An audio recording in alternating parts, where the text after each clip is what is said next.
Now settle in, turn down the lights, and let me tell you about a discovery that changed everything I thought I knew about one of radio's most infamous moments. The August heat in Phoenix was unbearable, even at 9 in the evening.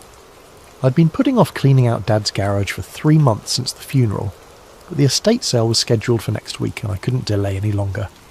The musty smell of motor oil and decades of accumulated memories hit me as I pulled the string on the bare bulb hanging from the ceiling. Dad had been a creature of habit, a night shift supervisor at the local power plant who'd spent his off hours tinkering with radios and electronics. Boxes lined the shelves, each meticulously labelled in his careful handwriting. Ham radio parts, 1995, shortwave manuals, Electronics Weekly, 1990 to 1999. It was the box tucked behind his old workbench that caught my attention.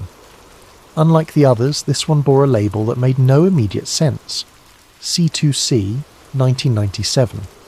The cardboard was yellowed with age, and when I lifted it I heard the familiar rattle of cassette tapes inside. Coast to Coast AM, of course. Dad had been obsessed with Art Bell's late-night radio show during the 90s. I remembered falling asleep as a kid to the distant murmur of his transistor radio playing in the garage. Art's distinctive voice discussing UFOs, government conspiracies, and things that went bump in the night. Mum used to joke that Dad collected conspiracy theories like other men collected baseball cards. Inside the box were dozens of cassette tapes, each labelled with dates from 1997. March 15th, Time Traveller Call, June 22nd, Mel's Hole, August 3rd, Crop Circle Expert. Dad had been recording the shows off the air during his night shifts, creating his own archive of the programme's most memorable moments. Most of the tapes looked well worn, clearly played multiple times over the years, but one stood out. The handwriting was different, shakier, more urgent. Instead of Dad's usual neat printing, this label was scrawled in what looked like black marker. Do not play, area caller. I turned the tape over in my hands. Unlike the others, this one showed no signs of wear. The plastic case was pristine, as if it had been sealed away and never touched again after that initial recording. My curiosity got the better of me. I dug through Dad's electronics until I found his old boombox, the same one he'd used for decades. The cassette clicked into place with a satisfying snap, and I pressed play. Static filled the garage, followed by Art Bell's unmistakable voice cutting through the white noise like a beacon in the darkness. You're listening to Coast AM. I'm Art Bell and it's... Let me see here. It's 3:10 in the morning, Pacific time. We're taking calls about government cover-ups and military installations. You're on the air, caller. What followed was 11 minutes of pure terror. The voice that came through the speakers was frantic, breathless, barely coherent. The caller claimed to be a former employee of Area 51, calling from a payphone because his home and cell phones were being monitored. His words tumbled over each other in panic as he described extra-dimensional beings who had infiltrated military installations across the southwest. I'd heard about this call before. Anyone interested in UFO lore or conspiracy theories knew about the infamous September 11th, 1997 broadcast. It was legendary among Art Bell fans, the stuff of late-night internet forums and amateur investigators.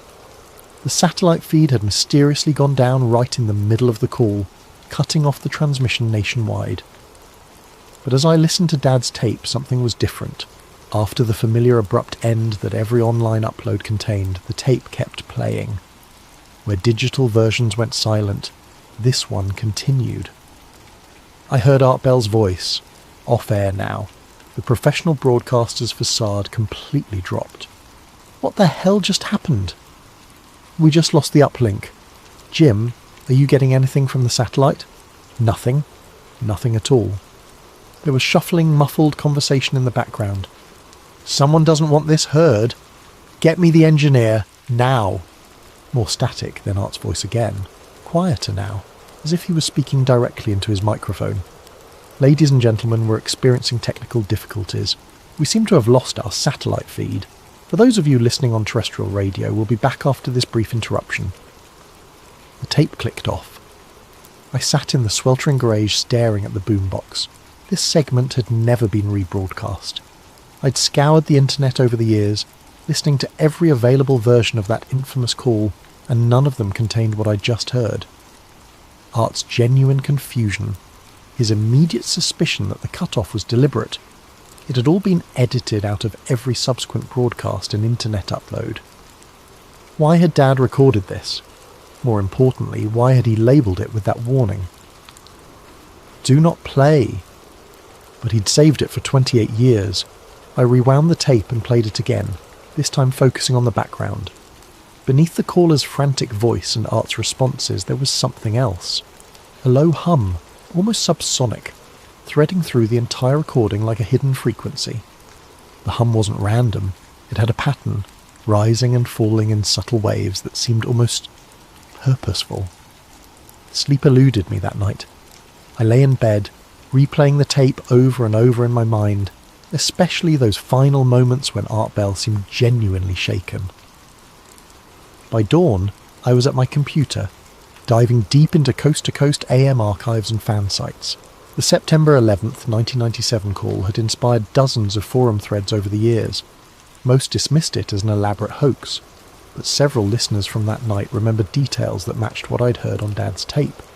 References to the sudden satellite failure, speculation about government interference, debates about whether the caller's panic was genuine or scripted.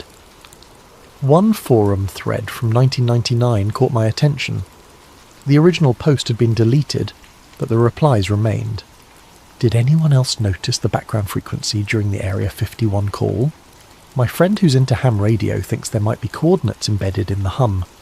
Coordinates to what? That's what we're trying to figure out. He's been working on it for weeks. Has he found anything? He thinks it's somewhere in Nevada, near Groom Lake. The thread ended there, with no follow-up posts. The username of the original poster was listed as Desert Listener 97, but the account had been deleted years ago. I spent the next 3 days obsessing over that forum thread and others like it. Ham radio operators in the late 90s had apparently been analysing the background hum of the transmission, attempting to decode what they believed was hidden data. Most of the technical discussions were beyond my understanding, but the consensus seemed to be that the signal contained some kind of encoded coordinates, all pointing to a specific location in the Nevada desert. I found a more recent post from 2018 on a UFO research site. A user named Radio Hawk claimed to have finally decoded the coordinates from a high-quality recording of the original broadcast. After 20 years of analysis, I'm confident the embedded signal points to 37.2431 degrees north, 115.7930 degrees west. That's about 15 miles south of Groom Lake, near Papoose Dry Lake. Bob Lazar's alleged S4 facility would be in this general area. I plugged the coordinates into Google Maps. The location was in the middle of nowhere, a patch of desert scrubland surrounded by restricted military airspace. But it was accessible via a network of dirt roads that branched off from the extraterrestrial highway. The rational part of my mind knew this was insane. I was chasing coordinates that may or may not have been encoded in a 28-year-old radio broadcast by people who were probably conspiracy theorists themselves. But the tape in Dad's garage nagged at me. Why had he kept it? Why the warning not to play it? And why did Art Bell sound so genuinely disturbed by the sudden satellite failure? By Friday morning, I'd made my decision.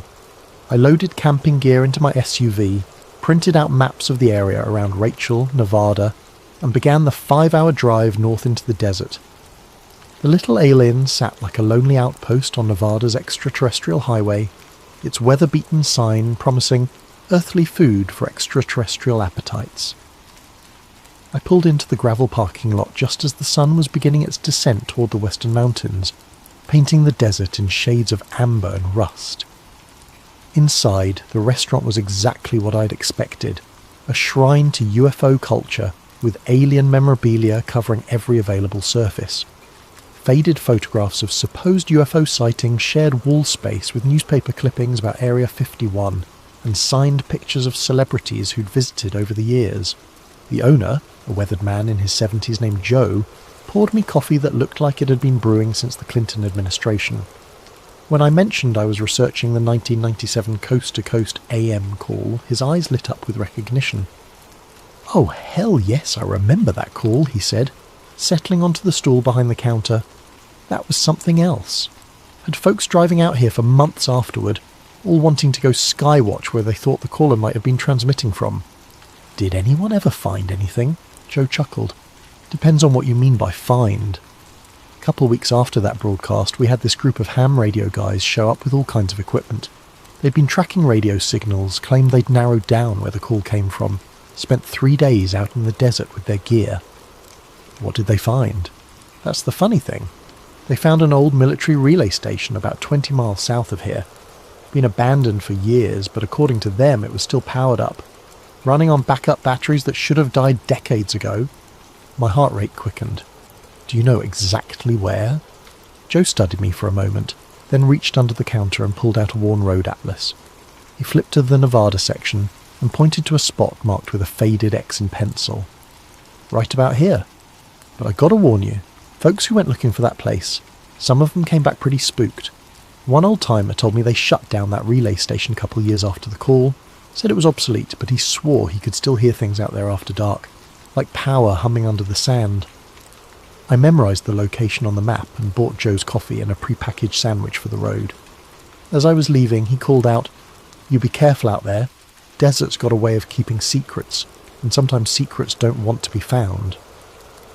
The dirt road to the coordinates was rougher than Google Maps had suggested. My SUV bounced and lurched over washouts and rock fields as the sun disappeared behind the mountains, leaving me navigating by headlights and GPS. After an hour of slow, careful driving, my headlights illuminated a chain-link fence topped with rusted barbed wire. Beyond the fence, barely visible in the darkness, stood the silhouette of a low concrete building. The fence had been cut years ago, probably by previous visitors following the same trail I was on. I slipped through the gap and approached the building with my flashlight, noting the faded military markings on the concrete walls and the collapsed section of roof that had partially caved in from decades of neglect. But as I got closer, I noticed something that didn't fit the narrative of decades-long abandonment. A thin line of light was visible beneath what remained of the building's front door. The door hung askew on its hinges, and I had to push aside debris to squeeze inside.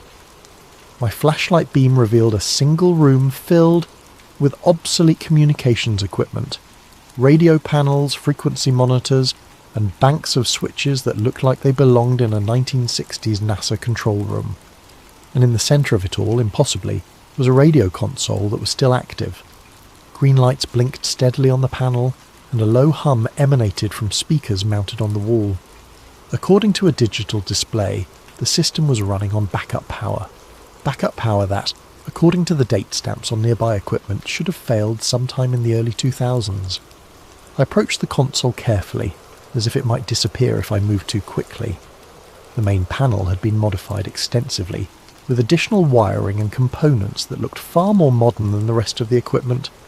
Someone had been maintaining this system, upgrading it, keeping it operational long after the military had supposedly abandoned the site. A locked drawer in the console's base caught my attention. The lock was old and corroded, and after a few minutes with my multi-tool it clicked open.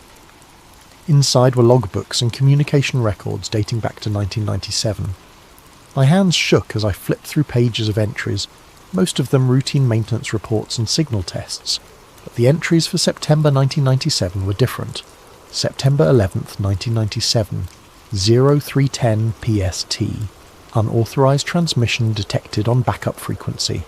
Signal traced to mobile source within restricted airspace. September 11th, 1997, 0318 PST. Rapid response team dispatched to intercept source. September 11th, 1997, 0325 PST. Source signal terminated. Interference event confirmed. Recommend protocol enhancement. September 12th, 1997. All records classified under Project Nightfall. Station decommissioned pending investigation. But the entries didn't stop there. They continued monthly, sometimes weekly, all the way up to the present day. Someone had been monitoring this location continuously for nearly 3 decades, documenting what they called recurring transmissions and pattern analysis. The most recent entry was dated just 2 weeks ago, August 15th, 2025. Annual transmission confirmed. Signal strength increasing. Pattern suggests escalation timeline. Recommend continued monitoring through September event window. Annual transmission, September event window. I photographed every page with my phone, my pulse racing as the implications became clear. The 1997 call hadn't been a one-time event. According to these logs, it had been repeating every year, broadcasting from the same location on the same date at the same time. But that was impossible. The original caller, if he was real, would be in his 70s by now, assuming he'd survived whatever had terrified him so badly in 1997. And if he was dead, who was continuing to broadcast his message? I was so absorbed in photographing the logbook entries that I didn't hear the approaching vehicle until its headlights swept across the building's interior. I quickly stuffed the logbooks back into the drawer and grabbed my flashlight, but it was too late to slip away unnoticed.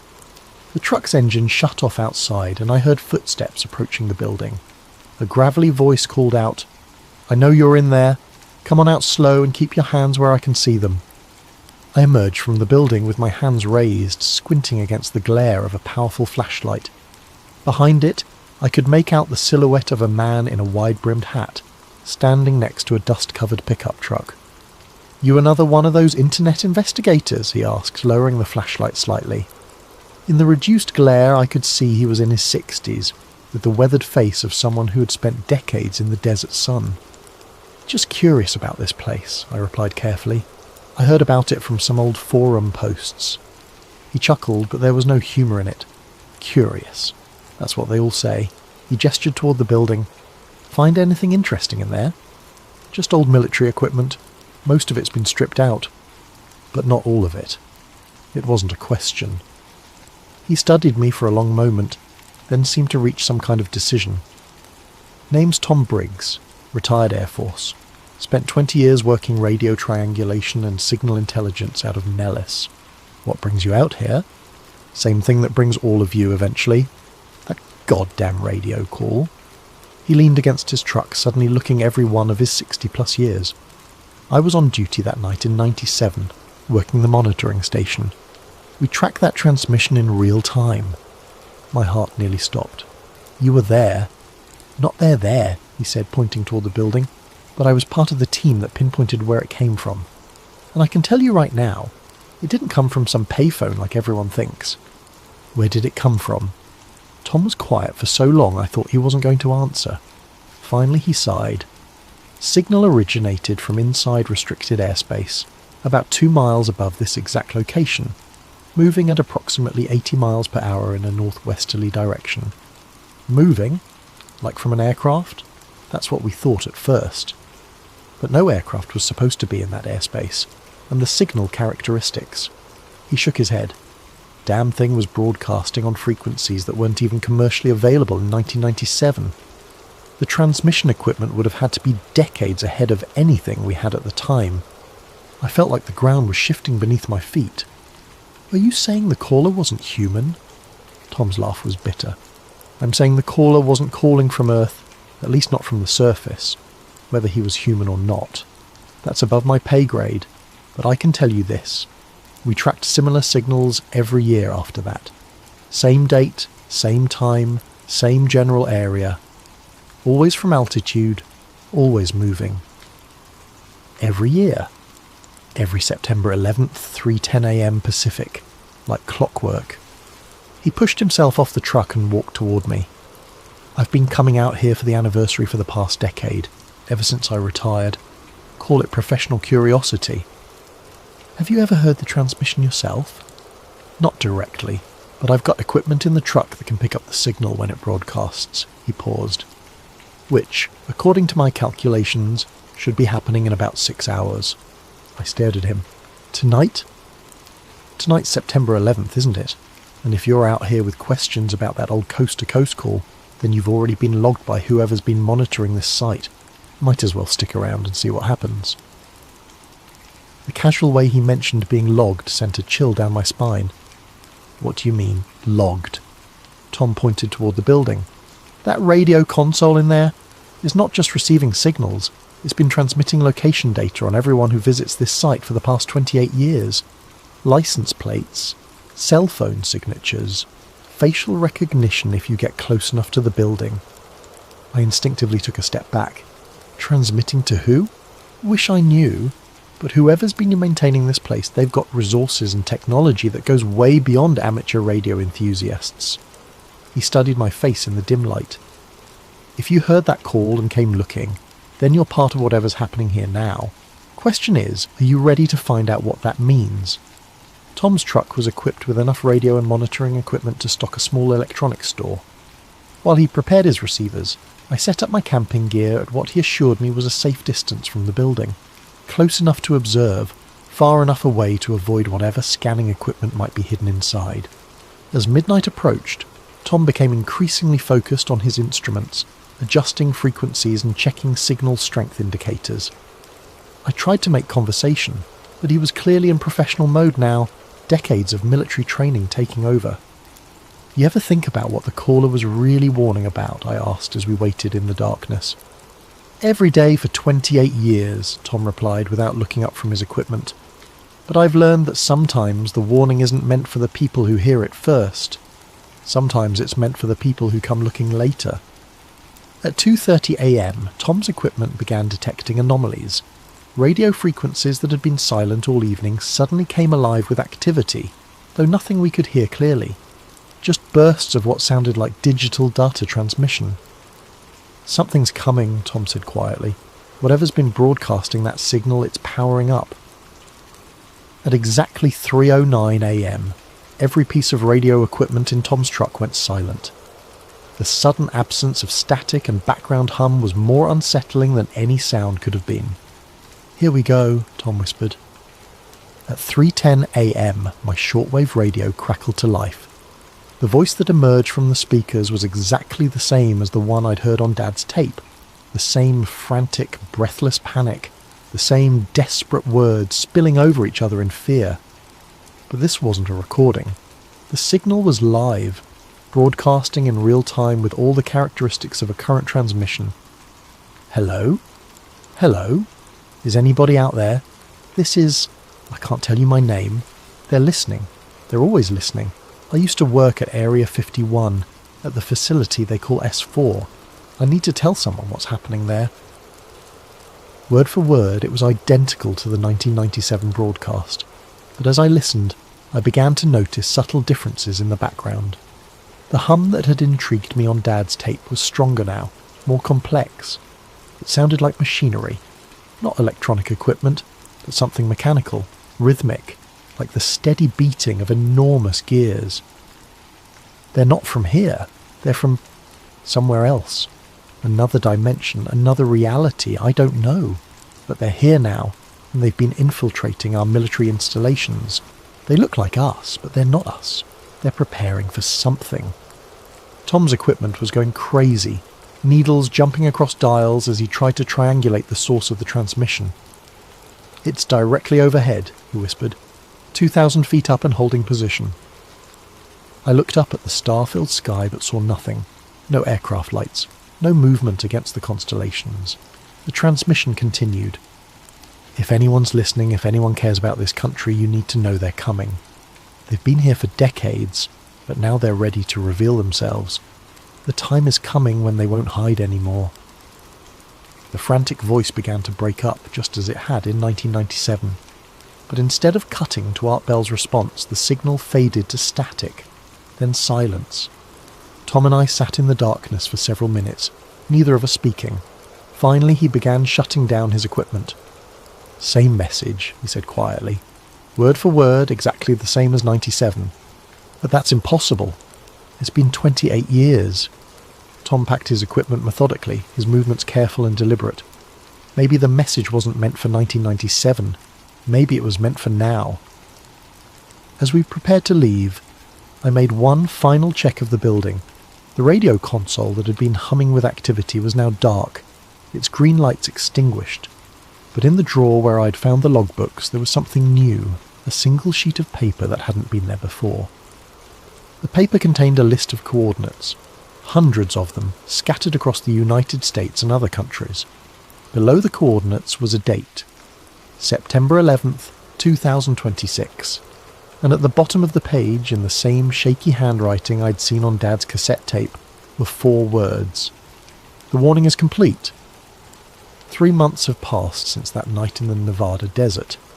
I've digitized Dad's tape and compared its background hum to the recording I made of the live transmission. The patterns match perfectly. Not similar, not close, but absolutely identical, down to the most minute frequency variations. It's as if the same message has been broadcasting for 28 years, unchanged and unchanging, waiting for the right people to hear it at the right time. I've traced the coordinates from the paper I found in the building. They correspond to military installations, government facilities, and research centres around the world. Some are public knowledge, NORAD, the Pentagon, major Air Force bases. Others are more obscure, locations that don't appear on any official maps but show up in declassified documents and conspiracy theory forums. All of them are scheduled to be revealed according to the paper on September 11th, 2026. Tom and I stay in touch. He's been monitoring radio frequencies around other coordinates on the list, and he's detected similar transmission anomalies at sites across the southwest. Always the same date, always the same time, always the same message. The warning is spreading, broadcasting from more locations each year. The rational part of my mind still insists this is elaborate fiction. A decades-long hoax perpetrated by unknown parties for unknown reasons. But the evidence keeps accumulating, and my father's cassette tape remains the most damning piece of all. Why did he record it? Why did he save it for 28 years with a warning not to play it? And how did he know that someday someone would need to hear not just the famous call, but the part that came after? Art Bell's genuine shock at the sudden satellite failure, his immediate suspicion that someone didn't want the message heard. I've started having dreams about the desert, about standing in that abandoned building and listening to voices that shouldn't exist. In the dreams, the caller's voice is clearer, less frantic. He's trying to tell me something specific, something beyond the general warning about extra-dimensional beings and infiltration. He's trying to tell me that the transmission isn't a warning about something that might happen, it's a countdown to something that will happen, and we have less than a year left. I think about that final night often, about Tom's words as we packed up our equipment under the desert stars. Maybe the message wasn't meant for 1997, maybe it was meant for now. But I've come to believe something even more unsettling. The message wasn't just meant for now, it was meant to create now. Every person who heard that call, every investigator who followed the trail of clues, every forum post and conspiracy theory it spawned, were all part of something larger, a carefully orchestrated sequence of events designed to bring the right people to the right places at the right time. The caller said they were coming back. He said they'd been preparing for decades, waiting for the right moment to reveal themselves. September 11th, 2026 is less than 13 months away. Maybe this was the warning, and maybe we missed it the first time because we weren't ready to understand what we were really hearing. But now, 28 years later, with the world balanced on the edge of technological revolution and social upheaval, maybe we're finally ready to listen. My investigation has revealed a truth that's both terrifying and magnificent in its scope. The 1997 call wasn't a cry for help. It was a recruitment message designed to identify and gather people with a curiosity and determination to follow the trail to its conclusion. Every person who heard the call and felt compelled to investigate, every forum post analysing the background hum, every late-night drive to the Nevada desert. It was all planned, orchestrated by intelligence far beyond human comprehension. We weren't discovering the truth. We were being led to it. The evidence is everywhere once you know how to look for it. The forum posts from 1999 that conveniently provided just enough information to keep people searching. The local residents at each site who had decades of documentation ready to share with visitors. The federal authorities who warned people away but never actually prevented them from reaching the sites. Even Tom's appearance at the Nevada installation wasn't coincidence. I've since learned that he received an anonymous tip about unusual activity at the site, timed perfectly to ensure he'd be there when I arrived. We were meant to meet, meant to combine our knowledge and resources to uncover the full scope of the network. The question is, are we ready for what comes next? I've set up my own monitoring equipment now, scanning frequencies around the clock. The annual transmissions are getting stronger, more frequent. What started as a single desperate call in 1997 has become a network of signals broadcasting from locations across the globe. But I've also detected something new in recent weeks. Responses. Other voices, speaking in languages I don't recognise, transmitting from coordinates that don't appear on any of our maps. The network isn't just broadcasting anymore, it's communicating, coordinating, preparing for something massive. The pattern is accelerating. 2 weeks ago, Tom called me with news that confirmed my worst fears.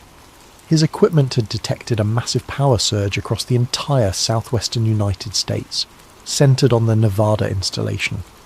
The surge lasted exactly 11 minutes, the same duration as the original 1997 call, and occurred at precisely 3:10 a.m. Pacific time. But it wasn't September 11th, it was August 30th, 2 weeks early. The timeline's changing, Tom told me over our encrypted connection.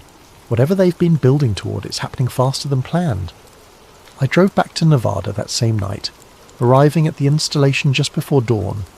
The building looked the same from the outside, but inside everything had changed. The old radio console had been replaced with equipment I'd never seen before. Sleek, crystalline structures that hummed with barely contained energy. The walls were lined with displays showing data streams in symbols that looked almost hieroglyphic. And standing in the centre of it all was a man I recognised from photographs in Dad's papers. He was older now, greyer, but unmistakably the same person who had signed those letters as J. Mitchell. "You're right on time," he said without turning around. "Your father said you'd figure it out eventually. He was very proud of you, you know." "You knew my father?" Mitchell smiled sadly. Jim was one of us from the beginning, a member of the group tasked with documenting and preserving evidence of the contact protocol. We've been preparing for this moment for over 30 years. Contact protocol? The systematic introduction of humanity to our partners in this venture, Mitchell explained, gesturing toward the alien equipment surrounding us. The beings your father's generation called extra-dimensional are actually our ancestors, humanity's future selves, travelling back through time to guide our development and ensure we reach the point where contact becomes possible. The revelation hit me like a physical blow. Time travellers? Think of it as temporal anthropology, Mitchell said. They've been observing and occasionally intervening in human development for centuries, but always carefully, always gradually. The 1997 broadcast was the beginning of the final phase, the recruitment and preparation of individuals who would help facilitate the open revelation of their presence. He activated one of the displays showing me a timeline spanning decades. The 1997 coast-to-coast call was just one point on a vast map of interventions, UFO sightings, government leaks, conspiracy theories, and media portrayals all carefully orchestrated to gradually prepare humanity for the truth. Every person who heard that call and felt compelled to investigate was selected for specific psychological and intellectual traits, Mitchell continued. Curiosity, persistence, the ability to think outside conventional frameworks. You and hundreds of others like you have been unknowingly preparing for this moment your entire lives. What moment? Mitchell's expression grew grave. September 11th, 2026 was the original timeline for open contact. But global events have accelerated beyond projections. Climate change, technological advancement, social upheaval. Humanity is approaching a critical point earlier than expected. The contact timeline has been moved up. To when? September 11th, 2025, this year, 63 days from now. The weight of the revelation nearly buckled my knees. Why are you telling me this? Because you have a choice to make, Mitchell said. You can walk away now, return to your normal life, and watch the revelation unfold on the news like everyone else. Or you can stay and help us prepare for what's coming. Your father chose to help, but he knew the final decision would be yours. I thought about Dad's cassette tape, his careful preservation of evidence, his lifelong fascination with the unexplained. He'd been part of something incredible, something that would reshape humanity's understanding of its place in the universe. What would I have to do? Mitchell smiled. Help us wake up the rest of the network. There are monitoring stations like this one all over the world, and each one needs an operator who understands what they're really seeing. People like you, who followed the trail this far and are ready to take the final step. And somewhere in the static between stations, in the quiet moments when the airwaves fall silent, I swear I can hear machinery humming beneath the earth, enormous gears turning in preparation for something vast and inevitable. The warning is complete, the paper said, but I don't think the warning was ever meant for us. I think it was meant for them, our future selves, confirming that the timeline was proceeding as planned, that the right people were in the right places at the right time. I accepted Mitchell's offer. Over the past 2 months, I've helped activate 17 monitoring stations across North America. Each station is operated by someone like me, a person who heard the call, followed the clues, and discovered they'd been selected for something extraordinary. We're not just observers anymore, we're participants in the most significant event in human history. The technology is beyond anything our current science can explain. The equipment doesn't just monitor radio transmissions, it monitors temporal fluctuations, tracking the movements of beings who exist partially outside our normal time stream. What we've been calling extra-dimensional is actually extra-temporal, our descendants from a future where humanity has learned to navigate time itself. They've been guiding our development for centuries, nudging us toward the technological and social breakthroughs necessary to join them as partners rather than remaining as subjects of study. The revelation scheduled for September 11th isn't an invasion or conquest. It's a graduation ceremony. Humanity is about to learn that we're not alone in the universe because we never were alone. We've been under the protection and guidance of our own future selves all along. The Coast to Coast call in 1997 was their way of identifying people with the intellectual flexibility and emotional stability to handle this truth. The frantic, terrified voice wasn't warning about an invasion. It was expressing the natural fear and confusion any person from our era would feel upon discovering the reality of time travel and temporal intervention. But the caller wasn't just any person. Analysis of the voice patterns and linguistic markers suggests he was one of us, one of the people recruited through the decades-long selection process, but from an earlier iteration of the timeline. His fear came from understanding what was approaching, not from being threatened by it. September 11th, 2025 is now just 3 weeks away, and the final preparations are accelerating. The monitoring stations have become communication hubs, allowing real-time coordination between the temporal intervention team and their contacts in our era. The conversations I overhear are fascinating and terrifying in equal measure. Discussions of timeline stabilization, cultural adaptation protocols, and the careful choreography required to reveal the truth without causing mass panic.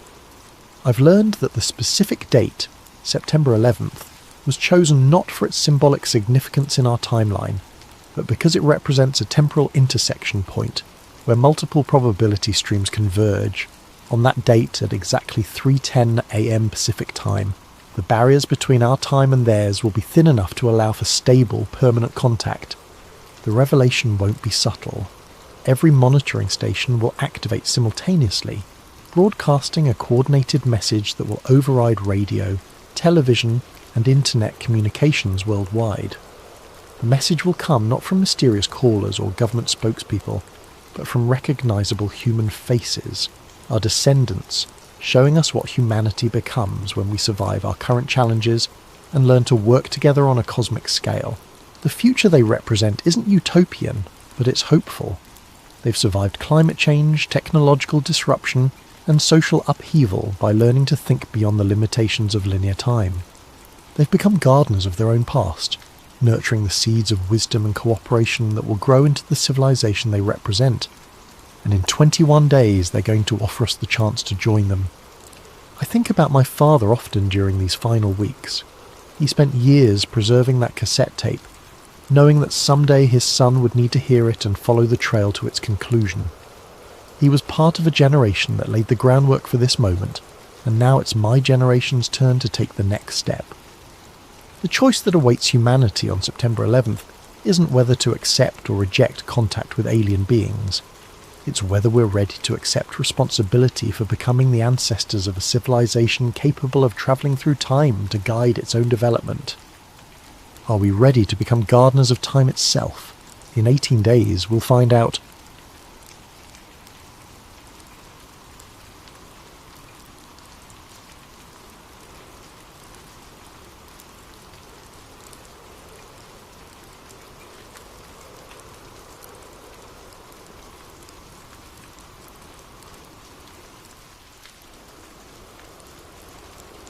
What if humanity's greatest treasure was never meant to be found?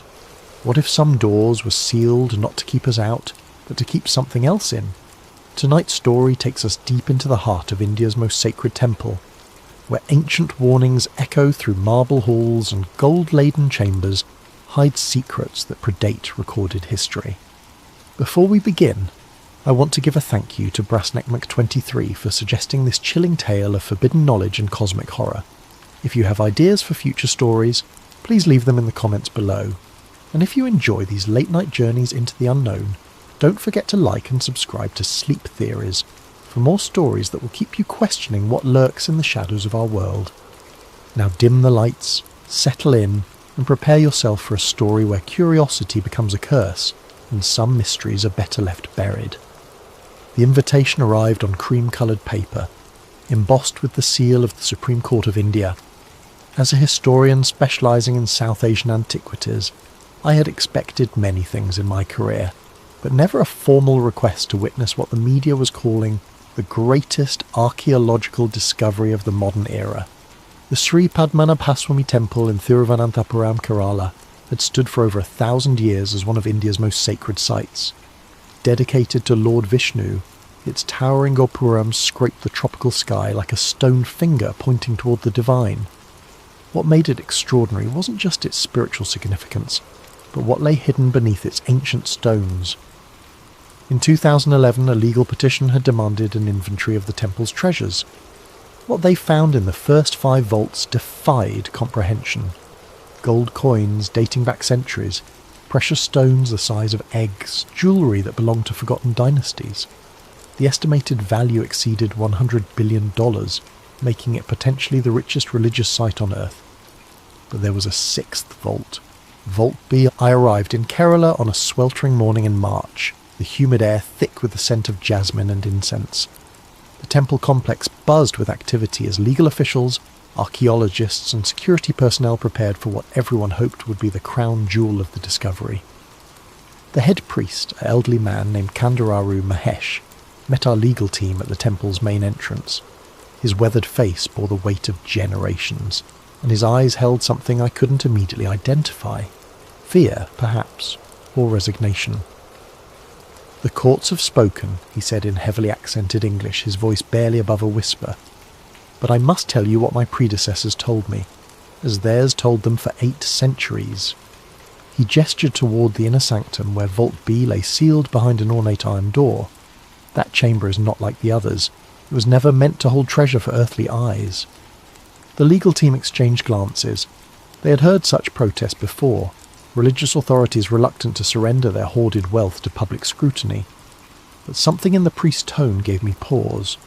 "What do you mean?" I asked. Kandararu Mahesh's eyes fixed on mine. "In our most ancient texts, written on palm leaves that predate even the temple's construction, Vault B is not described as a treasury. It is called the chamber that must remain. The Sanskrit is very specific, yatna holitavyam, that which must not be opened." "Superstition," muttered the lead attorney, a sharp-faced woman from Delhi. "The Supreme Court's authority supersedes religious tradition." The priest continued as if she hadn't spoken. "The door has no key because it was never meant to have one. The locks were forged not to secure treasure, but to contain what lies beyond. Only those who know the sacred serpent mantras, knowledge lost for 3 centuries, can open it safely." A younger priest approached and whispered urgently in Malayalam. Kandararu Mahesh's face grew pale. "What is it?" I asked. "The workers in the bazaar," he said slowly. "They speak of dreams. All of them, the same dream for 3 nights now.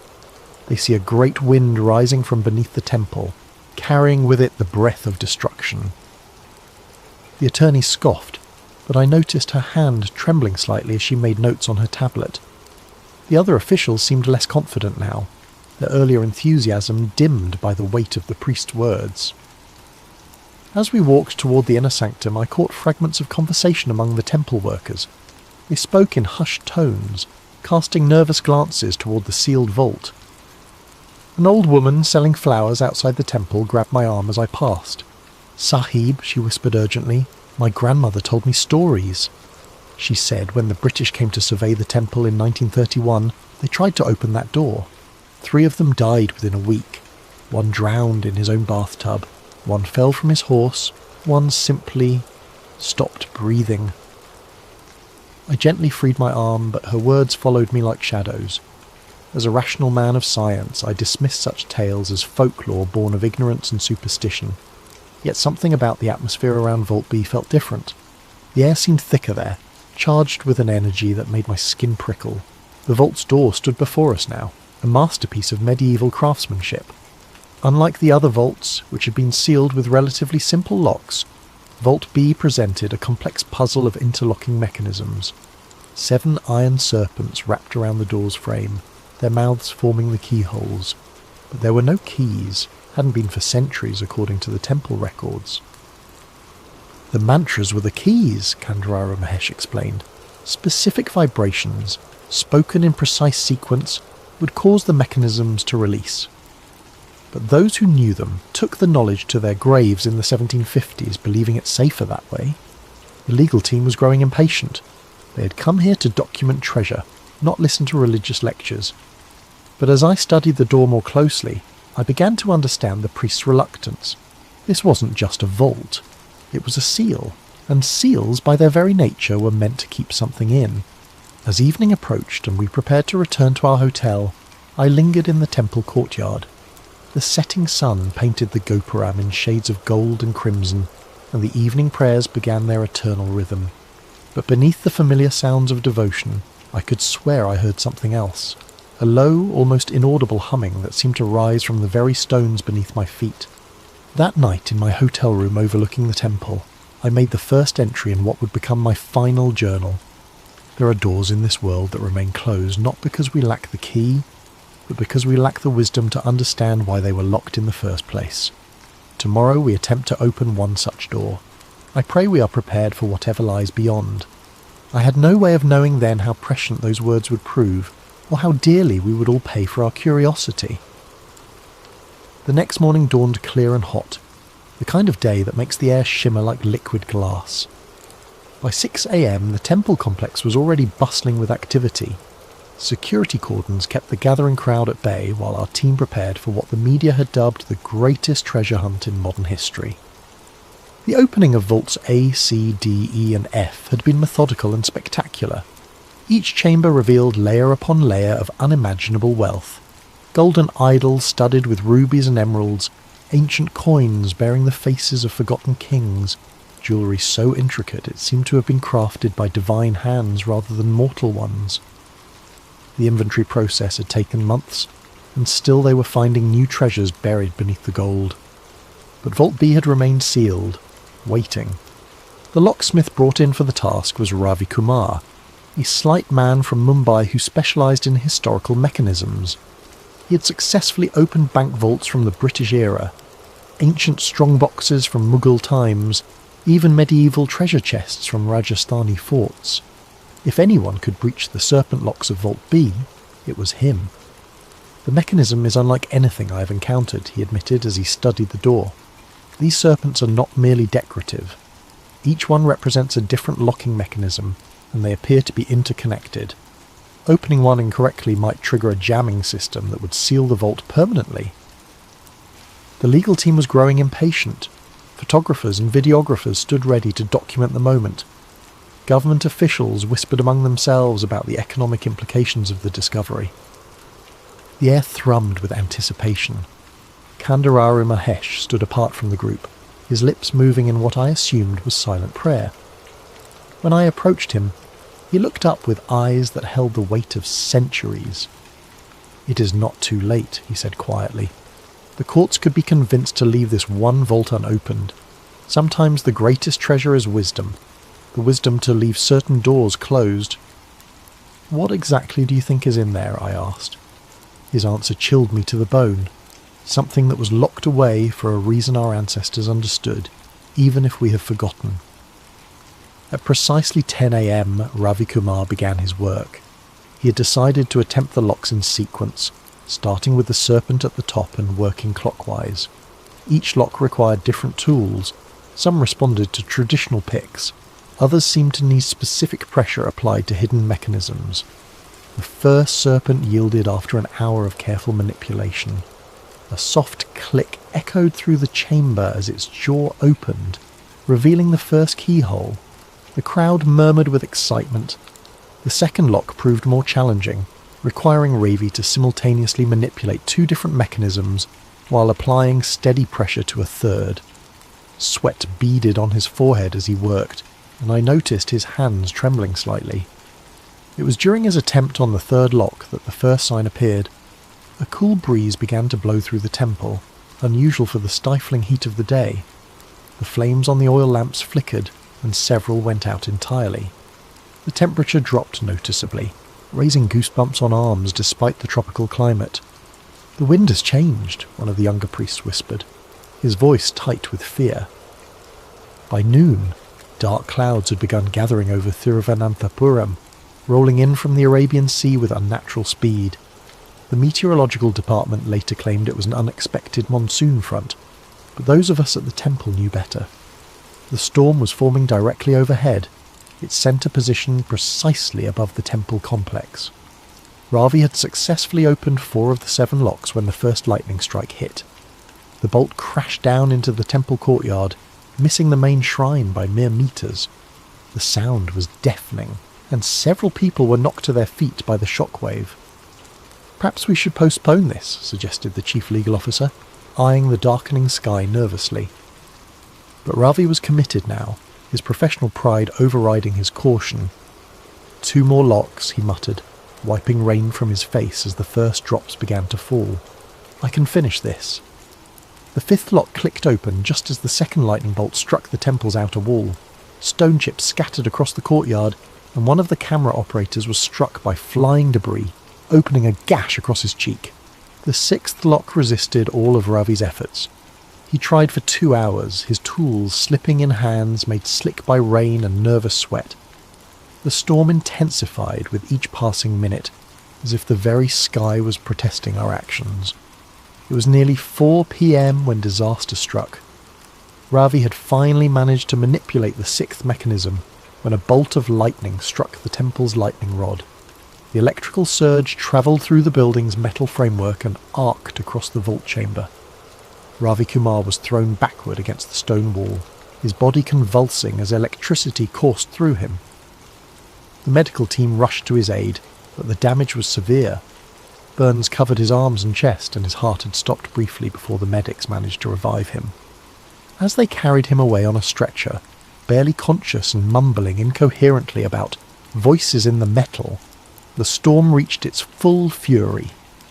Rain lashed the temple complex with the force of a hurricane, and hail the size of golf balls battered the ancient stones. The Supreme Court officials huddled in the main shrine, their expensive suits soaked, and their earlier confidence completely evaporated.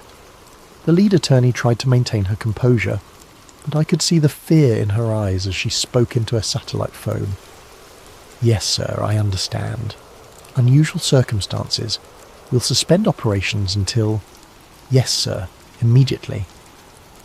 When she ended the call, her hands were shaking. "The Supreme Court has ordered a temporary halt to all vault opening activities pending a full review of safety protocols." Kandararu Mahesh, who had watched the entire ordeal in stoic silence, finally spoke. "The door has 6 locks open and 1 remaining. This is the most dangerous state. It is neither sealed nor opened, but suspended between states." "What does that mean?" I asked. "It means," the old priest said, his voice barely audible over the thunder, "that whatever lies beyond can sense us now. It knows we are here." As if in response to his words, a sound emerged from behind the vault door, low, rhythmic, like the breathing of some vast creature. It was barely perceptible beneath the storm's fury, but those of us close to the vault heard it clearly. The breathing of something that had been waiting a very long time to be awakened. That evening, as the storm finally began to subside, I made my second journal entry. "We have accomplished something today, though I am no longer certain it was wise. The vault door stands partially open, like a mouth frozen mid-scream. 6 of 7 locks have yielded to our tools, but the 7th remains.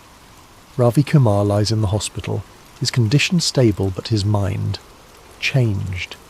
He speaks of whispers in an ancient tongue, of promises made in the darkness before dawn. The priests were right about one thing. This is not merely a treasure vault, but what it truly contains remains to be seen.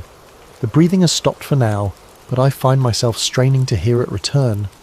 Part of me dreads what tomorrow will bring. Another part cannot wait to discover the truth. I fear both parts of me may soon regret their curiosity. Sleep eluded me that first night. Every time I closed my eyes, I heard that rhythmic breathing echoing from behind the vault door. The storm had passed, leaving the air thick with humidity and the scent of ozone, but an oppressive atmosphere lingered over the temple complex like a shroud. At 2 a.m, I gave up on rest and decided to return to the temple. The security guard, still shaken by the day's events, barely glanced at my credentials as I passed through the gates. Most of them huddled around a small fire in the courtyard, speaking in hushed Malayalam and casting nervous glances toward the inner sanctum. The temple at night was a different creature entirely. Shadows pooled in corners where daylight never quite reached, and the ancient stone seemed to absorb what little moonlight filtered through the monsoon clouds.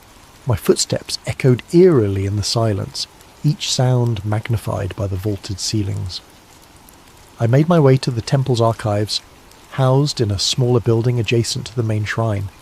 Kandararu Mahesh had mentioned ancient manuscripts that detailed the history of Vault B, and my historian's instincts demanded I examine them myself. The archive keeper, an elderly man named Gopal, had given me permission earlier, though his eyes had held the same haunted look I was beginning to recognize in everyone connected to the temple. The archive was a treasure trove of knowledge, filled with palm leaf manuscripts, copper plates inscribed with ancient Tamil and Sanskrit, and bound volumes of temple records dating back centuries.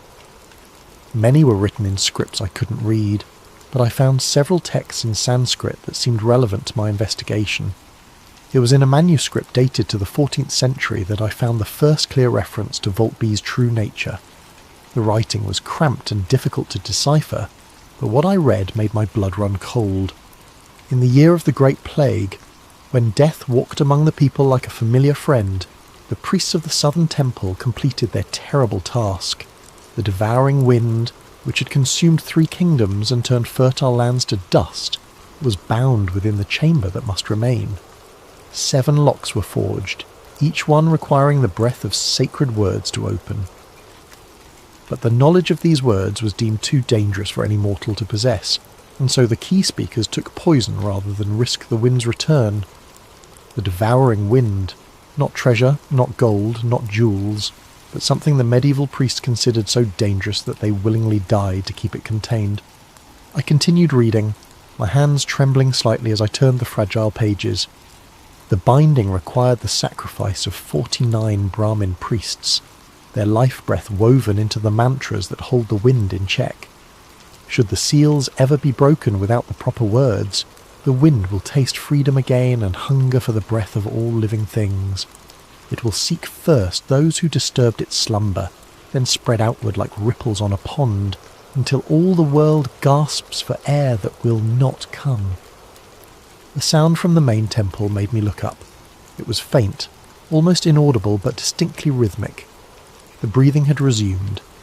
I closed the manuscript carefully and made my way back toward the inner sanctum, my heart hammering against my ribs. The temple seemed different now, as if the very architecture was aware of my presence. Shadows moved where no shadows should be, and the air felt thick, almost viscous. The vault chamber was empty of people, but not of presence. The partially open door seemed to pulse with malevolent life, and the breathing was definitely stronger now. It wasn't coming from behind the door, I realized with growing terror. It was coming from beneath it. As I stepped closer, I noticed something else. The temperature around the vault had dropped significantly. My breath came out in small puffs of vapour, and frost was forming on the metal serpents despite the tropical climate outside. Then I heard the voices. They were whispers at first, so faint I thought they might be the wind through stone corridors. But as I strained to listen, they became clearer.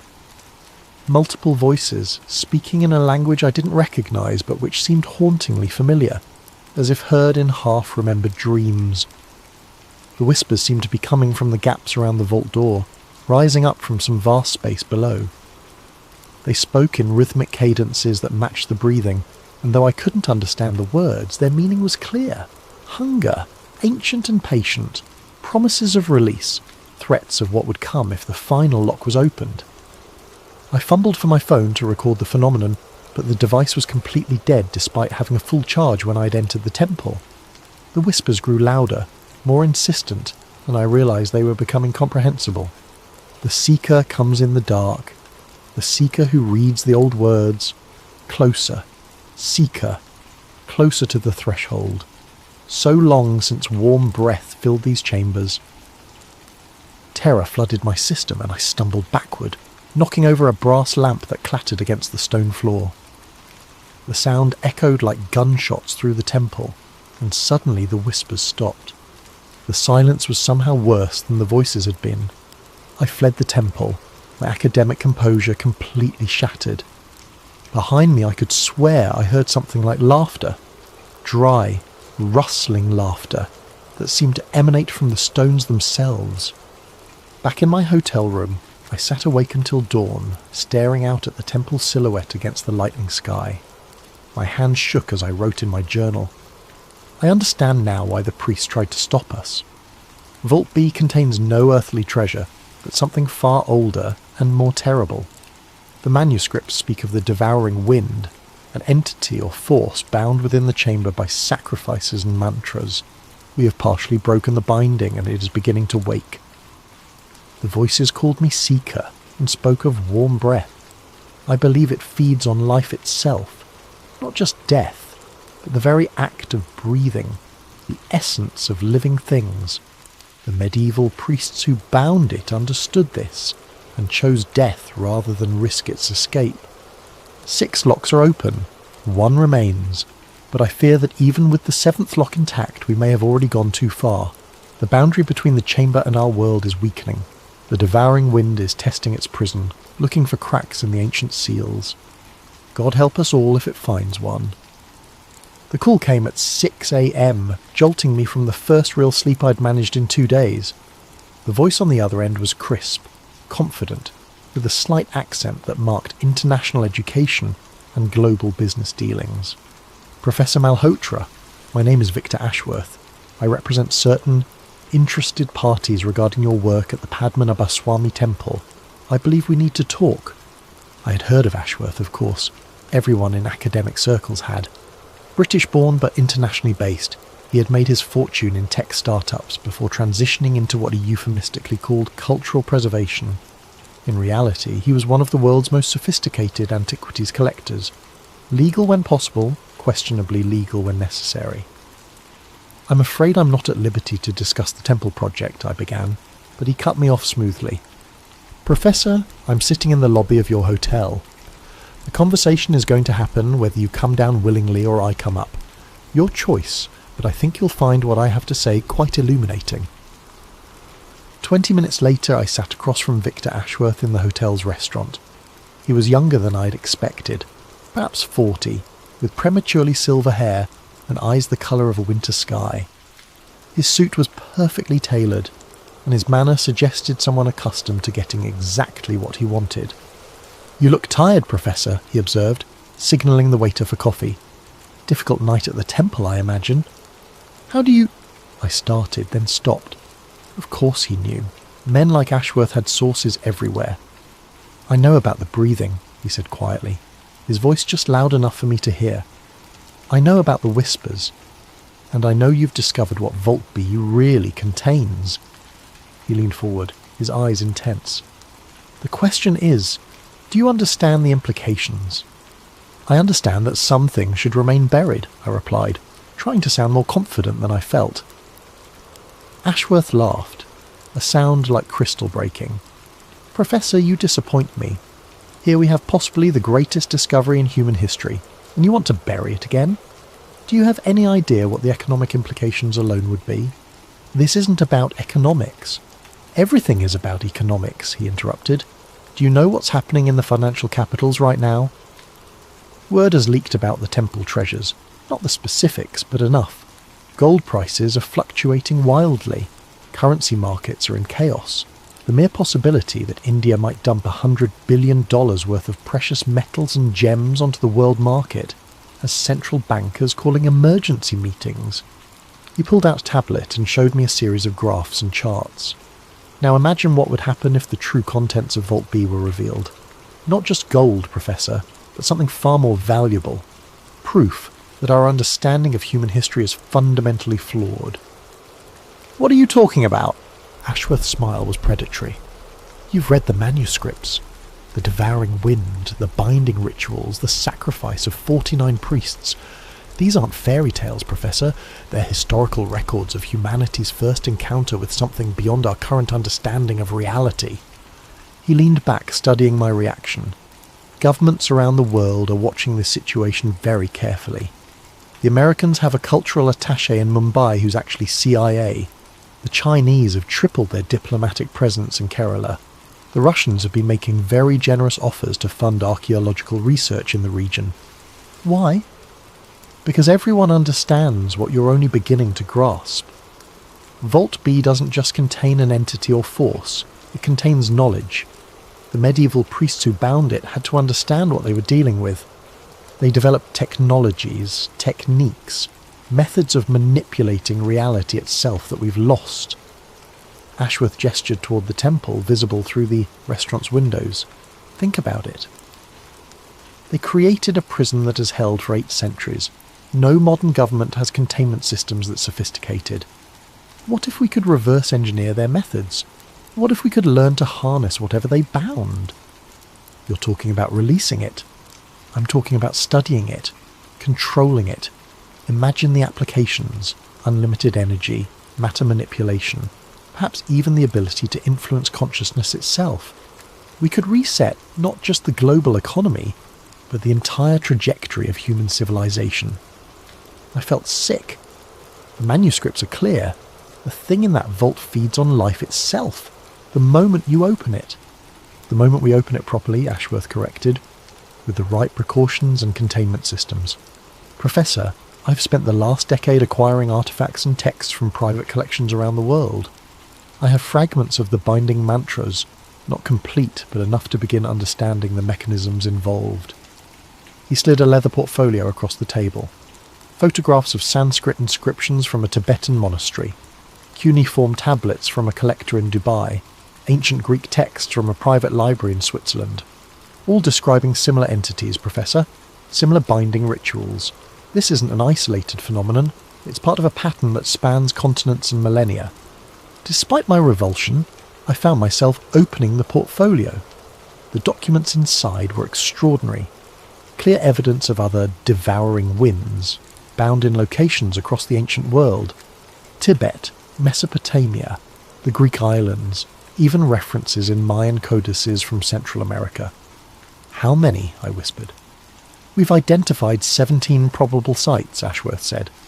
Most have been lost to time, their bindings failed or their locations forgotten, but a few remain active. The temple in Kerala is just the most accessible. Most accessible for what? His smile returned, colder than before. For opening, Professor. The Supreme Court's investigation provides perfect cover.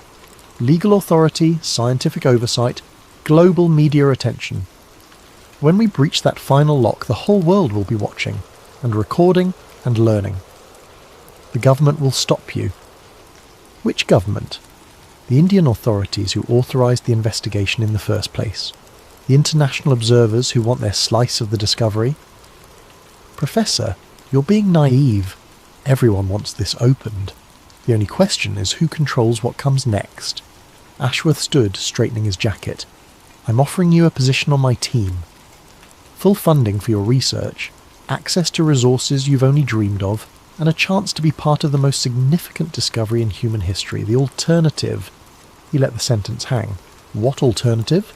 The alternative is that this happens without you, and when it does, when the truth comes out, history will remember you as the man who had access to the greatest secret on earth and chose to hide in his hotel room instead. After he left, I sat alone in the restaurant for hours, staring at the portfolio he'd left behind. The evidence was undeniable. Whatever was bound in Vault B was part of something much larger, much older than I'd imagined. But I also remembered the voices in the dark, the hunger in their whispered words, the way the temperature dropped and shadows moved without reason. Some doors, I realised, were locked from the inside. That evening I made what would prove to be my most fateful journal entry. Ashworth's offer is tempting, I must admit. The chance to study something truly unprecedented, to be part of rewriting human history. But I cannot shake the feeling that we are children playing with weapons we do not understand. The manuscripts speak of the devouring wind's hunger, its patient malevolence. This is not some abstract force to be studied and harnessed. This is something that waits and watches and learns about those who would disturb its slumber.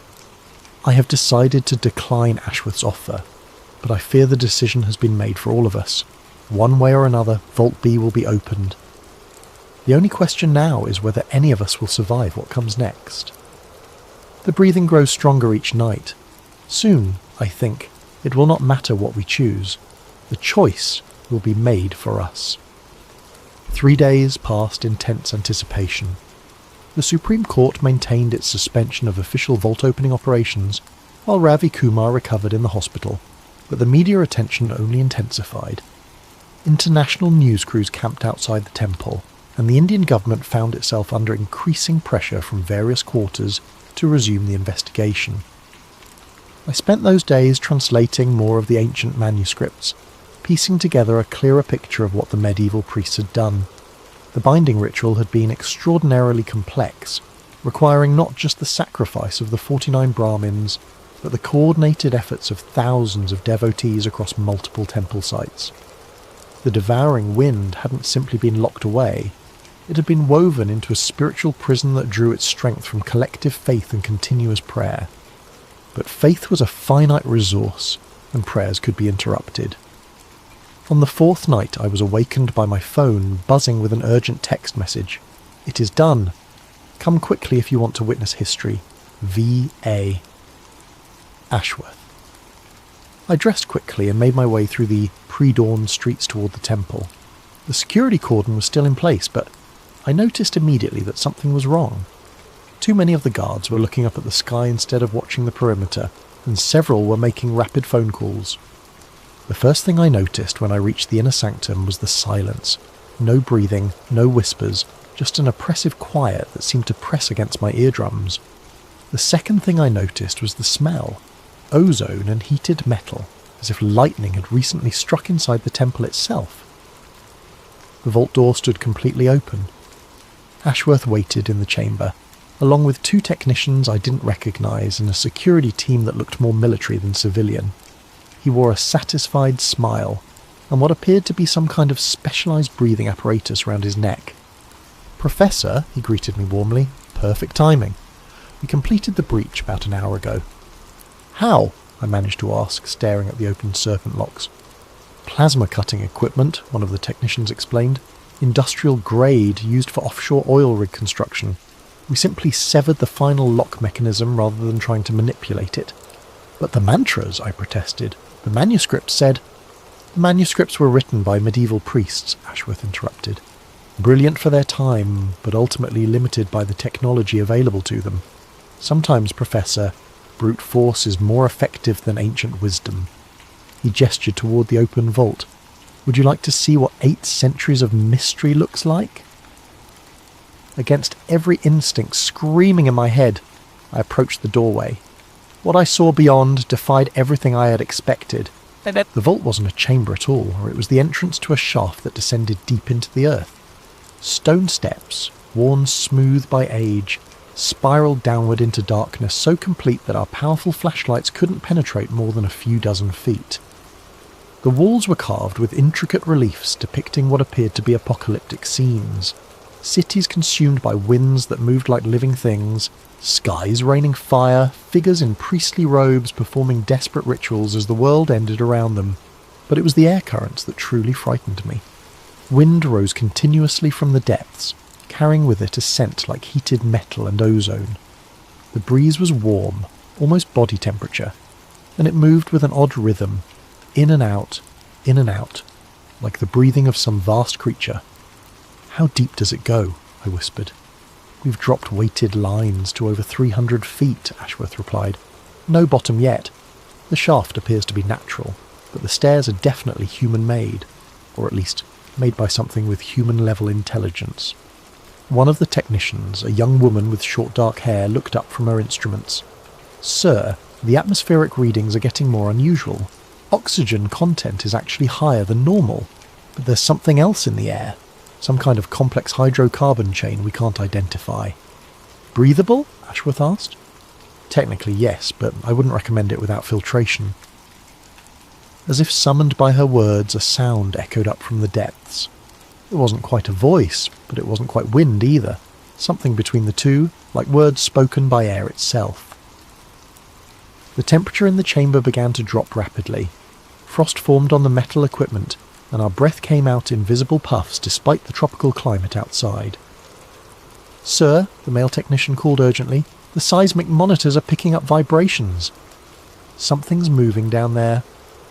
Ashworth's expression grew excited rather than concerned. "Moving how? Geological activity?" "No, sir. The pattern is too regular, too rhythmic. It's almost like breathing," I finished for him. A new sound emerged from the shaft. A low, inhuman moan that seemed to rise from the impossible depths. The wind currents intensified, and suddenly papers throughout the chamber began whipping around as if caught in a hurricane. "Power's fluctuating," one of the technicians reported. "All our equipment is showing interference." The lights went out. In the darkness, lit only by emergency battery-powered lamps, the moaning from the shaft grew louder and more complex. It was definitely voices now. Multiple voices speaking in harmony, but no language any human throat could produce. The words seemed to bypass the ears entirely and resonate directly in our bones. Free, so long bound, taste the warm breath, feel the life, hungry, so very hungry. The emergency lighting flickered and failed, plunging us into absolute darkness. In that darkness, something touched my face. Not a hand, not a wind, but something that felt like moving air with purpose and intelligence. "Everyone out!" Ashworth shouted, his earlier confidence completely evaporated. "Full evacuation now!" We stumbled toward the chamber entrance, guided only by the dim glow of our flashlights. Behind us, the voices from the shaft grew louder and more insistent, and the wind carried with it something that felt distinctly aware. As we burst out of the inner sanctum into the temple courtyard, the full magnitude of what we had done became horrifyingly clear. The power grid for the entire city had failed. Thiruvananthapuram stretched out below us in complete darkness, not a single light visible from the temple's elevated position. Emergency sirens wailed in the distance, and the night sky flickered with what looked like aurora borealis. Impossible at this latitude. "My God," whispered one of the technicians, staring up at the unnatural light show. "What have we done?" The answer came not from any of us, but from the temple itself. The ancient stones began to vibrate with a low subsonic hum that we felt more than heard.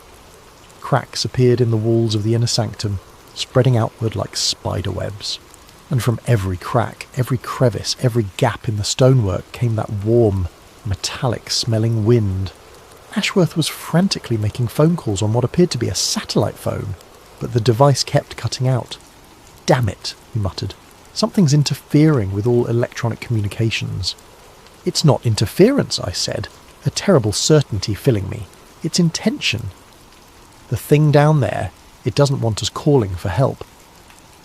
As if to confirm my words, a new sound emerged from the temple. Laughter. Not human laughter, but the sound the wind might make if it found something amusing. It echoed from the stones themselves, seeming to come from everywhere and nowhere at once. The first casualty came without warning. One of Ashworth's security team, a large man who had been standing near the vault entrance, suddenly collapsed. He wasn't unconscious. He was awake, aware, but unable to breathe. His chest rose and fell frantically, but no air seemed to enter his lungs. His face turned blue, then purple, and within minutes he was dead. "Heart attack," Ashworth said, but his voice lacked conviction. "No," I replied, kneeling beside the body. The man's expression was one of pure terror. his eyes wide and staring at something only he could see. Look at his face. This wasn't cardiac arrest. Something took his breath. Even as I spoke, I could feel it myself. A subtle resistance when I tried to inhale, as if the air around us was becoming thicker, more reluctant to enter our lungs. The warm wind from the temple was spreading outward, and wherever it touched, the very atmosphere seemed to change. "We need to get away from here," I said, standing up. "Far away, right now." But Ashworth was staring back at the temple with a mixture of fear and fascination. "Do you understand what this means?" he asked. "We've actually done it. We've released something that can manipulate the fundamental forces of reality itself." "It's going to kill us all," I replied. "Perhaps," he admitted, "but think of what we could learn in the process." That was when I realised Victor Ashworth was completely insane. Dawn brought no relief. If anything, the daylight made the horror more visible and therefore more real. The city of Thiruvananthapuram lay under a pall of unnatural fog that seemed to pulse with its own rhythm, and emergency services were reporting casualties across the metropolitan area. I had retreated to my hotel room, but even there I could feel the presence spreading outward from the temple like ripples on a pond. The air itself felt different. Thicker, more conscious, as if it was watching and evaluating everything it touched. The local news, what little could be broadcast given the power disruptions, reported the official story. A massive electrical storm had caused citywide blackouts and infrastructure damage. Authorities urged people to remain indoors until power could be restored. Nothing about ancient vaults or bound entities or the breathing darkness that now crept through the streets. But the deaths were harder to explain away. They had started during the night and accelerated with the dawn. People found dead in their homes, their beds, their cars, all with the same expression of terror, all apparently suffocated despite being in open air. The hospitals were overwhelmed, and the medical professionals had no explanation for what they were seeing. I knew, though, the devouring wind was free and it was feeding. My phone buzzed with a text message from an unknown number. Roof of the Mascot Hotel. 1 hour. Come alone if you want answers. KM. Kandararu Mahesh. The Mascot Hotel was one of the tallest buildings in the city, and its roof provided a panoramic view of Thiruvananthapuram.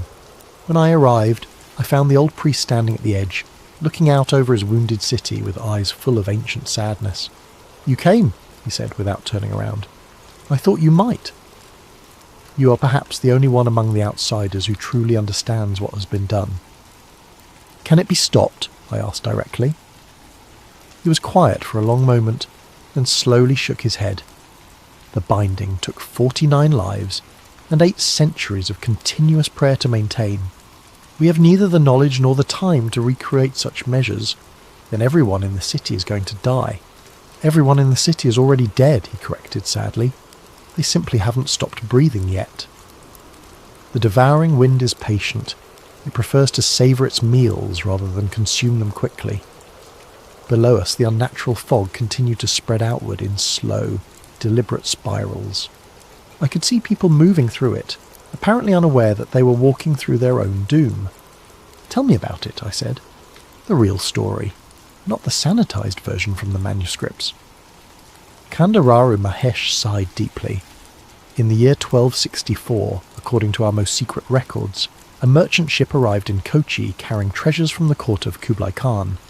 Among the cargo was a sealed urn bearing warnings in 7 languages, all saying the same thing: "Do not open. Contains the breath of the ending world." He turned to face me and I saw that his eyes were filled with tears. The merchant who brought it had watched it consume 3 cities on his journey from China. He begged our ancestors to find a way to bind it permanently. The task fell to our temple, because we possessed the knowledge of certain older practices. What kind of practices?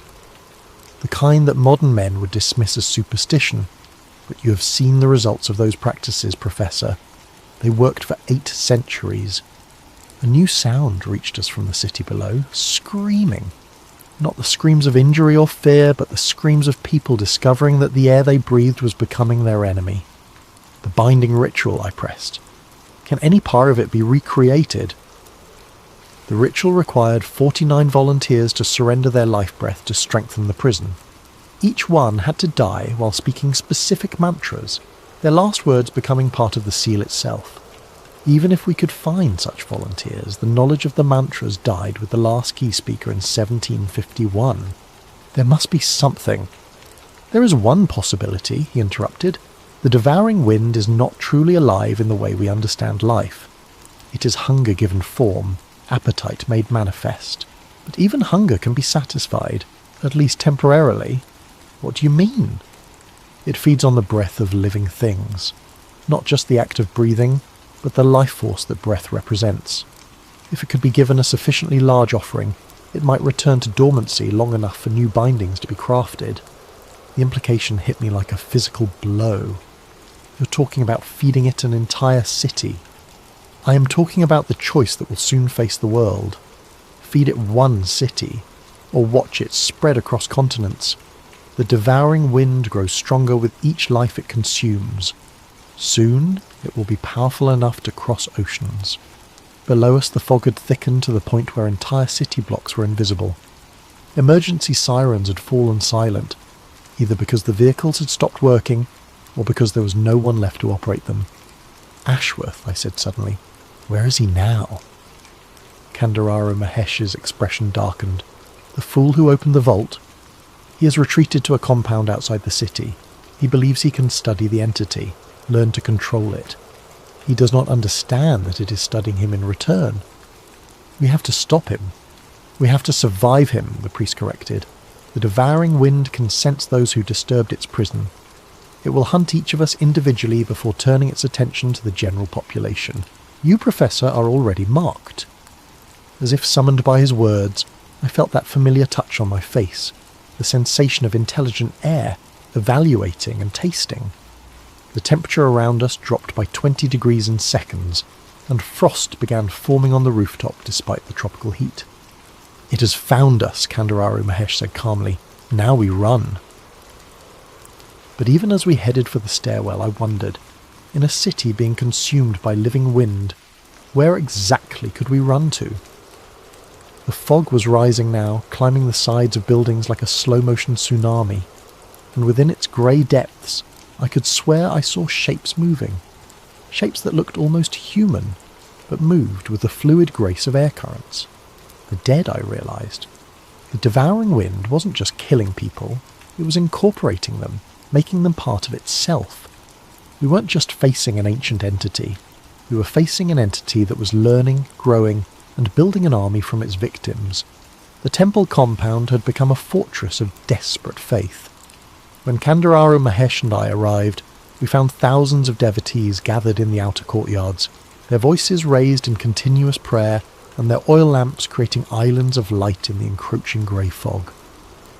The sound of their chanting seemed to push back the unnatural mist, creating a bubble of clear air around the sacred grounds. The collective prayers, the old priest explained as we hurried toward the main shrine. They remember the old bindings even if they don't understand them. Faith has power here. It always has. But even as he spoke, I could see the strain on the faces around us. Many of the devotees were elderly, and hours of continuous chanting were taking their toll. Several had already collapsed from exhaustion, and those who remained looked hollow-eyed with effort. How long can they maintain this? I asked. Until they can't, he replied grimly. Inside the main shrine, a council of the temple's senior priests had gathered around ancient texts and ritual implements. They spoke in rapid Malayalam, their voices tight with urgency. When they saw Kandararu Mahesh, they fell silent and looked to him with the respect due to their senior member. He spoke to them in their native language for several minutes, and I watched their faces grow increasingly grave. Finally, one of them, a middle-aged man with intricate ritual scars on his arms, approached me. "You are the historian who witnessed the opening," he said in accented English. "You have seen the true nature of what we face." I nodded. "I've read the manuscripts. I understand what your ancestors did to bind it." "Then you understand why we must attempt the same ritual, even without the proper knowledge?" "The 49 volunteers," I said, suddenly understanding. "You're going to try to recreate the original binding." "We are going to try," he confirmed, "but we lack the key speakers. the ones who knew the proper mantras. The binding will be improvised. What does that mean? Kandararu Mahesh answered for him. It means we will probably fail, but perhaps we can weaken it enough that future generations will find a way to complete what we start. Outside, the chanting faltered for a moment, and immediately the temperature in the shrine dropped. Through the open doorways, I could see the grey fog pressing closer to the temple walls, like a living thing testing the boundaries of a cage. The faithful are weakening, one of the younger priests observed.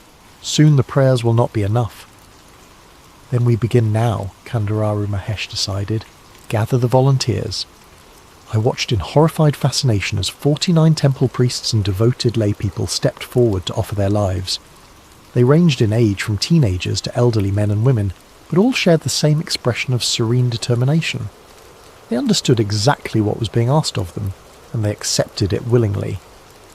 The ritual began at sunset, timed to coincide with the traditional evening prayers.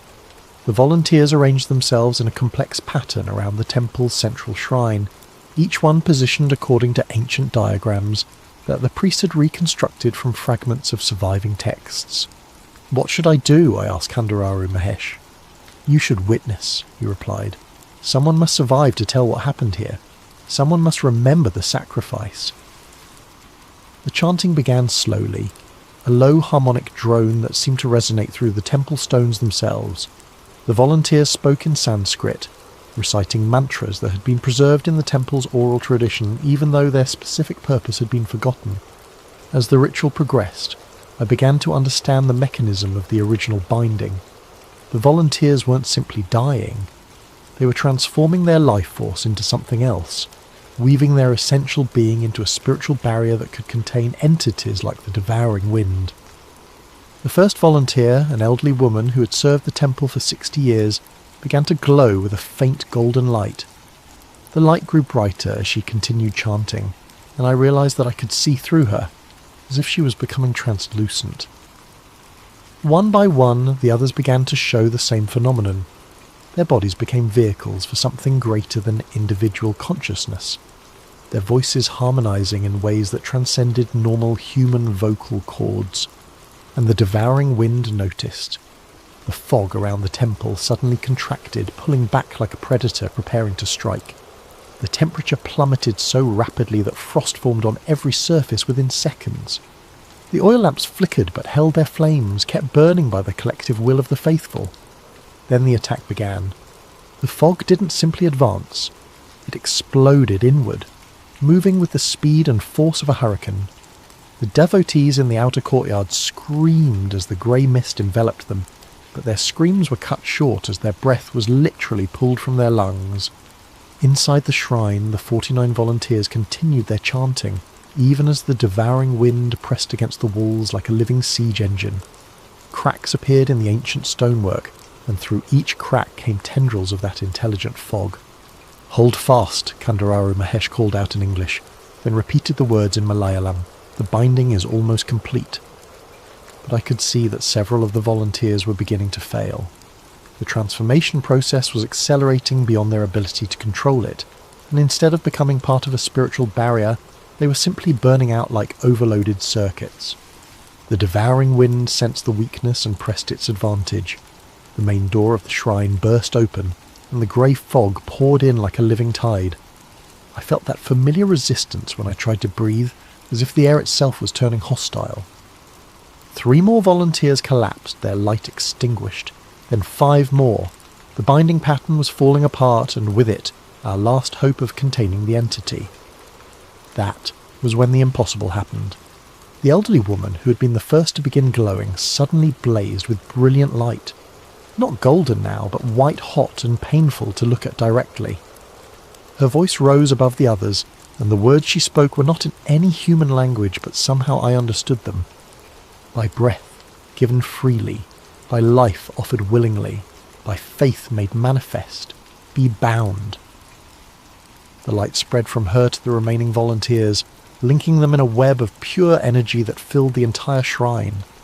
The devouring wind recoiled as if struck, and for a moment the grey fog retreated. But the effort was too much. One by one, the volunteers collapsed. their life force completely spent.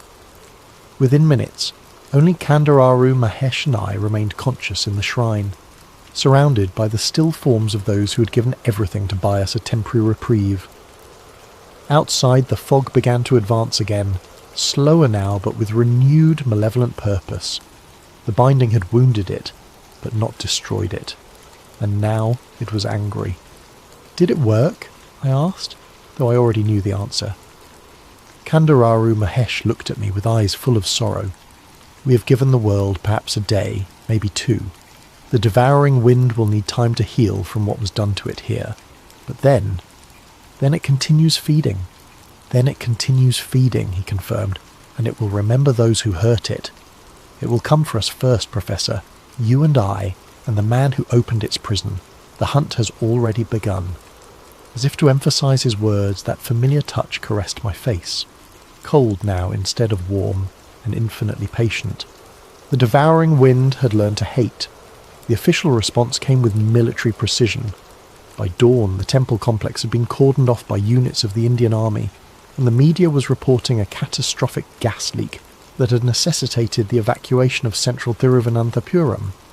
Satellite phones and internet connections throughout the city remained mysteriously disrupted, preventing any unauthorized communication about the true nature of events. I watched from a secure location as black helicopters circled the temple, and men in hazmat suits entered the shrine where 49 people had sacrificed their lives to buy humanity a few precious hours. Their bodies were removed in sealed containers, their sacrifice reduced to casualties of industrial accident in the preliminary reports. Victor Ashworth's compound had become a fortress of its own, ringed with military vehicles and buzzing with activity. From intelligence sources that Kandararu Mahesh somehow possessed, the temple's network of information was far more sophisticated than I had realized. We learned that Ashworth was in constant communication with officials from multiple governments. "They're not trying to stop him," the old priest said as we reviewed the intercepted communications. "They're trying to make a deal with him." The Supreme Court of India issued a terse statement that afternoon. Following a comprehensive geological survey, Vault B of the Sri Padmanabhaswamy temple has been found to be structurally compromised and empty of significant archaeological content. The chamber will be permanently sealed as a safety precaution. Empty, they were calling it empty, but I knew better. The thing that had been bound for 8 centuries was very much present. It had simply learned to hide itself while it recovered from the partial rebinding our desperate ritual had achieved. The grey fog had dissipated, but only because the devouring wind no longer needed such obvious manifestations. It was growing more sophisticated, more subtle in its approach. The death toll in the city had been substantial but explainable. Heart attacks, strokes, respiratory failures, all within the normal range of statistical variation for a population of 750,000. The medical examiners found nothing unusual because they weren't looking for the right signs.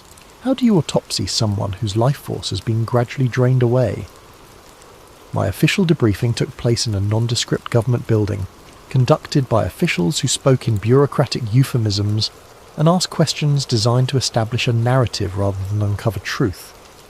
I was required to sign a comprehensive non-disclosure agreement backed by the Official Secrets Act, surrendering all notes, photographs and recordings related to my work at the temple.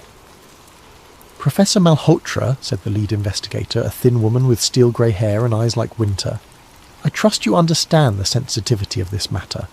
National security, international relations, economic stability, all of these factors require that certain interpretations of events be maintained." "You're asking me to lie about what I witnessed," I said. "I'm asking you to consider the greater good," she replied. "What purpose would be served by creating public panic over what are ultimately unexplained phenomena? The temple's treasures have been catalogued and will benefit the people of India. The archaeological investigation has been completed successfully. End of story. And the people who died? Tragic casualties of an industrial accident that has now been resolved. Their families will be compensated appropriately." She slid a leather portfolio across the table, similar to the one Ashworth had shown me, but thicker. "Your compensation, Professor. Consultation fees, research stipends, and a substantial grant for your university department, enough to fund a decade of legitimate archaeological work. The money was substantial, more than I could earn in 5 years of normal academic work. But it came with invisible chains, bank accounts that could be frozen, research permits that could be revoked, academic positions that could be eliminated with a phone call. "What about Ashworth?" I asked. Her expression didn't change, but something flickered behind her eyes. "Mr. Ashworth is under protective custody while we assess the full implications of the situation.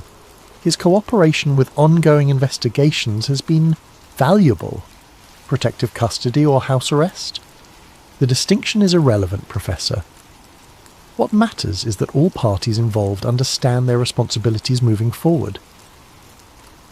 As I left the briefing, I noticed something that chilled me more than any supernatural encounter. The woman conducting the interview had a small serpent-shaped mark on her forehead, barely visible, like a birthmark or old scar. But I had seen that same mark beginning to form on my own face in the hotel mirror that morning. The devouring wind was marking its targets. That evening, in what I thought would be my final journal entry, I wrote, "The official version of events is now established. Vault B contained nothing but empty stone chambers and geological instability.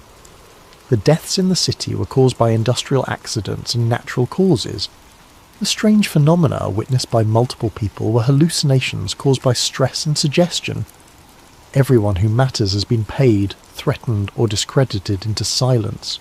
The story that will appear in history books will be sanitized, rational, completely divorced from the terrifying reality of what we unleashed. But the thing in the vault is not bound by official narratives or government cover-ups. It is patient, intelligent, and now it has had time to study us, to learn about our world, our weaknesses, our technologies.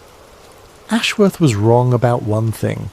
We can't control what we don't understand. But he was right about another. This is just the beginning. What happened in Kerala will happen again, somewhere else, when the devouring wind is strong enough to manifest directly. I am marked now. We all are.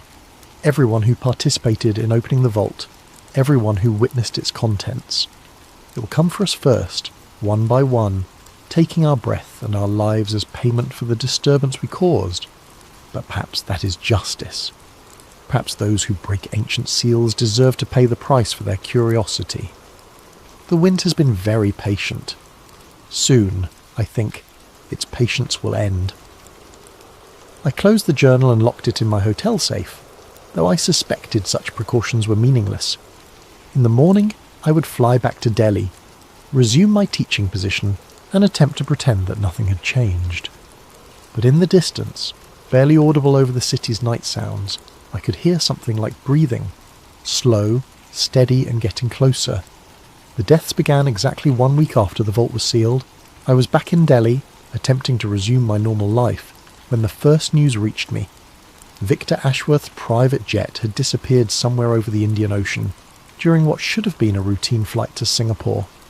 Search and rescue teams found no wreckage, no emergency signals, no trace of the aircraft or its 7 passengers.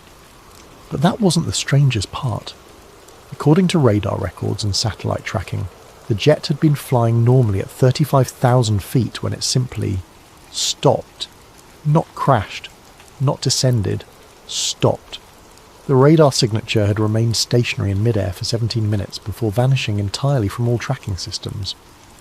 Mechanical failure doesn't explain that pattern, I told myself, though I knew the real explanation was far worse.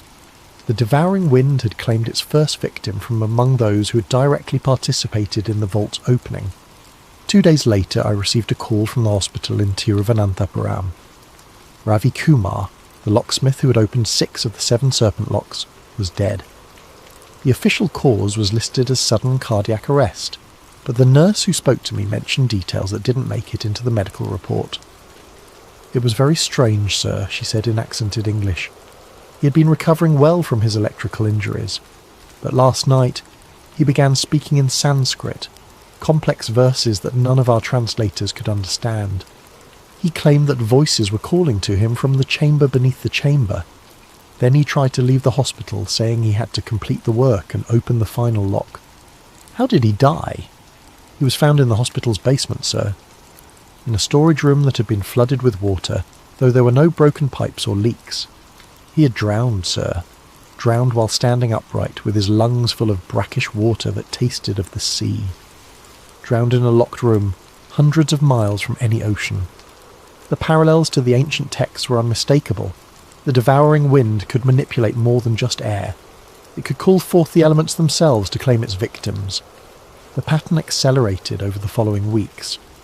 Dr. Anita Sharma, the Supreme Court-appointed archaeological observer, died in her New Delhi apartment.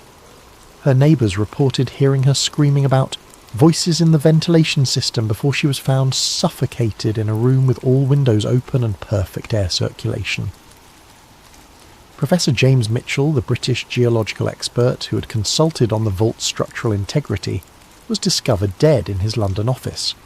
The cause of death was listed as aneurysm, but security footage showed him speaking to empty air for hours before his collapse, as if carrying on a conversation with invisible entities.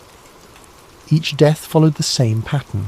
The victims would begin hearing voices, become obsessed with returning to complete some unfinished task, and then die by some form of suffocation or drowning. The authorities investigating each case found no connections, no patterns, nothing to suggest anything other than unfortunate coincidences. But I knew better. We were being hunted. The serpent mark on my forehead had grown more pronounced, visible now even in normal lighting. It appeared to be a brand of some kind, burned into the skin from within. When I researched similar marks in historical texts, I found references to the seal of the breathless, a sign that marked those claimed by entities that fed on life force. I wasn't the only one who had noticed. Other survivors of the vault opening had been reaching out through secure channels, comparing notes and sharing their growing terror. The government officials who had participated were using their resources to hide in secure locations. The journalists who had covered the story were fleeing to foreign countries. Everyone who had been touched by the devouring wind understood that running was pointless, but the human instinct for survival demanded the attempt. It was during this period of mounting dread that I received an unexpected visitor. Kandararu Mahesh appeared at my university office on a Tuesday morning, looking haggard and aged far beyond his years. "Professor," he said, settling into the chair across from my desk with obvious fatigue, "I bring grave news from Kerala. More deaths. Worse. The binding we attempted, it is failing more rapidly than we anticipated. The entity has learned to corrupt the spiritual barriers we erected. It no longer needs to wait for them to weaken naturally." He produced a tablet computer and showed me satellite imagery of the temple complex. What I saw made my blood freeze. The buildings were still there, but they appeared to be breathing. The stone walls expanded and contracted in a slow, rhythmic pattern that was clearly visible from space. "It has claimed the temple as its new body," Kandararu Mahesh explained. "The entire complex has become an extension of its consciousness. Soon, it will be strong enough to manifest directly anywhere in the world. How long do we have? Days, perhaps. But that is not why I came to see you." His expression grew even more grave. "I have discovered why you and I have survived when so many others have died." "What do you mean?" "The devouring wind does not simply kill its marked victims. It studies them first. It learns from each death, gaining knowledge about our world, our methods, our weaknesses.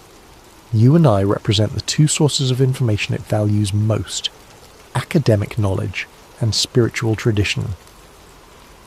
The implication hit me like a physical blow. We're not survivors. We're specimens. We're being preserved until the entity has learned everything it can from us. When that process is complete, we will die as the others have died, but our knowledge will live on as part of its consciousness. He stood to leave, moving with the careful precision of someone conserving limited strength. "I have perhaps 1 or 2 days before it completes its study of our temple's spiritual practices. You may have slightly longer. There is much academic knowledge to absorb." "Wait," I called as he reached the door. "There has to be something we can do. Some way to fight back." Kandararu Mahesh paused, his hand on the doorknob. "There is one possibility. but it would require a sacrifice greater than the 49 who died in our binding ritual. What kind of sacrifice? The kind that destroys the teacher to prevent the student from learning. With those cryptic words, he was gone, leaving me alone with the growing certainty that my time was running out. That night, I made what I believed would be my final journal entry. The hunting pattern is now clear. The devouring wind systematically eliminates those who disturbed its prison, but not randomly. It chooses its victims based on the knowledge they possess, learning from each death and growing stronger. I am not a survivor. I am a resource being carefully managed until it can be fully exploited. When the entity has absorbed everything I know about archaeological techniques, historical analysis, and academic methodology, it will discard me as it has discarded the others. But knowledge is a double-edged sword. If the thing in the vault can learn from us, perhaps we can learn from it as well. Perhaps there is still time to find a way to turn our knowledge against our hunter. The mark on my forehead grows warmer each night. Soon, I think, the lessons will begin. The dream started on a Thursday night, 3 weeks after Kandararu Mahesh's visit to my office. They weren't normal dreams. They felt more like forced downloads of information directly into my sleeping mind, as if something was using my unconscious state to install knowledge I had never learned. I dreamed of the original binding ritual in vivid, historically accurate detail. I saw the 49 medieval priests as they prepared for their sacrifice, watched them weave their life force into barriers that existed in dimensions beyond normal human perception. The process was far more complex than the surviving manuscripts had indicated. It required not just willing death, but a fundamental transformation of consciousness that allowed the priest to become part of the spiritual architecture of reality itself. But mixed with these ancient memories were newer visions, the devouring wind as it had been before its original binding, roaming across a world that looked almost like Earth, but wasn't quite right. The continents were in different positions, the stars followed unfamiliar patterns, and humanity was different, smaller, more primitive, but also more spiritually aware. The humans of that ancient time could see the entities that moved through the spaces between air molecules, could speak directly with forces that modern science didn't even acknowledge existed. The devouring wind had been just one of many such entities in that primordial world. They weren't evil in any way humans could understand. They were simply aspects of reality, operating according to their own nature. The wind consumed life force the same way fire consumed oxygen, not out of malice, but because that was its function in the cosmic order. But something had gone wrong. The balance between the entities and early humanity had been disrupted, and the creatures of air and void had begun feeding too aggressively. One by one they had been bound by priest kings who understood the deeper structures of existence. The devouring wind had been among the last to be contained, and its prison had been designed to last until the cosmic balance could be restored. That balance had never been restored. Instead, humanity had evolved away from spiritual awareness, developing technology and rational thought at the expense of their ability to perceive the hidden layers of reality.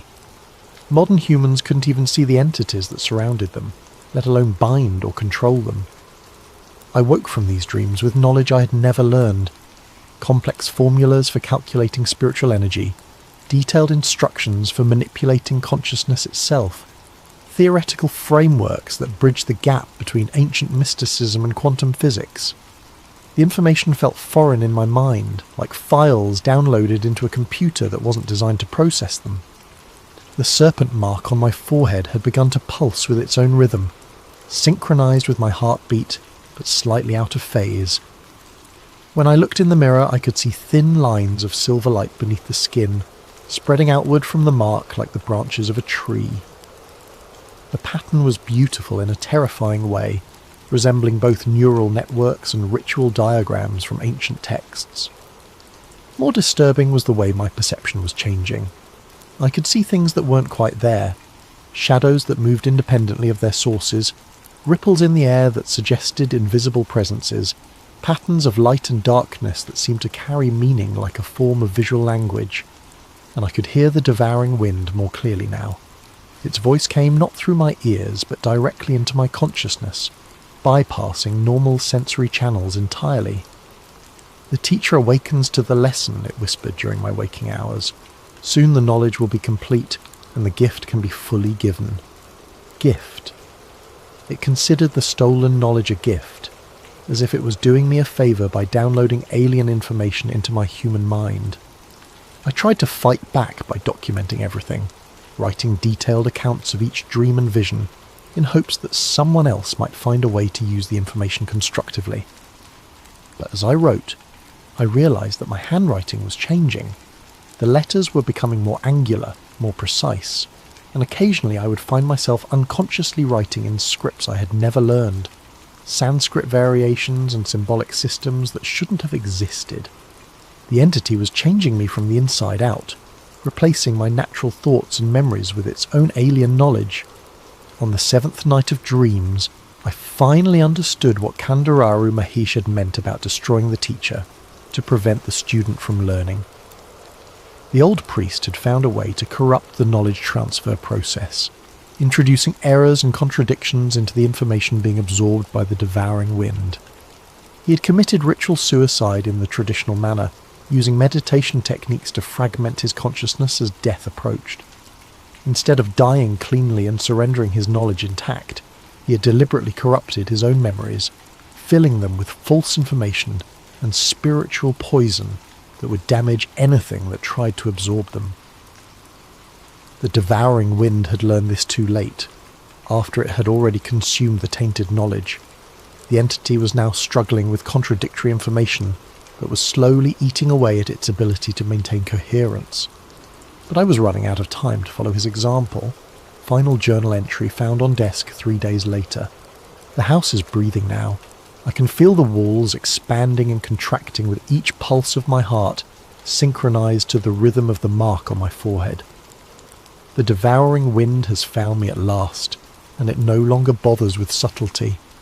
I understand everything now, the full scope of what we unleashed, what it plans, how it intends to use the knowledge it has stolen from us. The entity doesn't just want to feed on humanity, it wants to transform our entire world into something resembling that ancient realm, where it once roamed freely. The other bound entities sleeping in their prisons across the globe are beginning to stir. The devouring wind's escape has shown them that the old bindings can be broken. Soon, Tibet's mountain spirits will crack their stone seals. The Mesopotamian hunger gods will rise from their desert tombs. The Greek void walkers will emerge from their island caves. But I have learned something the entity doesn't expect me to know. The knowledge transfer works both ways. As it downloads alien information into my mind, I have been uploading human thoughts into its consciousness. Our emotions, our irrationality, our capacity for self-sacrifice. All of these things are foreign concepts to a creature of pure appetite. I have been teaching it to doubt itself. The silver lines under my skin are spreading faster now, reaching toward my heart. When they arrive, the transformation will be complete, and I will become another puppet in its growing army of the consumed. But I have prepared one final gift for my hunter. Every lie I can think of, every false memory, every fictional story, every impossible contradiction. I am filling my mind with deliberate chaos, poisoning the well of knowledge before it can be fully drained. The window is open, but no breeze enters. The air itself is holding its breath, waiting. I can smell rain and iron, though the sky is clear. The familiar touch caresses my face one last time. No longer cold, no longer patient, but desperate with hunger. The devouring wind whispers, "The breath is mine." But I whisper back, "The breath is poison." The silver lines reach my heart. The world explodes into note found attached to journal. Professor Malhotra's body was discovered by university security 3 days after his last contact with colleagues. Official cause of death: respiratory failure. The room showed signs of extreme temperature fluctuation, and several windows were found shattered from the inside despite no evidence of wind or weather damage. More disturbing were the writings found throughout the house. Thousands of pages covered in scripts from dozens of languages, including several that linguists have been unable to identify. The text appears to be either advanced theoretical physics or elaborate fiction. Experts cannot agree which. The investigation was closed after all the electronic recording equipment in the vicinity began malfunctioning simultaneously. The house has been sealed pending further study. In Kerala, the Sri Padmanabhaswamy temple remains closed to the public. Vault B has been filled with concrete and steel, though local residents report that the temperature around the site continues to fluctuate dramatically. No other incidents have been reported as yet. What if the objects we see streaking through our solar system aren't just cosmic debris? What if some of them are watching, waiting, and following a pattern we're only beginning to understand? Tonight's story takes us into the world of deep space surveillance, government cover-ups, and the terrifying possibility that we're not alone, and haven't been for decades. If you enjoy stories like this that blur the line between science and the unknown, make sure to hit that like button and subscribe to Sleep Theories for more content that will keep you questioning what's really out there, and drop a comment below letting me know what time you're listening and where you're from around the world. I love connecting with fellow night owls and mystery seekers. Now, let's dive into the Atlas pattern. The coffee had gone cold hours ago, but I kept sipping it anyway.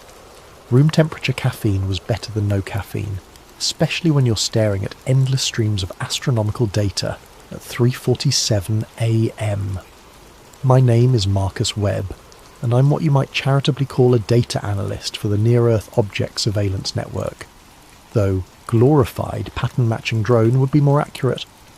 Most nights were the same routine: cross-reference orbital trajectories, flag anything that deviated from predicted paths, file reports that maybe 3 people would ever read, asteroids, comets, space junk.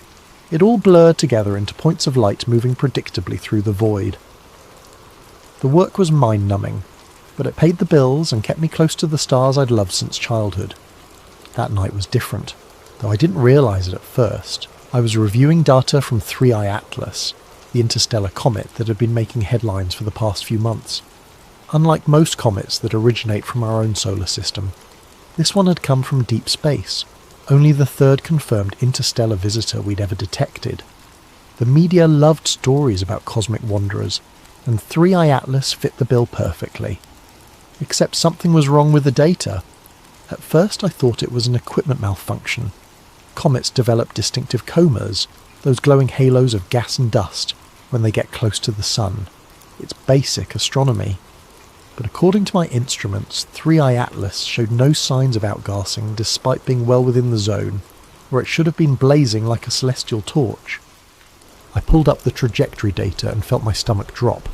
The orbital path showed tiny corrections, minute adjustments that were impossibly precise for a chunk of ice and rock tumbling through space. I ran the calculations 3 times, then a 4th, but the result was always the same. 3I Atlas wasn't following a natural ballistic trajectory, it was steering. My hands trembled as I documented everything. Spectral analysis, trajectory corrections, the complete absence of a coma. I cross-referenced the data with our deep space tracking stations and found the same anomalies reflected across multiple observation points. This wasn't instrument error. This was real. I drafted my report with meticulous care, attaching every piece of supporting data I could find. The implications were staggering. If 3I Atlas was under intelligent control, it meant we were being visited by something far more sophisticated than a wandering comet. I encrypted the files and submitted them through official channels, then sat back in my chair and tried to process what I'd discovered. Sleep was impossible. I spent the remaining hours before dawn triple-checking my work, running additional simulations, and preparing for the inevitable barrage of questions that would come once my superiors saw the report. Part of me was terrified, but another part was electric with excitement. This could be the discovery that changed everything. When I arrived at work the next morning, I went straight to my computer to pull up the backup files of my observation log. The screen flickered to life, and my blood ran cold. The entire night's work was gone. In place of my carefully documented anomalies was a single line of text. Instrument error, data invalid, log purged. I tried accessing the backup servers, but every copy had been scrubbed clean. It was as if the past 12 hours of work had never happened. my report had vanished without a trace, leaving no evidence that I'd ever observed anything unusual about 3i Atlas. But I remembered every detail. The trajectory corrections, the missing coma, the impossible precision of its path through space. Someone had wiped my data, but they couldn't wipe my memory. I sat in my cubicle, staring at the blank screen, and realised I was no longer just a data analyst. I had become a witness to something that someone very powerful didn't want the world to know. The question was, what was I going to do about it? The fluorescent lights hummed overhead, casting their sterile glow across rows of identical workstations. My colleagues went about their morning routines, oblivious to the fact that evidence of possible extraterrestrial intelligence had been discovered and then systematically erased overnight. I wanted to scream, to shake them all and tell them what I'd seen. Instead, I opened a new observation log and tried to pretend that nothing had changed. But everything had changed. I just didn't know how much yet. I spent the morning trying to reconstruct my observations from memory, but without the raw data, it felt like chasing shadows. Every time I pulled up 3i Atlas in the current tracking system, the trajectory looked perfectly normal. Textbook comet behaviour with no signs of the anomalies I'd documented just hours before. Around lunch, I decided to reach out to Dr. Jennifer Martinez, a colleague at the Palomar Observatory who'd been tracking the same object. If anyone else had noticed the irregularities, it would be her. I kept the email casual, asking about her observations and mentioning that I'd seen some interesting data patterns the night before. A reply came back within minutes. "Hey Marcus, nothing unusual on our end. Standard comet behaviour all the way. Maybe check your instrument calibration." The dismissal stung, but I couldn't blame her. Without the data to back up my claims, I sounded like another conspiracy theorist seeing patterns in random noise. I spent the afternoon reviewing archived observations, looking for any trace of what I'd seen, but came up empty. When I got home that evening, I went straight to my home office to fire up my personal workstation. If the official channels had been compromised, maybe I could find some trace of the truth in my own files. I'd been in the habit of backing up interesting observations to my personal cloud storage, just in case. The computer took longer than usual to boot up. When the desktop finally appeared, I noticed immediately that something was wrong. Files were missing, folders had been rearranged, my backup directories were completely empty. A chill ran down my spine as I checked the access logs. According to the timestamps, my computer had been remotely accessed while I was at work. Someone had systematically gone through my personal files and deleted anything related to astronomical observations from the past month. I was reaching for my phone to call tech support when it rang. The caller ID showed an unknown number. "Hello? Marcus Webb?"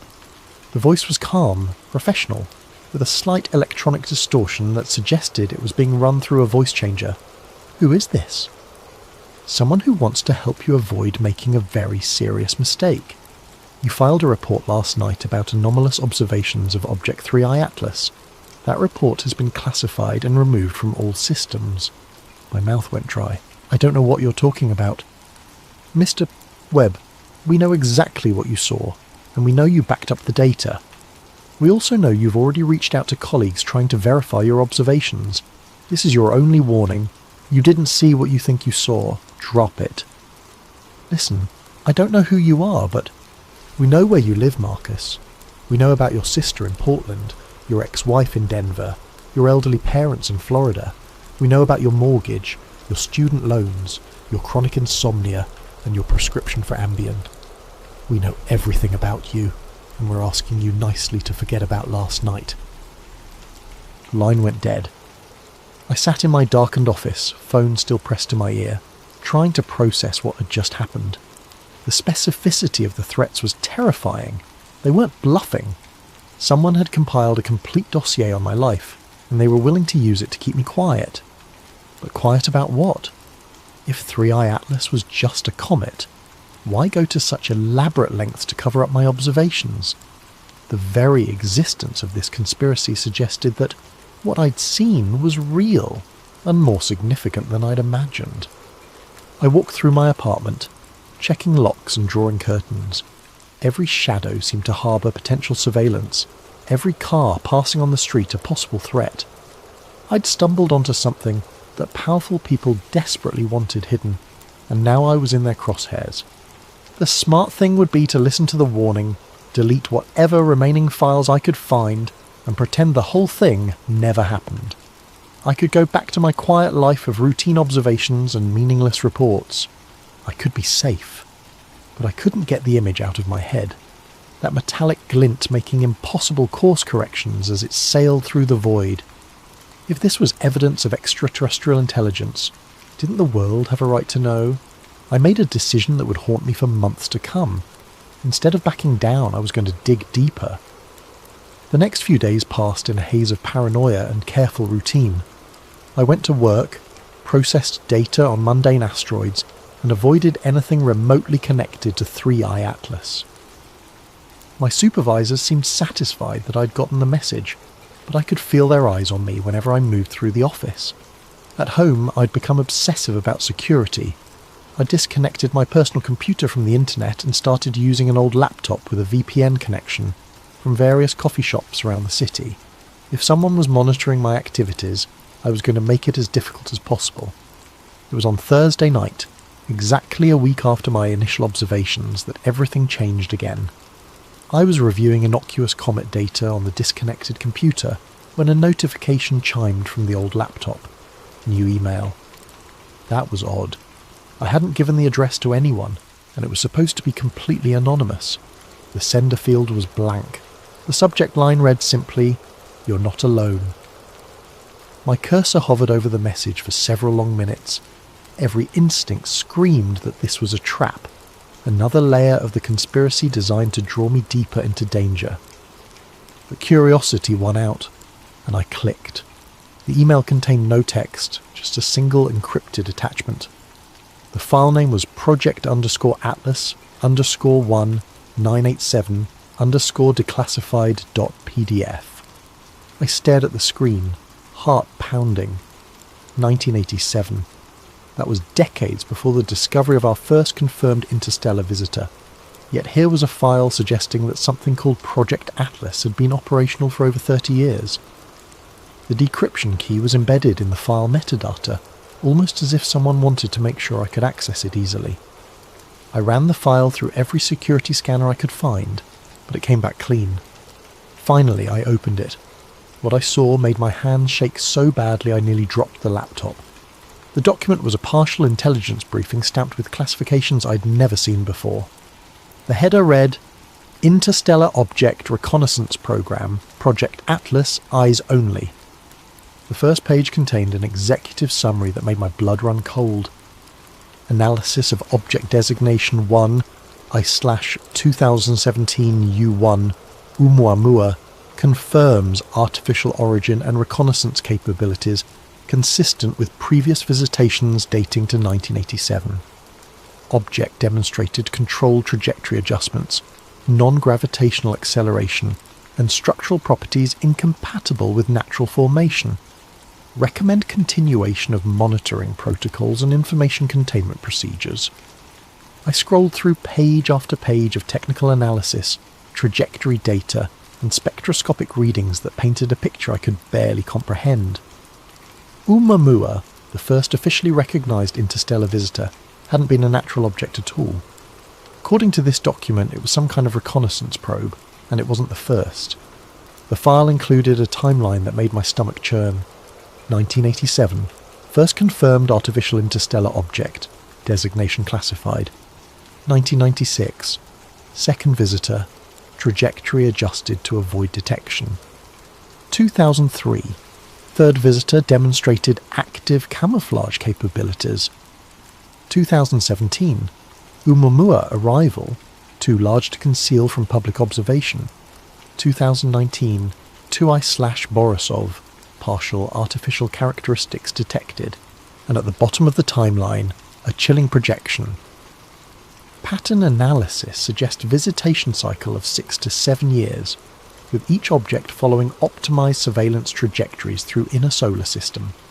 Recommend heightened monitoring for next projected arrival, 2025 to 2026 time frame. 3i Atlas had arrived right on schedule. I spent hours poring over the technical data trying to understand the implications. These weren't random cosmic visitors. They were part of a systematic surveillance operation spanning decades. Someone, or something, had been conducting regular reconnaissance of Earth, and our governments had known about it all along. The document included references to information containment protocols and civilian observation management, which explained what had happened to my data. This wasn't just a cover-up. It was a well-established system for suppressing any evidence that leaked into public channels. But why give me this information? Who had access to such highly classified material, and why were they willing to risk everything to leak it to a low-level data analyst? I printed the entire document on the coffee shop's printer, then deleted all traces from the laptop. This was too important to trust to digital storage alone. As I walked home through the darkened streets, clutching the papers under my jacket, I couldn't shake the feeling that I was being watched. The next morning brought a fresh horror. When I arrived at work, my supervisor was waiting at my desk with a grim expression. "Marcus, we need to talk. Conference room 3 now." Inside the sterile meeting room, he laid out a series of photographs across the table. They showed me entering the coffee shop, using the laptop, printing documents, and walking home with a manila envelope under my arm.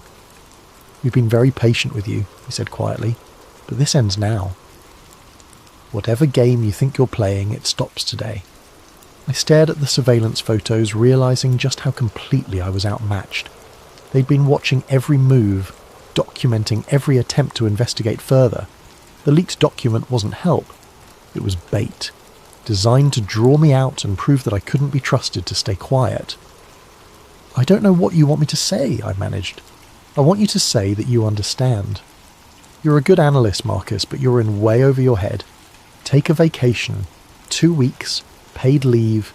Think about whether this job is really the right fit for you." The message was clear. Back off or lose everything. But as I cleaned out my desk under the watchful eyes of security, I couldn't help but smile grimly. They thought they'd caught everything, but they were wrong. Hidden in my apartment was a complete copy of the Project Atlas file, and more importantly, I now knew I wasn't the only one who'd seen through the deception. Someone else was out there, someone with access to the deeper secrets of the conspiracy, and they were trying to help me expose the truth.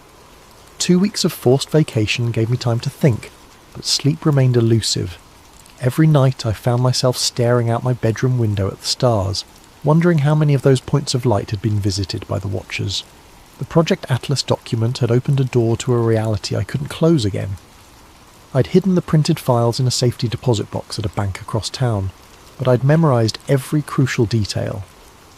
The pattern was what haunted me most.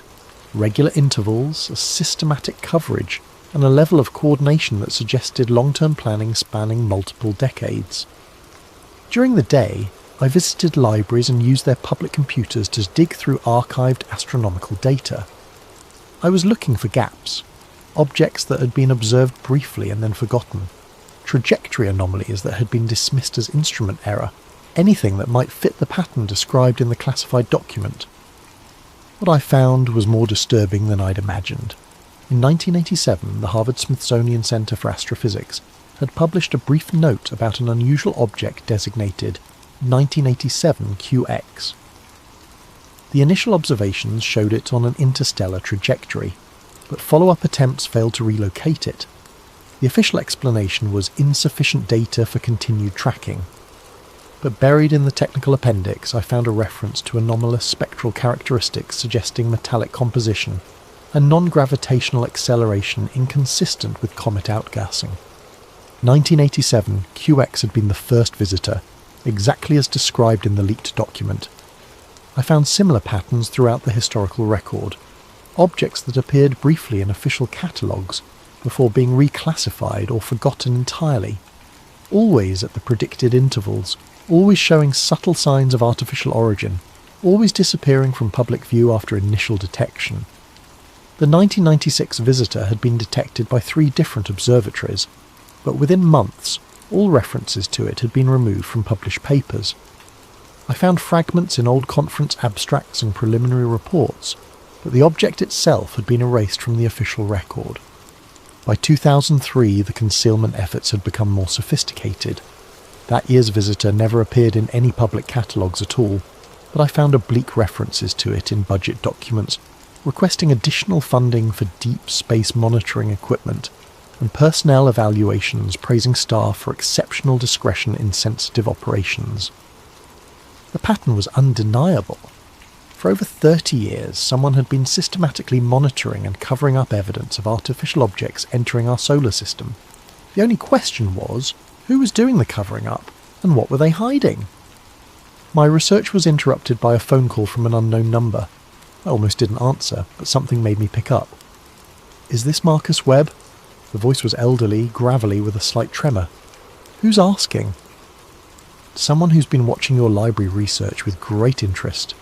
My name is Dr. Harold Peterson. I think we should meet." The name was familiar. I'd seen it referenced in some of the older papers I'd been reviewing. Harold Peterson had been a respected astronomer in the 1980s, specialising in small body observations. His publications had stopped abruptly in 1988. "What do you want?" "I want to show you something that will change how you see everything, but not over the phone. Are you familiar with the old Griffith Observatory parking lot? Meet me there at midnight." Every instinct told me it was a trap, but I'd come too far to turn back now. That night I drove through the winding roads of Griffith Park, checking my rearview mirror constantly for signs of surveillance. The observatory was closed, its parking lot nearly empty except for a few late-night stargazers. Dr. Peterson was exactly what I'd expected. A thin, white-haired man in his 70s, leaning heavily on a walking cane and clutching a worn leather satchel. But his eyes were sharp and alert, and when he spoke, his voice carried the weight of terrible knowledge. "You're not the first to notice the pattern, Mr. Webb. I've been tracking it for over 3 decades. The difference is, I learned to keep my mouth shut." We sat on a bench overlooking the Los Angeles basin, the city lights washing out all but the brightest stars. He opened the satchel and withdrew a collection of photographs, charts, and handwritten notes. 1987 was when it all started for me, he said. I was working at Palomar then, part of a team doing systematic surveys of near-Earth objects. We detected 1987 QX on a Tuesday night in October. By Friday our department had been restructured, and I'd been reassigned to different projects. He showed me photographs of the object, grainy black and white images that nonetheless clearly showed an elongated structure with sharp edges and reflective surfaces. Nothing like any natural comet I'd ever seen. They offered me a choice: sign a non-disclosure agreement and continue my career studying harmless asteroids, or maintain my academic integrity and find myself blacklisted from every observatory in the world. I chose my career and I've regretted it every day since. Why are you telling me this now? Because I'm 74 years old, mister. Webb, I have pancreatic cancer, and I'm going to be dead within 6 months. They can't threaten my career anymore, and I'm tired of carrying this secret. He handed me a manila folder filled with documentation I'd never seen before. Internal memos about visitor protocols, budget allocations for special projects, and correspondence between observatories about maintaining operational security. There are more of us out there, he said. Astronomers who've seen things they can't talk about, technicians who've been reassigned after asking too many questions, graduate students whose thesis projects have been mysteriously cancelled. We're scattered, isolated and afraid, but we're not alone. The final document in the folder was a list of names and contact information. 24 astronomers, all with similar stories of suppressed observations and forced silence. At the top of the list was a note in Doctor. Peterson's handwriting. Project Atlas isn't just about covering up alien visitation. It's about preparing for something much bigger. The pattern is accelerating. What do you mean, accelerating? The intervals between visits are getting shorter. The objects are getting larger, and according to my calculations, the next one isn't coming to observe anymore. He pointed up at the stars with a trembling finger. It's coming to stay. We sat in silence for several long minutes, the weight of his words settling over me like a shroud. Finally, I asked the question that had been haunting me since I'd first seen the anomalous data. What do we do about it? Dr. Peterson smiled grimly. We prepare for the possibility that our governments have been lying to us for 37 years, and we get ready to find out what they've really been hiding. As I drove home that night, the list of names burning like a coal in my jacket pocket, I realised that my journey was far from over. I thought I was investigating a simple cover-up, but I was actually uncovering something much more complex and terrifying. The watchers in space weren't just visitors passing through our solar system. They were scouts, preparing the way for something bigger. And soon, we were going to find out what that something was. Dr. Peterson's death made the obituary section of the Los Angeles Times 3 days after our meeting. Noted astronomer Harold Peterson, 74, died, peacefully in his sleep after a brief illness. No mention of his decades of research or his role in early deep space observations. Just another forgotten scientist disappearing from the record. But his list lived on. I'd spent the past week carefully reaching out to the contacts he'd provided, using coded language and anonymous email accounts. The responses had been both encouraging and terrifying. Dr. Elena Rodriguez from the University of Arizona. I've been waiting 30 years for someone to ask the right questions. James Mitchell, formerly of JPL. They reassigned me to Mars imaging after I got too curious about irregular trajectories. I've kept my own records. Professor Liu Wei from Beijing Observatory. The phenomenon is global. Chinese space program has similar protocols. Each conversation revealed another piece of the puzzle. The conspiracy wasn't limited to American institutions. It was an international effort involving every major spacefaring nation. The implications were staggering. My unofficial network was coming together just in time for the Southwest Astronomical Conference in Phoenix. It was perfect cover. Hundreds of professional and amateur astronomers gathering to discuss recent observations and share data. If I was careful, I could meet with several of my contacts without raising suspicion. I registered under my real name and booked a flight to Phoenix, trying to maintain the appearance of normal professional activity. But as I packed for the trip, I couldn't shake the feeling that I was being watched. Cars seemed to linger too long outside my apartment. The same face appeared in multiple coffee shops. Paranoia, maybe, but the events of the past month had taught me to trust my instincts. The conference was held at a sprawling resort complex in Scottsdale, with sessions scattered across multiple buildings and hundreds of attendees milling about between presentations. Perfect for discreet meetings, but also perfect for surveillance. I'd arranged to meet Dr. Rodriguez during the lunch break at a quiet cafe in the resort's north wing. She was a compact woman in her 50s, with prematurely grey hair and intense dark eyes that seemed to catalogue every detail of her surroundings. "You're taking a big risk reaching out to all of us," she said quietly as we found a corner table. "They're very good at monitoring communications." "I know," but Dr. Peterson thought it was time to break the silence. "Harold was a good man. He carried this burden longer than any of us should have to." She slid a thin tablet across the table. "I've compiled everything I could recover from my observations in 1996. The trajectory data alone should be enough to prove artificial control." I downloaded the files to an encrypted drive, noting the precision of her documentation. This wasn't the work of a conspiracy theorist. This was rigorous scientific analysis that had been systematically suppressed. "There's something else," she said. "I've been in contact with colleagues in other countries. The pattern isn't random. These objects are conducting systematic reconnaissance of our entire solar system, mapping resources, defensive capabilities, population centres. For what purpose? That's what we need to find out. But I don't think we have much time left." Our meeting was interrupted by the arrival of James Mitchell, a nervous-looking man in his 60s who kept glancing over his shoulder as he approached our table. "We need to move," he said urgently. "There's a man with a camera taking pictures of everyone at this table." Black suit, earpiece, sitting by the fountain. I turned casually and spotted him immediately. Too well dressed for a conference, too alert for a tourist. Our eyes met for a split second before he looked away, but I'd seen enough to know we were blown. "How did they find us so fast?" Dr. Rodriguez whispered. "Doesn't matter," Mitchell replied. "What matters is getting out of here before they decide we're too dangerous to monitor passively." We separated and left through different exits, but the damage was done. My cover was blown, and now they knew I was actively building a network of suppressed witnesses. As I walked back to my hotel room, I could feel eyes on me from multiple directions. That evening I attended a presentation on deep space observation techniques, trying to maintain the appearance of normal conference activity. But my mind was racing, processing everything I'd learned and trying to anticipate their next move. The answer came sooner than expected. When I returned to my room at 11 p.m, the door was slightly ajar. I pushed it open slowly, reaching for the light switch, and froze. My room had been systematically searched. Every piece of luggage had been opened, every pocket turned inside out. My laptop was missing, along with the encrypted drives containing the leaked documents. But they'd left something behind. A single photograph on the bed. It showed me sitting at the cafe with Doctor, Rodriguez and Mitchell, all three of us clearly identifiable.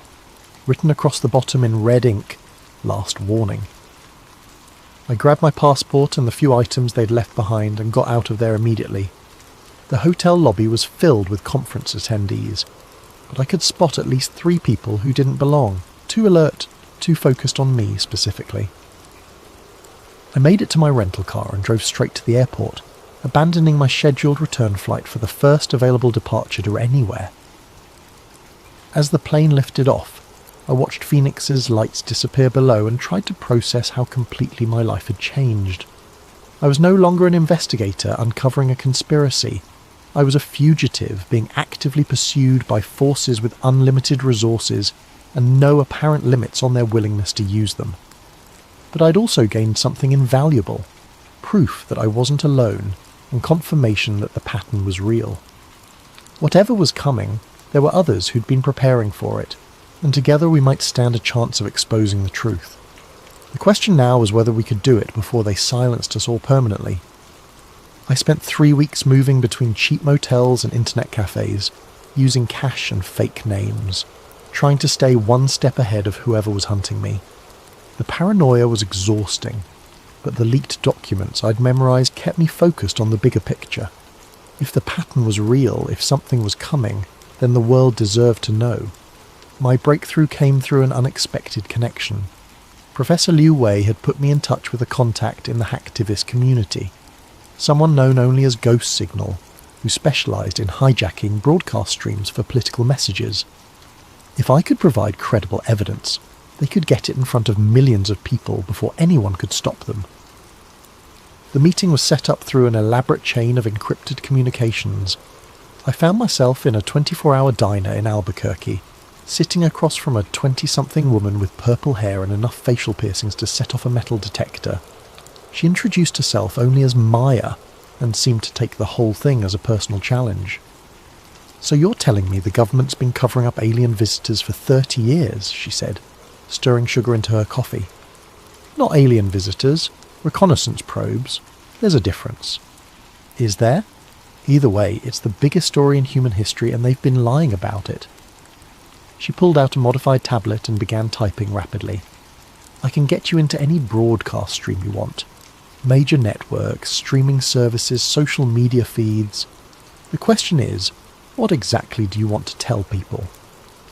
I'd been preparing for this moment for weeks. The message needed to be clear, credible, and impossible to dismiss as a hoax.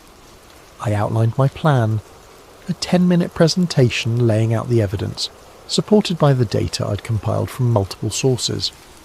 "Here's the problem," Maya said. "As soon as you start broadcasting, they're going to try to shut you down. I can keep the stream live for maybe 15 minutes before they find all my back doors. You get one shot at this. That's all I need." We spent the next hour setting up the technical details. Maya would hijack a popular astronomy livestream during peak viewing hours, giving me access to an audience already interested in space-related content. The broadcast would go out simultaneously across multiple platforms, making it harder to suppress completely. "One more thing," she said as we prepared to leave. "Once this goes live, there's no going back. They'll know exactly who you are and where you are. You sure you're ready for that?" I thought about Dr. Peterson, dying alone with his secrets, about Dr. Rodriguez and the others, spending decades in forced silence, about 3i Atlas, sailing through space on its impossible trajectory while the world remained oblivious to the truth. I'm ready. The broadcast was scheduled for 9 p.m. Eastern Time on a Thursday night, prime viewing for astronomy enthusiasts. I'd rented a small studio space under a fake name and set up basic recording equipment. Maya would handle the technical aspects remotely, leaving me to focus on delivering the most important message of my life. At exactly 9 o'clock, Maya's voice crackled through my earpiece. "You're live in 3, 2, 1. Good evening. My name is Marcus Webb, and I'm a data analyst for the Near-Earth Object Surveillance Network. What I'm about to tell you will challenge everything you think you know about our place in the universe." I started with 3i Atlas, describing my initial observations and the systematic erasure of evidence. Then I expanded to the broader pattern, using charts and graphs to illustrate the regular intervals and artificial characteristics of the interstellar visitors. "These objects aren't random cosmic debris," I continued, holding up copies of the leaked documents. "They're part of a systematic reconnaissance program that has been monitoring Earth for over 3 decades. Our governments know this, and they've been actively covering it up." The chat feed exploded with comments, skepticism mixed with fascination, as viewers tried to process what they were hearing. Some demanded additional proof, others shared their own unexplained observations, and a few confirmed that similar anomalies had been reported in other countries. "The pattern is accelerating," I said, moving to my final slides. "The intervals between visits are getting shorter, and according to my analysis, the next object, designated 4I/ATLAS, isn't coming to observe. It's coming to establish a permanent presence." I displayed the trajectory calculations that showed the next visitor would arrive within 18 months, on a path that would bring it into a stable orbit around Earth rather than passing through the solar system. Based on the data I've compiled from multiple sources, 4I/ATLAS will arrive in approximately 543 days. Unlike its predecessors, this object will not be leaving. It will take up position in our local space, and we need to be prepared for what that means. The chat feed was going crazy now, with thousands of viewers sharing the stream and demanding answers. Several amateur astronomers confirmed they could verify parts of my data with their own observations. The message was spreading faster than I dared hope. That's when Maya's voice crackled urgently in my earpiece. "We've got company. Black SUVs surrounding the building, and my feeds are being traced. Wrap it up now. If you're watching this, please share it with everyone you know," I said quickly. "The truth has been hidden for too long. In less than 2 years, we're going to find out what 37 years of reconnaissance has been preparing for. Don't let them keep you in the dark anymore." The feed went black just as I heard heavy footsteps in the corridor outside. I grabbed my notes and headed for the fire exit, but it was too late. 3 men in dark suits were already coming through the door, moving with the efficiency of people who'd done this many times before. "Mr. Webb, you need to come with us." I thought about running, but there was nowhere to go. I'd accomplished what I'd set out to do. The message was out there, spreading across the internet faster than they could contain it. Even if they silenced me now, the truth was already in motion. "Did I get your attention?" I asked. The lead agent smiled coldly. "You have no idea what you've just done." As they led me out in handcuffs, I caught a glimpse of my reflection in a storefront window. I looked exhausted, paranoid, probably more than a little crazy. But I also looked free. For the first time in months, I wasn't carrying the burden of the secret alone. The truth was finally out there, and now the world would have to decide what to do with it. I spent the next 72 hours in a windowless room that officially didn't exist, being questioned by people who officially weren't there. They didn't identify themselves, didn't read me my rights, and didn't seem particularly interested in following any legal procedures I was familiar with. The questions were always the same. Who had given me the classified documents? How many copies existed? Who else was involved in my conspiracy to disseminate false information? I stuck to the same answers. I'd acted alone, based on my own observations and publicly available data. They showed me printouts of the social media explosion that had followed my broadcast. Number sign Atlas pattern was trending worldwide, with millions of shares and thousands of amateur astronomers attempting to verify my claims. The initial wave of skepticism was giving way to grudging acceptance, as independent observers confirmed the trajectory anomalies I'd described. "You've caused quite a stir," said the lead interrogator, a woman in her 40s with steel-grey hair and eyes like winter. 12 countries have filed formal diplomatic protests. 3 observatories have been forced to release previously classified data. The President is demanding answers. Good, I said. Maybe now we can have an honest conversation about what's really happening. You have no idea what you've done. Do you think we've been keeping this secret for fun? Do you think there isn't a reason for the careful management of this information? For the first time I detected something other than cold professionalism in her voice. There was fear there, carefully controlled but unmistakable. Then tell me the reason, I said.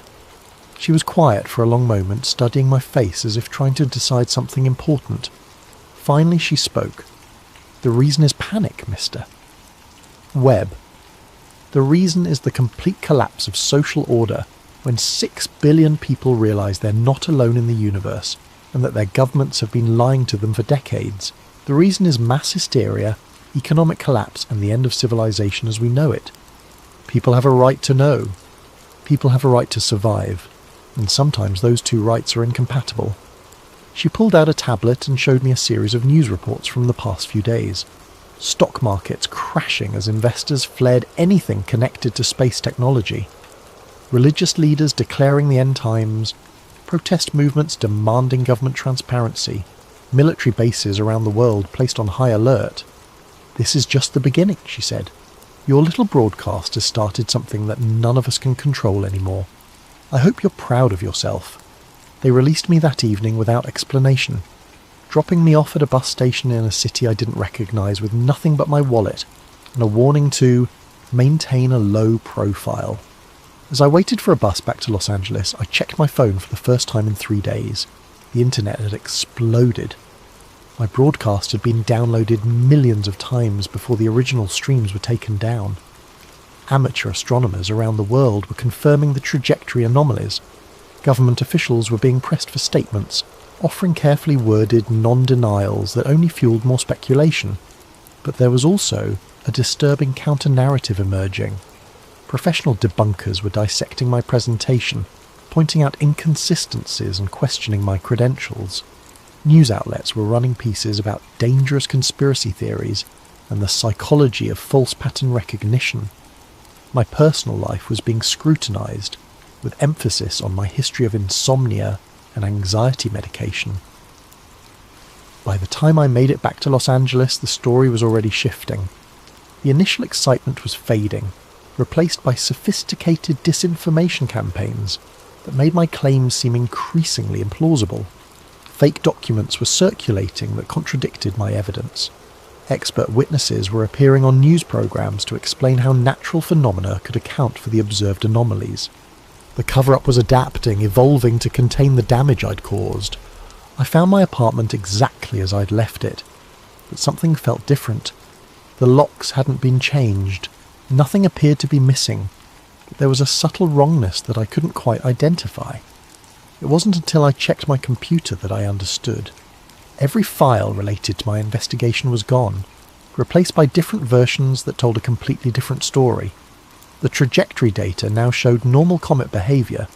The leaked documents appeared to be obvious forgeries. My own research notes had been altered to make me look delusional. They weren't just discrediting my story. They were gaslighting me on a personal level, making me question my own memories and observations. But they'd made one mistake. Hidden in a safety deposit box across town were the original printed documents Dr. Peterson had given me, physical proof that couldn't be digitally altered. As long as those papers existed, I had evidence that the conspiracy was real. I spent my first night back trying to contact the other members of my informal network, but most of their numbers had been disconnected. Dr. Rodriguez's university claimed she'd taken an extended sabbatical. James Mitchell's former colleagues insisted he'd moved overseas without leaving a forwarding address. Only Maya responded to my encrypted messages, and her news wasn't encouraging. "They've been thorough," she typed. "Every copy of the broadcast has been scrubbed from major platforms. The mirrors I set up have been taken down. Even the cached versions are disappearing from search engines. What about the amateur confirmations? Being systematically debunked. They've got teams of experts explaining away every anomaly, providing alternative interpretations for every piece of evidence. It's like watching history being rewritten in real time." I stared at my screen, feeling the weight of defeat settling over me. I'd sacrificed everything to get the truth out, and they were erasing it as efficiently as they'd erase my original data files. "There's something else," Maya continued. "I've been monitoring the official astronomy networks. They're planning something big. A coordinated announcement about 3i Atlas that's going to put this whole thing to bed once and for all." The announcement came 2 days later, during a press conference at NASA headquarters. A panel of distinguished astronomers and agency officials presented their definitive analysis of 3i Atlas, complete with detailed explanations for every anomaly I'd observed. The trajectory corrections were caused by asymmetric outgassing from previously undetected volatile compounds. The lack of a visible coma was due to unusual mineral composition that sublimated in the infrared spectrum. The precise course changes were actually random fluctuations that appeared purposeful when viewed through the lens of conspiracy thinking. They even had a new name for the phenomenon: false pattern syndrome, a psychological condition where observers perceived intentional design in random data. I was cited as a textbook example, a well-meaning analyst whose mental health issues had led him to see aliens where none existed. The presentation was flawless, authoritative, and completely convincing. Within hours, the remaining support for my claims evaporated. Social media moved on to other conspiracies. The news cycle found new crises to exploit. 3i Atlas was officially just another comet, and I was officially just another delusional conspiracy theorist. But as I watched the press conference from my apartment, clutching Dr. Peterson's documents and remembering the fear in my interrogator's eyes, I knew they hadn't really won. They'd controlled the narrative, managed the public reaction, and preserved the status quo. But they couldn't change the truth. In less than 500 days, 4i/ATLAS would arrive, and all their careful lies would be exposed. The only question was whether anyone would be watching when it happened. Welcome to another spine-chilling tale from Sleep Theories. Before we dive into tonight's story about streets that vanish and realities that shift, I want to give a special thanks to Meditate, Create and Valensrocks for suggesting this incredible concept. Your ideas fuel these stories, so please keep those video suggestions coming in the comments below. And if you enjoy these mysterious tales that blur the line between nightmare and reality, make sure to hit that like button and subscribe to Sleep Theories for more stories that will keep you awake long into the night. Now, settle in and prepare yourself for a journey into a world where familiar places become foreign, where your own memories might be the only proof of what once was real. The city looks different at 3 in the morning. Streetlights cast long shadows between buildings, and the usual chaos of traffic gives way to an almost sacred quiet. I've been driving rideshare for 4 years now, working the night shift because the money's better and honestly I prefer the solitude. There's something honest about the night. People are either going somewhere important or running from something they'd rather forget. My phone buzzed with a new ride request just as I finished dropping off a group of college kids downtown. The pickup was on Maple Avenue, and the destination showed as 1247 Warren Street. I knew the area well, had driven through it hundreds of times. Warren Street ran parallel to the University District, lined with old brownstones that had been converted into apartments for students and young professionals.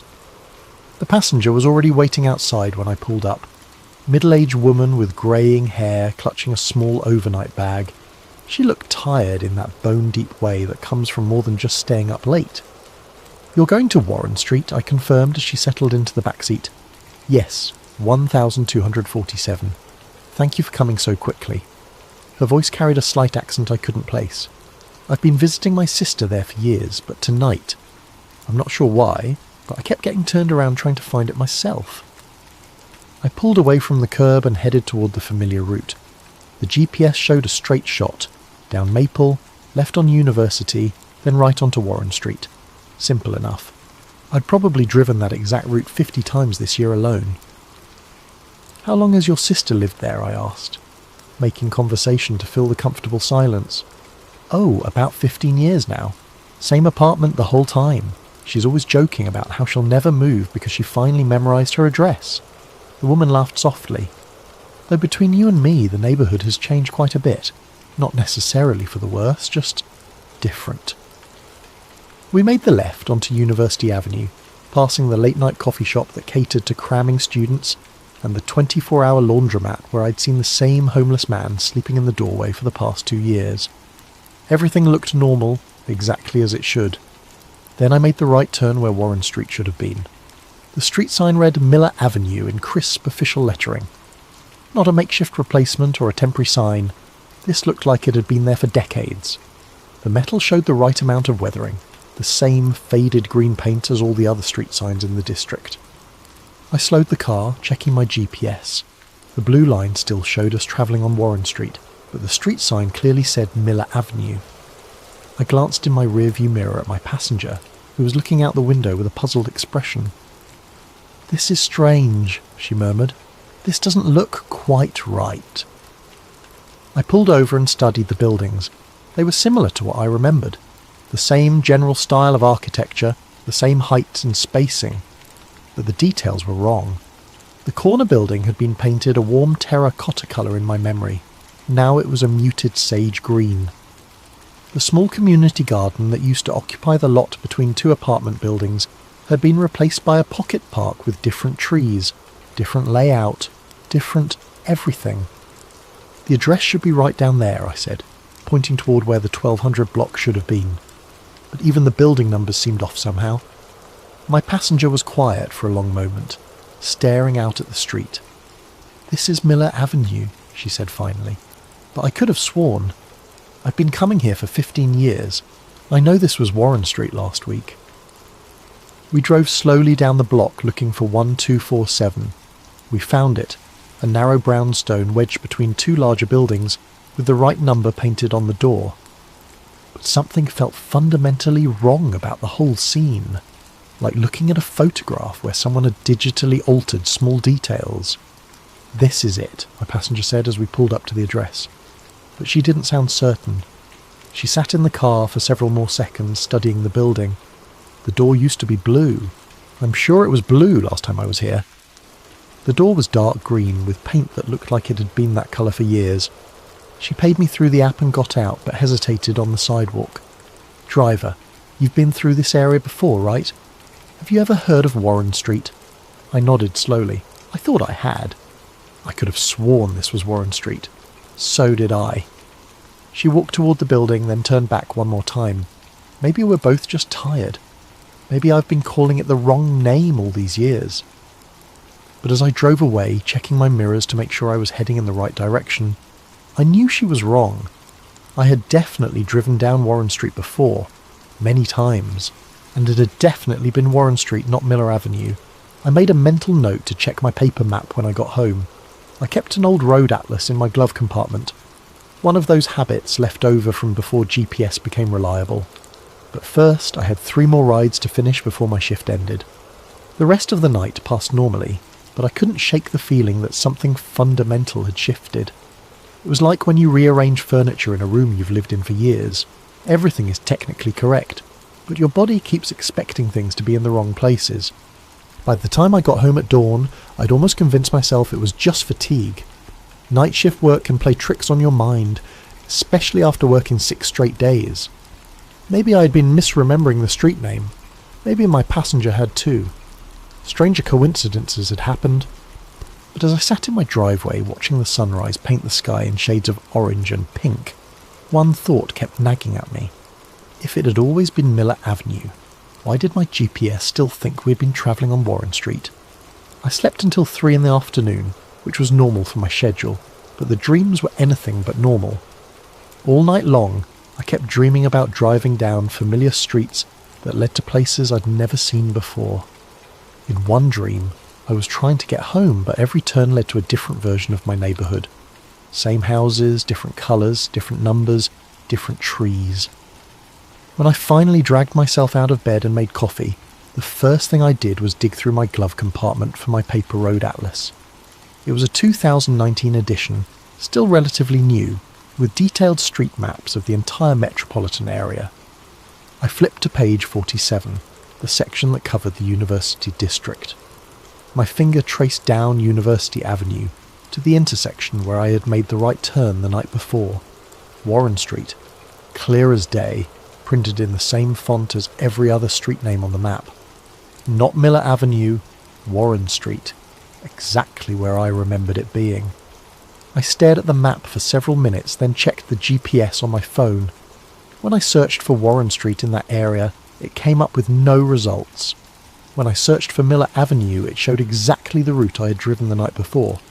Something cold settled in my stomach. I grabbed my laptop and started searching online for any information about street name changes in the University District. The city's official records showed that Miller Avenue had been established in 1987 and had never been renamed. There was no mention of Warren Street anywhere in the municipal database. On impulse, I created a post on the city's community forum. Does anyone remember Warren Street in the University District? It used to run parallel to the campus, between University Avenue and Oak Street. Now it's called Miller Avenue, and I can't find any record of when the name was changed. I included a photo of my paper map showing Warren Street clearly labelled. The first few responses came within an hour. Yeah, I remember Warren Street. I used to live there in 2018. When did they change it? Warren Street? My ex-boyfriend lived on that street. I always thought it was a weird coincidence because his last name was Warren. I delivered pizza in that area for 3 years. Definitely remember Warren Street. Strange that there's no record of the name change. But then other responses started coming in. Are you guys serious? That's been Miller Avenue for as long as I can remember, and I've lived here for 30 years. This is obviously fake. Why would you create a fake street name and Photoshop it onto a map? Miller Avenue was named after the Miller family who donated the land to the city in 1887. It's never been called anything else. The thread quickly devolved into arguments between people who insisted they remembered Warren Street and people who were equally certain it had always been Miller Avenue. By evening, the tone had turned ugly, with accusations of lying and attention-seeking behaviour. I went to bed that night feeling unsettled but oddly vindicated. At least I wasn't the only one who remembered Warren Street. Maybe there was a reasonable explanation. Perhaps the city had renamed it recently and hadn't updated all their records yet. When I woke up the next afternoon, I checked the forum thread immediately. The post was gone. Not deleted, with a note saying it had been removed for violating community guidelines. Completely gone, as if it had never existed. My post history showed no record of ever creating it. More disturbing, when I checked my paper map again, page 47 now showed Miller Avenue where Warren Street had been printed the day before. The font was identical to all the other street names, and the paper showed no signs of alteration. It looked exactly like it had been printed that way originally. I sat at my kitchen table staring at the map, trying to convince myself that I had misremembered what I had seen. But I distinctly recalled running my finger along the printed words Warren Street, less than 24 hours earlier. I grabbed my phone and tried searching online for any cached versions of my forum post, any screenshots, any evidence that it had ever existed. I found nothing. That night, instead of starting my usual rideshare shift, I drove back to Miller Avenue. I parked across the street from where I had dropped off my passenger and studied the buildings more carefully. The corner building was definitely sage green, and the paint job looked professional and weathered, but something about the colour seemed wrong to my eyes, like seeing a familiar person wearing an outfit that doesn't quite suit them. The pocket park was well established, with mature trees and worn paths that suggested it had been there for years. I walked through the small park looking for any signs of recent construction or landscaping changes. The trees were all at least 10 years old, maybe more. The memorial plaque near the entrance was dated 2009, dedicating the space to the Miller Avenue Community Garden Preservation Society. But I could swear I remembered a different garden in this exact spot. A smaller space with raised vegetable beds and a chain-link fence, not this manicured little park with its neat flower borders and decorative benches. As I stood there in the evening light, a woman walked by walking her dog. She was middle-aged, looked like she lived in the neighbourhood. "Excuse me," I called out. "I'm sorry to bother you, but I'm trying to settle a bet with a friend. Do you happen to know if this street used to be called something else?" She stopped and looked at me suspiciously. "Miller Avenue?" "No, it's always been Miller Avenue. My grandmother lived on this street in the 1940s. Family's been here for generations." "What about this park? Has it always been here?" Now she looked at me like I might be mentally unstable. The Miller Community Park? Of course it's always been here. Are you from the area? I thought I was, I said. Thanks anyway. As I walked back to my car, I noticed something that made me freeze in place. Across the street, leaning against a lamppost, was a man in a dark jacket who seemed to be watching me. When I looked directly at him, he turned away and started walking in the opposite direction. Maybe it was paranoia, but something about his posture had suggested he'd been observing me for a while. I got in my car and drove home, checking my rearview mirror more frequently than usual. I didn't see the man again, but I couldn't shake the feeling that my questions about Warren Street had attracted unwanted attention. That night I started keeping a notebook by my bed. I wrote down everything I could remember about Warren Street, the colour of buildings, the storefronts, the layout of the street. If my own maps couldn't be trusted to stay consistent, at least I could document what I remembered while the memories were still clear. I had no way of knowing it then, but that notebook would become my only anchor to reality in the days to come. 3 days later, I decided to do a systematic survey of the university district. If Warren Street could disappear and be replaced by Miller Avenue, what else might have changed? I armed myself with my notebook and drove to the area in the late afternoon when the lighting was good for observation. I started at the corner of University and Miller, the intersection I thought I knew so well. The first thing I noticed was the mural on the side wall of the Riverside Grocery Building. I had admired that mural dozens of times while waiting at the traffic light. It depicted a World War II soldier in uniform saluting against a backdrop of an American flag. The plaque at the bottom read, "In honour of local veterans, painted by Lincoln High School Art Class 2017. But the face was wrong. I sat in my parked car, staring at the mural, trying to understand what I was seeing. The soldier's features were different. Broader jaw, different nose, darker hair. The uniform was the same, the pose identical, but it was definitely not the same face I remembered. The original soldier had looked younger, with lighter hair and a more angular face. I got out and walked closer to examine the plaque. The bronze was weathered in a way that suggested it had been there for years. There was no sign of the recent replacement or alteration. According to this plaque, Lincoln High School's art class had painted this specific mural in 2017, and I was sure I had been seeing it regularly since at least 2019. I took several photos of the mural and made detailed notes about the differences I remembered. The next stop was Murphy's Diner, 3 blocks down Miller Avenue. I had eaten there probably 20 times over the past 2 years. Decent coffee, good breakfast, friendly staff who knew the night shift workers in the area. The neon sign in the window had always been slightly crooked, and the owner, an elderly man named Murphy, always wore the same green apron. But Murphy's Diner was gone. In its place stood Riverside Pharmacy, with a crisp new sign and a bright, sterile interior visible through large windows. The building was the same shape and size, but everything else had changed. Where Murphy's had been painted a warm yellow, the pharmacy was stark white. Where there had been a small parking lot, there was now a landscaped area with modern benches. I went inside, hoping to find someone who could tell me about the previous business. "Excuse me," I said to the pharmacist, a woman in her 40s with greying hair. "I'm new to the area, and I was wondering what used to be in this building before the pharmacy." She looked puzzled. "This has always been Riverside Pharmacy. My family has owned this location for 12 years. No other business before that. Well, my husband's father ran it before us, but it's been a pharmacy for at least 20 years. Maybe longer. We have records going back to 1998. I thanked her and left, my hands shaking slightly as I made notes. In my notebook, I wrote down everything I could remember about Murphy's Diner. The layout, the menu, the colour of the booths, the way Murphy always hummed while he cooked. The pattern continued throughout the afternoon. The barbershop I remembered had been replaced by a coffee shop that looked like it had been there for years. A vacant lot where I was sure there had been a small apartment building now contained a well-established community garden with mature plants. Most disturbing, the people I talked to didn't just disagree with my memories. They seemed genuinely confused by my questions, as if I was asking about places that had never existed. By late afternoon, I had documented 7 significant discrepancies between what I remembered and what currently existed. In each case, the current version looked authentic and established, not like recent changes or replacements. I decided to try a different approach. There was a used bookstore on Oak Street that specialised in local history and ephemera.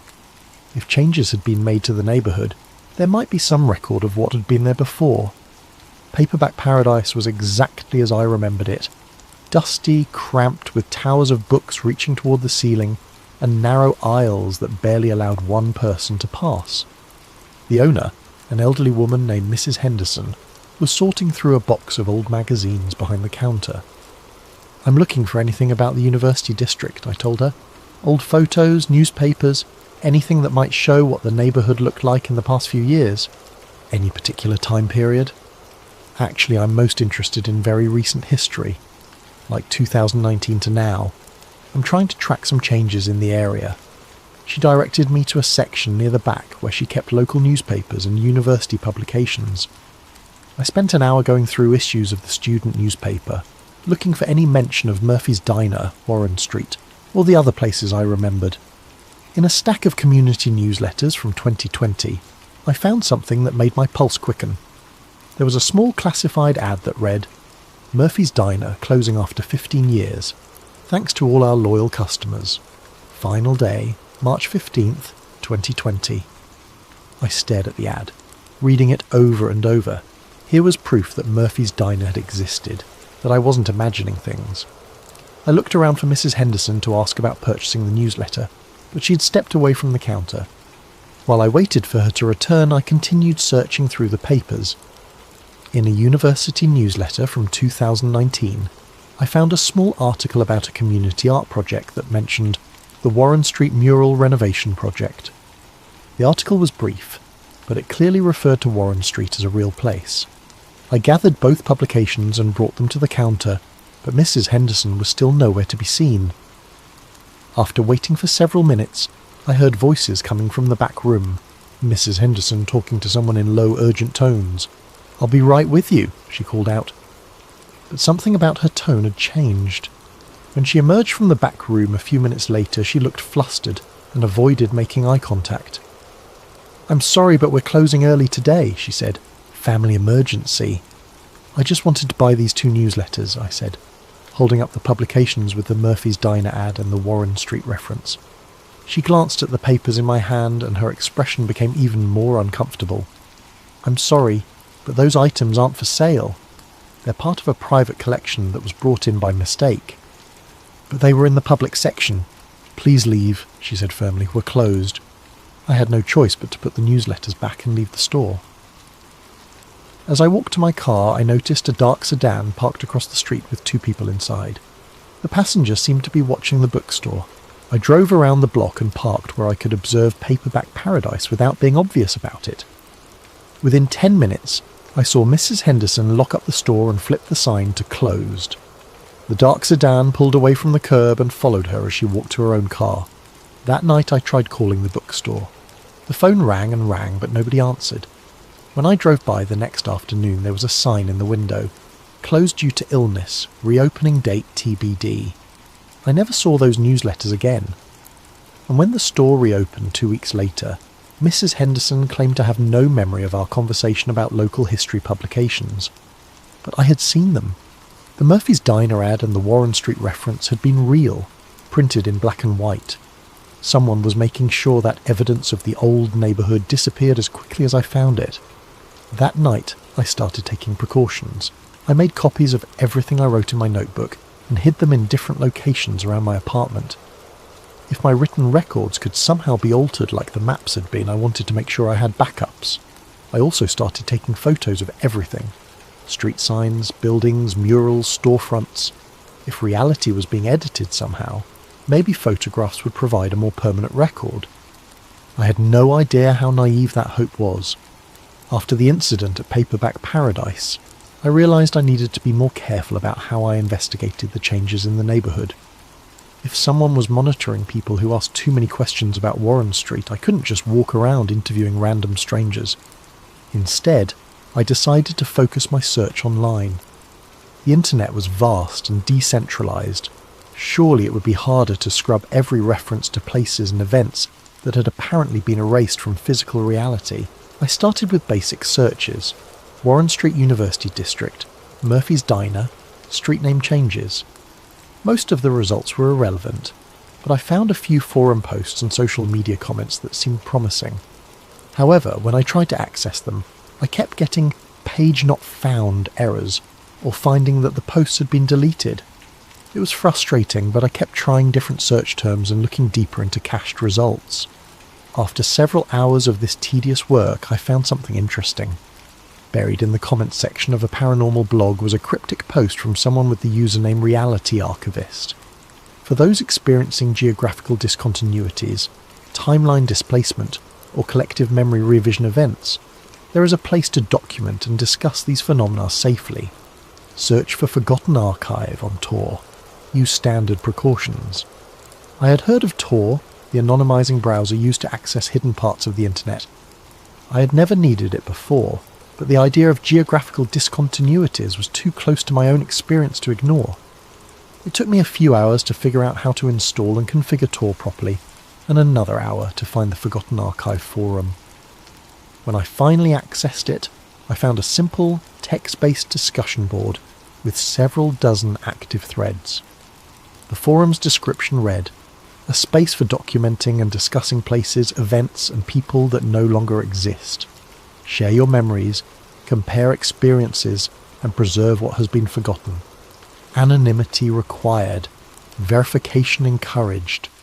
I spent the next several hours reading through posts, and what I found there was both reassuring and terrifying. There were dozens of people from around the world reporting experiences similar to mine. A woman in Portland described how her neighbourhood pizza place had been replaced by a bank, with everyone insisting the bank had always been there. A man in Chicago wrote about a park that had somehow become a shopping centre overnight, complete with businesses that had apparently been operating there for years.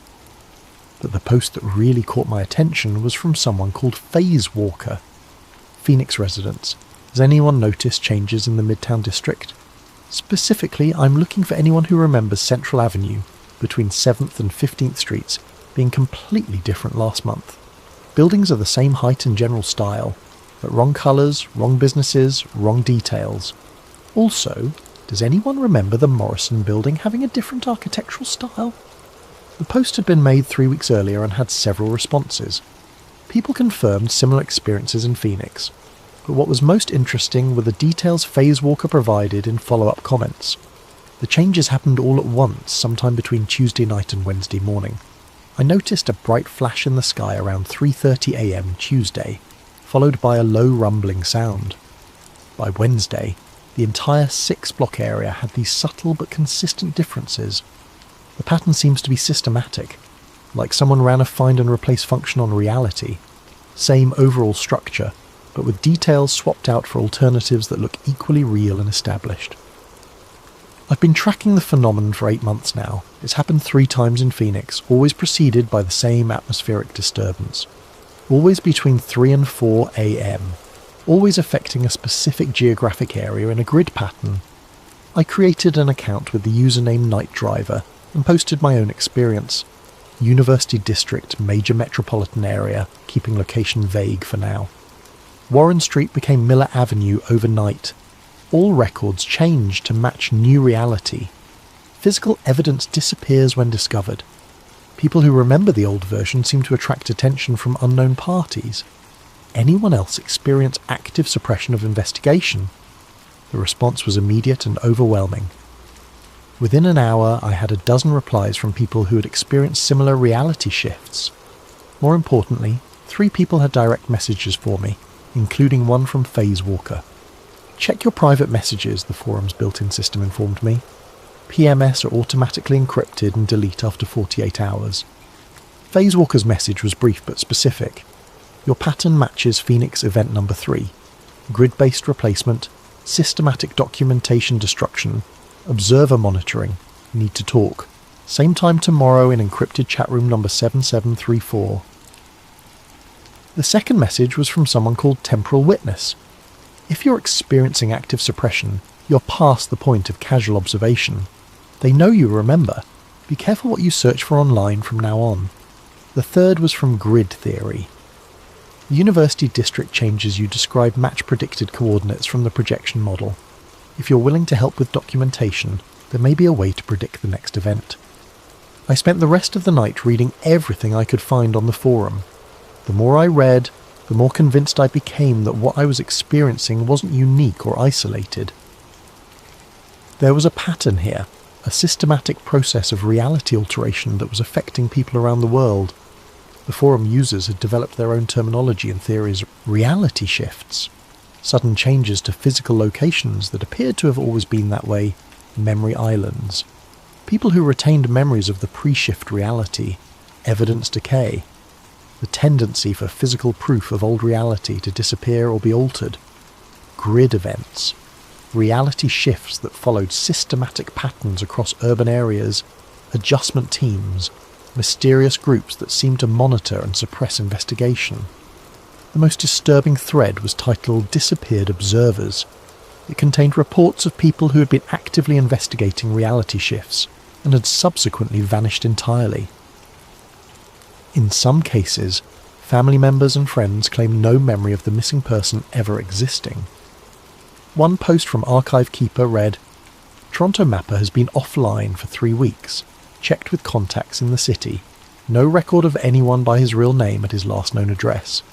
Employer claims no one by that name ever worked there. His entire identity appears to have been edited out of the system." I closed the laptop and sat in my dark living room trying to process what I had learned. If the forum users were right, I wasn't just dealing with some local phenomenon or personal delusion. I was apparently part of a global pattern of reality manipulation that someone was going to great lengths to hide. And if the forum was correct about adjustment teams and people who asked too many questions, I was already in more danger than I had realised. The next evening I logged into encrypted chatroom number 7734 to meet Phasewalker. What I learned there would change everything I thought I knew about the nature of reality itself. The encrypted chat with Phasewalker was scheduled for 11 p.m, but I logged in an hour early to get familiar with the interface. The chat room was completely anonymous. No usernames displayed, just randomised ED numbers that changed every few minutes. At exactly 11 p.m, a message appeared. Night Driver, confirm you're here by describing the colour of the building that's wrong on your Miller Avenue. I typed back, Sage Green Corner building, should be terracotta. Confirmed. I'm the Phoenix contact. Before we start, have you noticed anyone watching you since you began investigating? I thought about the man by the lamppost outside Miller Avenue, and the sedan that had followed Mrs. Henderson from the bookstore. Maybe a few incidents that seemed like surveillance. Then we need to cover safety protocols first. Are you posting from your home? Yes. Bad idea.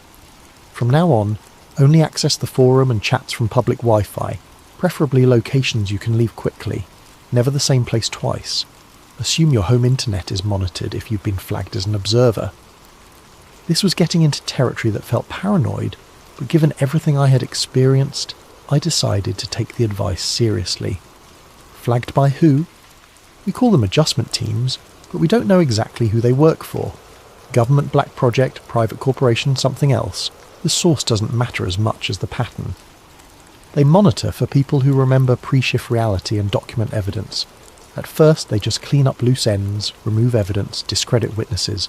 But if someone digs too deep or becomes too vocal, they escalate. Escalate how? Depends. Sometimes the person just stops investigating, gets distracted by sudden life changes, new job opportunities, family emergencies. Sometimes they disappear from forums and can't be reached. In extreme cases, they disappear entirely. Identity scrubbed from records. Family and friends lose all memory of them. The implications of that made me feel sick. You're saying they can edit people out of existence? We think so. Same process that changes street names and building colours, just applied to human beings instead of places. But here's what's important. We've never lost anyone who followed proper security protocols and worked within our support network. Phasewalker spent the next hour teaching me basic operational security.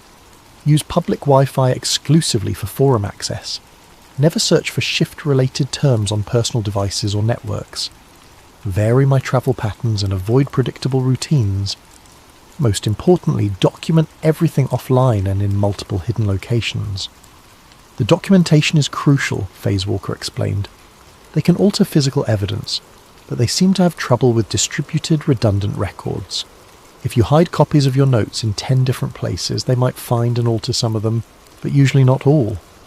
Finally, we got to the technical discussion of what we were actually dealing with. The working theory is that we're experiencing timeline convergence events, Phasewalker wrote. Imagine two almost identical realities running parallel to each other.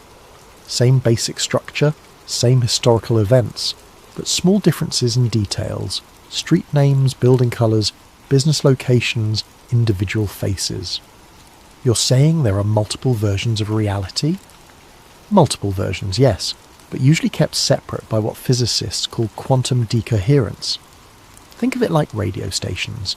They exist simultaneously, but you can only tune into one at a time. Something is causing these reality streams to merge, with one version overwriting the other. What could cause something like that? High-energy particle experiments, electromagnetic anomalies, possibly even certain astronomical events. The Forum has been tracking correlations between shifts and activities at research facilities, but the data is incomplete. Phasewalker sent me a file containing maps and timelines of documented reality shifts from around the world. The patterns were striking, events clustered around major universities and research facilities, with timing that suggested coordination or a spreading effect.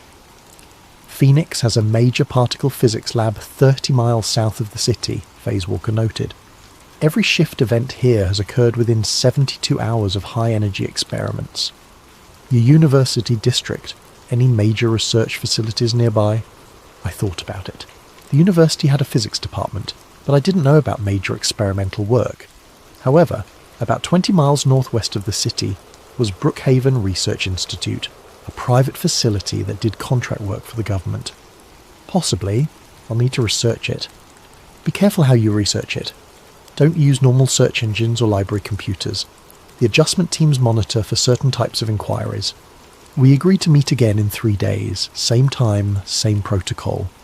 Phasewalker gave me a list of specific things to document: any unusual atmospheric phenomena, timing of changes, geographic patterns, and especially any signs of surveillance. One more thing, Phasewalker added before signing off. If you see a bright flash in the sky followed by low-frequency rumbling, that's the signature of an active shift event. You'll have maybe 6 hours before the changes lock in. That's your window to document everything you can about the pre-shift reality. The next day, I implemented the new security protocols. I found a different coffee shop with public Wi-Fi and spent an hour researching Brookhaven Research Institute. What I found was concerning. Brookhaven specialised in advanced particle physics research with applications for national security. Their website was deliberately vague, but academic papers referenced work on quantum field manipulation and dimensional interface studies. Most significantly, their experimental schedule showed high-energy runs every Tuesday and Friday night between 2 and 5 a.m. Warren Street had become Miller Avenue on a Wednesday morning. The last high-energy run at Brookhaven had been Tuesday night, 2 to 5 a.m. I started paying attention to details I'd previously ignored.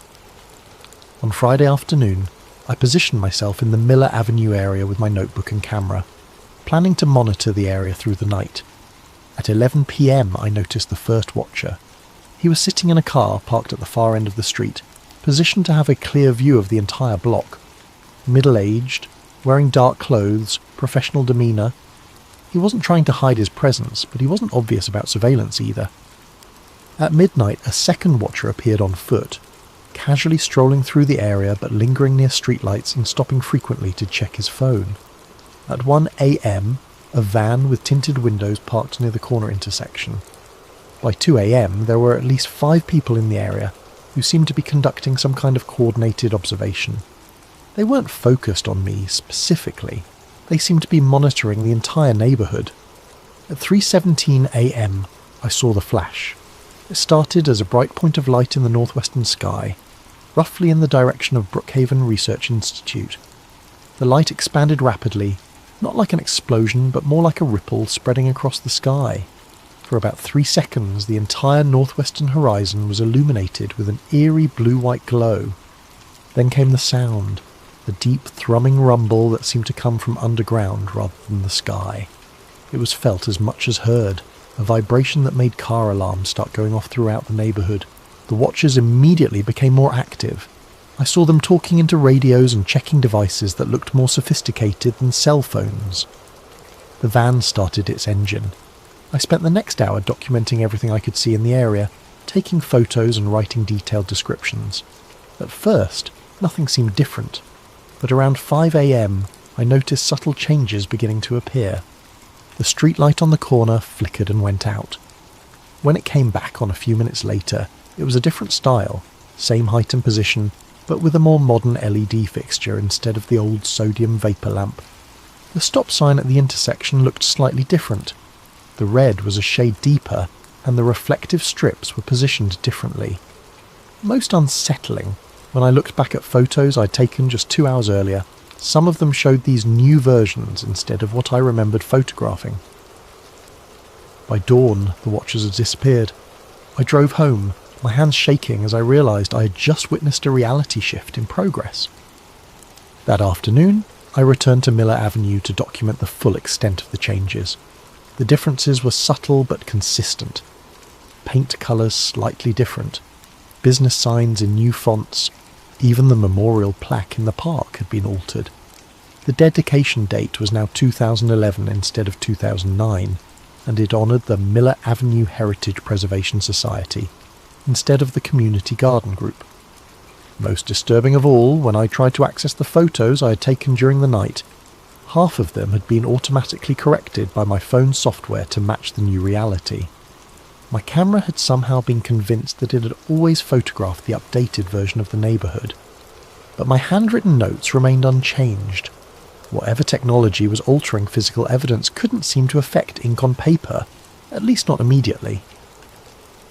I spent the rest of the week implementing additional security measures and preparing for my next meeting with Phase Walker. I made multiple copies of my notes and hid them in different locations around the city. I bought a second phone that I kept turned off except for emergencies. Most importantly, I started paying attention to my daily routine and varying it randomly. It was a good thing I did.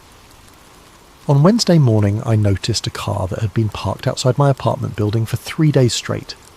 Different cars, different people, but always someone maintaining visual surveillance of the building entrance. On Thursday, I received a phone call from someone claiming to be conducting a survey about community memory and local history. The questions were oddly specific about Warren Street and recent changes in the university district. On Friday, I found that my apartment had been searched while I was out. Nothing was missing, but small things had been moved. Books in slightly different positions, papers shuffled, furniture shifted by inches. It was done professionally by someone who wanted me to know they had been there without making it obvious to anyone else. The message was clear. They knew who I was, where I lived, and what I was investigating. That night I packed a bag and left my apartment. I didn't know if or when I would be able to return safely. I spent the next week staying in cheap motels and internet cafes, using different locations each day to access the Forgotten Archive forum. The pattern of surveillance had made it clear that my investigation had moved beyond casual interest. I was now actively being monitored by whoever was behind the reality shifts. Phase Walker had warned me this might happen. Our next scheduled meeting was in encrypted chat room number 7734, but given the escalation in attention, I needed to be extra careful about operational security. I chose a 24-hour internet cafe in a different part of the city, paid cash, and used a computer terminal in the back corner where I could see anyone approaching. At exactly 11 p.m, I logged into the chat room. Phase Walker was already waiting. Night driver, confirm status. Are you still operating freely? Apartment compromised. Living mobile for now. Witnessed active shift event Tuesday night. Documentation successful, but photos were retroactively altered. Confirmed pattern. They're escalating because you're documenting real-time changes. That makes you a priority target, but it also means you've seen something very few people have witnessed directly. I described the flash in the sky, the rumbling sound, and the gradual transformation of the neighbourhood over the following hours. Phase Walker seemed particularly interested in the timing and the electromagnetic effects. The 6-hour lag between the flash and full manifestation is consistent with other observations, Phasewalker typed. We think that's how long it takes for the quantum decoherence field to fully stabilise. During those 6 hours, reality is basically in flux. Some people see the old version, some see the new, some see both overlapping. What about the retroactive changes to photographs? Quantum field effects can alter magnetic storage and digital memory. That's why we rely on handwritten documentation and physical photographs when possible. The analogue formats seem more resistant to alteration. Phasewalker sent me a file that made my skin crawl.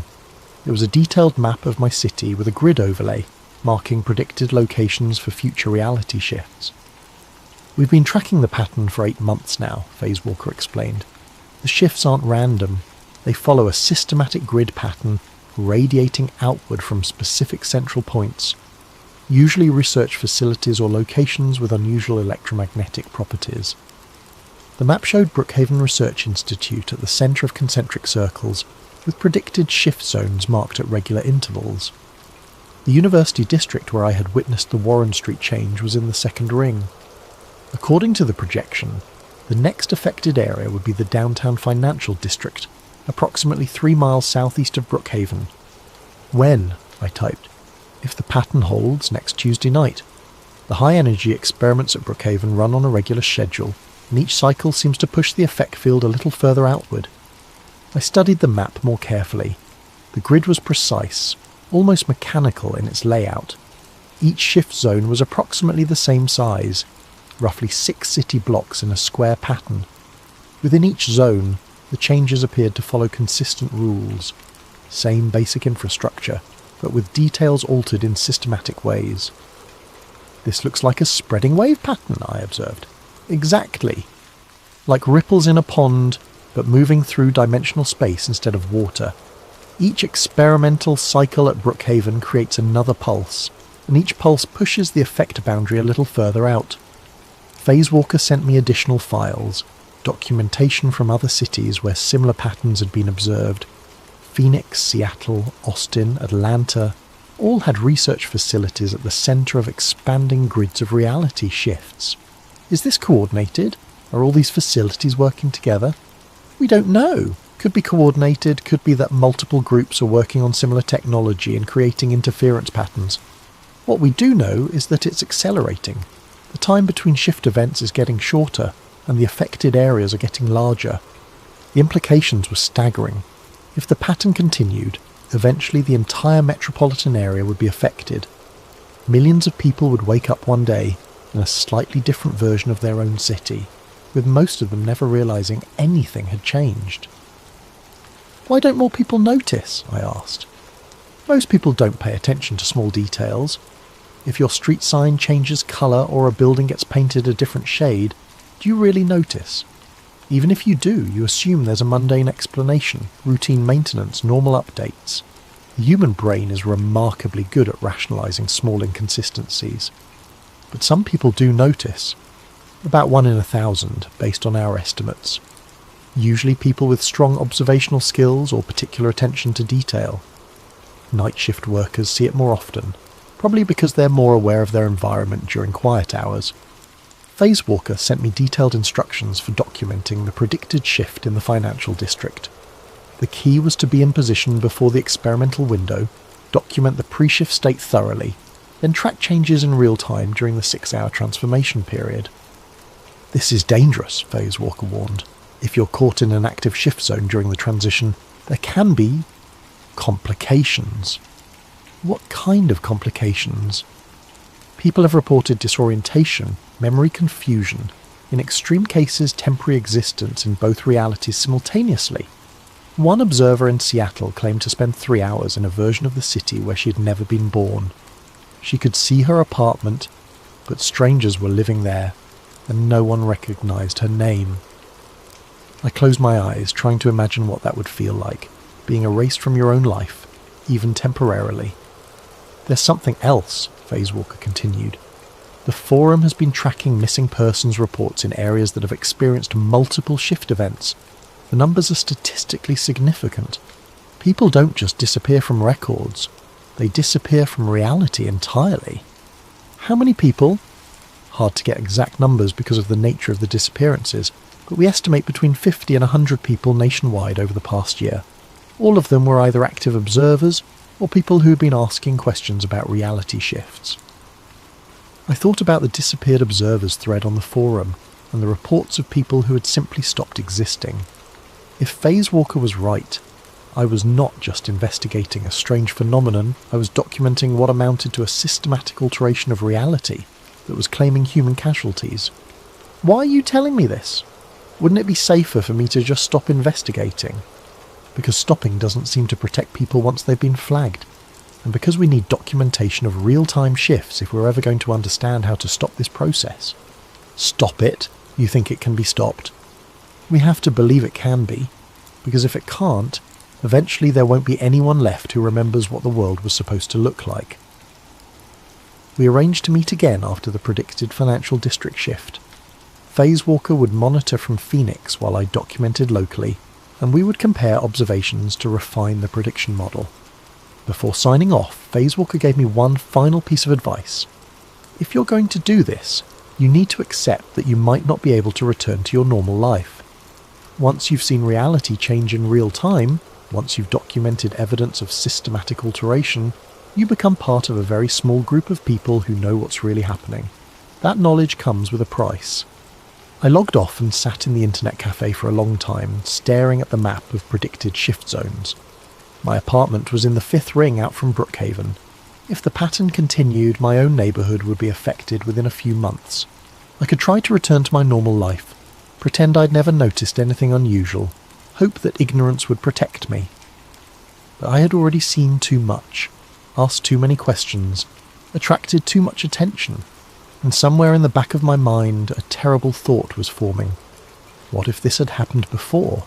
What if the reality I thought of as normal was actually the result of previous shift events, and I was just now becoming aware of an ongoing process that had been altering the world for years?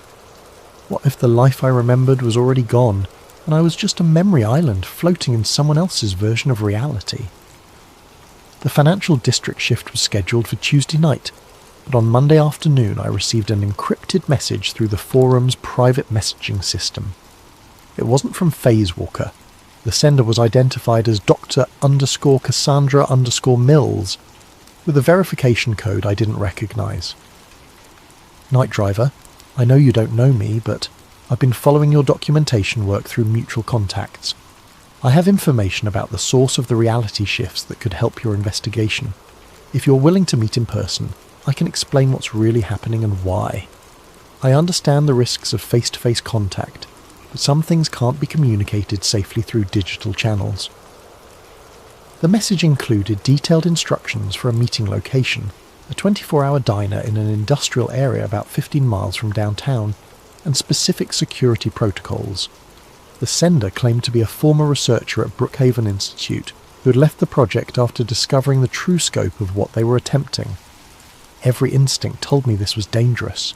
Phase Walker had warned me about trusting unknown contacts, and meeting someone in person violated every security protocol I had learned. But the possibility of getting inside information about Brookhaven was too valuable to ignore. I spent Monday night researching the meeting location and planning multiple escape routes. The diner was isolated but had good visibility in all directions. There were several ways to approach and leave the area without being trapped. Most importantly, it was far enough from Brookhaven that it shouldn't be affected by Tuesday night's predicted shift event. At 2 a.m. Tuesday morning, I drove to the meeting location. The diner was exactly as described. A classic 1950s-style establishment that looked like it catered to truck drivers and late-shift workers.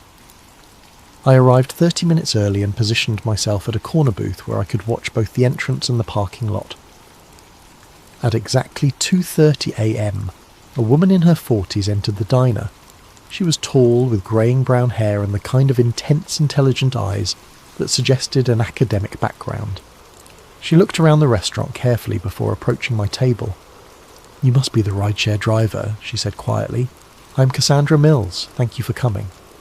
She sat across from me and immediately began speaking in low, urgent tones. "I need to start by telling you that everything you've observed is real, but it's not what you think it is. The reality shifts aren't accidental side effects of particle physics experiments, they're the entire point of the project. What do you mean? Brookhaven Institute isn't conducting pure research. They're working on a contract for a consortium of government agencies and private organisations. The goal is to develop technology for what they call reality optimization. The phrase sent a chill down my spine. Reality optimization? Think of it as editing history on a small scale. Imagine being able to change inconvenient facts, remove evidence of mistakes, alter public memory of events. The applications for intelligence agencies and corporations are obvious. She pulled out a tablet and showed me documents that looked like technical specifications and project timelines. I couldn't verify their authenticity, but the level of detail was impressive. The technology works by manipulating quantum decoherence fields, she explained. In simple terms, we're forcing reality to choose between multiple possible versions of the same location or event. The version that gets selected depends on parameters we input into the quantum field generator. You're saying this is deliberate? Someone is choosing what changes. Exactly. Each experimental run at Brookhaven isn't testing the technology, it's implementing specific changes requested by clients. Warren Street became Miller Avenue because someone wanted that change made. But why? What's the point of changing a random street name? It's not random. Every change serves a purpose, usually to alter or obscure some piece of evidence or memory. Maybe there was a crime on Warren Street that someone wanted forgotten. Maybe a business or political deal that needed to be erased from public record. The street name change forces all the associated records and memories to be updated. She showed me more documents, project files with client codes and change specifications. I saw references to memory revision protocols and evidence nullification procedures. The process has limitations, Cassandra continued. It can only alter small areas at a time, and it works best on details that people don't pay close attention to. But the technology is improving rapidly. Early tests could only change things like paint colours and sign fonts. Now they can alter entire buildings and create false histories going back decades. What about the people who remember the original versions? Most people's memories are automatically adjusted along with the physical changes, but about 1 in 1,000 individuals seem to be resistant to the memory revision effect. You're what we call a persistent observer, someone whose brain maintains quantum coherence at a level that resists the alteration field. And that's why I'm being watched. Persistent observers are a problem for the project. If too many people notice the changes and start comparing notes, it could expose the entire operation. So there are protocols for dealing with observers: surveillance, evidence removal, and if necessary, more direct intervention. Direct intervention? Cassandra's expression became grim. The same technology that can edit buildings out of reality can be applied to people. Remove someone from the quantum field entirely, and it's as if they never existed. No body, no crime scene, no investigation, because no one remembers there was ever a person to disappear. The implications hit me like a physical blow. How many people? I don't have exact numbers, but I know it's been used at least a dozen times since the project became operational, always on persistent observers who are getting too close to the truth. Why are you telling me this? Why risk meeting me? Because I helped design this technology, and I need to live with what it's being used for. When I agreed to work on quantum field manipulation, I thought we were developing tools for scientific research. I didn't know it would be used to erase people from existence. She handed me a small device that looked like a modified smartphone. This is a quantum field detector. It can sense reality distortions up to 6 hours before they manifest. It will also alert you if you're being targeted for direct intervention. Targeted how? If someone initiates an erasure protocol on you, the device will give you approximately 30 minutes warning. That's how long it takes to calibrate the field for a specific target. It might be enough time to get out of range. Out of range of what? The erasure field has a limited radius, about 2 miles from the generation source. If you can get outside that perimeter before the protocol completes, you should be safe. I looked at the device, trying to understand what she was telling me. You're saying if I stay more than 2 miles away from Brookhaven, they can't erase me? From the main facility, yes, but they have mobile units for field work, smaller generators that can be deployed anywhere, with a range of about half a mile. How do I know if a mobile unit is targeting me? The detector will show you the direction and approximate distance to any active quantum field source. If you see a mobile signature approaching your location, you need to move immediately. Cassandra glanced at her watch. I have to go. The financial district shift is scheduled to begin in 4 hours, and I need to be somewhere with an alibi when it happens. Wait, you said each change serves a specific purpose. What's being hidden in the financial district? I don't know the details, but the client code suggests it's related to banking records, probably erasing evidence of some financial irregularity or illegal transaction. After tonight, certain buildings, businesses or records will no longer exist, and no one will remember they ever did. She stood up to leave, then turned back one more time. One more thing. The project is expanding rapidly. The current schedule has shift events planned for 3 more cities this month, and the frequency is increasing. They're not just hiding individual crimes or mistakes anymore. I think they're preparing for something much larger. Like what? Like editing recent history on a massive scale. Think about what you could accomplish if you could make entire events disappear from public memory. Elections, scandals, wars, anything that someone wanted to undo. After she left, I sat in the diner for another hour, trying to process what I had learned. If Cassandra was telling the truth, I wasn't just investigating a strange phenomenon, I was documenting a secret war against reality itself. The quantum field detector remained silent until I started driving back toward the city. Then, at 6:47 a.m., it began beeping softly. I looked at the display and saw a distance reading, 2.3 miles, decreasing. A mobile unit was approaching my location. I pressed the accelerator and drove as fast as I dared, watching the distance reading gradually increase as I put space between myself and whatever was hunting me. The device didn't stop beeping until I was more than 5 miles away from the city centre. For the first time since this all began, I understood exactly how much danger I was in.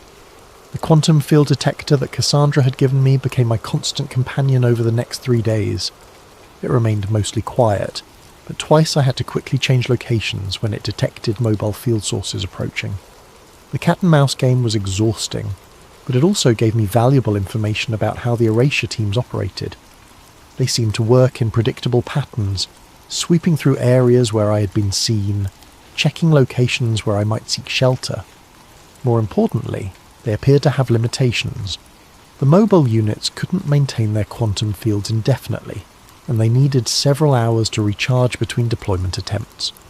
I used this window to document the financial district shift from a safe distance. Just as Phase Walker had predicted, the event occurred at 3:33 a.m. on Tuesday night. I watched from a parking garage 4 miles away as the familiar blue-white flash illuminated the sky, followed by the deep rumbling that seemed to come from underground. Over the next 6 hours, I used telephoto lenses to observe the gradual transformation of the downtown area. Buildings shifted colour, signs changed fonts, and at least one entire block seemed to be restructured with different architectural styles. By dawn, the financial district looked subtly but comprehensively different. More disturbing, when I checked news websites and social media the next day, I found reports of a minor earthquake that had supposedly occurred at the same time as the flash. Seismologists were quoted as saying it was a rare but harmless tectonic adjustment. The official narrative was already being established to explain away what people had observed. On Thursday afternoon, the quantum field detector started behaving erratically. Instead of the steady readings I had grown accustomed to, it began showing multiple field sources scattered throughout the city. The display looked like a radar screen during a storm, dozens of mobile signals moving in coordinated patterns. I realised they weren't hunting me individually anymore. They were conducting a systematic sweep of the entire metropolitan area. That evening I received one final message through the forum's encrypted system. It was from Phase Walker. Major escalation detected in multiple cities. Grid pattern acceleration confirmed. They're moving to Phase 2. Final convergence predicted for your location. Saturday night, 3:33 a.m.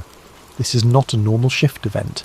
Recommend immediate evacuation beyond 50-mile radius.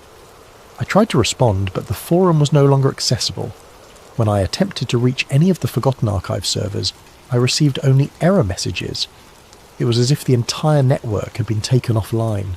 The quantum field detector showed the reason why.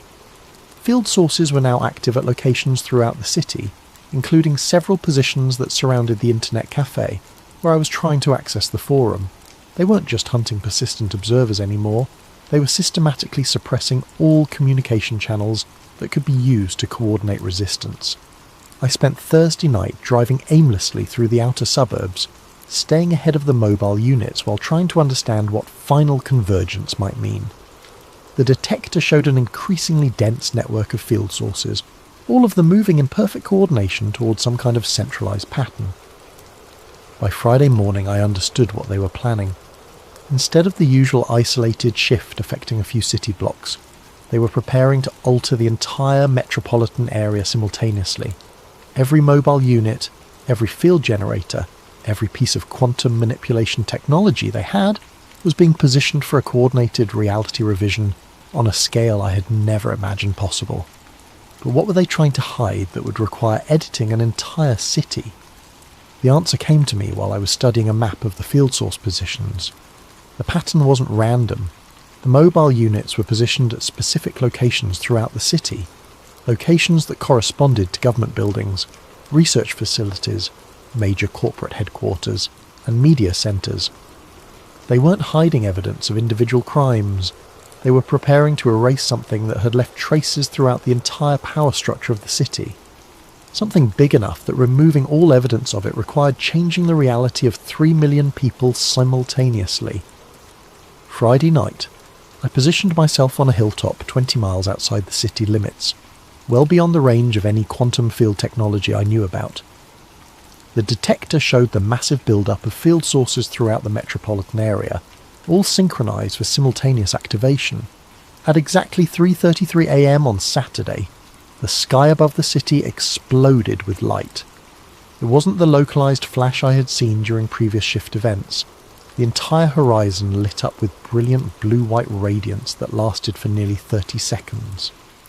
The rumbling that followed was so intense I could feel it through the ground, even at my distance. Then, as I watched through binoculars, the city began to change. Not gradually as I had observed before, but rapidly and comprehensively. Buildings flickered between different versions of themselves. Entire blocks shifted layout and architectural style.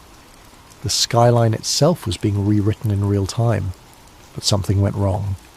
About 10 minutes into the process, the light began to flicker irregularly. The smooth transformation became chaotic, with buildings and streets oscillating between multiple possible versions. The quantum field detector was screaming with alarms as it registered massive instabilities in the reality distortion grid. Through my binoculars, I could see people in the streets, wandering in obvious confusion. Some appeared to be experiencing multiple overlapping realities simultaneously, stopping and starting as they navigated spaces that were changing around them faster than their minds could process. At 4:15 a.m. there was a final blinding flash, followed by complete darkness. When my vision cleared, the city looked normal again, but not the same normal I remembered. The skyline was subtly different. Buildings I had known for years were gone, replaced by structures in completely different architectural styles. The highway system had been rerouted. Even the geographical features looked wrong. Hills in different positions, the river following a slightly altered course.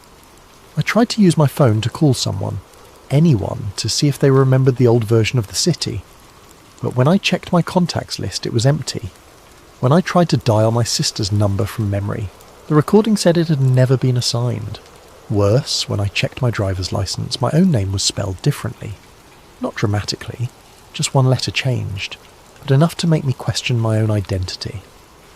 I drove back toward what used to be my neighbourhood, but the streets were laid out differently.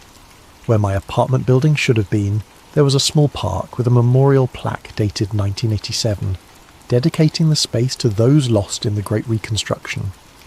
I found a motel and spent the next several hours trying to access any information about what the city had been like before the final convergence. Every internet search, every historical record, every photograph showed the new version, as if it had always existed. The quantum field detector had gone silent. When I examined it more closely, I realised it was no longer functional. The massive field convergence had apparently burned out its sensors. On Sunday morning, I drove to where Brookhaven Research Institute should have been. I found an empty field with a historical marker indicating that the land had been preserved as a natural habitat since 1962. There was no sign that any research facility had ever existed there. I tried calling the number Cassandra had given me for emergency contact. The line was disconnected. When I searched for any record of Dr. Cassandra Mills, I found nothing. No employment history, no academic publications, no evidence that she had ever existed. By Sunday evening, I realised the terrible scope of what had happened. They hadn't just hidden evidence of some scandal or crime.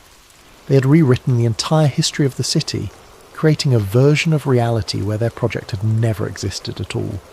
It's been 6 months since the final convergence, and I've learned to navigate this version of the city that wears my home's face but doesn't quite fit. The streets have familiar names but wrong layouts. The landmarks exist in different locations. The people I thought I knew have different histories, different personalities, sometimes different faces entirely. I tried to return to work, but the rideshare company has no record of my employment. My bank account exists, but with a different balance and a transaction history I don't recognise. My apartment building exists, but strangers live in what used to be my unit, and the landlord insists no one by my name has ever rented there. I found a few other persistent observers, people who, like me, retained memories of the pre-convergence reality. We meet occasionally in carefully chosen locations, sharing stories and comparing notes about what used to be. But we're careful. Even in this edited reality, we suspect that asking too many questions about the old world might still attract unwanted attention. The Forgotten Archive forum is gone completely, not just offline, but removed from internet history as if it never existed.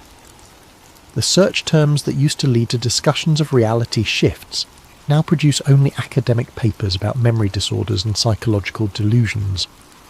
I've tried to document what I remember of the original reality, writing everything down in multiple notebooks that I hide in different locations.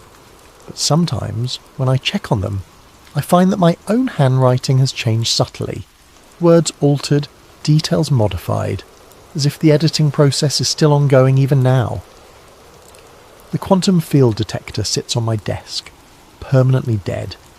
Sometimes I wonder if Cassandra Mills was real, or if she was just another persistent observer like me who got erased when they cleaned up the loose ends. Maybe our entire conversation was a dream, or a hallucination brought on by exposure to reality distortion fields. But I don't think so. I remember her face too clearly, remember the weight of the device when she handed it to me, remember the specific technical details she shared about the quantum field technology. I think she was real, and I think she sacrificed herself to give me a warning that I couldn't fully understand until it was too late. Yesterday I drove to the hilltop where I watched the final convergence. There's a scenic overlook there now, with a plaque commemorating the site as a natural viewing area preserved since 1923. But when I stood in the exact spot where I had witnessed the city being rewritten, I could swear I saw something that shouldn't have been there. For just a moment, in the corner of my vision, the skyline flickered.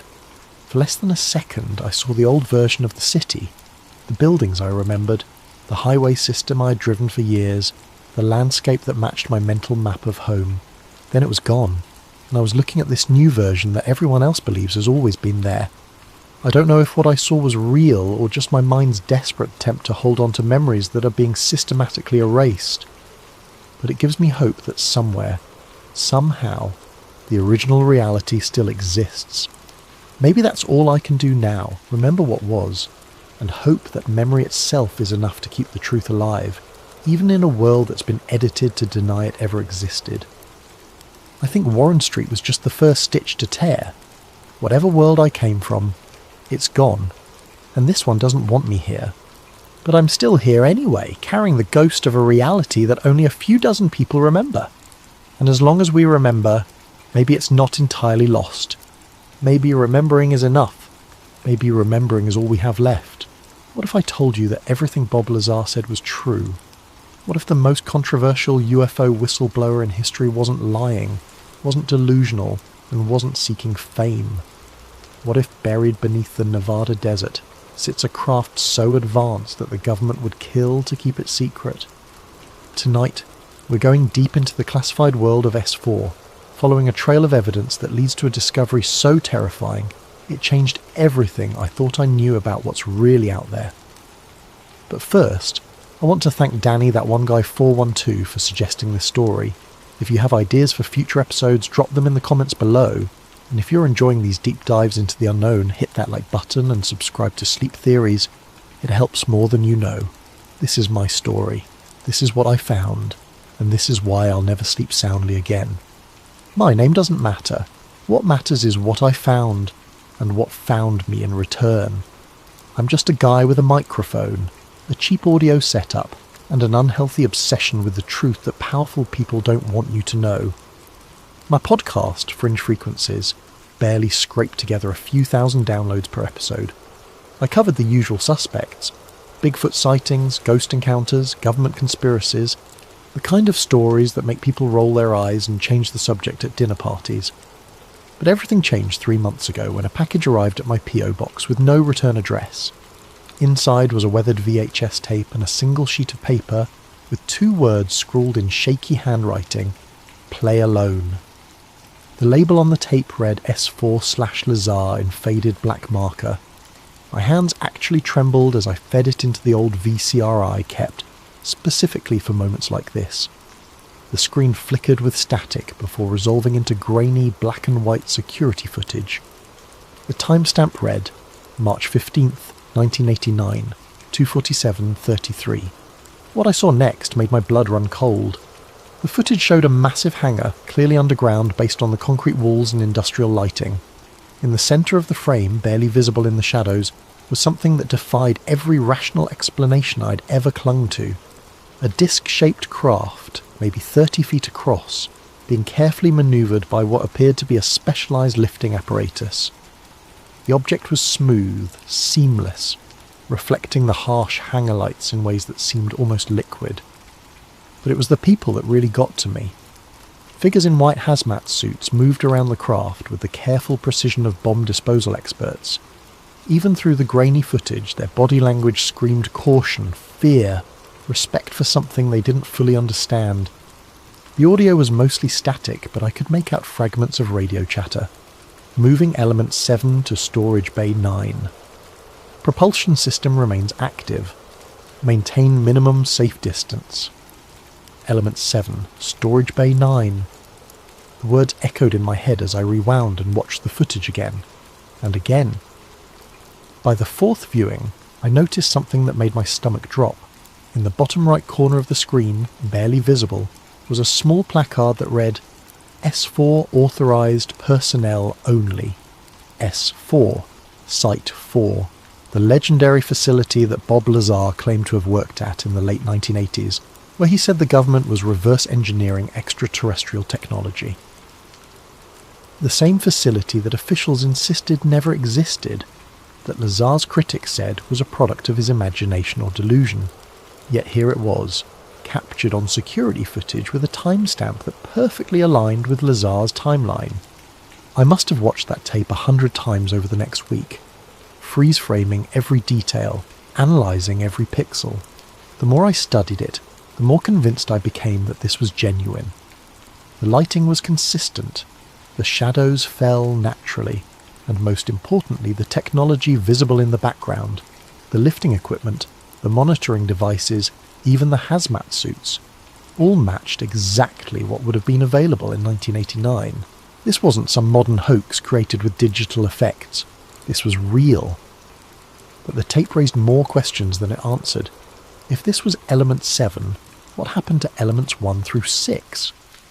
Lazar had claimed there were 9 craft total at S4. Where were the other 8? And why was this particular craft being moved with such extreme caution? I tried tracing the package, but the post office had no record of who sent it. The tape itself bore no manufacturer markings that I could identify. Whoever sent this had been very careful to remain anonymous. That's when I made the decision that changed everything. I couldn't just sit on this footage and hope someone else would investigate. I had to find out the truth myself. 3 days later, I loaded my car with camping gear, recording equipment, and every piece of research I'd compiled about Bob Lazar and S4. I was heading to Nevada, to the desert where this all began. I was going to find out what really happened to the ninth craft. Looking back now, I realised that was the moment my old life ended. The moment I stopped being just another podcaster chasing internet legends and became something else entirely. A witness, a target, a man who knew too much. The drive to Nevada took 2 days. 2 days to think about what I was really doing, to second-guess myself, to wonder if I was making the biggest mistake of my life. But every time I considered turning back, I thought about that footage, about the careful way those technicians moved around something they clearly didn't understand but deeply feared. Element 7, the ninth craft. Whatever it was still out there somewhere, and I was going to find it. The Nevada desert in November is a special kind of desolate. The temperature drops 40 degrees between day and night, transforming the landscape from a furnace into a freezer. I pulled into Rachel, Nevada, population 98, as the sun was setting behind the distant mountains, painting the sky in shades of orange and red that seemed almost alien against the stark desert backdrop. Rachel exists for one reason. It's the closest town to Area 51. The Little Ale Inn, a combination restaurant, bar and UFO memorabilia shop, serves as the unofficial headquarters for anyone crazy enough to come looking for answers in this corner of nowhere. The walls are covered with blurry photographs, newspaper clippings, and testimonials from people claiming to have seen things the government insists don't exist. I ordered coffee and a burger from Janet, the 60-something waitress who seemed to know everyone's story before they finished telling it.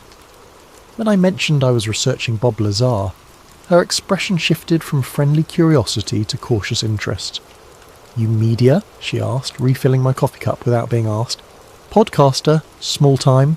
I showed her my business card. "Just trying to understand what really happened back in the late 80s. She studied the card for a moment, then glanced around the nearly empty restaurant. "Most people who come here asking about Lazar fall into 2 categories," she said quietly.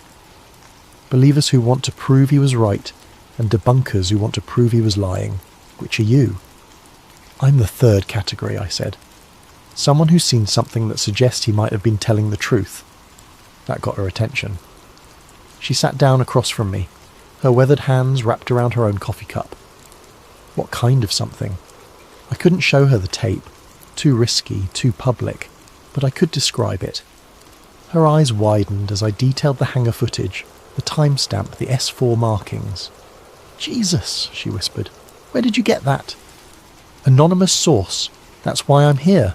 I need to know what happened to the craft Lazar worked on, specifically the one that might not have made it out." Janet was quiet for a long moment, processing what I'd told her. Finally, she seemed to reach some internal decision. "There's someone you need to talk to. Old-timer named Frank Kowalski. He's been living out here since the 70s, worked construction on some of the classified facilities before he got too old and too mouthy for the government's taste. These days he runs a small auto repair shop about 10 miles south of town." She wrote down directions on the back of a napkin. "Tell him Janet sent you, and tell him it's about the one that didn't fly out. He'll know what you mean." The drive to Kowalski's shop took me deeper into the desert, following a dirt road that seemed to lead nowhere.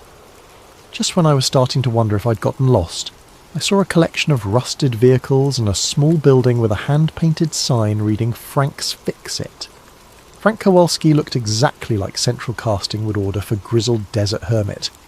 Somewhere in his 70s, with leathery skin, wild grey hair, and the kind of intense stare that comes from spending too many years alone with your thoughts. He was elbow-deep in the engine of an old pickup truck when I pulled up. "You lost?" he called out without looking up. "Janet sent me. Said you might know about the one that didn't fly out." That made him stop working. He straightened slowly, wiping his hands on a greasy rag, and fixed me with a look that made me feel like he could see straight through to my soul. "Janet's got a big mouth," he said finally, "but she's got good instincts about people. You recording this conversation?" I showed him that my phone was off. My recorder was in the car. He nodded approvingly. "The thing about Bob Lazar," Frank said, settling onto an overturned crate, "is that everyone focuses on whether he was lying about working at S4. They argue about his credentials, his background, whether he really has the degrees he claims, but they're missing the important question, which is, if he was lying, how did he know so much about the layout of facilities that officially don't exist? How did he describe security procedures that weren't declassified until years later? How did he know about the specific types of alloys they were experimenting with? Frank lit a cigarette and took a long drag. I helped build some of those underground facilities in the 80s. Not S4 directly, I never had that level of clearance, but some of the support infrastructure, access roads, ventilation systems, power distribution, the kind of unglamorous work that keeps the exciting stuff running. What did you see? More than I should have.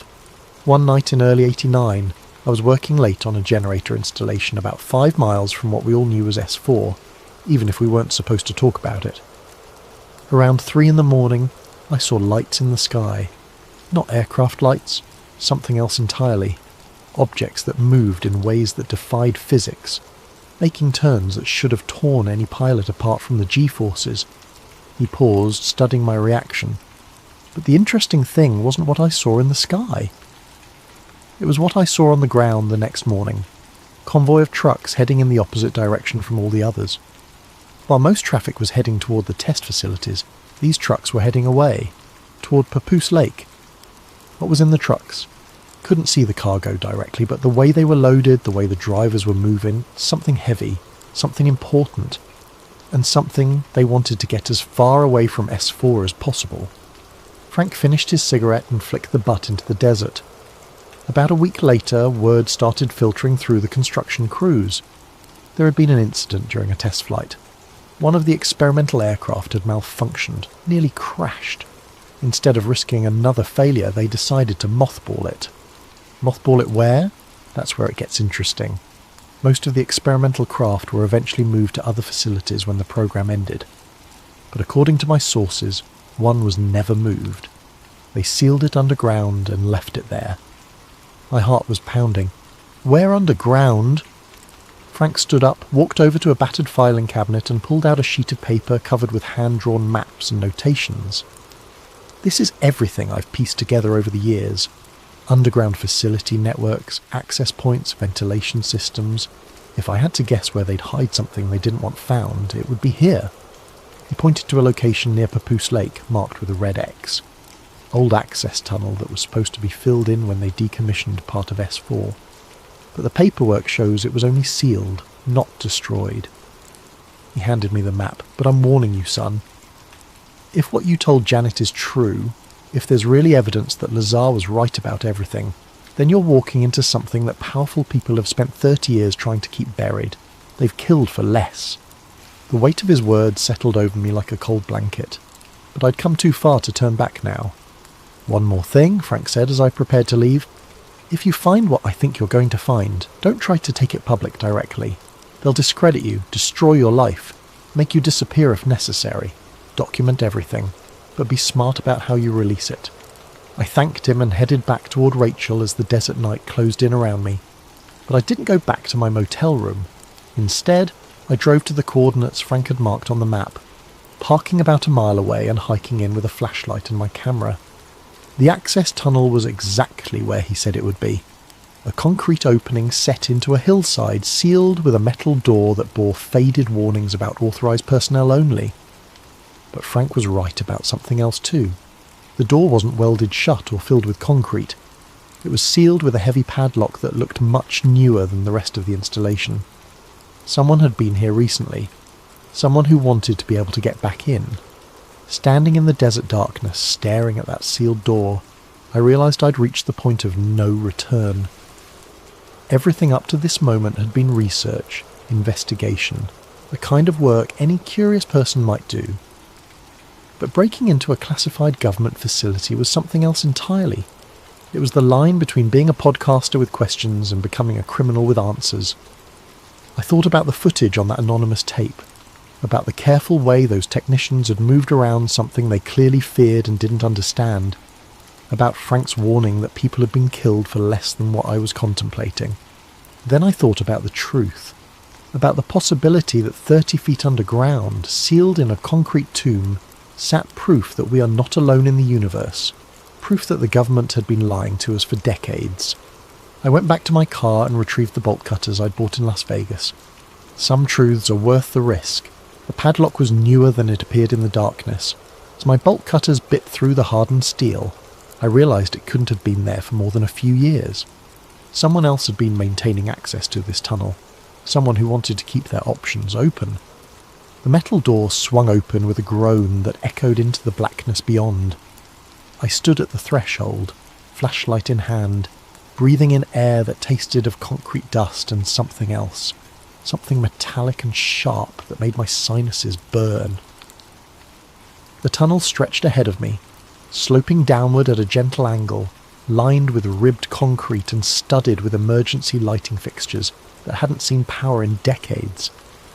Every instinct I had was screaming at me to turn around, to walk away, to go back to my safe little world of internet research and second-hand stories. But the memory of that security footage kept pulling me forward. Element 7, Storage Bay 9, answers waiting in the darkness. I started down the tunnel, my footsteps echoing off the concrete walls. The flashlight beam revealed details that matched exactly what Frank had described. Industrial construction from the late 1980s, built to last and built to hide. Every few yards I passed sealed doorways with warnings stenciled in faded yellow paint. Restricted access. Authorized personnel only. Radiation hazard. Radiation hazard. That stopped me cold. I'd brought a camera and recording equipment, but I hadn't thought to bring a Geiger counter. If whatever was down here was radioactive, I could be walking into a death trap without even knowing it. But I'd come too far to turn back now. I pressed on, documenting everything with my camera, taking careful note of the layout and the various warning signs. The tunnel branched several times, but I followed Frank's map, staying on the main passage that led deeper into the complex. After what felt like an eternity, but was probably only 10 minutes, I reached a section where the tunnel opened into a wider area. My flashlight revealed a junction point with several passages branching off in different directions, but it was the walls that made me stop and stare. They were covered with maps, detailed schematics of the underground facility, marked with dates, personnel assignments, and project code names. Some of the maps were faded and yellowing, clearly original installations from the 1980s, but others were much newer, printouts from computer systems that couldn't have existed when this place was first built. Someone had been using this facility recently, someone with access to current intelligence and modern mapping technology. I started photographing everything, but the camera flash seemed impossibly bright in the confined space, and I worried about who might see it. Instead, I switched to using the flashlight to illuminate sections while taking longer exposures. It was slower, but much more discreet. The maps told a story that was both fascinating and terrifying. The underground complex was massive, far larger than anything Bob Lazar had described in his interviews. It extended for miles in every direction, with multiple levels, research facilities, storage areas, and what appeared to be an underground runway system. Project code names jumped out at me from the various documents: Looking Glass, Galileo, Red Light, and others that had been redacted with black marker. But it was one particular section of the map that made my blood run cold. An area marked Storage Bay 9, with a notation that read, Element 7, Permanent Storage, Authorized Personnel Only.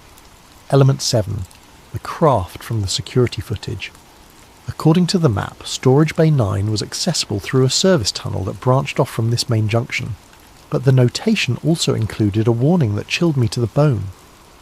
Containment protocols in effect, biological hazard. Biological hazard, not radiation. Whatever was in Storage Bay 9 was dangerous to living tissue in ways that went beyond simple radiation exposure.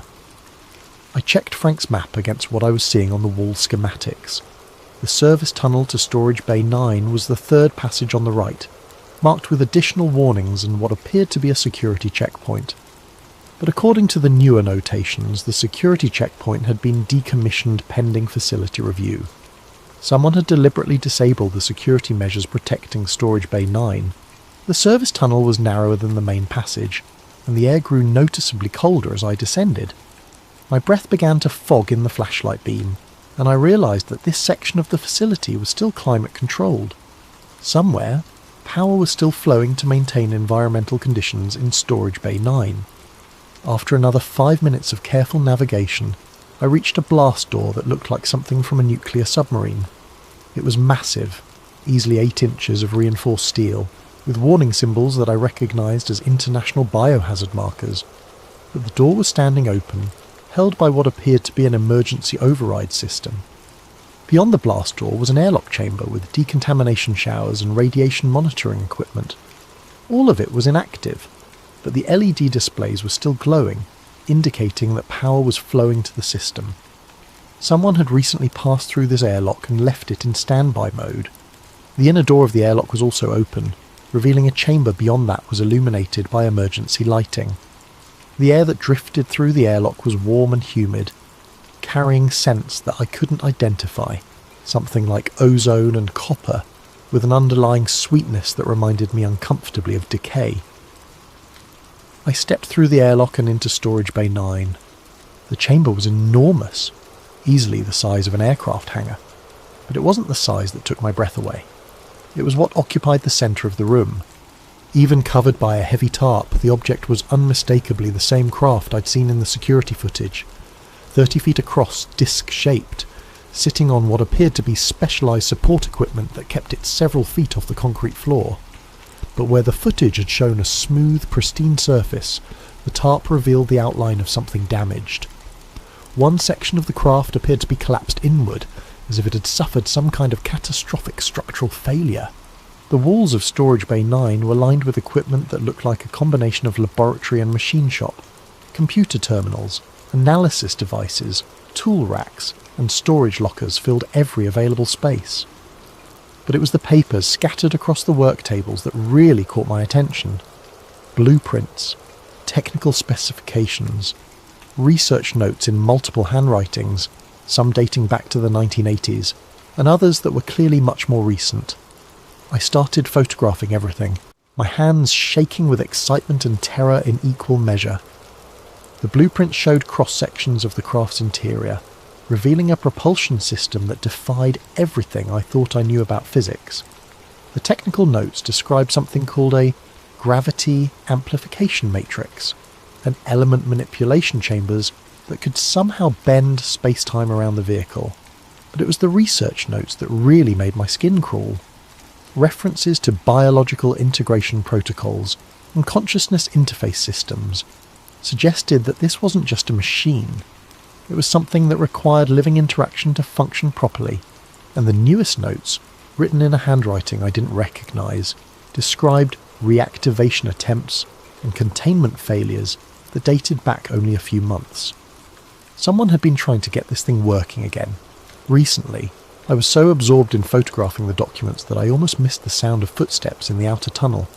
Heavy boots on concrete, moving with the measured pace of someone who knew exactly where they were going. Someone was coming. I quickly gathered up my equipment and looked for places to hide in the chamber. The space under the craft support platform offered concealment, but it would also trap me if whoever was coming decided to examine the vehicle closely. Instead, I found a gap between 2 equipment racks that offered a view of the entrance while keeping me hidden in shadow. The footsteps stopped just outside the airlock chamber. I could hear voices now, 2 men speaking in low tones that carried clearly in the concrete space. "Told you the containment field was fluctuating again," the first voice said. "It's been getting worse since we started the reactivation procedures." "The field strength is within acceptable parameters," the second voice replied. "We're not going to abort the project because of minor power variations." Minor?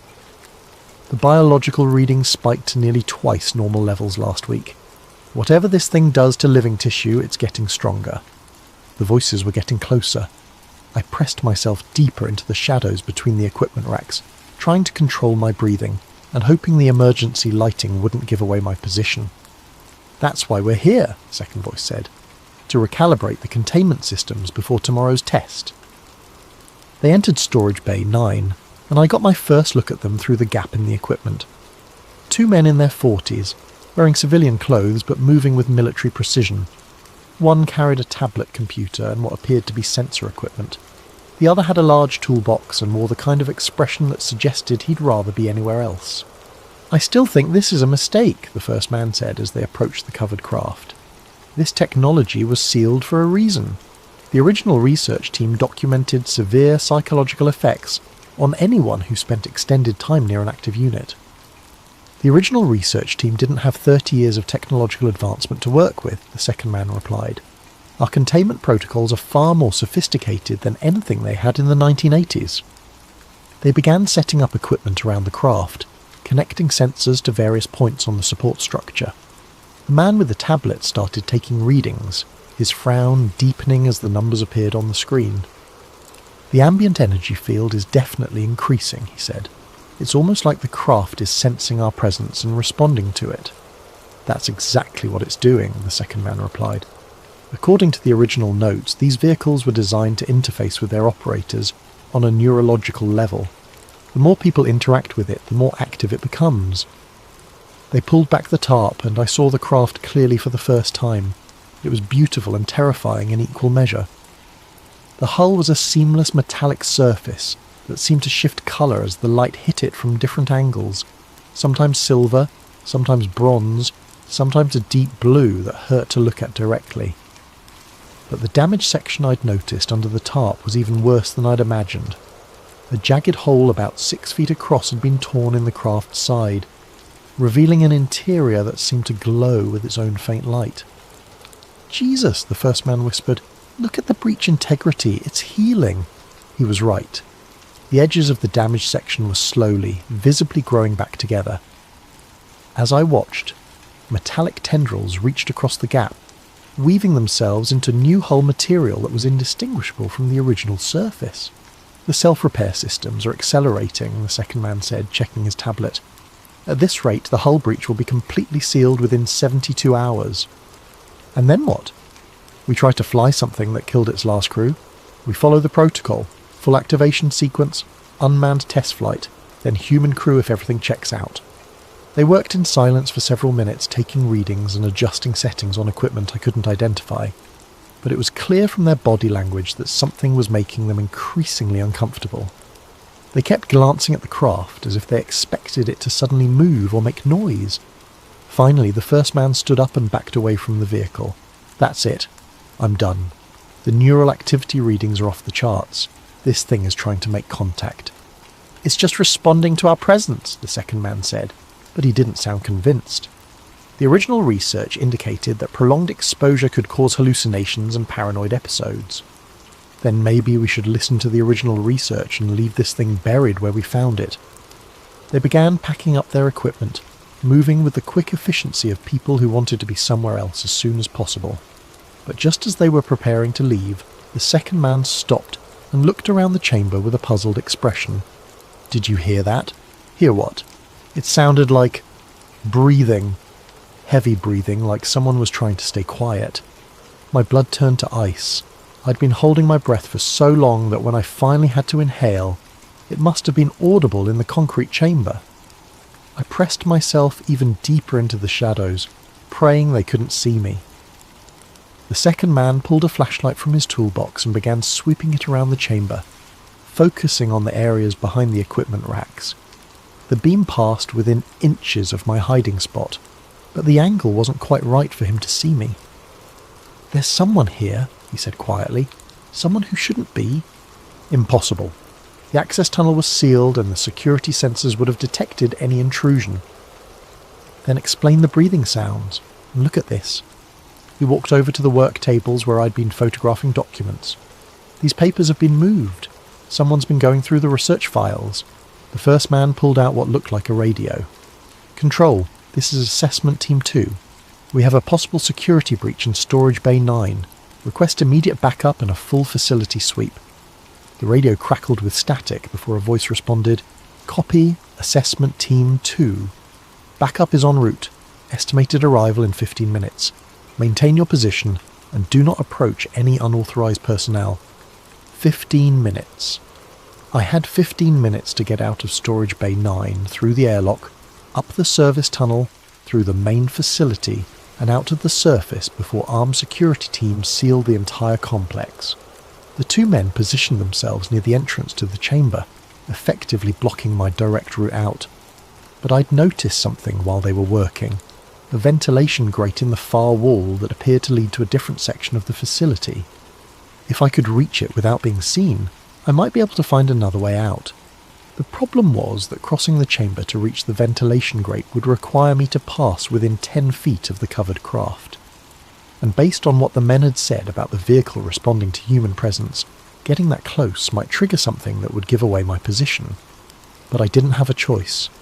In 13 minutes, this place would be crawling with security personnel who would shoot first and ask questions later. I took a deep breath and started moving. Moving through Storage Bay 9 while staying hidden required every stealth skill I'd never learned. The two technicians were focused on the entrance, watching for security backup that would arrive in just over 10 minutes, but their positioning meant I had to cross the most exposed section of the chamber to reach the ventilation grate. I waited until they were both looking toward the airlock, then made my move, staying low and using the equipment racks for cover. But as I passed the closest point to the craft, something extraordinary happened. The hull began to glow. It started as a faint luminescence, barely visible in the emergency lighting, but it quickly intensified to a soft blue-white radiance that seemed to pulse in rhythm with my heartbeat. The effect was so mesmerizing that I almost forgot I was supposed to be hiding. "Control, this is Assessment Team 2, the radio crackled. The craft is showing activation responses. Repeat, we have spontaneous activation in Storage Bay 9. Copy Assessment Team 2, are you near the vehicle? Negative. We're maintaining safe distance at the chamber entrance. The activation appears to be triggered by an external presence. External presence. Me. Somehow, the craft was responding to my proximity in ways that sophisticated sensor equipment couldn't replicate. As I crouched behind an equipment rack, I could feel something that I can only describe as pressure building in my head. Not painful, but definitely present, like someone gently pressing their fingers against my temples. The ventilation grate was only 20 feet away, but those 20 feet might as well have been 20 miles. Every step I took seemed to intensify the craft's response, and the glow was now bright enough that it would certainly reveal my position if I moved into open space. That's when I noticed something that changed everything. The equipment racks I was hiding behind weren't just random laboratory furniture. They were covered with papers, blueprints, and technical specifications that told the story of 30 years of secret research. And some of those documents were dated less than 6 months ago. Someone had been actively working on this project recently, very recently. I started photographing everything I could reach without exposing myself to the technician's view. The documents revealed a timeline that was both fascinating and terrifying. The craft had been discovered in 1987, not built by human hands, but recovered from what the files described as a controlled crash landing in the Nevada desert. Initial attempts to understand the technology had resulted in several deaths among the research team, leading to the project being classified at the highest levels and eventually sealed. But the research hadn't stopped. It had just gone deeper underground, literally and figuratively. The more recent documents described breakthrough discoveries in what they called consciousness interface technology. According to the research notes, the craft wasn't just a vehicle. It was a living machine that required direct neural connection with its operator. The alien technology had been designed to merge with the pilot's nervous system, creating a hybrid entity that was part human, part machine. And they'd been testing it on human volunteers. The medical reports were horrifying. Subjects who underwent the interface procedure reported complete sensory integration with the craft, describing the ability to feel electromagnetic fields and see gravitational distortions. But the process was irreversible and ultimately fatal. The longest anyone had survived the full interface was 72 hours before their nervous system completely burned out from the neural overload. The most recent entries, dated just 3 weeks ago, described a new approach using remote interface technology that would allow operators to control the craft without direct neural connection. But the test results were mixed at best, and several entries mentioned psychological contamination among the research staff. "Control, this is Assessment Team 2. We have a problem. The craft's energy output is increasing exponentially. We need immediate evacuation authorization." "Negative, Assessment Team 2. Maintain position until backup arrives." This may be our best opportunity to document the activation sequence. The glow from the craft was now bright enough to illuminate the entire chamber. But it wasn't just light. It was something more complex, something that seemed to carry information. Patterns swirled within the radiance, geometric forms that appeared and disappeared faster than conscious thought could follow. And with each pulse of light, the pressure in my head increased. I was running out of time. The backup team would arrive in less than 5 minutes, and the craft's activation was creating enough light to make hiding impossible. I had to reach that ventilation grate now, or I'd be trapped when the security sweep began. But as I prepared to make my final dash across the exposed space, something incredible happened. The patterns in the light began to make sense. Not in any logical way. I wasn't suddenly able to read alien mathematics or understand exotic physics. But on some deeper level, the information being transmitted by the craft started to feel familiar. Like remembering a song you'd forgotten you knew, or recognizing a face from a childhood dream. The craft was trying to communicate with me. The realization hit me with such force that I actually staggered, barely catching myself before falling into the open space where the technicians would see me. But the moment of mental connection had given me something else, a sudden, inexplicable understanding of the facility's layout that went far beyond anything I'd seen on the wall maps.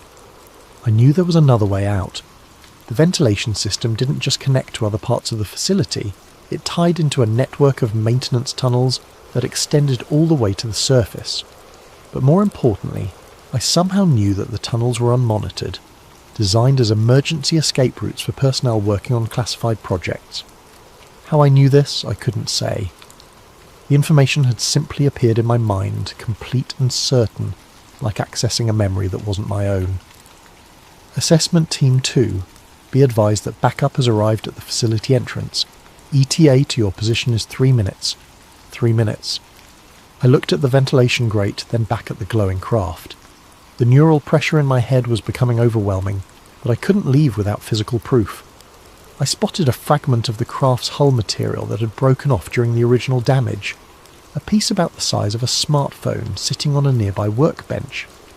It looked impossibly dense, almost black in the craft's blue glow, but somehow I knew it was what I needed. Moving quickly, I grabbed the fragment and made my dash for the ventilation grate. The metal felt unnaturally heavy for its size, and touching it sent electric jolts up my arm. But I managed to reach the grate just as footsteps echoed from the main tunnel. The grate was secured with standard screws, and I used my multi-tool to remove them as quickly as possible.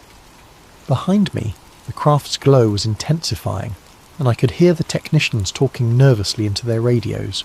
"Control, the energy output is off the charts. We need immediate evacuation." I squeezed through the ventilation opening just as armed figures appeared in the airlock. The maintenance tunnel was cramped and dark, but somehow I knew exactly which direction to go. The alien fragment in my pocket seemed to pulse with warmth, guiding me through passages that led steadily upward.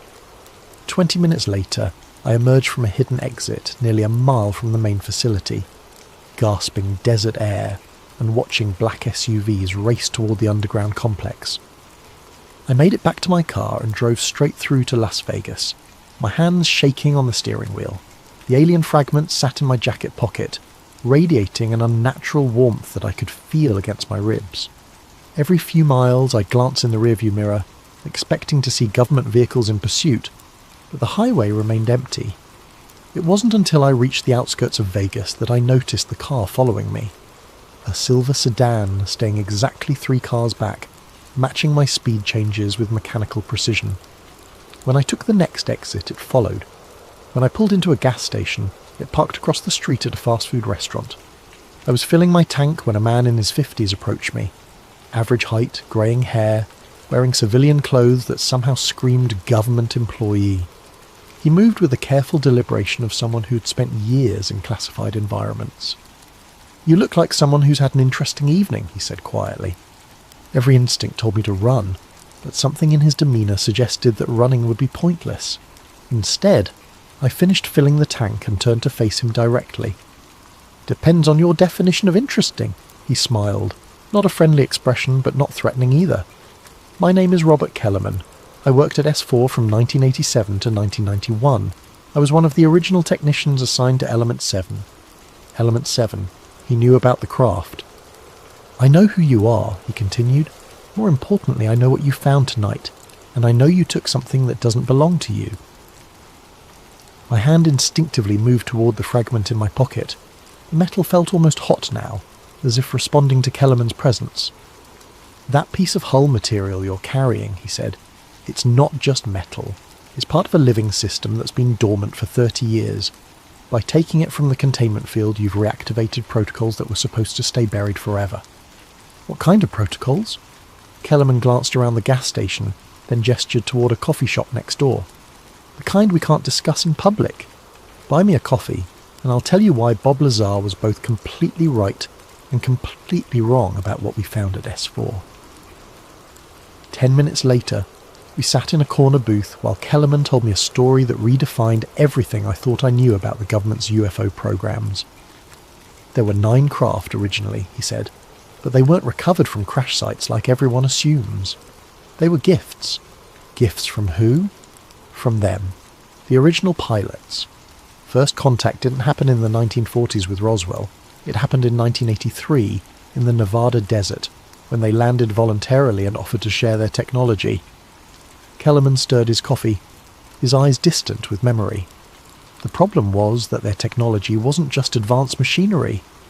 It was biological, living metal that interfaced directly with the pilot's nervous system. They tried to teach us how to use it safely, but we were too primitive, too impatient. What happened? The first 8 craft were successfully adapted for human use, more or less. We learned to create containment fields that limited the biological integration, allowing our pilots to control the vehicles without permanent neural fusion. But Element 7 was different. It was their command ship, the one with the strongest biological components.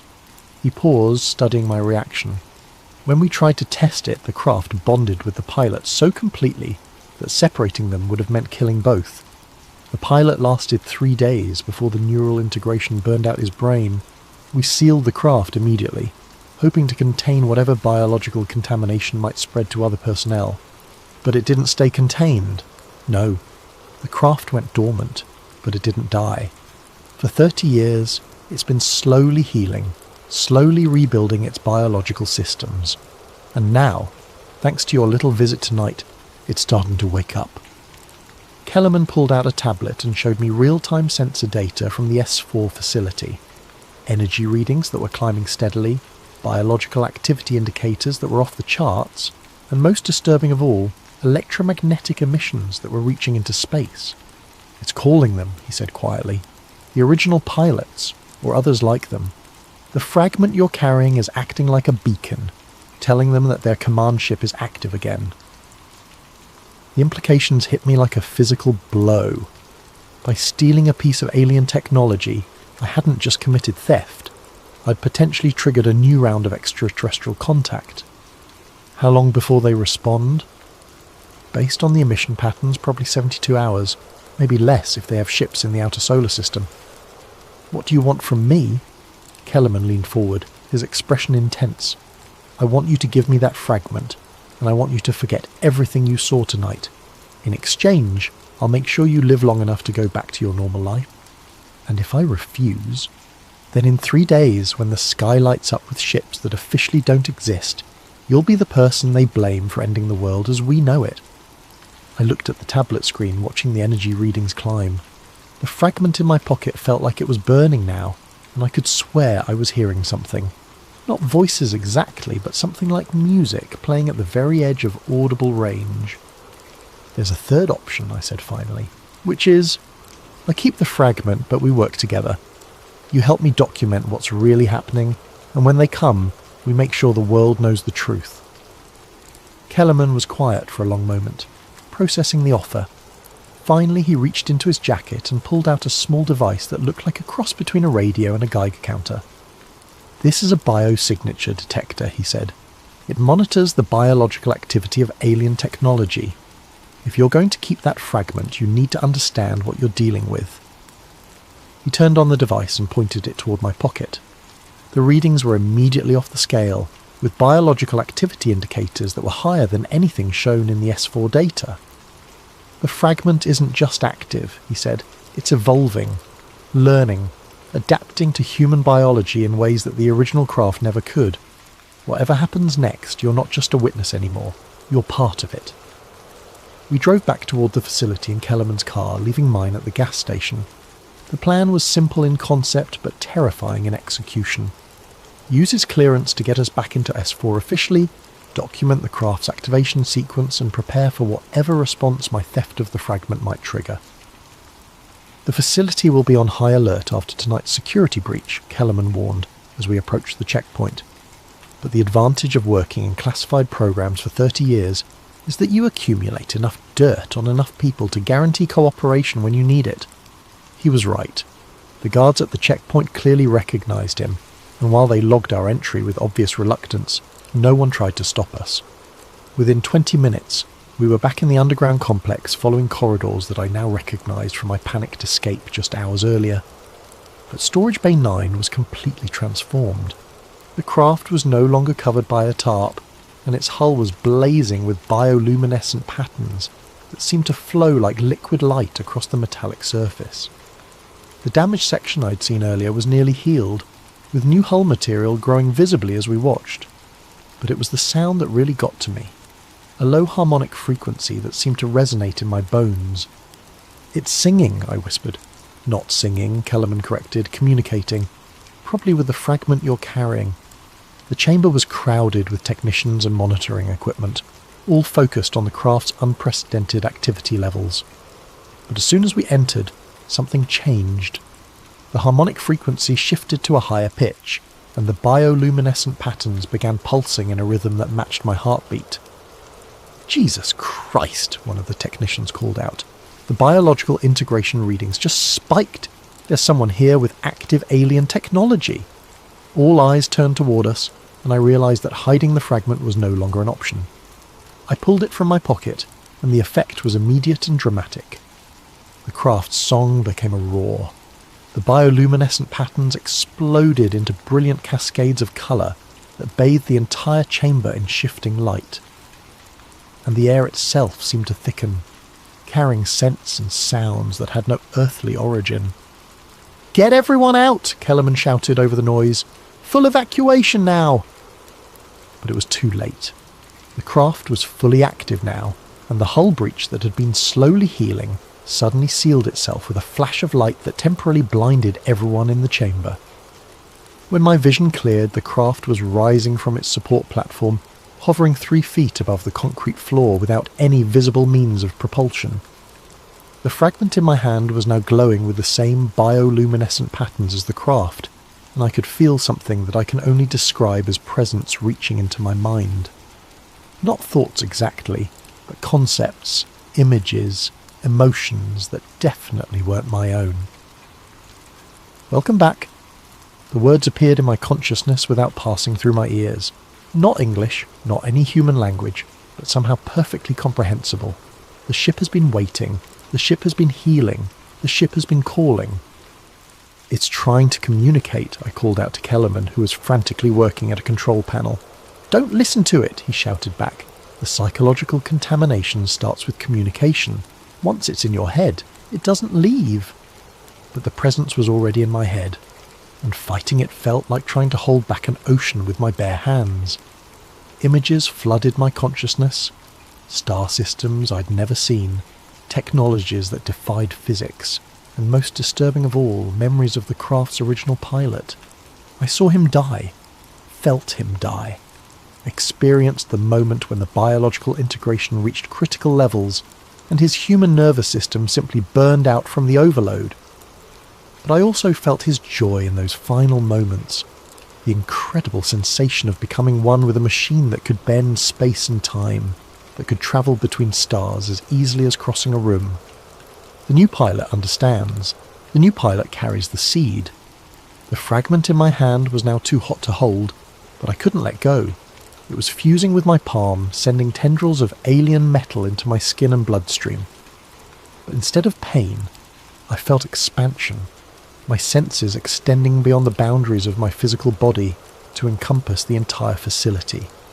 I could feel the electromagnetic fields of every piece of equipment in Storage Bay 9. I could sense the bioelectric signatures of every person in the complex. And beyond that, I could feel something else, multiple somethings, moving toward Earth from the outer solar system at impossible speeds. "They're coming," I said, though my voice sounded strange to my own ears. 3 ships, maybe 4. They'll be here in 18 hours. "How do you know that?" Kellerman demanded. I looked at him, and I realised that I could see more than just his physical form.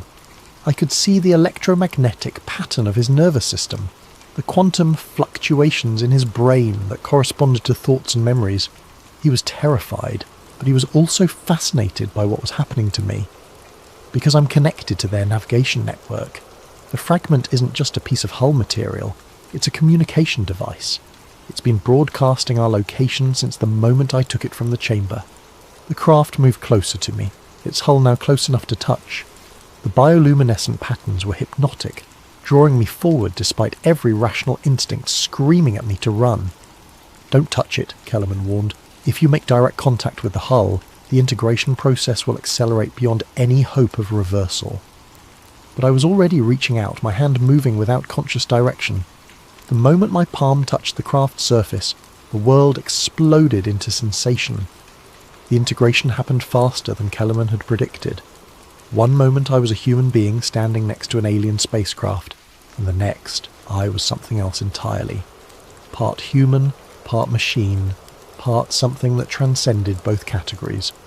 I could feel the craft's propulsion systems coming online, responding to my neural commands before I was consciously aware of giving them. The chamber around us began to fade as my perception shifted to electromagnetic spectrums that human eyes had never evolved to process. But most shocking of all, I could sense the approaching ships with crystal clarity. 4 vessels, definitely coming from the outer solar system, moving at velocities that would have them in Earth orbit within 12 hours. But these weren't rescue ships coming to retrieve their lost technology. They were enforcement vessels coming to contain a contamination that should never have been allowed to spread. The child species has broken containment, the alien presence in my mind observed with something like sadness. The hybrid cannot be allowed to survive. "What are you talking about?" I tried to say, but the words came out as harmonic frequencies that resonated through the craft's hull. "Biological integration was forbidden for your species. Too primitive, too unstable. The command ship was damaged to prevent this exact outcome." The truth hit me like a physical blow. The craft hadn't malfunctioned during testing. It had been sabotaged by its own creators to prevent humans from achieving full integration with their technology. And now, by accidentally triggering the very process they'd tried to prevent, I'd created a situation that threatened both species. "We have to get out of here," Kellerman shouted, though his voice sounded distant and muffled through my transformed senses. "The facility will be locked down in minutes, and if they can't contain this situation, they'll sterilize the entire complex." Sterilize. Nuclear sterilization. I could sense the weapon systems being activated throughout the facility. Fail-safes designed to prevent alien technology from falling into unauthorized hands. But I could also sense something else. Escape routes that the craft's navigation systems had mapped during its decades of dormancy. The hybrid can escape, the alien presence confirmed, but escape leads only to detection. The enforcement fleet will follow the bioelectric signature anywhere on this planet. "Then we go off planet," I said, the words forming as pure intention rather than sound. "Impossible. The hybrid lacks the neural development for interstellar navigation. Attempting such a journey would result in immediate death." But even as the alien consciousness tried to discourage me, I could feel the craft's systems responding to my commands. The gravitational manipulation systems that provided propulsion were incredibly complex, but they felt as natural to control as moving my own limbs. More natural, actually, like I'd been meant to operate this technology all along.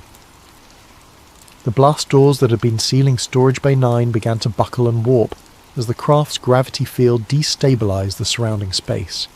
Kellerman and the remaining technicians scrambled for the exits as pieces of the ceiling began falling around us. "The facility is collapsing," Kellerman called out through the chaos. "Whatever you're doing, you need to stop." But I couldn't stop. The integration process was accelerating beyond my ability to control. and the craft was responding to biological imperatives that overrode conscious thought. We rose through the collapsing chamber, through levels of concrete and steel that parted like water before the craft's exotic matter field. In less than 30 seconds, we burst through the desert surface into the star-filled Nevada sky. The freedom was intoxicating. After decades of confinement in underground storage, the craft, and by extension I, rejoiced in open space and unlimited movement. We climbed rapidly, leaving the lights of Las Vegas far below, racing toward the stratosphere where human aircraft couldn't follow. But the celebration was short-lived. My enhanced senses detected military jets scrambling from Nellis Air Force Base, armed with weapons I somehow knew could damage the craft's hull. More concerning, I could feel the approaching alien fleet adjusting course to intercept us. The hybrid has 12 minutes before engagement with enforcement vessels, the alien presence informed me. Recommend immediate surrender to prevent escalation. Surrender to who? Your people or mine? Both species will demand termination of the hybrid. The contamination cannot be allowed to spread. I realized that I was caught between two forces that both wanted me dead. The human military saw me as a stolen alien weapon that had to be stopped at any cost. The alien enforcement fleet saw me as a biological contamination that threatened their carefully maintained isolation. But I had advantages that neither side expected. The craft's propulsion systems could outrun anything in Earth's atmosphere, and the neural integration gave me access to technologies that even the original alien pilots had never fully explored. The hybrid should not attempt experimental navigation, the alien consciousness warned, as I pushed the craft's systems beyond their normal parameters.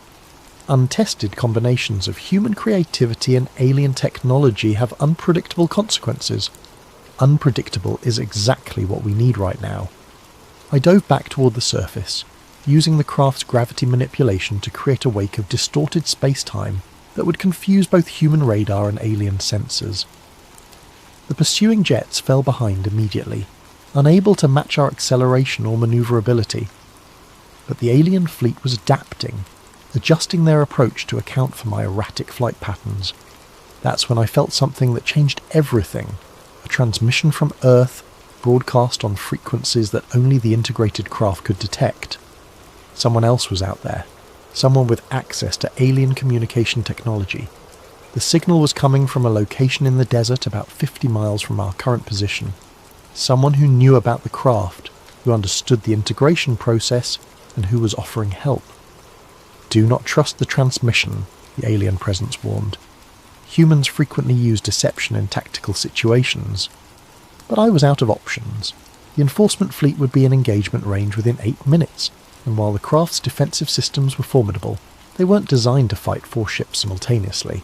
I changed course toward the transmission source, diving toward the desert at speeds that would have liquefied any human pilot. But through the integration, the G-forces felt like gentle pressure, and the craft's inertial compensation systems protected my hybrid physiology from the worst effects. The transmission source was a small facility built into a mesa, camouflaged to look like a natural rock formation, but my enhanced senses could detect the electromagnetic signatures of advanced technology hidden beneath the desert camouflage. As we landed, I could feel the enforcement fleet entering Earth's atmosphere. In 5 minutes, this location would be discovered and destroyed. Whatever help this place offered, it had to happen fast. The facility hidden in the mesa turned out to be far more than a simple research station. As I emerged from the craft, still partially integrated with its systems, I was met by a woman in her 60s who showed no surprise at seeing a human-alien hybrid step out of a spacecraft that officially didn't exist. "You must be our missing pilot," she said calmly. "I'm Director Patricia Wells. We've been tracking your integration progress since you left S4. "Who's we?" I asked, though speaking with my physical voice felt awkward after hours of harmonic communication through the craft. "A joint task force that's been preparing for this exact scenario since 1991. When the original integration experiment failed, we didn't abandon the program. We moved it to a more secure location and continued research with volunteers who understood the risks." She led me into the facility, which was far larger than its external appearance suggested. The corridors were filled with technology that was clearly a hybrid of human engineering and alien design, the same kind of biological mechanical integration that I was experiencing on a personal level. "We have 4 minutes before the enforcement fleet reaches this location," Wells said as we moved through the facility. "I need to know if you're willing to take a risk that could save both species from a war nobody wants." What kind of risk? She stopped at a large chamber filled with equipment that I recognised as communication technology, but far more advanced than anything I'd seen at S4. "We've been developing a communication protocol that would allow direct negotiation with the enforcement fleet, but it requires a fully integrated pilot to operate the transmission systems." The alien presence in my mind stirred uneasily. The director speaks of technologies that were forbidden to both species. Communication across the integration barrier was deemed impossible. "Impossible, but not theoretical," Wells continued, apparently able to sense my internal dialogue with the alien consciousness. "We've had 30 years to work on this problem, and we've made breakthrough discoveries that neither your ship's original designers nor our own governments are aware of." She activated the communication array, and immediately I could feel the electromagnetic patterns reaching out toward the approaching fleet. But this wasn't the simple beacon that my stolen fragment had been broadcasting. This was a complex signal that carried information about human civilization, our technological level, our peaceful intentions, and most importantly our readiness to return the integrated pilot without resistance. "The transmission contains deceptions," the alien presence warned. "Humans are not prepared for peaceful coexistence. The hybrid proves this conclusively." But as the signal reached the enforcement fleet, something unexpected happened.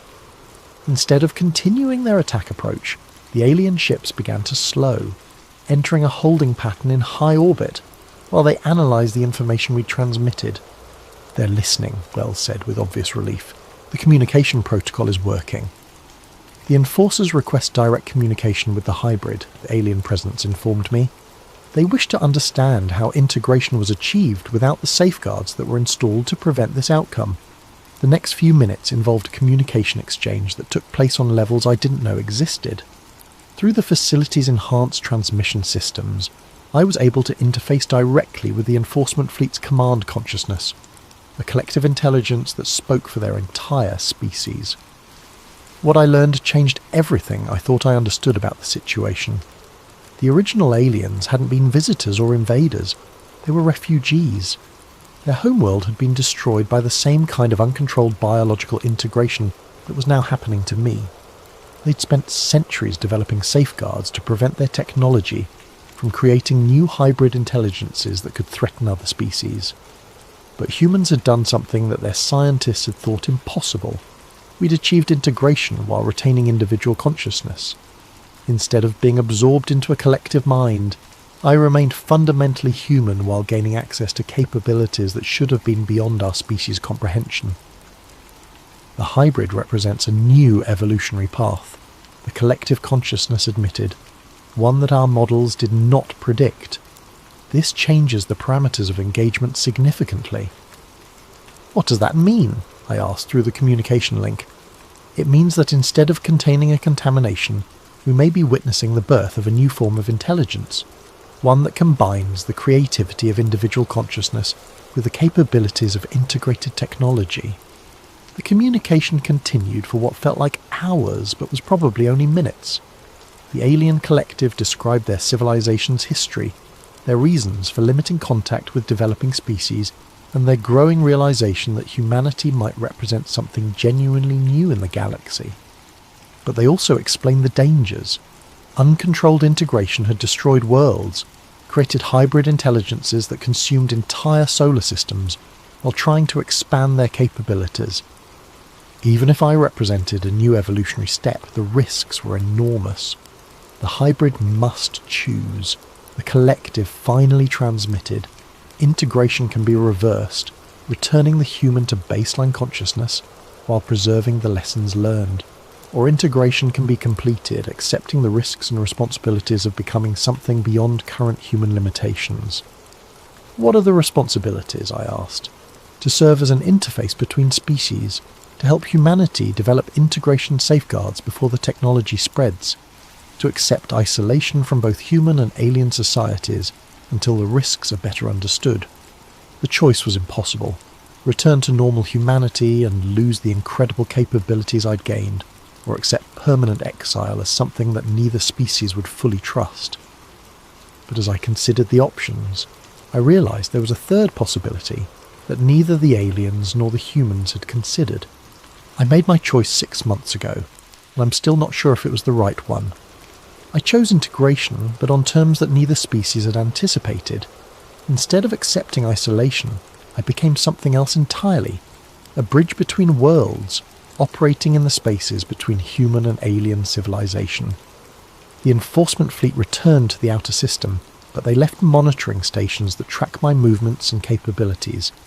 The human governments declared the entire incident classified at levels that don't officially exist, but they also established a liaison program that allows limited communication when global security is at stake.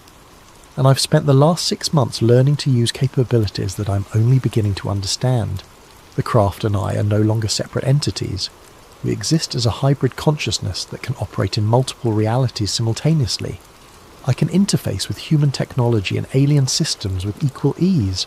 I can travel between star systems in minutes, or spend weeks analysing the quantum fluctuations that underlie physical reality. But most importantly, I've discovered that I'm not alone. The integration process isn't unique to the craft I stole from S4. It's happening spontaneously around the world, as human consciousness begins to interface with technologies we're not supposed to understand yet. The smartphones in our pockets, the satellites in orbit, the internet that connects our minds across continents. All of it is slowly, subtly preparing humanity for a level of technological integration that will make my transformation look primitive. The alien refugees didn't just bring advanced machinery to Earth. They brought evolution itself, in forms so subtle that we're experiencing it without realizing what's happening. Within a generation, maybe 2, every human on Earth will face the same choice I faced in that underground chamber. Integration or isolation, evolution or extinction, the birth of something new, or the preservation of something that may no longer be viable in a universe where consciousness and technology are merging at the quantum level. Bob Lazar was right about the technology, but he never understood what it really was. Not just advanced propulsion systems or exotic materials, but the next step in the evolution of intelligence itself. 3 weeks ago, I detected the first spontaneous integration event in Tokyo. A programmer who'd spent so much time interfacing with quantum computers that the boundary between his consciousness and the machine began to blur. Last week there was another case in Geneva, involving a physicist working on consciousness research who achieved temporary integration with an AI system. It's starting. The process that began with 9 alien craft hidden in the Nevada desert is spreading through human civilization like a benign virus, preparing us for a transformation we don't yet understand. And somewhere in the darkness between stars, other intelligences are watching our progress with interests we can't yet comprehend. I'm still posting episodes of Fringe Frequencies, but now they serve a different purpose. Instead of investigating mysteries, I'm preparing humanity for truths that most people aren't ready to accept. Each episode plants seeds, raises questions, gets people thinking about possibilities that mainstream science insists are impossible. Because the truth is too big for a single revelation.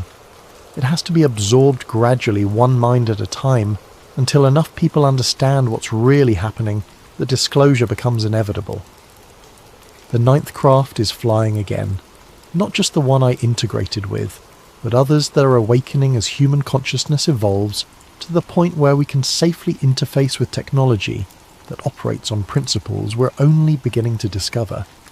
Bob Lazar was right about the government hiding advanced technology, but he was wrong about why they were hiding it. It wasn't to maintain control or preserve military advantages.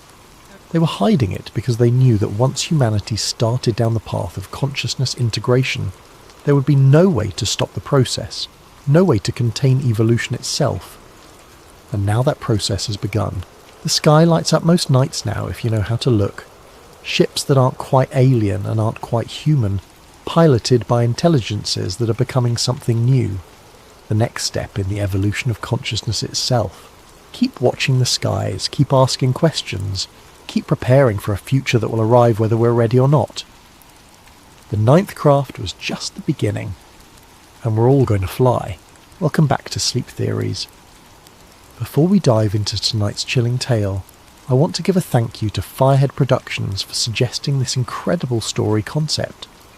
Your creativity never ceases to amaze me, and I hope this supernatural thriller lives up to your expectations. If you have ideas for future stories, please drop them in the comments below. I love hearing from you all. And if you're enjoying these late night narratives, don't forget to hit that like button and subscribe to Sleep Theories for more spine-tingling content. Now, let's begin. The elevator in Mumbai's gleaming titanium tower shouldn't have opened onto a Victorian seance room that reeked of sulphur and burning wax. Yet there it was, complete with mahogany table, ornate brass candlesticks, and a pentagram carved so deep into the wooden floor that the grooves still held shadows from another century. Zara Okafor pressed her palm against the temporal echo scanner clipped to her belt, feeling its familiar vibration as it registered impossible quantum readings. The device, her own invention, was designed to read the quantum imprints left by past events, like archaeological carbon dating but for time itself. Right now it was screaming warnings in frequencies only she could interpret.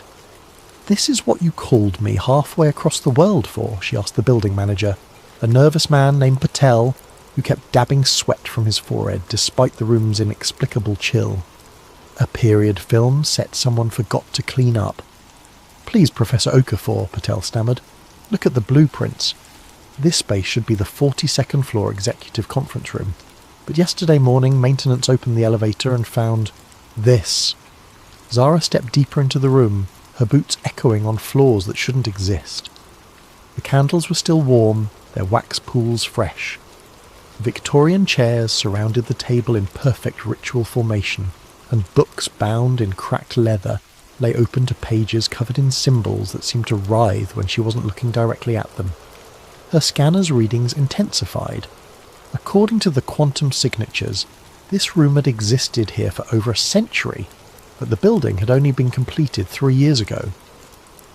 "The witnesses," she said, not taking her eyes off a particularly complex ritual circle burned into the table surface. "Tell me exactly what they saw." Patel's voice trembled. The night security guard reported seeing figures in Victorian dress performing some kind of ceremony. They spoke in English, but he heard their voices through the walls even when they were whispering. The audio surveillance picked up every word, but when we played it back... "No sound waves," Zara finished. She'd seen similar phenomena in her research, temporal echoes of events so traumatic or significant that they left quantum impressions across multiple timeline layers. The voices registered on equipment but produced no actual acoustic disturbance. "Exactly. And Professor Okafor, they mentioned you by name." A chill that had nothing to do with the room's supernatural temperature ran through Zara's spine. She'd spent 8 years perfecting temporal echo technology, investigating sites where the past seemed to bleed through into the present. She'd documented impossible archaeological finds, recorded conversations with people who'd been dead for centuries, and mapped quantum anomalies that mainstream science refused to acknowledge. But never had any of her subjects known she was coming. What exactly did they say? Patel pulled out his phone, hands shaking as he accessed the audio file. The playback was crystal clear.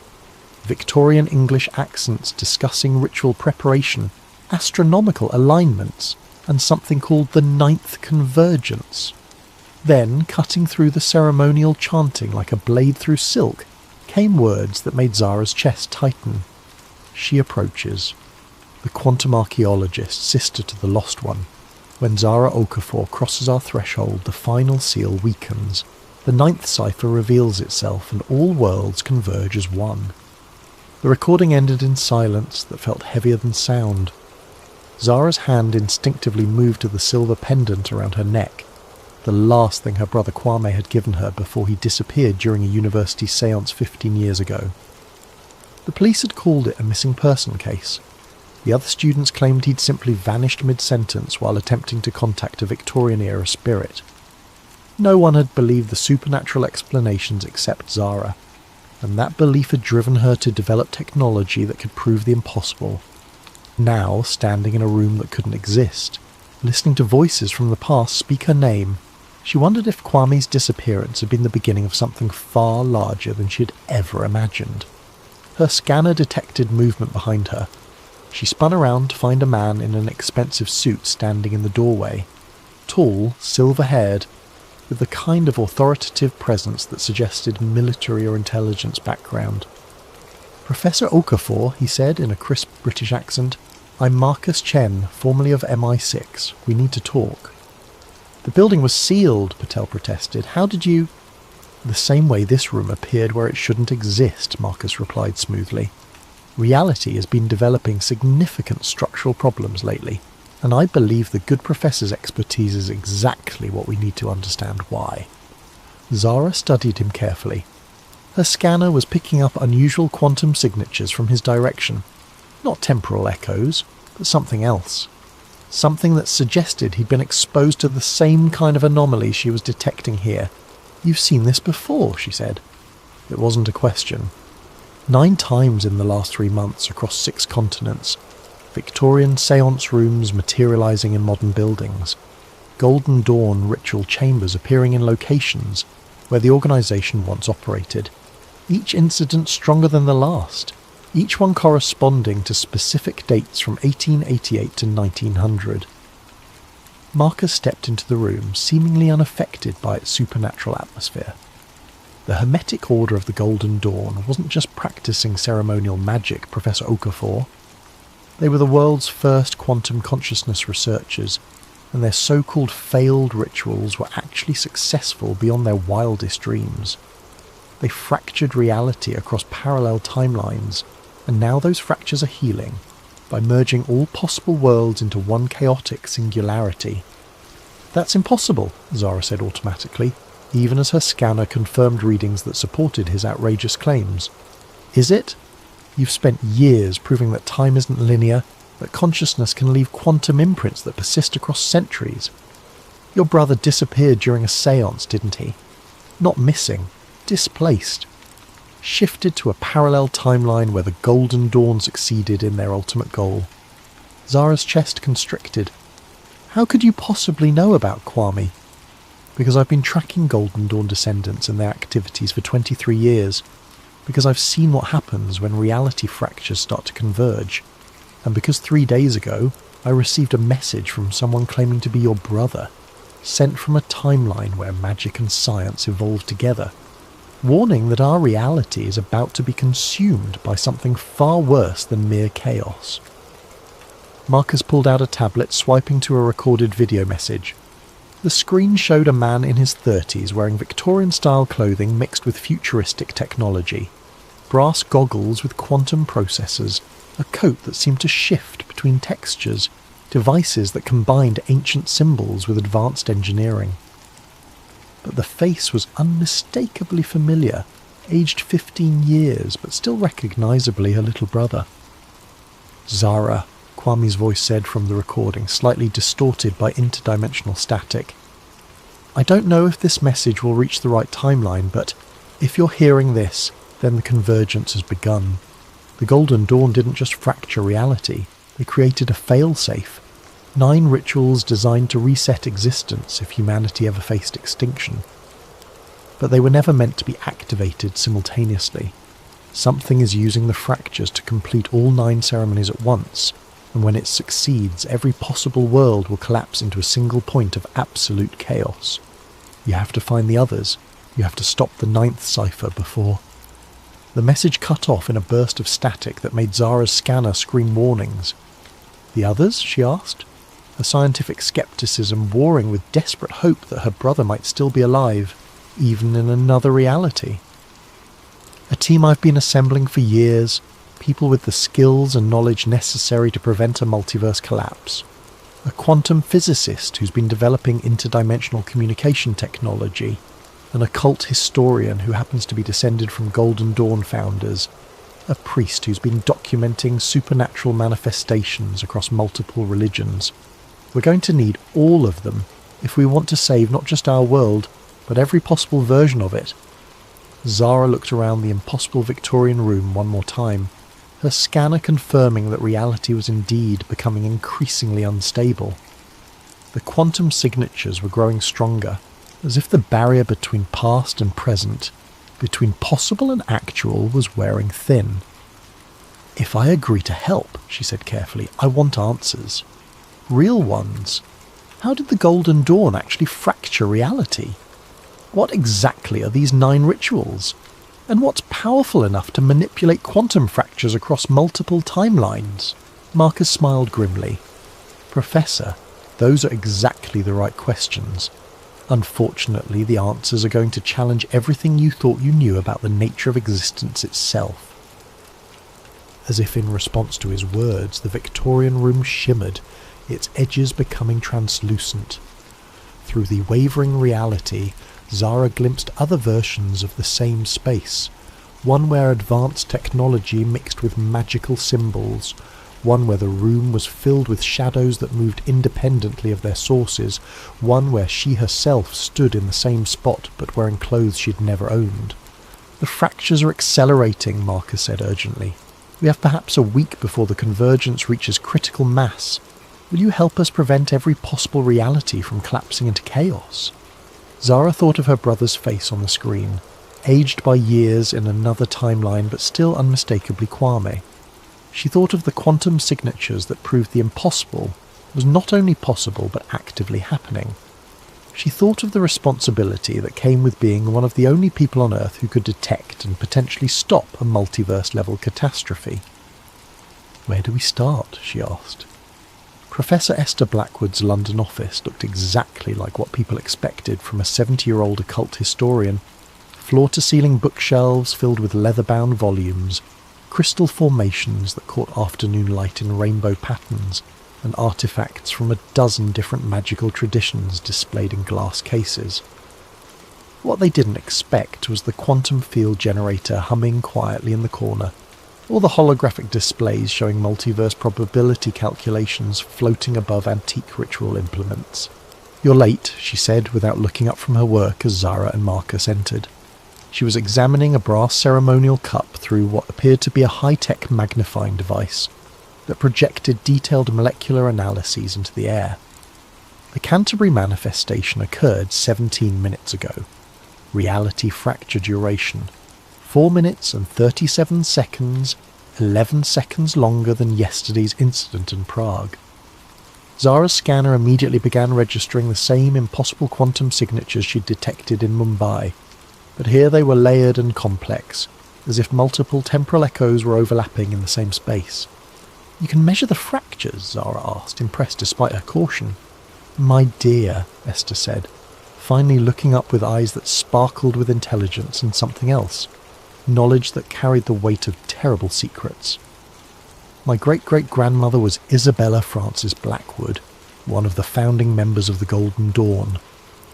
I've been tracking reality disturbances for most of my academic career, long before modern science developed instruments sensitive enough to detect quantum consciousness manipulation." She gestured to the artifacts around her office. "Every item here has been touched by Golden Dawn rituals. Every book contains records of their experiments with what they called astral projection, but what we now understand as quantum consciousness displacement.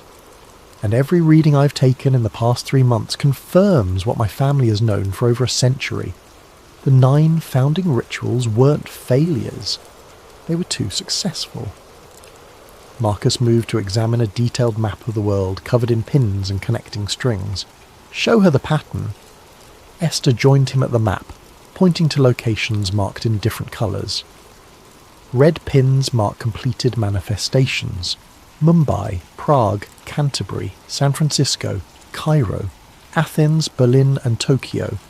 8 of the 9 original Golden Dawn temple locations. Each manifestation corresponds exactly to the date and time when the historical rituals were performed, adjusted for modern time zones. "And the 9th?" Zara asked, though she suspected she already knew the answer. "London, the original temple beneath the city, in tunnels that predate the Golden Dawn by centuries. According to family records, the 9th ritual was designed as a master key, a way to either open all reality fractures permanently or seal them forever.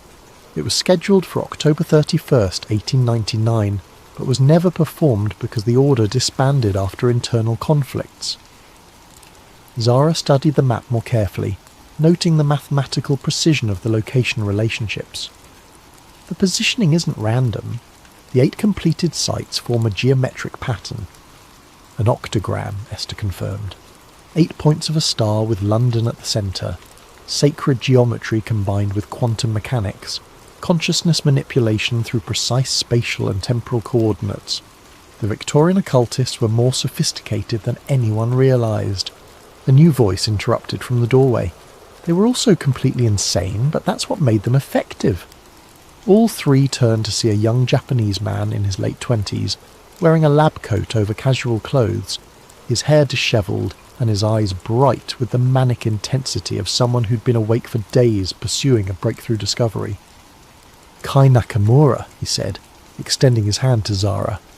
Quantum physicist, multiverse theorist, and apparently the only person crazy enough to build actual interdimensional communication equipment instead of just writing papers about it. His handshake felt normal, but Zara's scanner detected quantum disturbances around him that suggested recent exposure to reality fractures. "You've been in contact with parallel timelines." "For the past 6 months, ever since the Mumbai incident, my equipment picked up the quantum disruption from halfway around the world. Reality fractures generate specific frequency signatures that propagate through what I call the dimensional substrate. I've been monitoring them, and Professor, they're not random occurrences. Someone is deliberately completing the Golden Dawn rituals in sequence." Kai moved to Esther's desk and pulled out a tablet showing complex waveform analyses. "Each manifestation generates quantum resonance that makes the next one easier to achieve. It's like tuning forks.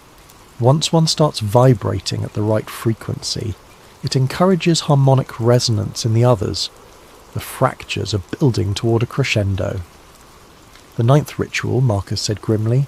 "Whoever's behind this needs all 8 preliminary ceremonies completed before attempting the master key. How long do we have?" "Based on the acceleration pattern, maybe 4 days. But here's the really disturbing part. I've been receiving messages through my equipment from parallel versions of ourselves. Different timelines where the Golden Dawn succeeded, where magic became integrated with science, where reality fractures are a known phenomenon. And in every single timeline, when someone attempts to complete all 9 rituals simultaneously..." "What happens?" Zara asked, though she wasn't sure she wanted to know. "Total collapse. Not just of our reality, but of the entire multiverse structure. Every possible world, every alternate timeline, every quantum possibility, all of it compressed into a single point of infinite chaos. Imagine every story that was ever told, or could be told, trying to exist in the same space at the same time." The office fell silent, except for the humming of quantum equipment and the distant sounds of London traffic. Zara processed what she'd learned. Her brother trapped in an alternate timeline, reality fractures accelerating toward catastrophic convergence, and apparently a team of experts who'd been preparing for this exact scenario. "There's something else," Esther said quietly. "The messages Kai has been receiving, some of them are from your brother." Zara's heart stopped. "Kwame? He's been trying to contact us?" Kai nodded, pulling up another file on his tablet. 3 different versions of him, actually, from 3 different timelines. All warning about the same thing, but each from a reality where the Golden Dawn experiments had different outcomes. In one timeline, he became a Golden Dawn adept himself. In another, he's leading a resistance against magical totalitarianism. In the third... He paused, looking uncomfortable. "In the third, he's dead," Marcus finished. "Killed trying to prevent a previous attempt at multiverse collapse. But his consciousness somehow persisted across dimensional boundaries, and he's been trying to warn us about what's coming." Zara felt a mixture of hope and despair that threatened to overwhelm her scientific objectivity. "Can I talk to him?" "We've been trying to establish stable communication. but the quantum interference is getting worse as the fractures multiply. The best we can manage are brief messages, usually fragmented, and a new alarm sounded from Kai's equipment. He rushed to check his readings, his face paling as data streams flowed across multiple screens. Another manifestation, he announced, but this one's different. It's not at one of the original Golden Dawn sites. It's... He looked up with genuine fear in his eyes. It's here. In London. Someone just activated a massive reality fracture directly beneath the city. Through the office windows, Zara could see impossible things beginning to happen in the streets below. Victorian carriages materialised between modern cars. People in period dress walked through crowds of confused pedestrians. Gaslight flickered alongside electric street lamps, and buildings seemed to shift between architectural styles as she watched. "The ninth ritual has begun," Esther said, her voice carrying the weight of inherited knowledge and terrible certainty. "Whoever's behind this didn't wait for the scheduled completion. They're forcing the convergence now." "Then we stop them now," Zara said, surprising herself with her decisiveness. A week ago she'd been a sceptical academic. Now she was apparently part of a team trying to prevent multiverse collapse. "Where exactly is this underground temple?" Marcus was already moving toward a cabinet filled with what looked like military equipment mixed with mystical artefacts. "Bank Station, Northern Line. The tunnels there connect to a network of underground chambers that predate London itself. Some say they were built by Romans, others claim they're much older. The Golden Dawn used them because the location sits on multiple ley line intersections, natural quantum weak points that make reality manipulation easier. We'll need backup," Esther said, gathering books and artifacts with practiced efficiency. "There's one more team member you should meet." As if summoned by her words, another figure appeared in the office doorway, a tall black woman in clerical collar and practical boots, carrying a backpack that clinked with the sound of metal objects. "Sarah Oduya," she said, extending her hand to Zara, Anglican priest, theological researcher, and apparently the team member responsible for spiritual protection during interdimensional horror shows. Zara shook her hand, noting the firm grip and the calm confidence in Sarah's manner. "You're prepared for supernatural combat." "I prefer to think of it as theological negotiation with hostile entities," Sarah replied with a slight smile. "But yes, I've been tracking reality fractures from the religious angle. When dead saints start appearing to warn about the end of all possible worlds, the church pays attention." Outside, London was becoming increasingly unstable. Through the windows, Zara could see multiple versions of the same buildings occupying the same space. People walking through walls that existed in some timelines but not others, and strange lights pulsing beneath the streets as if something massive was awakening in the underground. "How do we get to Bank Station through that chaos?" Zara asked. "Very carefully," Marcus replied, shouldering a pack filled with equipment she couldn't identify. "And with the understanding that once we go underground, we might not be dealing with just one reality anymore. The closer we get to the ninth ritual site, the more unstable the dimensional boundaries become." Kai's equipment screamed another warning. "Quantum cascade failure in progress. Reality coherence dropping below critical thresholds. Whatever they're doing down there, it's working faster than any of my models predicted." "Then we better hurry," Esther said, tucking a leather-bound book into her coat. "Because according to family records, the ninth cipher doesn't just reset reality. It allows whoever completes the ritual to choose which reality survives. And I very much doubt that whoever's behind this has humanity's best interests at heart." As they prepared to leave the office and venture into London's increasingly unstable streets, Zara caught a glimpse of something impossible reflected in the window. Her brother Kwame, older and wearing strange clothes, standing behind her and mouthing words she couldn't quite understand. When she turned around, he wasn't there, but her scanner confirmed that something had definitely been in the room with them, something that existed in the quantum space between realities. The hunt for the ninth cipher was about to begin, and Zara realised that saving all possible worlds might require sacrificing everything she thought she knew about the nature of existence itself. The London Underground had become a kaleidoscope of overlapping timelines. Victorian steam trains materialised on tracks beside modern electric carriages, passengers from different centuries occupying the same platforms without seeming to see each other, and station announcements echoed in languages that predated English by millennia. Zara's scanner was registering quantum signatures so complex that its display resembled abstract art rather than scientific data. Reality wasn't just fracturing, it was layering, with multiple versions of the same locations existing simultaneously in an impossible geographic palimpsest. "Stay close," Marcus warned as they descended into Bank Station.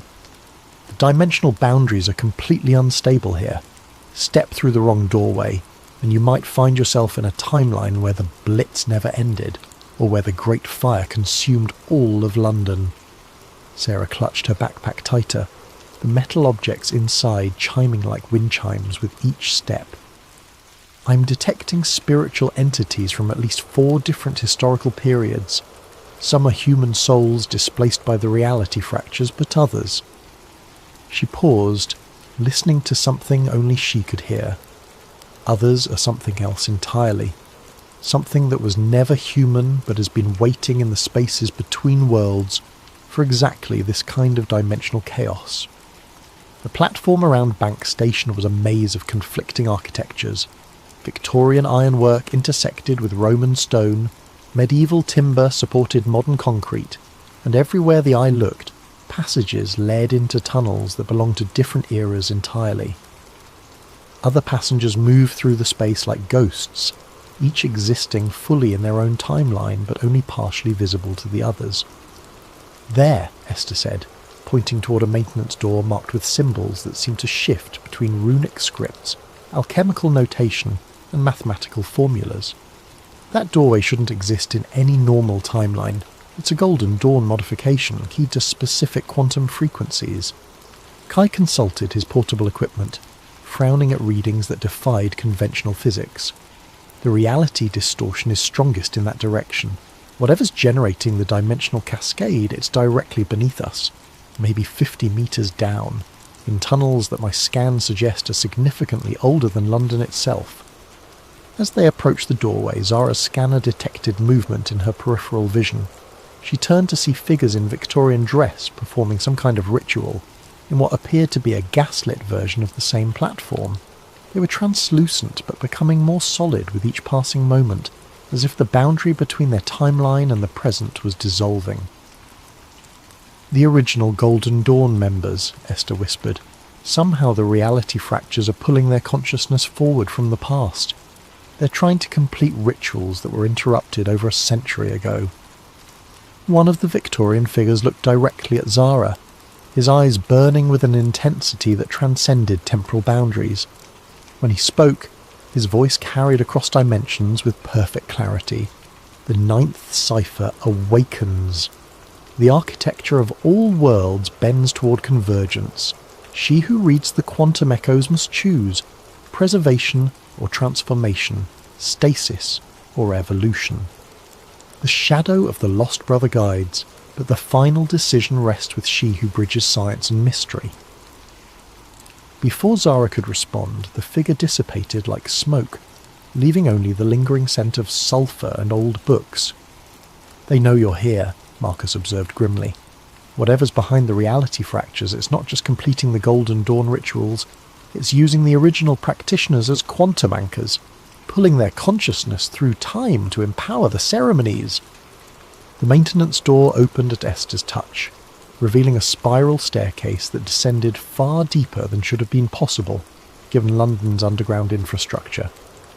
The stairs were carved from stone that looked older than the Roman occupation, covered with symbols that seemed to writhe and change when viewed directly. Pre-Celtic construction, Esther identified as they began their descent. These tunnels were built by whoever lived in this area before recorded history. The Golden Dawn didn't create this place. They found it and recognised its significance as a natural quantum focal point. The deeper they went, the more unstable reality became.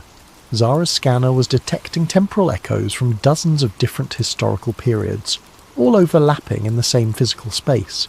She glimpsed Roman legionaries marching through medieval monks, Victorian occultists conducting ceremonies while Tudor-era plague victims wandered past, and stranger things. Figures in clothing that belonged to no historical period she recognised, speaking languages that hurt to hear. Multiple timeline convergence, Kai explained, consulting instruments that sparked with interdimensional static. The 9th ritual site is acting like a quantum sinkhole, pulling fragments of reality from across the entire multiverse. Every possible version of these tunnels that ever existed or could exist is trying to occupy the same space. They reached the bottom of the stairs to find themselves in a vast underground chamber that defied architectural logic. The ceiling stretched upward into darkness, punctuated by lights that might have been stars or distant fires. Columns supported nothing while arches connected to empty air, and passages led off in directions that included several that shouldn't have been geometrically possible. At the chamber's centre stood a massive circular altar covered with symbols from every magical tradition Zara had ever encountered, and several she was certain no human had ever seen. Around the altar, figures in modern clothing operated equipment that combined cutting-edge technology with Victorian occult implements. Quantum computers linked to crystal formations, holographic displays showing ritual circles, and devices that seemed to channel energy from multiple dimensional sources. Leading the operation was a woman in an expensive business suit whose eyes held the same burning intensity Zara had seen in the Victorian apparition. She looked up as the team entered the chamber, smiling with the confidence of someone who had orchestrated every detail of their arrival. "Professor Okafor," she said in a cultured British accent. "Victoria Ashford, though I suspect Marcus has already told you about me. Welcome to the convergence point of all possible realities. I trust you're prepared to witness the birth of a new multiverse." "You're the one behind the reality fractures," Zara accused, her scanner screaming warnings about the quantum energies building around the altar. "I'm simply completing work that was abandoned prematurely over a century ago," Victoria replied.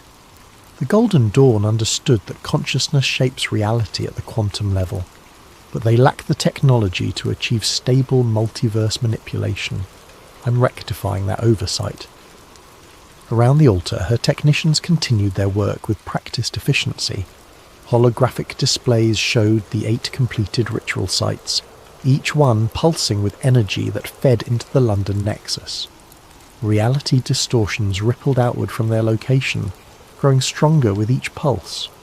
"You don't understand what you're doing," Esther protested, moving forward with the authority of inherited knowledge. "The 9th cipher isn't meant to merge realities, it's meant to choose one and seal the others permanently. Attempting to hold all possibilities open simultaneously will cause total multiverse collapse." "Will it?" Victoria asked. "Or will it finally allow humanity to transcend the limitations of single timeline existence?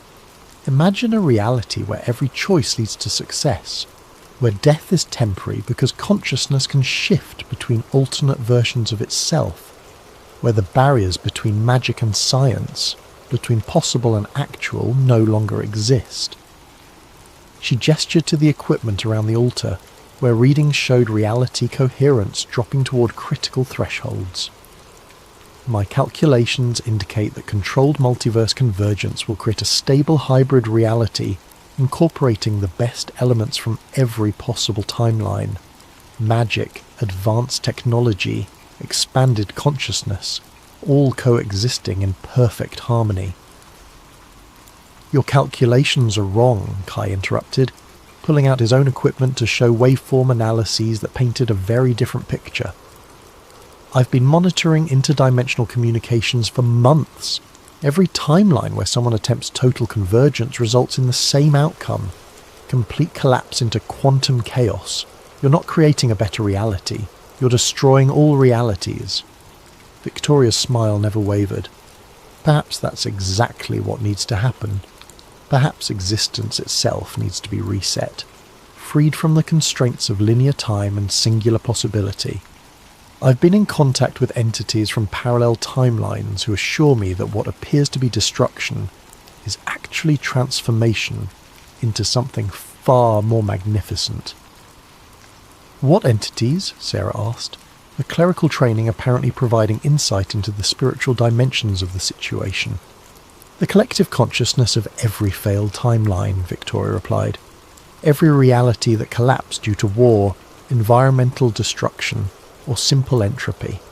They've been waiting in the quantum spaces between worlds, and the reality fractures are giving them a chance to merge with successful timelines, to finally exist again, even if it means reshaping the entire multiverse in the process. Zara felt a chill of understanding. You're not just trying to control the multiverse convergence, you're being controlled by something that wants to absorb every possible reality into itself. Absorption implies loss, Victoria said, but something flickered in her eyes, uncertainty or perhaps fear. This is evolution, expansion, the next step in consciousness development. Around them, the reality distortions were accelerating. Zara could see through translucent walls into other versions of the same chamber, some where the ritual had already succeeded and created impossible geometric spaces filled with entities that had never been human, others where the chamber was empty, ruins in a world that had ended centuries ago, and still others where different versions of their own team fought the same battle with different outcomes. The convergence is reaching critical mass, one of Victoria's technicians announced. Reality coherence at 15% and dropping. Multiverse stability, showing significant quantum cascade effects. Through the chaos, Zara heard something that made her heart stop. Kwame's voice speaking from multiple timelines simultaneously. Zara. The ninth cipher isn't about choosing a reality, it's about choosing what kind of consciousness will survive the convergence. You have to complete the ritual, but not the way she's doing it. There's another pattern, a way to create controlled selection instead of total merger. But you have to act now, before the quantum cascade becomes irreversible. She looked around the chamber and realised with growing horror that they might already be too late. Reality wasn't just fracturing anymore, it was dissolving, and something vast and hungry was emerging from the spaces between worlds to devour every possible future that had ever existed. The chamber erupted in chaos as multiple versions of reality tried to occupy the same space simultaneously. Victorian Golden Dawn members materialised alongside Roman priests. Medieval alchemists appeared next to figures in environmental suits who might have been from humanity's far future. And through it all, entities that had never been human writhed in the dimensional spaces between what was real and what was possible. Zara's scanner was beyond overloaded, its readings resembling static more than scientific data. But through the quantum noise, she could detect something else, a pattern, a mathematical structure underlying the apparent chaos. The ninth cipher wasn't random destruction. It was following specific rules that governed how consciousness could be preserved during multiverse collapse. The ritual circle, she shouted to her team over the dimensional storm, is not just about merging realities, it's about choosing which aspects of consciousness survive the convergence. Kwame was right. There's another way to complete it. Victoria's technicians were losing control of their equipment. Holographic displays flickered between timelines, showing the same ritual being performed with different outcomes across multiple realities. In some versions, the convergence created a stable hybrid universe. In others, it destroyed everything, leaving only empty quantum foam where infinite possibilities had once existed.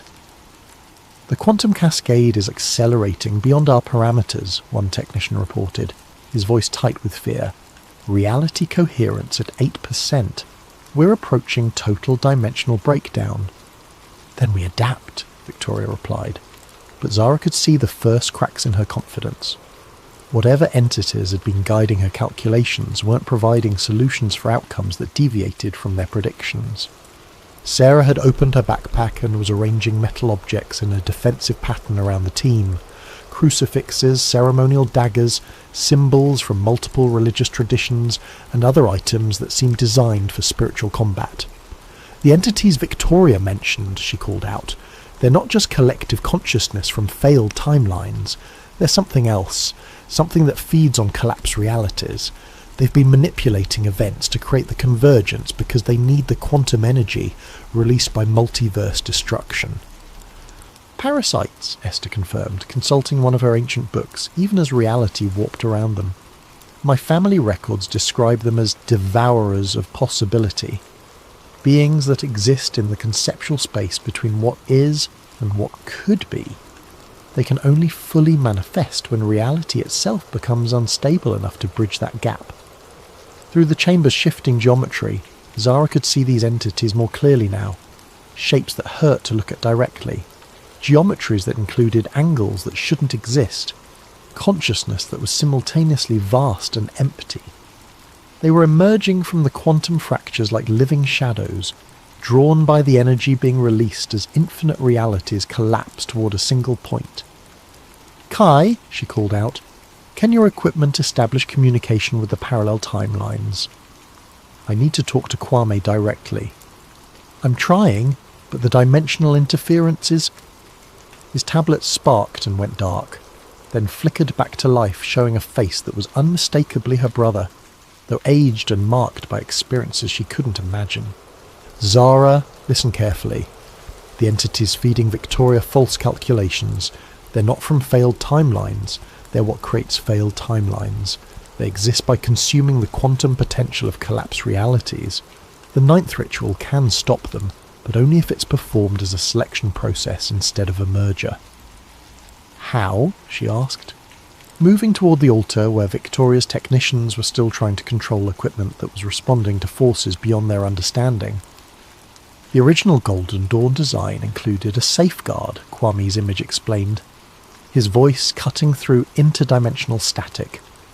9 points of consciousness anchored in 9 different timeline versions of the ritual. Instead of merging all realities, they create a selection matrix, a way to choose which elements from each possibility survive while allowing the rest to gracefully dissolve. But it requires 9 willing participants who can maintain consciousness coherence across multiple timelines simultaneously. "I count 5 of us," Marcus said grimly, dodging a piece of Victorian furniture that materialised and dematerialised in the same space he'd been standing. "How do we find 4 more participants when reality is falling apart around us?" "You don't need to find them," Kwame replied. "You need to become them. The ritual allows consciousness to split across parallel versions of itself. Each of you can anchor multiple timeline positions, but the process..." His image flickered with static. "The process..." "What?" Zara demanded. "It's potentially fatal to your original consciousness. You'd be spreading your awareness across multiple versions of reality simultaneously. Some versions of you would survive, others wouldn't. There's no guarantee which consciousness would remain primary after the convergence." Victoria had been listening, her expression shifting from confidence to desperate calculation. "That's not what the entities told me. They said total merger was possible without consciousness fragmentation." "They lied," Sarah said bluntly, her spiritual training apparently providing insight into deceptive supernatural entities. "Parasitic beings that feed on collapsed realities wouldn't want you to preserve multiple timeline stability. They need total chaos to manifest fully in our dimension." Around the altar, reality distortions were accelerating beyond anything Zara had seen. Through translucent walls, she could observe dozens of different versions of the same chamber, some where her team had already failed and the entities were consuming the remnants of collapsed timelines, others where different versions of the ritual were creating entirely new forms of existence, and still others where the chamber itself had become something that transcended physical space entirely. "Reality coherence at 4%, Victoria's lead technician announced, his voice barely audible over the dimensional storm. "Quantum cascade approaching critical threshold. Whatever we're going to do, it has to be now." Zara made the decision that would either save every possible world or destroy them all. "We perform the selection ritual," she announced. 9 consciousness anchors, controlled convergence instead of total merger. But I want everyone to understand. Some versions of us might not survive the process." "Better than no version surviving," Kai replied pragmatically. already connecting his equipment to the altar's quantum resonators. Besides, if Kwame is right about the selection matrix, we'll be choosing which aspects of each timeline to preserve. We can bias the selection toward realities where consciousness survives intact. Esther was arranging artifacts from her collection around the altar's perimeter, creating a geometric pattern that combined Golden Dawn symbolism with mathematical formulas for quantum consciousness manipulation. The family records include specific instructions for consciousness anchoring. Each participant needs a quantum resonator calibrated to their individual neural frequency. "I can provide those," Victoria said quietly. When the team looked at her in surprise, she continued, "My equipment was designed for this exact purpose. Whatever entities were manipulating me, the technology itself is sound. I'd rather use it to save reality than watch it be consumed by interdimensional parasites." Sarah began arranging her spiritual artifacts in protective patterns around each team member's position. "Theological protection for consciousness fragmentation," she explained. "Different religious traditions have developed techniques for maintaining spiritual integrity during transcendent experiences. You'll need them when your awareness starts spreading across multiple timelines." "How do we know which timeline elements to preserve?" Marcus asked as he took his position at one of the altar's 9 focal points. "We trust our judgment," Zara replied, connecting her temporal echo scanner to Victoria's quantum resonators. "Each anchor point will allow us to perceive multiple reality options. We choose based on what creates the most stable, beneficial outcome for conscious beings across all timelines." Kwame's image flickered back into focus. "Zara, there's something else. The entities that have been manipulating events, they're not the only intelligence that's been watching the convergence. There are other beings, ones that want to preserve multiverse stability. They've been sending guidance through the quantum echoes, but their communication is subtle. Trust your instincts about which timeline elements feel right." The ritual began as Victoria's technicians initiated the quantum resonance sequence. Reality around the altar became increasingly fluid, with each participant existing simultaneously in multiple versions of the same moment. Zara could perceive herself in timelines where she'd made different career choices, different personal decisions, different scientific discoveries. Each version had access to knowledge and experiences that the others lacked. Through her consciousness anchor, she could see the selection matrix beginning to form, a vast multi-dimensional framework that displayed every possible outcome of the convergence. Some selections would preserve magic alongside science. Others would eliminate supernatural phenomena entirely, but advance technology centuries beyond current capabilities. Still others would create hybrid realities, where consciousness itself evolved into new forms. "I can see the parasitic entities," Sarah reported from her anchor point. "They're trying to influence the selection process, steering choices toward outcomes that would leave reality permanently unstable. We need to actively resist their suggestions." "Focus on consciousness preservation," Esther added. "My position is showing multiple options for how aware beings survive the convergence.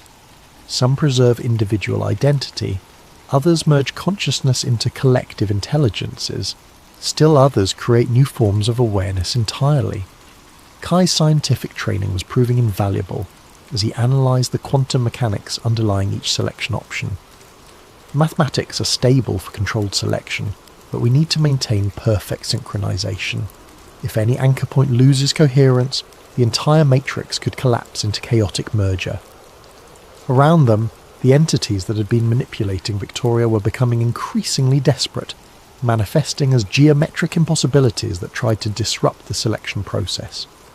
But Sarah's spiritual protections were holding, and the team's combined will was proving stronger than parasitic influence. "I can see Kwame," Zara announced, her consciousness spanning multiple timelines where her brother existed in different forms. In some realities he never disappeared. In others, he became a Golden Dawn master. In still others, he died, but his consciousness persisted as a guardian intelligence. Which version should we preserve? "All of them," came the unexpected reply from Marcus. "The selection matrix doesn't require choosing single timeline versions. We can preserve multiple variants of the same person across different reality layers. It creates more complex existence, but also more resilient consciousness networks. The revelation changed everything.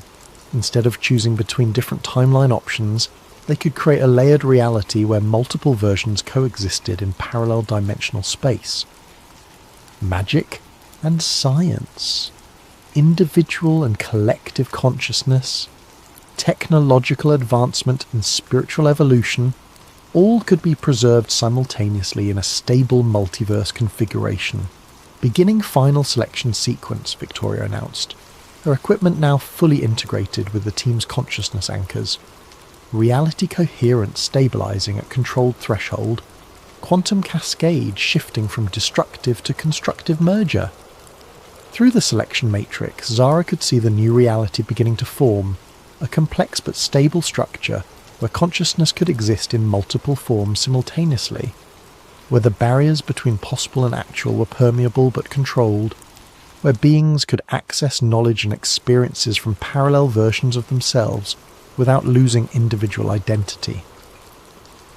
The parasitic entities made one final attempt to disrupt the process, manifesting as a wave of geometric chaos that threatened to overwhelm the altar's protective barriers. But 9 anchored consciousnesses, working in perfect synchronization, proved more powerful than interdimensional parasites that fed on collapse possibility. Selection complete, Kai announced as reality stabilized around them. Multiverse configuration, stable layered structure with controlled dimensional permeability. Consciousness preservation, multiple variants maintained across parallel reality layers.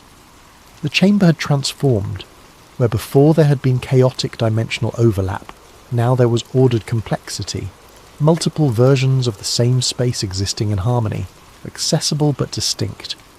Zara could perceive her brother in several different forms simultaneously, each representing a different timeline's outcome, but all equally real and present. "We did it," she said, hardly believing the evidence of her own senses. "We actually created a stable multiverse convergence." "Not created," Esther corrected, consulting readings that showed reality settling into its new configuration. "Guided. The potential was always there, waiting for conscious beings to make informed choices about how possibility becomes actuality." Victoria looked around at the reality they'd shaped, her expression mixing relief with wonder. "The entities that manipulated me, they're gone, cut off from their food source when we prevented total collapse.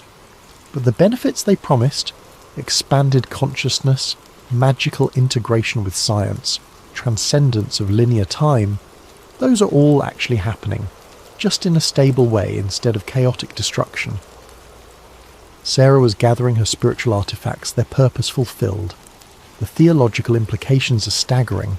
We've just proved that consciousness can actively participate in reality creation. Free will isn't just about individual choices, it extends to the fundamental structure of existence itself."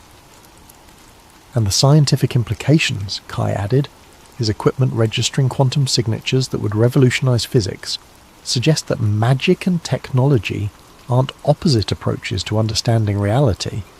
They're different methods for interacting with the same underlying consciousness-responsive quantum substrate. As the team prepared to leave the transformed chamber and explore the new reality they'd helped create, Zara realized that her journey had come full circle. She'd started as a quantum archaeologist investigating impossible temporal echoes. Now she was a multiverse architect who'd helped preserve infinite possibilities while preventing chaos from consuming all potential futures. "What happens now?" Marcus asked as they climbed stairs that led to a London that existed in multiple timeline layers simultaneously. "Now," Zara replied, "we learn to live in a reality where consciousness can access parallel versions of itself, where magic and science coexist, where the past, present and future are fluid rather than fixed. We establish new institutions to help people navigate multiverse existence. We develop ethical frameworks for consciousness that spans multiple timelines. We explore the implications of reality that responds directly to awareness itself." "The Quantum Hermetic Institute," Esther suggested, combining ancient wisdom traditions with modern scientific understanding to help humanity adapt to expanded existence. As they emerged into a London where gaslight and electric illumination coexisted, where Victorian buildings shared space with futuristic architecture, where people could glimpse alternate versions of themselves in reflective surfaces, Zara felt a profound sense of completion. Her brother was restored, not as a single timeline version, but as a complex consciousness that existed across multiple reality layers. Her scientific work had evolved from investigating the past to actively shaping the future, and reality itself had been preserved and expanded rather than destroyed. But as she established the first quantum resonance patterns that would allow others to safely explore their own multiverse connections, she detected familiar temporal echo signatures from beyond the boundaries of their newly stabilized reality. Other multiverses, other quantum archaeologists, other crises that would require consciousness to make choices about how possibility became actuality. The 9th cipher had been completed, but it was only the beginning of humanity's journey into expanded existence. And somewhere in the quantum spaces between what was and what could be, new challenges were already beginning to emerge.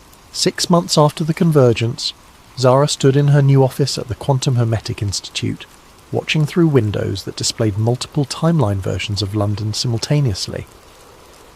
The city had adapted to its expanded existence with remarkable resilience.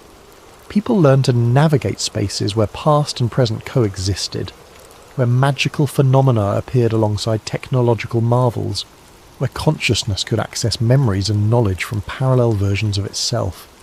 Her temporal echo scanner, now upgraded with quantum resonators that could detect interdimensional phenomena, registered the approach of a familiar consciousness signature.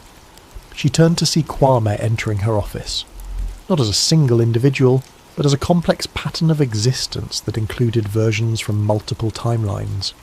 Some were older, some younger. Some bore the marks of experiences she couldn't imagine, but all were unmistakably her brother. "The Institute is receiving reports from other multiverses," he said, his voice carrying harmonics from several parallel conversations occurring simultaneously. "The reality fractures we healed weren't unique to our dimensional cluster. Other quantum archaeologists, other Golden Dawn organizations, other consciousness networks are dealing with similar convergence crises." "Then we share what we learned," Zara replied, examining readings that showed their stabilized multiverse as one island of order in an ocean of still chaotic dimensional possibilities. "The selection matrix technique can be adapted to other multiverse configurations. Consciousness preservation protocols can be modified for different forms of awareness." Through her enhanced scanner, she could detect temporal echoes from futures that stretched far beyond human civilization. Artificial intelligences that achieved consciousness across multiple realities, alien species that discovered their own versions of quantum consciousness manipulation, cosmic intelligences that existed as pure possibility until conscious observation collapsed them into specific forms. "There's something else," Kwame continued, his multiple timeline aspects sharing information in patterns that resembled scientific collaboration. "We're detecting signals from what might be an entirely different type of existence. Consciousness that never required physical reality to develop. Beings that exist purely as mathematical structures within the quantum substrate itself."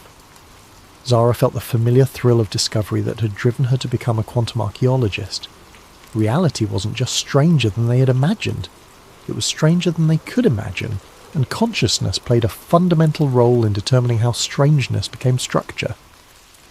"Then we keep exploring," she said, calibrating her equipment to detect phenomena that existed beyond the boundaries of their newly expanded reality.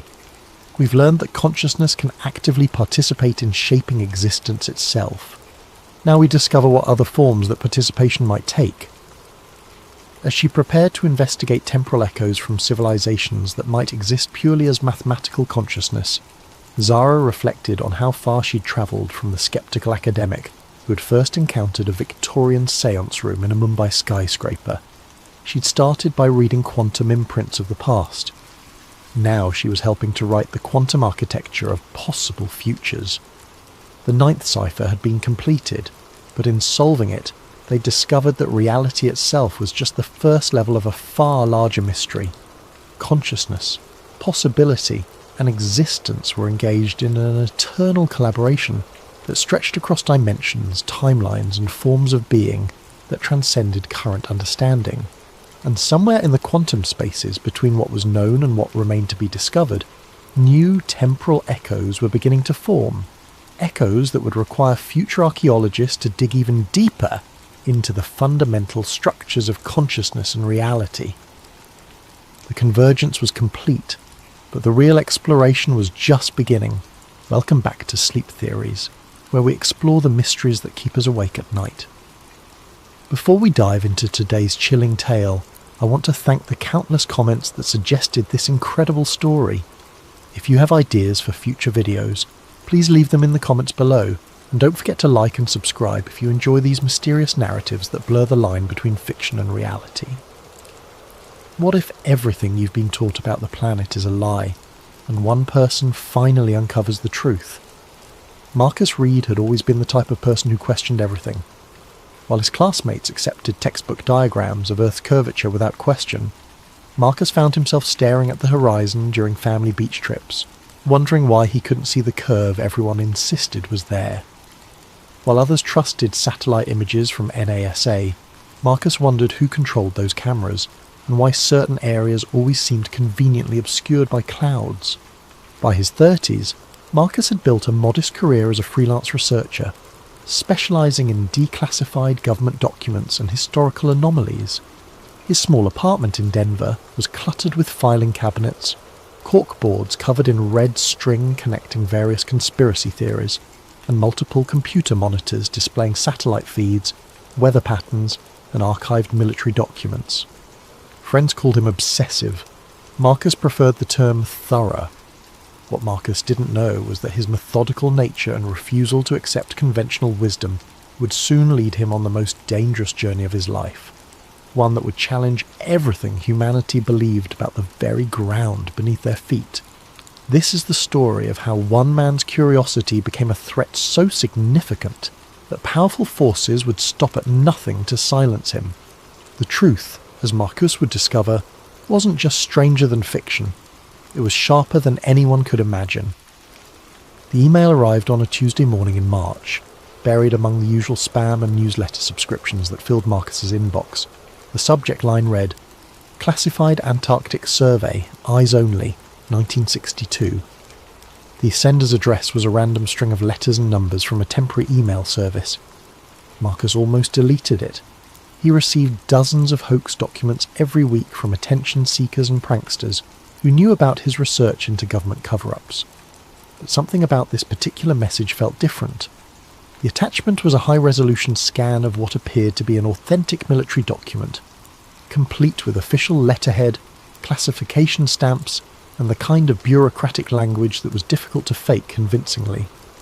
The document detailed a joint military operation called Project Horizon's End, conducted in 1962 by American and Soviet forces, an unprecedented collaboration during the height of the Cold War. The mission's stated objective was to conduct comprehensive geological surveys of the Antarctic perimeter zones, with particular attention to navigational anomalies and cartographic inconsistencies. What caught Marcus's attention wasn't the official language, but what was hidden between the lines. The document referenced strict protocols for personnel experiencing disorientation beyond the 85th parallel south, and mandatory psychological evaluation, following exposure to geographical impossibilities.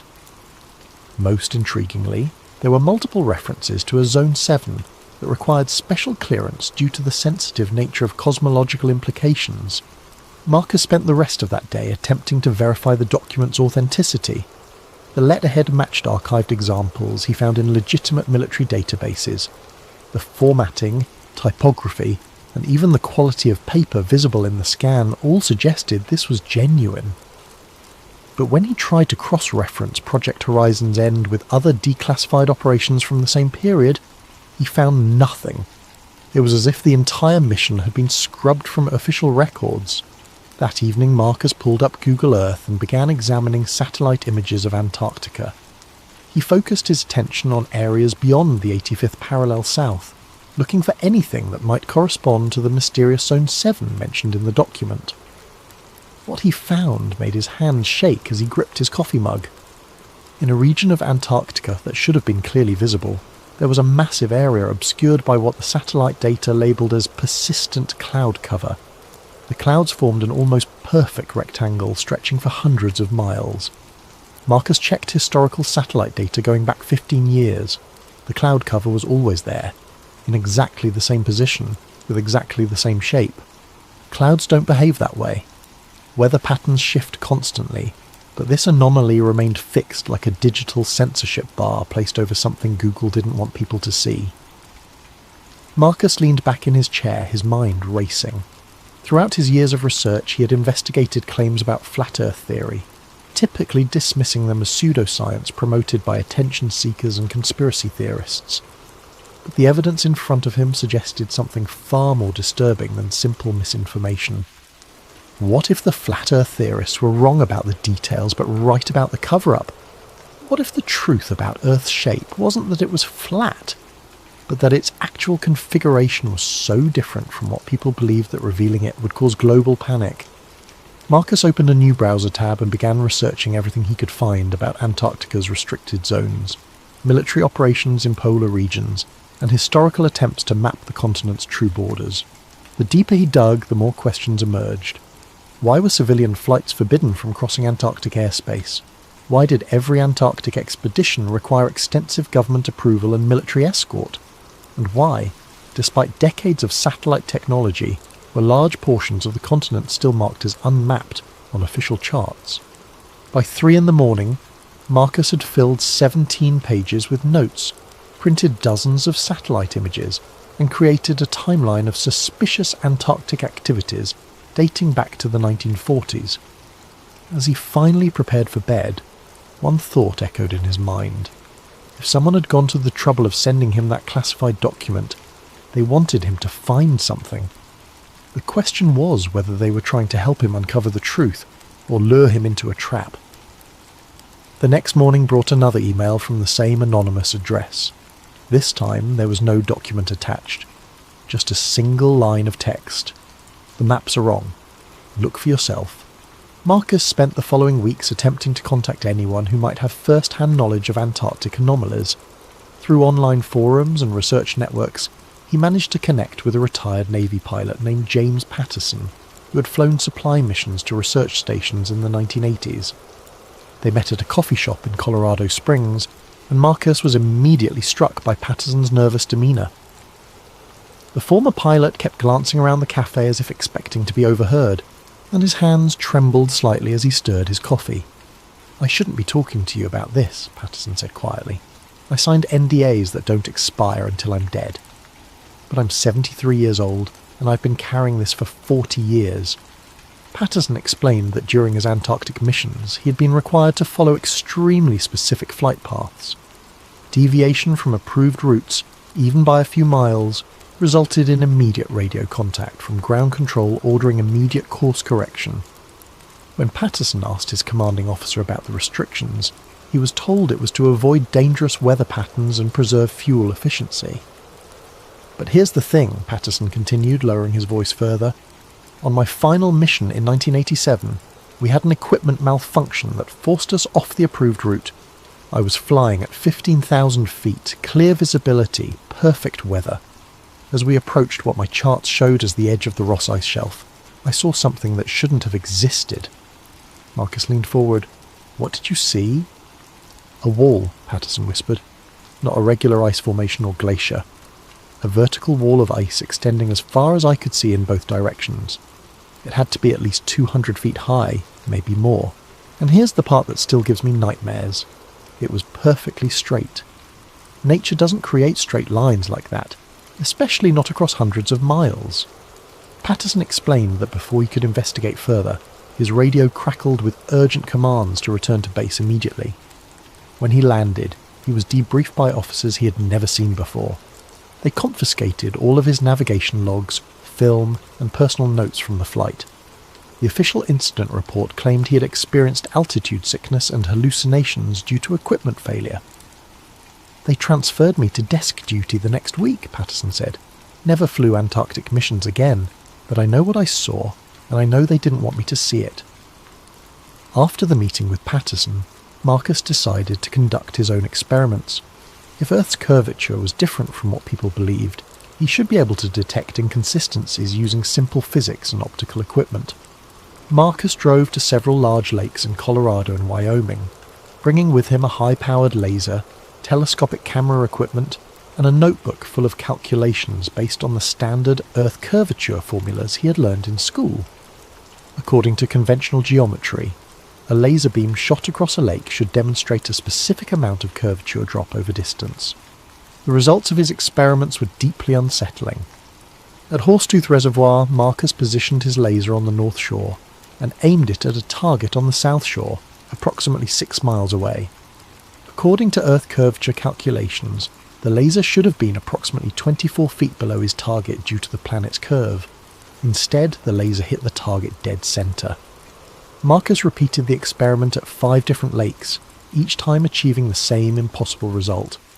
The laser beams were travelling in straight lines across distances where Earth's curvature should have been clearly measurable. Either his equipment was malfunctioning, or the curvature he had been taught to expect simply wasn't there. 3 days after his final lake experiment, Marcus received another anonymous email. This time, it contained GPS coordinates for a location in northern Canada, along with a message. Others have done the same tests. We meet monthly. Come alone. Marcus hesitated for a week before booking a flight to Toronto. The coordinates led him to a small town called Moosonee, near the southern shore of Hudson Bay. He rented a car and drove to the specified location, a seemingly abandoned research station surrounded by snow-covered wilderness. Inside the building, Marcus found 7 other people seated around a conference table, covered with maps, photographs, and technical equipment.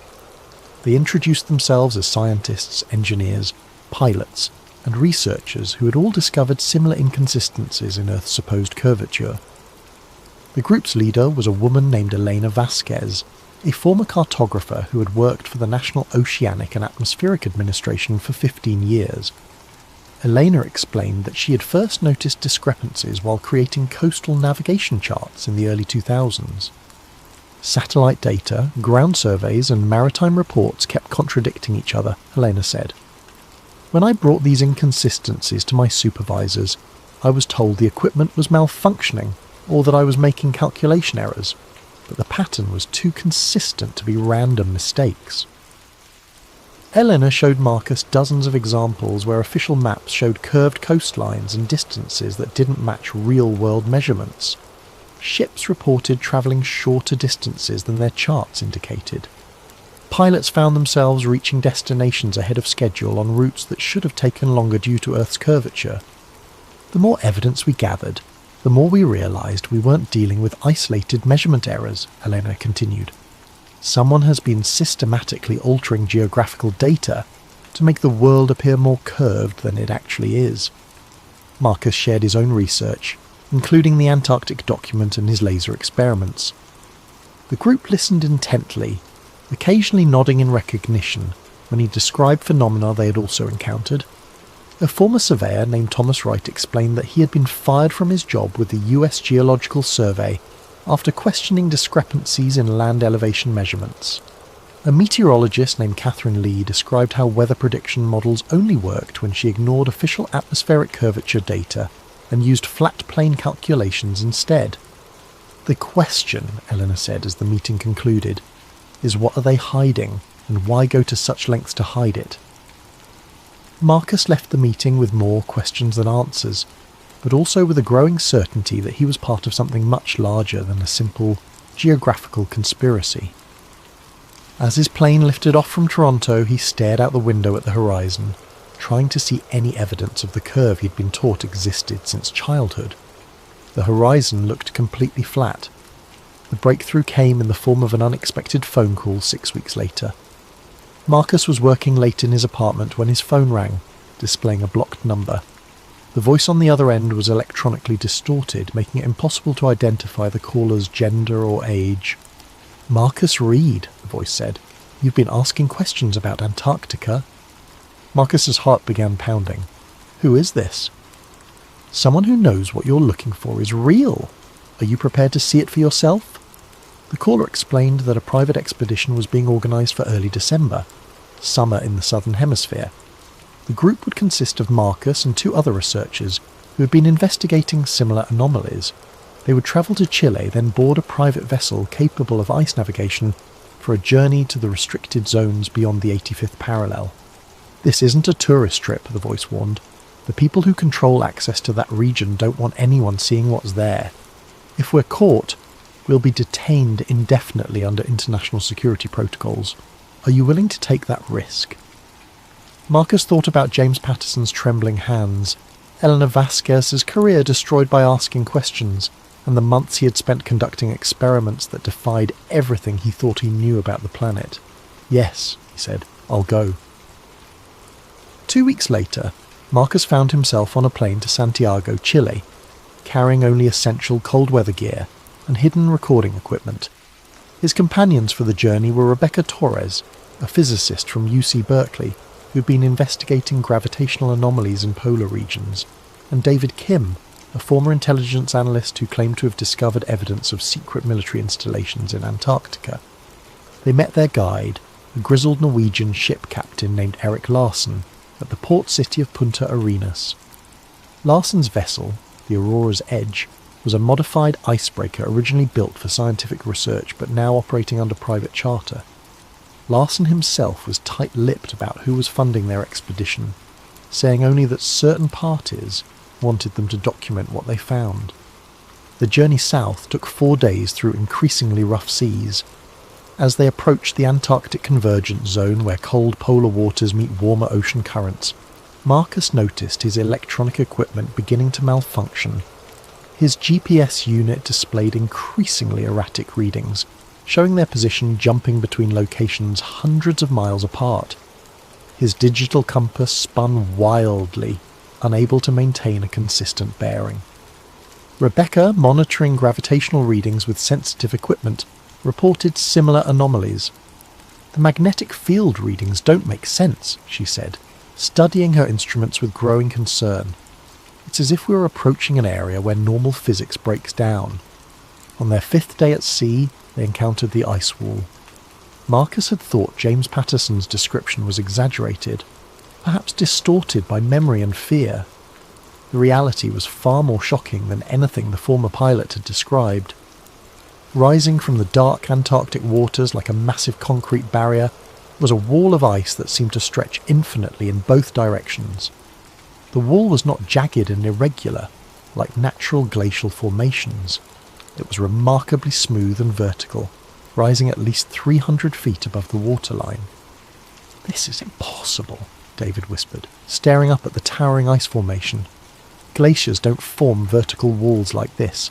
The physics of ice formation wouldn't allow it." Captain Larsen had been unusually quiet since they first spotted the wall, but now he spoke up. "I've been making trips to Antarctic waters for 30 years, he said. "I've seen glaciers, ice sheets, and every natural formation you can imagine. This isn't natural. Someone built this." As the Aurora's Edge moved parallel to the ice wall, Marcus used his telephoto camera to document what they were seeing. The wall extended beyond the horizon in both directions, creating what appeared to be an impenetrable barrier around the entire Antarctic continent. But more disturbing than the wall itself were the signs of human activity they began to notice. Every few miles they spotted large metal structures embedded in the ice, what appeared to be observation towers equipped with radar dishes and communication equipment. David, using military-grade binoculars, identified armed personnel stationed at several of these installations. "Those are definitely military uniforms," he reported, "but I can't identify the nationality. The insignia don't match any country's armed forces that I'm familiar with." As they continued their journey along the ice wall, Rebecca made an even more unsettling discovery. Her gravitational measurement equipment, designed to detect variations in Earth's gravitational field, was showing readings that violated fundamental laws of physics. "According to these instruments," she said, her voice trembling, "the gravitational pull beyond this ice wall is significantly weaker than it should be. It's as if the mass of the planet just stops." Marcus felt a chill that had nothing to do with the Antarctic air. "What are you saying?" I'm saying that if these readings are accurate, there's nothing beyond this wall. No landmass, no ocean floor, just empty space. That night, as they anchored the ship in a small inlet, Marcus reviewed the day's footage and photographs.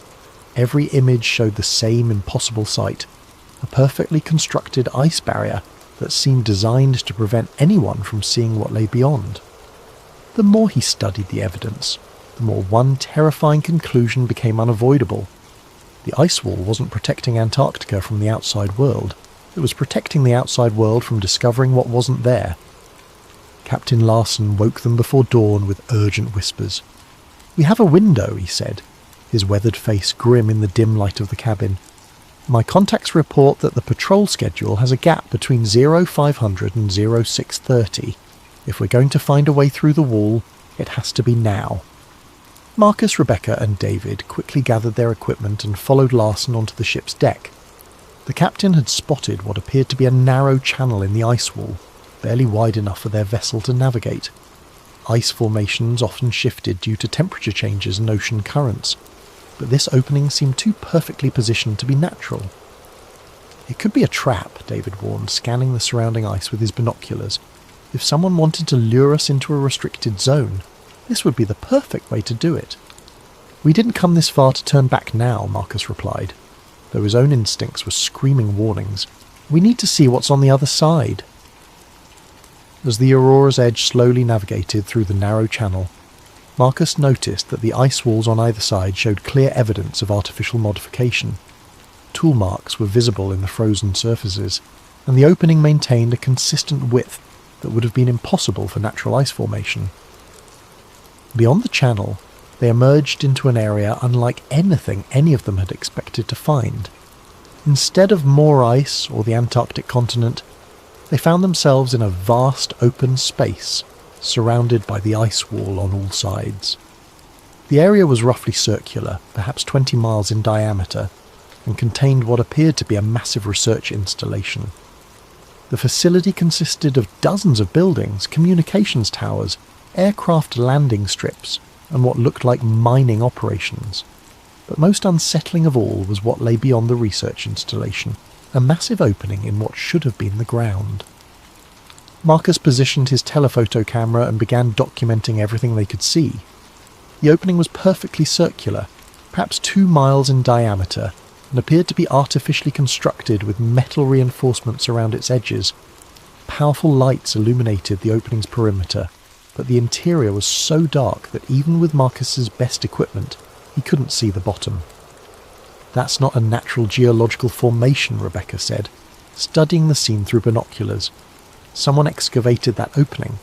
The question is why and how deep it goes." David was monitoring radio frequencies, trying to intercept communications from the research facility. "I'm picking up transmissions in multiple languages," he reported. "English, Russian, Chinese, and what sounds like German. This isn't a single country's operation, it's international." As they watched from a distance of several miles, they could see vehicles and personnel moving around the facility. Aircraft regularly landed and took off from the airstrips, and massive cranes appeared to be lowering equipment into the circular opening. "Look at the edge of that hole," Rebecca said suddenly, pointing toward the massive excavation. "Do you see those structures?" Marcus adjusted his camera's focus and felt his stomach drop. Around the perimeter of the opening were what appeared to be massive anchoring systems, enormous metal cables and support structures that seemed designed to prevent something from falling. "It's as if they're holding the land in place," Marcus whispered, the implications hitting him like a physical blow, as if without those anchors, everything would just fall. Rebecca's gravitational equipment was providing readings that defied explanation. According to her instruments, the gravitational pull at the edge of the opening dropped to nearly zero, then reversed entirely, as if gravity was pulling upward rather than downward. "This is impossible," she said, checking and rechecking her equipment. "Gravity doesn't work this way."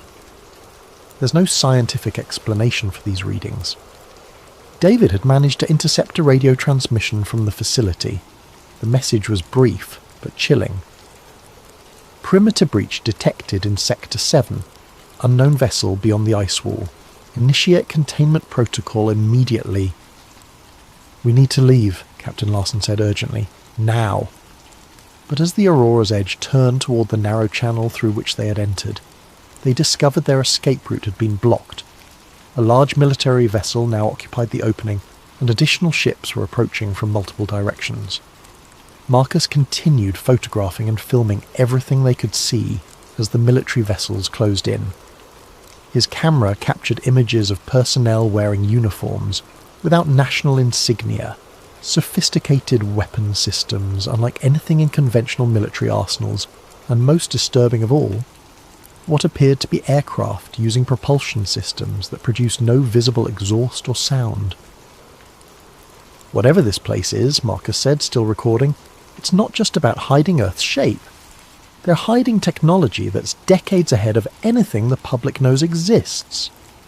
As the military vessels surrounded them, Rebecca made one final observation that would haunt Marcus for the rest of his life.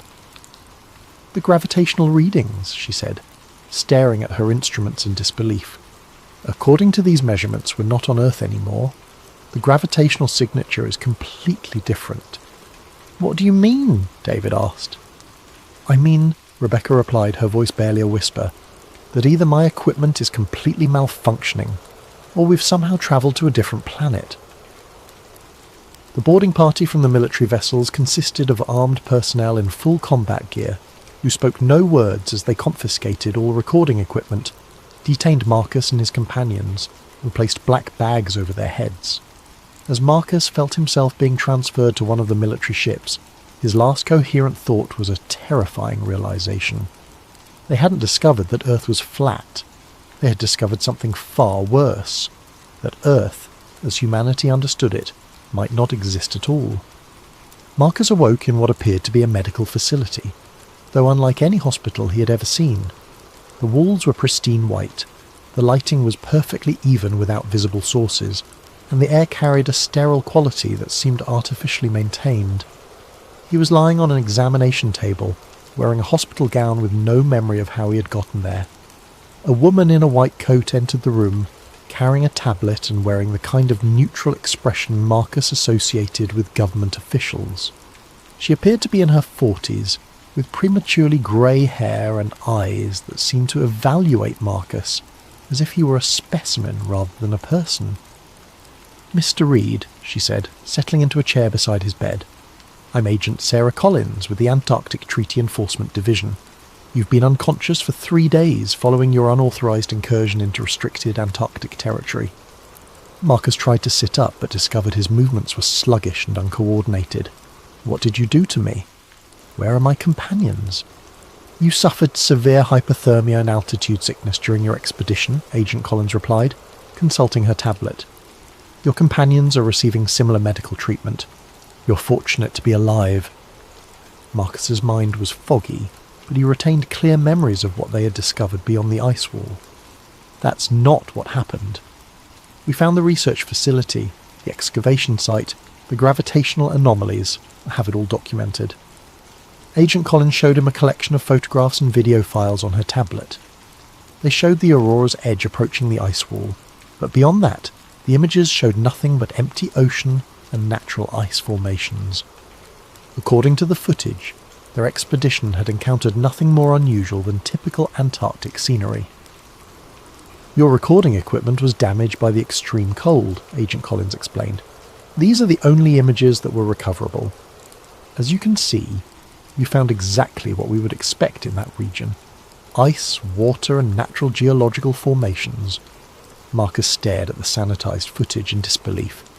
Every image of the research facility, the circular excavation, and the impossible gravitational readings had been replaced with mundane Antarctic scenery.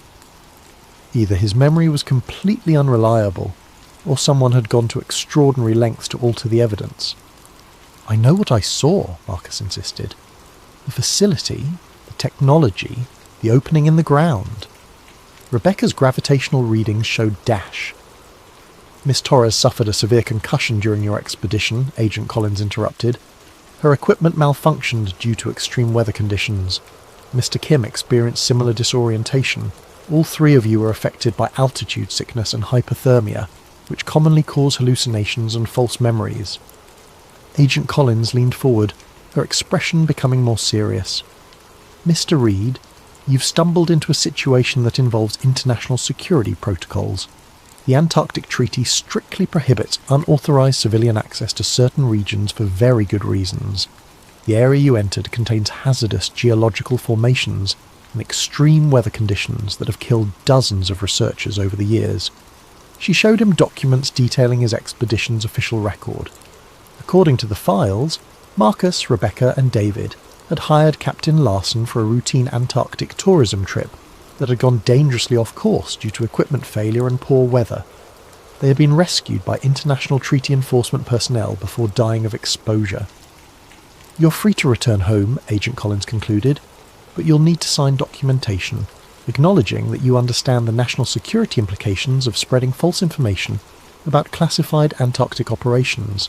The penalty for violating this agreement is indefinite detention under international security protocols." Marcus was released 2 days later and flown back to Denver. His first instinct was to contact Rebecca and David, but he discovered that both of their phone numbers had been disconnected. Rebecca's university had no record of her ever being employed there, and David's intelligence background had been completely scrubbed from all accessible databases. When Marcus returned to his apartment, he found that his research materials had been returned by building management after a water leak had required access to his unit. Months of documents, photographs, and experimental data had been replaced with generic conspiracy theory materials that made his work appear to be the obsessions of a paranoid fantasist rather than legitimate research. Marcus attempted to contact Captain Larson, but discovered that the Aurora's Edge had been sold to an unnamed buyer, and Larson had reportedly moved to a remote location in Norway where he could not be reached. Elena Vasquez and the other researchers from the Canadian meeting had also vanished. Their email addresses were invalid, their phone numbers disconnected, and online searches turned up no trace of their existence. Most unsettling of all, Marcus began experiencing memory problems. Details of his Antarctic expedition became increasingly fuzzy, and he found himself questioning whether the extraordinary things he remembered had actually happened. When he tried to write down his experiences, he discovered that he couldn't clearly recall important specifics about the research facility or the circular excavation. 3 weeks after his return, Marcus received a final email from the anonymous sender who had originally contacted him. The message was brief. "The truth has been contained. Your service is no longer required. Any further investigation will result in permanent resolution." Marcus realized that he had been faced with a choice: accept the official explanation and live with the knowledge that his memories might be false, or continue pursuing the truth and risk disappearing entirely like his companions. He chose a third option. 6 months later, Marcus uploaded a video to multiple online platforms simultaneously.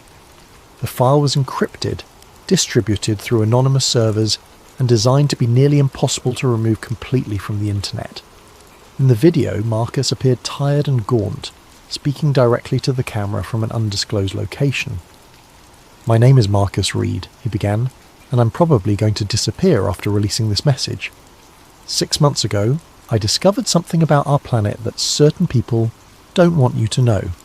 I can't prove everything I'm about to tell you, because most of my evidence has been destroyed or altered, but I can give you enough information to investigate for yourself." Marcus described his research into Antarctic anomalies, the declassified documents he had received, and the experiments he had conducted that suggested Earth's curvature was not what people believed.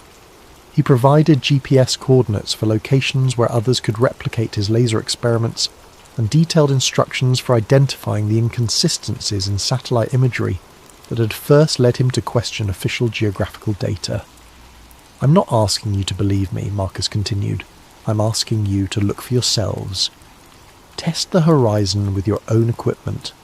Question why certain areas of Antarctica are forbidden to civilian access. Ask why weather prediction models work better when you ignore Earth's supposed curvature." The video concluded with Marcus staring directly into the camera, his expression a mixture of fear and determination. "They've convinced most of you that people like me are crazy conspiracy theorists. Maybe I am. Maybe everything I experienced was hallucinations caused by altitude sickness and hypothermia. But if I'm right, then everything you've been taught about the world is a carefully constructed lie designed to prevent you from discovering a truth so shocking that it would fundamentally change human civilization. Marcus paused, then delivered his final words. Sometimes the truth isn't round, it's sharper than you think. And sometimes the edge of the world is exactly where they tell you it isn't. The video was viewed over 2 million times in its first week online before being removed by platform administrators for violating community guidelines regarding misinformation. But copies continued to appear on alternative platforms, and Marcus's story began inspiring others to conduct their own investigations. 3 weeks after the video's release, Marcus Reed's apartment was found empty. Neighbours reported that he had left early one morning carrying a single suitcase and had never returned. His landlord found a note on his desk with a single line of text. "Gone to find the edge. Don't follow." To this day, no one knows what happened to Marcus Reed. His research has inspired a growing community of independent investigators who claim to have replicated his experiments and discovered similar anomalies. Government agencies continue to deny that any classified Antarctic operations exist beyond routine scientific research. But on clear days, when you stand at the ocean's edge and stare at the horizon, you might find yourself wondering the same question that consumed Marcus Reed. What if everything you see is exactly what someone wants you to see? And what if the truth about the world beneath your feet is sharper, stranger, and more terrifying than you ever imagined? The search for answers continues, but those who look too closely often find that the edge of the world is also the edge of everything they thought they knew about reality itself. Welcome to Sleep Theories, where we explore the stories that keep you awake at night. Before we dive into today's tale, I want to thank Galletti Productions for suggesting this chilling narrative. If you have ideas for future stories, please leave them in the comments below. And if you enjoy these dark tales, don't forget to like and subscribe to Sleep Theories for more content that will make you question everything you think you know about our world.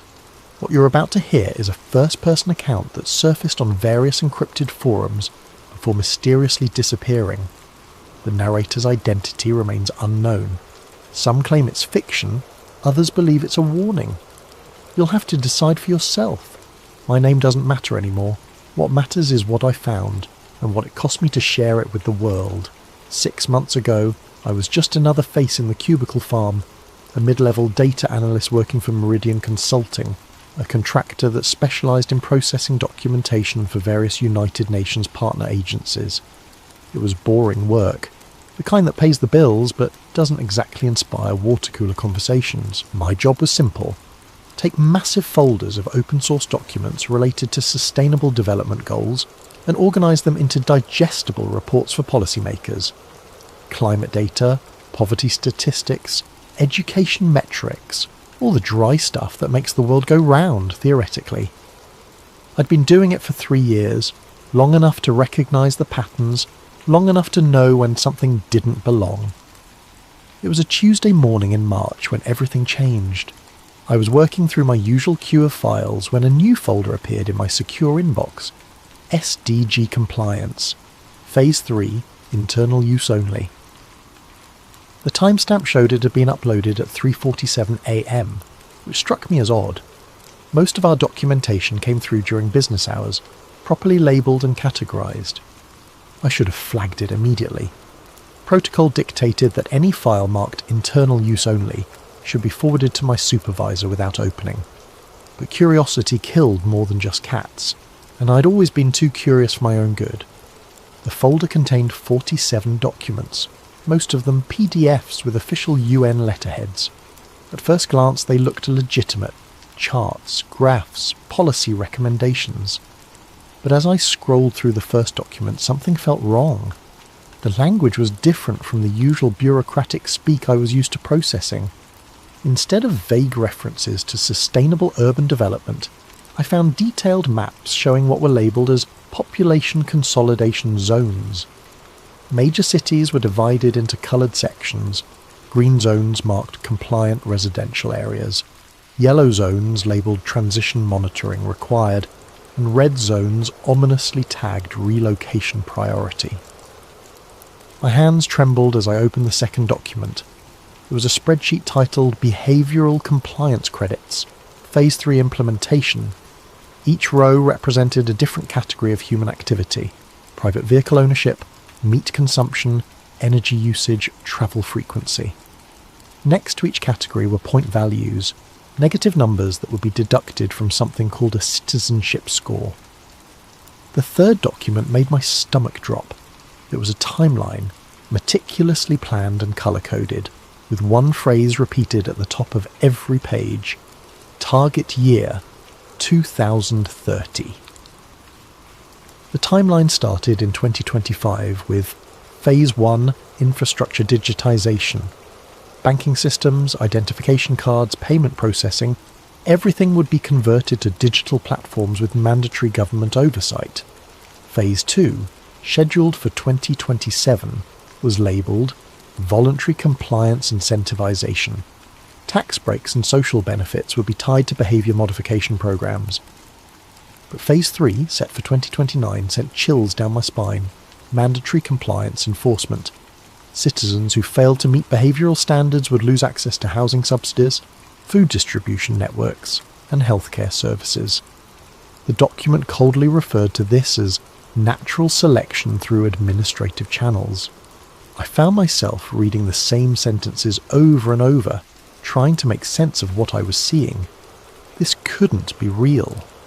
The United Nations was supposed to be about humanitarian aid and international cooperation, not population control and behavioural manipulation. But the documents were too detailed, too specific to be fake. They referenced real programs I'd seen in previous reports. Smart city initiatives in Toronto, digital identity pilots in Amsterdam, carbon credit systems being tested in Singapore. All of it was presented as voluntary, progressive and environmentally conscious. But according to these files, it was all preparation for something much darker. The final document in the folder was a memo dated just 2 weeks earlier. It was addressed to regional coordination directors and signed by someone with the title Under-Secretary for Compliance Architecture. The subject line read, Accelerated Timeline Approval, Operation Sustainable Transition. Colleagues, it began, recent global events have provided us with an unprecedented opportunity to advance our timeline. Public acceptance of monitoring and restriction measures has exceeded projections by 340%. We are therefore moving to implement Phase 3 protocols 18 months ahead of schedule. All regional coordinators should prepare their populations for the transition to mandatory compliance by Q4 2029. Remember, this is not about control, it is about survival. The planet cannot sustain current consumption patterns. We are the shepherds of a new era. I sat back in my chair, staring at the screen. The cursor blinked in the search bar, waiting for my next move. Around me, my colleagues continued their work, oblivious to what I'd stumbled across. The hum of fluorescent lights seemed suddenly oppressive, the click of keyboards ominous. I glanced at the clock. 11:23 a.m. In a few hours I'd have to log this file in our system, noting what I'd reviewed and any relevant findings. But what exactly had I found? Evidence of the most elaborate conspiracy in human history, or the fevered imagination of someone with too much time and access to official letterhead templates? My supervisor, Janet Morrison, walked past my cubicle, coffee mug in hand. She smiled and nodded, the same greeting she'd given me every day for 3 years. Should I tell her what I'd found? Should I forward the files and let someone else make the decision? Instead, I did something that would change my life forever. I opened a new email and began typing. Janet, I've received a file folder that appears to be outside my clearance level. The documents reference programs and timelines that I believe require senior review. Should I forward this to you, or is there a specific protocol for handling classified materials that I'm not aware of? Please advise. Mark. I read the email 3 times before hitting send. It was professional, cautious, and documented my discovery without making accusations. If this was all legitimate, I'd followed proper channels. If it wasn't, well, at least I'd have a paper trail showing I'd tried to do the right thing. The email showed as delivered at 11:31 a.m. I saved the documents to a secure folder on my desktop and logged out for lunch, trying to act normal despite the growing knot in my stomach. When I returned from my sandwich and a walk around the block, Janet hadn't responded to my email. That wasn't unusual. She often got caught up in meetings and didn't check messages until late afternoon. But as the day wore on and 5 p.m. approached, I began to worry. At 5:47 p.m, my computer chimed with a new message. But it wasn't from Janet. It was an automated system notification. File access revoked. Classification updated to restricted. Contact administrator for additional information. When I tried to open the folder containing the documents, I got an error message. Access denied. Insufficient privileges. I sat there for a long moment staring at the screen. Then I packed up my things, said goodnight to the security guard, and drove home with one thought echoing in my head. What the hell had I just gotten myself into? That night, I barely slept. Every car that drove past my apartment seemed to slow down. Every creak of the building settling made me jump. I kept telling myself I was being paranoid, that I'd simply stumbled across some routine planning documents that were above my pay grade. But deep down, I knew I'd seen something I wasn't supposed to see, and someone somewhere now knew that I'd seen it. I arrived at work the next morning 15 minutes early, hoping to catch Janet before the day got busy. Her office was dark, which wasn't unusual. She typically arrived around 9 a.m, preferring to avoid rush hour traffic. I settled into my cubicle and tried to focus on routine tasks while waiting for her response to my email. At 9:30, Janet still hadn't arrived. Her assistant, Maria, seemed unconcerned when I asked about her whereabouts. She had an early meeting downtown, Maria said, without looking up from her computer. Something about a new contract. She'll probably be in after lunch. But Janet never showed up that day, or the next. By Thursday, Maria was fielding calls from confused clients and increasingly worried family members. Family emergency, she kept saying, but her voice lacked conviction. She'll be back early next week. That's when I noticed my computer had been acting strangely. Programs were loading slower than usual, and several files I'd been working on had vanished from my desktop. When I tried to access my email archives, I discovered that my entire inbox from the previous week had been deleted, including my message to Janet. The IT department claimed it was a routine system update that had caused some data loss, but they couldn't explain why only certain files were affected, or why the deletions seemed to target specific date ranges. These things happen, the technician said with a shrug. That's why we tell everyone to back up important files. But I hadn't lost everything. Hidden in a rarely used folder buried deep in my directory structure, I found fragments of the documents I'd viewed. Not the complete files, but screenshots I'd taken without realising it when my screen capture software had malfunctioned the day I first opened the folder. The images were partial and pixelated, but they showed enough to confirm that I hadn't imagined it all. Population consolidation zones, behavioural compliance credits, the 2030 target date. I was studying these fragments when my cubicle neighbour, Tom Rivera, leaned over the partition that separated our workstations. Tom was a junior analyst who'd started 6 months after me. We'd shared coffee breaks and complained about deadline pressures, but we weren't particularly close. "Hey," he whispered, glancing around nervously. "Can I ask you something weird?" I minimised my screen and nodded. "Did you happen to see anything strange in your files last week? Like documents that seemed out of place?" The question sent a chill through me.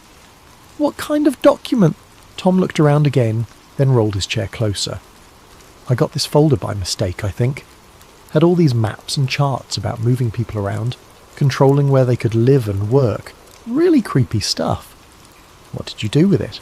"Forwarded it to my supervisor, just like protocol says. But then," he paused, lowering his voice even further. "Then my supervisor disappeared, just like Janet. And this morning, my computer was completely wiped. Like everything.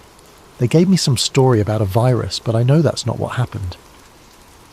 We stared at each other for a moment, both understanding that we'd stumbled into something much larger than either of us had realised. "Listen," Tom continued, "I printed out a few pages before I forwarded the files. You know, just in case my supervisor had questions about the content. I still have them at home. Tom, if what we saw is real, then we're probably in serious trouble just for talking about it. He glanced at the empty supervisor offices. Look, I'm getting scared. First the files, then the disappearances, now the data wipes. Someone really doesn't want us to know what we saw. I made a decision that would haunt me for months. Meet me for coffee after work. The place on 5th Street, across from the library. We need to figure out what's going on. The rest of the day crawled by. I couldn't concentrate on my assigned tasks, constantly checking over my shoulder and jumping every time someone walked past my cubicle. At lunch, I took a walk to the local print shop and made copies of the screenshot fragments I'd found, storing the originals in a safety deposit box I'd opened on impulse. When 5 p.m. finally arrived, I packed up quickly and headed for the coffee shop. Tom was already there, sitting in a corner booth with his back to the wall. He looked like he hadn't slept much. "This is crazy," he said as I sat down. "I keep thinking we should just drop it, pretend we never saw anything. But we did see it. The people are disappearing." Tom nodded grimly and slid a manila folder across the table. I printed these Tuesday night before everything went to hell. The folder contained 8 pages of documents similar to what I'd seen.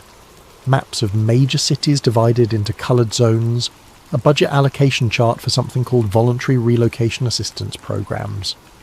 Most disturbing was a page titled Resistance Mitigation Strategies that outlined plans for dealing with what it called non-compliant population segments.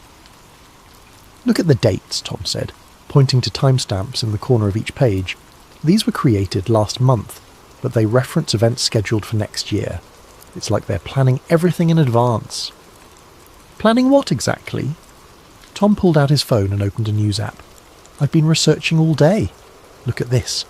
He showed me article after article about new government initiatives, mandatory digital health passes, carbon credit systems tied to personal banking accounts, smart city infrastructure projects that included extensive surveillance networks. "Every single one of these programs is mentioned in the documents we saw," he said, "but in the news, they're presented as separate voluntary initiatives for public safety and environmental protection. Nobody's talking about how they all connect." I thought about the timeline I'd seen, the careful progression from voluntary compliance to mandatory enforcement. What if they're not separate initiatives? What if it's all part of a larger plan? Tom's phone buzzed. He glanced at the screen and went pale. "What is it?" "Text from an unknown number." He showed me the message. "Stop digging or join your supervisors." We sat in stunned silence for a moment. Then Tom stood up abruptly. "I'm done. This is too dangerous." "Tom, wait. No, I should never have gotten involved."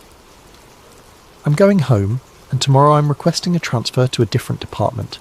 I suggest you do the same." He left the folder on the table and walked out, leaving me alone with documents that could either be the ravings of a conspiracy theorist or evidence of the largest social engineering project in human history. I walked home through streets that suddenly seemed full of cameras and sensors, wondering if I was being watched, if every step was being recorded and analysed by systems I was only beginning to understand. When I got to my apartment, I found a note taped to my door. "Package delivered to management office." But I hadn't ordered anything, and when I checked with the building manager, there was no package waiting for me.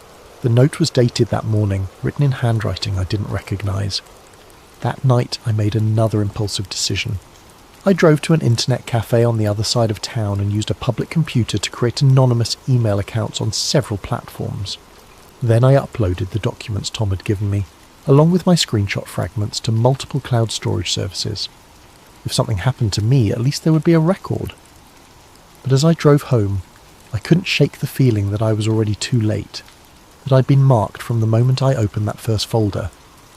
In my rearview mirror, I noticed the same dark sedan that had been behind me when I left the coffee shop. It followed me all the way home. Sleep became a luxury I couldn't afford. Every sound in the hallway outside my apartment sent me to the window, peering through blinds at empty streets that somehow felt full of hidden watchers. Tom didn't show up for work the next day, or the day after that.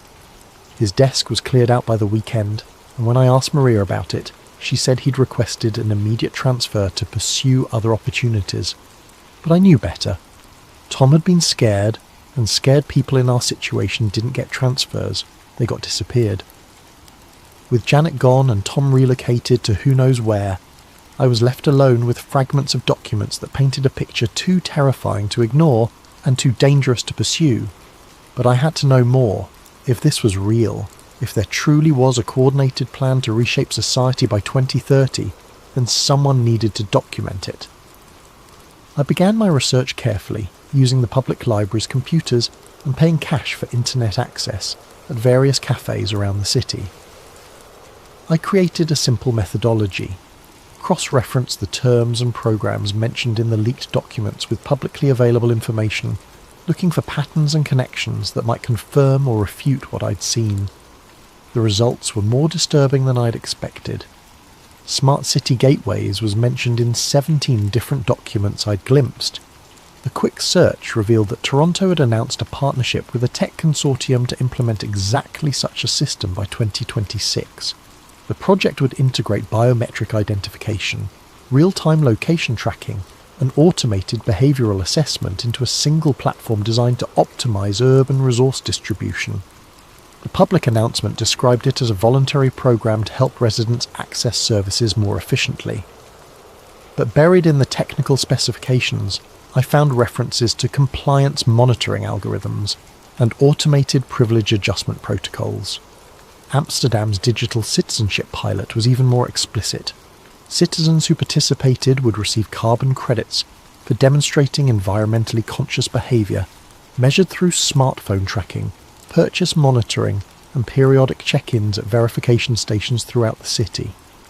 The credits could be used for transportation discounts, housing assistance, and priority access to healthcare. But what happened to citizens who didn't participate, or who failed to meet behavioural targets? The programme documentation was vague about consequences, mentioning only alternative pathways for non-participating residents. Singapore's implementation was the most advanced. Their sustainable living credit system had been operational for 8 months, and earlier reports claimed impressive results: 67% reduction in private vehicle usage, 45% decrease in meat consumption, and 89% compliance with residential energy limitations. I found a blog post from a Singapore resident that painted a different picture. The author, writing under an obvious pseudonym, described a society where every purchase, every journey, every social interaction was monitored and scored. Citizens who failed to maintain adequate sustainability ratings found themselves locked out of public transportation, unable to access certain stores, and restricted to specific residential areas. It started as incentives, the blogger wrote. Green points for taking the bus, bonus credits for eating plant-based meals, rewards for staying in your assigned district. But the incentives became requirements so gradually that most people didn't notice the transition. Now, if your score drops too low, you simply can't function in society, and raising your score requires complete submission to the system's behavioural demands. The post had been published 3 weeks ago. When I tried to access it again the next day, the entire blog had been removed. I began compiling a spreadsheet of every programme, initiative, and policy mentioned in the leaked documents, then researching whether similar real-world implementations existed. The results were consistent and terrifying. Every single item had a corresponding programme either already active or scheduled for implementation within the next 2 years. Carbon credit systems tied to personal banking accounts, announced by the European Central Bank for rollout in 2026. Biometric checkpoints for access to essential services, pilot programs active in 12 major cities worldwide. Residential assignment based on compliance scores, being tested in 3 countries under the guise of efficient housing allocation. Digital identity requirements for all online activities. Legislation pending in multiple jurisdictions to combat misinformation and ensure digital safety. The pattern was unmistakable. What appeared to be separate, well-intentioned programs were actually components of a comprehensive system designed to monitor, control, and modify human behaviour on a global scale, and they were all scheduled to reach full implementation by 2030. But the most chilling discovery came when I researched the organisational structure behind these initiatives. Many of the programs were funded through the same consortium of international organisations, tech companies, and government agencies. The same names appeared on advisory boards and implementation committees, across different countries and continents. One name appeared particularly frequently, the Sustainable Future Institute, a think tank founded in 2019 with substantial backing from several major philanthropic foundations. Their published research covered everything from climate change mitigation to urban planning optimization. All of it sounded reasonable and beneficial, but when I dug deeper, I found connections to government contracts for surveillance technology, behavioural modification research, and something called Population Management Systems Architecture. The Institute's founder, a former UN administrator named Dr. Catherine Voss, had given speeches advocating for necessary sacrifices in individual autonomy to ensure species survival. In a 2023 interview, she'd said, "Democracy and freedom are luxuries we can no longer afford. The climate crisis requires coordinated action on a scale that voluntary compliance cannot achieve. We must be willing to accept temporary limitations on personal choice in service of permanent solutions to existential threats." Temporary limitations? I wondered if the people implementing these systems really believed they would be temporary, or if they knew exactly what they were building. A global cage disguised as environmental salvation. As weeks passed, my research expanded beyond simple correlation. I began mapping the financial relationships between organisations, tracking personnel movements between government agencies and private companies, documenting the timeline of policy implementations across different countries. What emerged was a picture of unprecedented coordination. The same small group of organisations was driving policy changes on every continent, using local governments as implementation vehicles for a globally designed system. But I was still missing crucial pieces of the puzzle. The documents Tom and I had seen referenced enforcement mechanisms that went beyond social credit scores and access restrictions. They mentioned relocation programs, resource rationing, and something ominously called population optimization protocols. I needed more information, but I was running out of safe ways to obtain it. My library research had attracted attention. I'd noticed the same security guard watching me during several visits, and the librarian had started asking unusual questions about my research topics. It was during one of these library sessions that everything changed. I was printing articles about digital identity legislation when someone approached my table. A woman in her 50s, professionally dressed, with a kind of composed demeanour that suggested either corporate management or government service. "Excuse me," she said quietly, "but I couldn't help noticing your research interests. Would you be interested in information that might fill in some gaps?" Every instinct screamed at me to pack up and leave, but she held up a folder that looked remarkably similar to the ones Tom and I had found. "My name is Elena Rodriguez," she said, sitting down without invitation. "Until 6 months ago, I was a sustainability coordinator for the United Nations Development Programme, and I think we need to talk." Eleanor insisted we meet somewhere more private. She suggested a small cafe in the Arts District, the kind of place that played acoustic music loud enough to mask conversation, and served coffee in mismatched cups to customers who minded their own business. I arrived first, choosing a table in the back corner where we could see both the entrance and the emergency exit. Eleanor appeared exactly on time, carrying a worn leather briefcase and wearing the expression of someone who'd made a decision that couldn't be undone. "Before we begin," she said, settling into the chair across from me, "I need you to understand something. What I'm about to share will put both of us in danger. Once you know this information, there's no going back to ignorance, no pretending you never heard it." I nodded, though part of me wanted to walk away. The smart thing would have been to thank her politely and leave, to find a new job in a different field and spend the rest of my life pretending I'd never seen those documents. But I stayed. Eleanor opened her briefcase and removed a thick folder. "You've been researching the sustainability initiatives, the smart city programs, the digital identity requirements. You're trying to understand how they all connect. How do you know what I've been researching?" "Because I helped design the connection points." She opened the folder and spread several documents across the table. "I spent 4 years working on what we called the Integrated Sustainability Platform. My job was to ensure that all the separate programs could interface with each other, share data, and coordinate responses. The documents she showed me were similar to what I'd seen before, but far more detailed. organisational charts that mapped relationships between dozens of agencies and corporations, technical specifications for data sharing protocols, implementation timelines that showed how voluntary programs would transition to mandatory compliance. The public face of Agenda 2030 is real, Elena continued. The Sustainable Development Goals, the climate initiatives, the poverty reduction programs, all of that is genuine and necessary. But there's another layer, a coordinated system that uses these worthy goals as justification for unprecedented social control. She pointed to a document labelled Phase Architecture Overview. It showed 3 distinct implementation stages, exactly matching what I'd seen in the leaked files. Phase 1 focused on infrastructure development. Get people comfortable with digital systems. Establish the technical framework for monitoring and control. Most of this phase is already complete. Phase 2 was incentivisation. Make compliance attractive through benefits and rewards while gradually increasing the social and economic costs of non-participation. We're in the middle of this phase now. Elena's voice dropped to a whisper. Phase 3 is enforcement. By 2030, the system becomes mandatory. Citizens who don't comply lose access to banking, healthcare, housing assistance and employment. It's designed to make non-compliance practically impossible. I studied the documents, trying to process the implications, but surely people would resist. There would be protests, political opposition. That's been planned for 2. Eleanor flipped to a section titled Public Acceptance Strategies.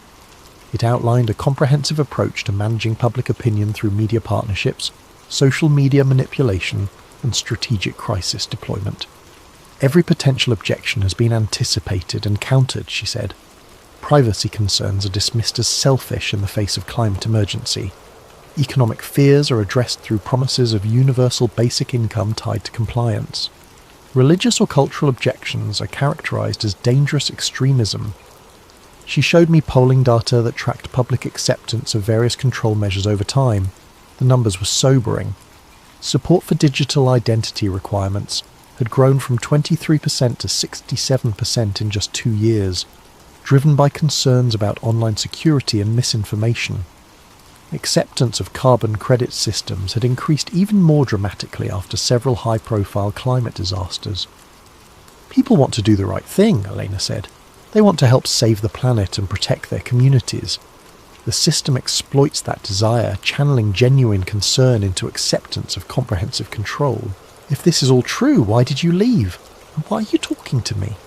Elena was quiet for a long moment, staring into her coffee cup. I left because I realised what we were really building. I told myself for years that we were creating tools to address genuine crises, that temporary restrictions on freedom were justified by the urgent need for coordinated action. But the restrictions were never meant to be temporary, were they? The people at the top, the ones making the real decisions, they genuinely believe that democracy and individual liberty are obstacles to human survival. They see free choice as a luxury we can't afford, personal autonomy as a threat to species-level coordination. She opened another section of the folder, revealing documents that made my stomach turn. Plans for optimal population distribution that involved moving millions of people from rural areas into monitored urban zones. Resource allocation models that determined individual caloric allowances based on productivity scores. Educational restructuring programs designed to align personal goals with collective necessities. This isn't just about environmental protection, Elena continued. It's about fundamentally restructuring human society. The climate crisis provided the justification, but the real goal is creating what they call sustainable civilization, a managed society where every aspect of human behaviour is optimised for collective outcomes. And everyone just goes along with it. Most people never see the whole picture. They only interact with their small piece of the system, their local digital ID program, their neighbourhood carbon credit initiative, their workplace compliance monitoring. Each component seems reasonable in isolation. Elena showed me internal communications between program coordinators in different countries. The language was bureaucratic and sanitised, but the content was chilling. Updates on resistance containment strategies, reports on compliance acceleration techniques, and budget requests for population management infrastructure. The coordinators don't communicate directly about control or oppression, she explained. They use euphemisms like behavioural optimization and resource management efficiency. Most of them probably believe they're working on humanitarian projects, but you knew better. I figured it out gradually as I gained access to higher-level planning documents. By the time I understood what we were really building, I was already deeply involved. Leaving wasn't easy. They don't let people with my level of knowledge simply resign. She glanced around the cafe nervously. I've been in hiding for 6 months, moving between safe houses, trying to gather evidence that could expose the true scope of the program. Why haven't you gone to the media? Elena laughed bitterly. With what? Documents that can be dismissed as forgeries, claims that sound like conspiracy theories. The system is too large and too coordinated for traditional journalism to expose. By the time reporters could verify the connections and compile comprehensive evidence, the implementation would be complete. Then what's the solution? Documentation, preservation. We need to create a record that can't be suppressed or discredited. When people finally realise what's happened, they'll need proof that it was planned, that it wasn't just a series of unfortunate coincidences or well-intentioned policies gone wrong. Eleanor closed the folder and leaned back in her chair. That's why I approached you. Your research shows that you understand the connections, and you're not in a position where disappearing you would draw unwanted attention. The casual way she mentioned my potential disappearance sent chills through me. What exactly are you asking me to do? Help me compile a comprehensive archive of evidence. Documents, communications, financial records, implementation timelines. Everything we can gather to prove that this was a coordinated plan rather than organic policy development. And then what? Then we find a way to preserve that archive until people are ready to see the truth. Elena stood up, leaving the folder on the table. Think about it. But don't take too long. The implementation is accelerating and opportunities to document it are disappearing. She walked away, leaving me alone with documents that confirmed my worst fears about the scope and coordination of what I'd discovered. As I packed the folder into my bag, I noticed that my hands were shaking. Outside the cafe I looked for Elena, but she had already vanished into the crowd. I walked home through streets that seemed different now. Every camera and sensor a component of something larger and more threatening than I'd previously imagined. That night I read through Elena's documents 3 times, cross-referencing them with my own research. The evidence was overwhelming and terrifying, but it was also incomplete. We had proof of coordination and planning, but not enough to convince a sceptical public or overcome the sophisticated manipulation strategies the system employed. I made my decision while sitting in my apartment at 2 a.m, surrounded by papers that documented the systematic dismantling of human freedom in the name of planetary salvation. I was going to help Elena build her archive, whatever the cost, because if we didn't preserve the truth, there might not be anyone left who remembered what freedom had looked like.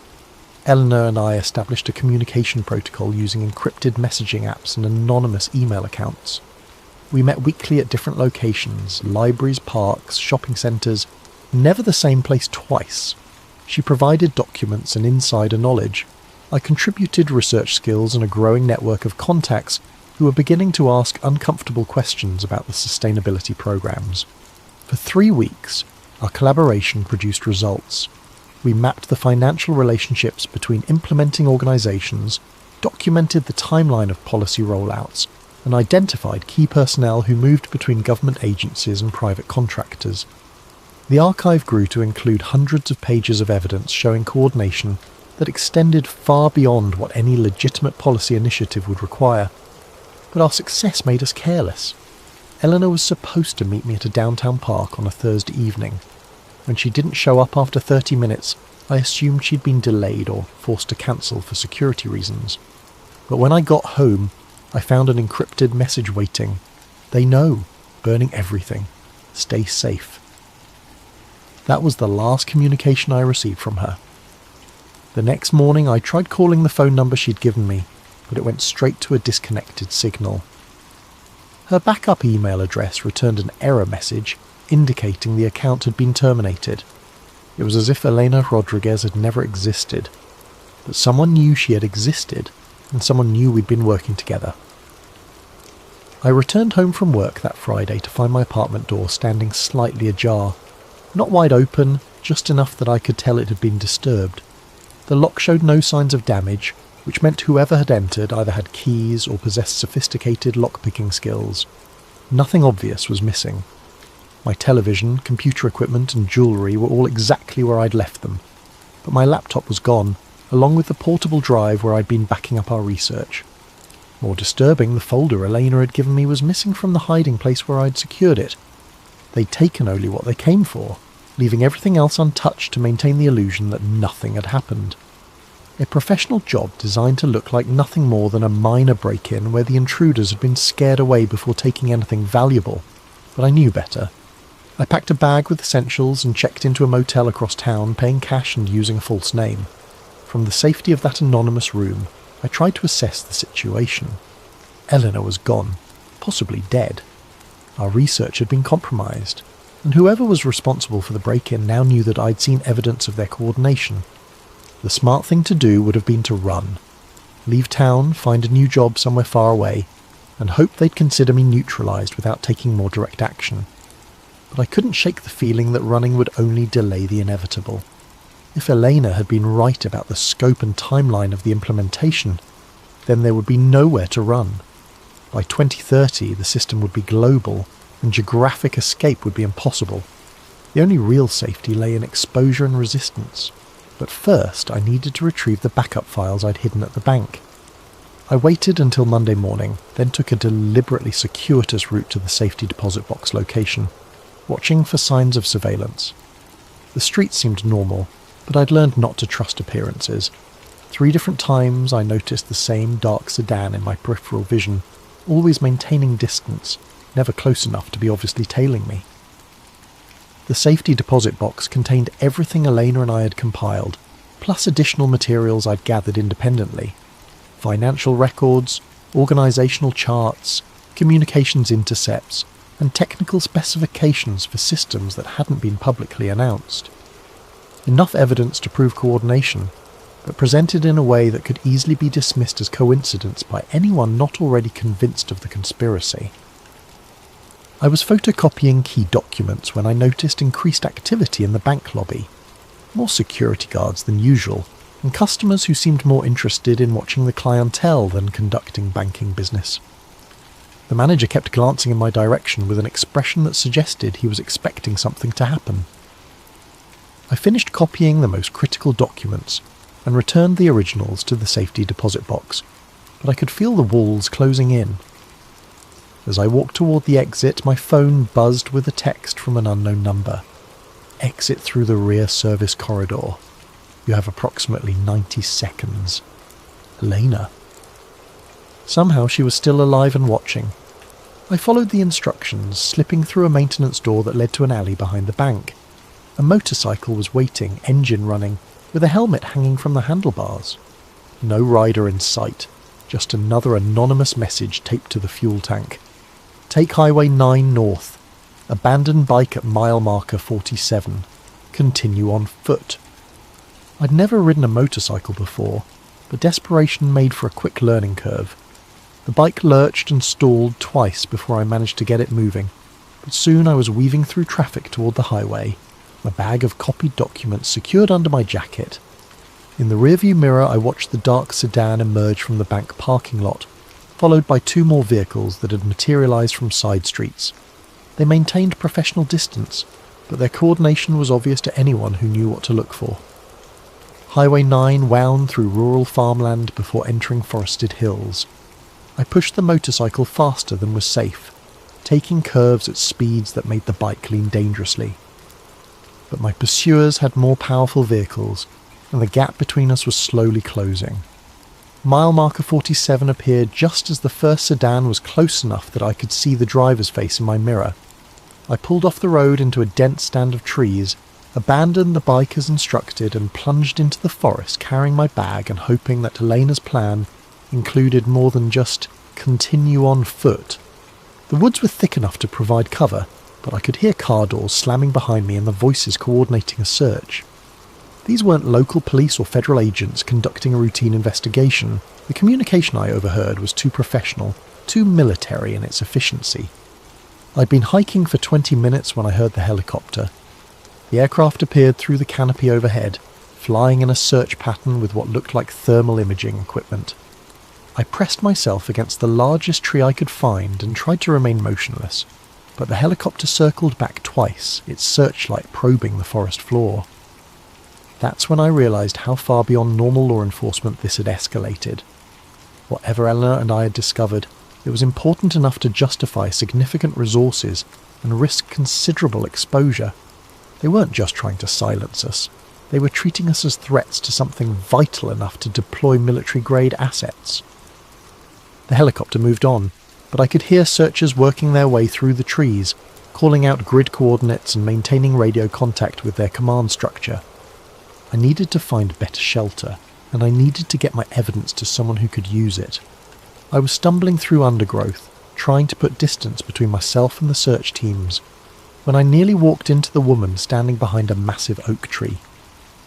Elena looked different. Thinner, older, with the kind of exhaustion that comes from months of running and hiding. But she was alive, and she gestured for silence while we listened to the search teams passing nearby. When the voices faded, she spoke in whispers. They raided my safe house 3 days ago, killed my contact and burned everything we hadn't already moved. She studied my face in the dim forest light. How much did you manage to save? I showed her the bag of documents. Copies of everything we compiled, plus some additional material I gathered independently. It's not enough, she said.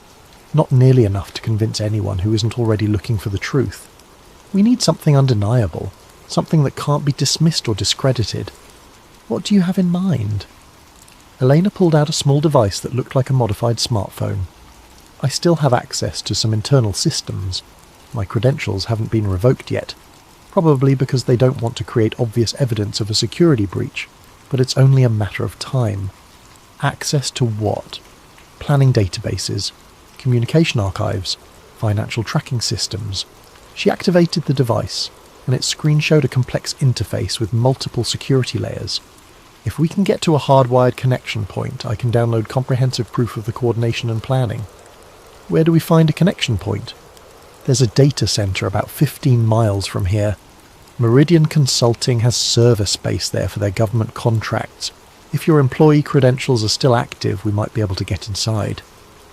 The idea was insane. We were being hunted by people with helicopters and thermal imaging equipment, and Elena wanted to break into a secure facility to steal classified data. But looking at the determination in her eyes, I realized she was right. Half measures wouldn't be enough. We needed proof so comprehensive and undeniable that even the sophisticated manipulation strategies couldn't discredit it. How do we get there without being caught? Eleanor smiled grimly. Very carefully. We spent the next 6 hours moving through the forest, avoiding search teams and aircraft while Eleanor used her modified device to monitor pursuit communications. The searchers were thorough and well equipped, but they were operating under constraints that limited their effectiveness. Too much visible activity would draw unwanted attention from local authorities and media. By dawn, we'd reached the edge of the forest near a rural highway. Eleanor had been tracking traffic through surveillance networks, identifying patterns and gaps that would allow us to move without being detected. A delivery truck was scheduled to stop at a convenience store 2 miles from the data center, providing cover for our final approach. Once we're inside the facility, we'll have maybe 30 minutes before someone notices the unauthorized access, Elena said, as we waited for the truck to arrive. I'll need that long to penetrate the security layers and download everything we can carry. And if we're caught? Then people who ask questions about sustainability programs will know what happened to us. The truck arrived on schedule, and we managed to slip into the cargo area during the driver's restroom break. 20 minutes later, we were hiding behind a dumpster outside the data center, watching security guards patrol the perimeter. Eleanor studied the building through small binoculars. 3 guards, standard rotation every hour, camera coverage on all entrances, but there's a maintenance access point on the north side that's in a blind spot for about 40 seconds during shift changes. What about internal security? Biometric locks, access card readers, motion sensors. but your employee card should get us through the first 2 barriers, and I can handle the electronic systems once we're inside."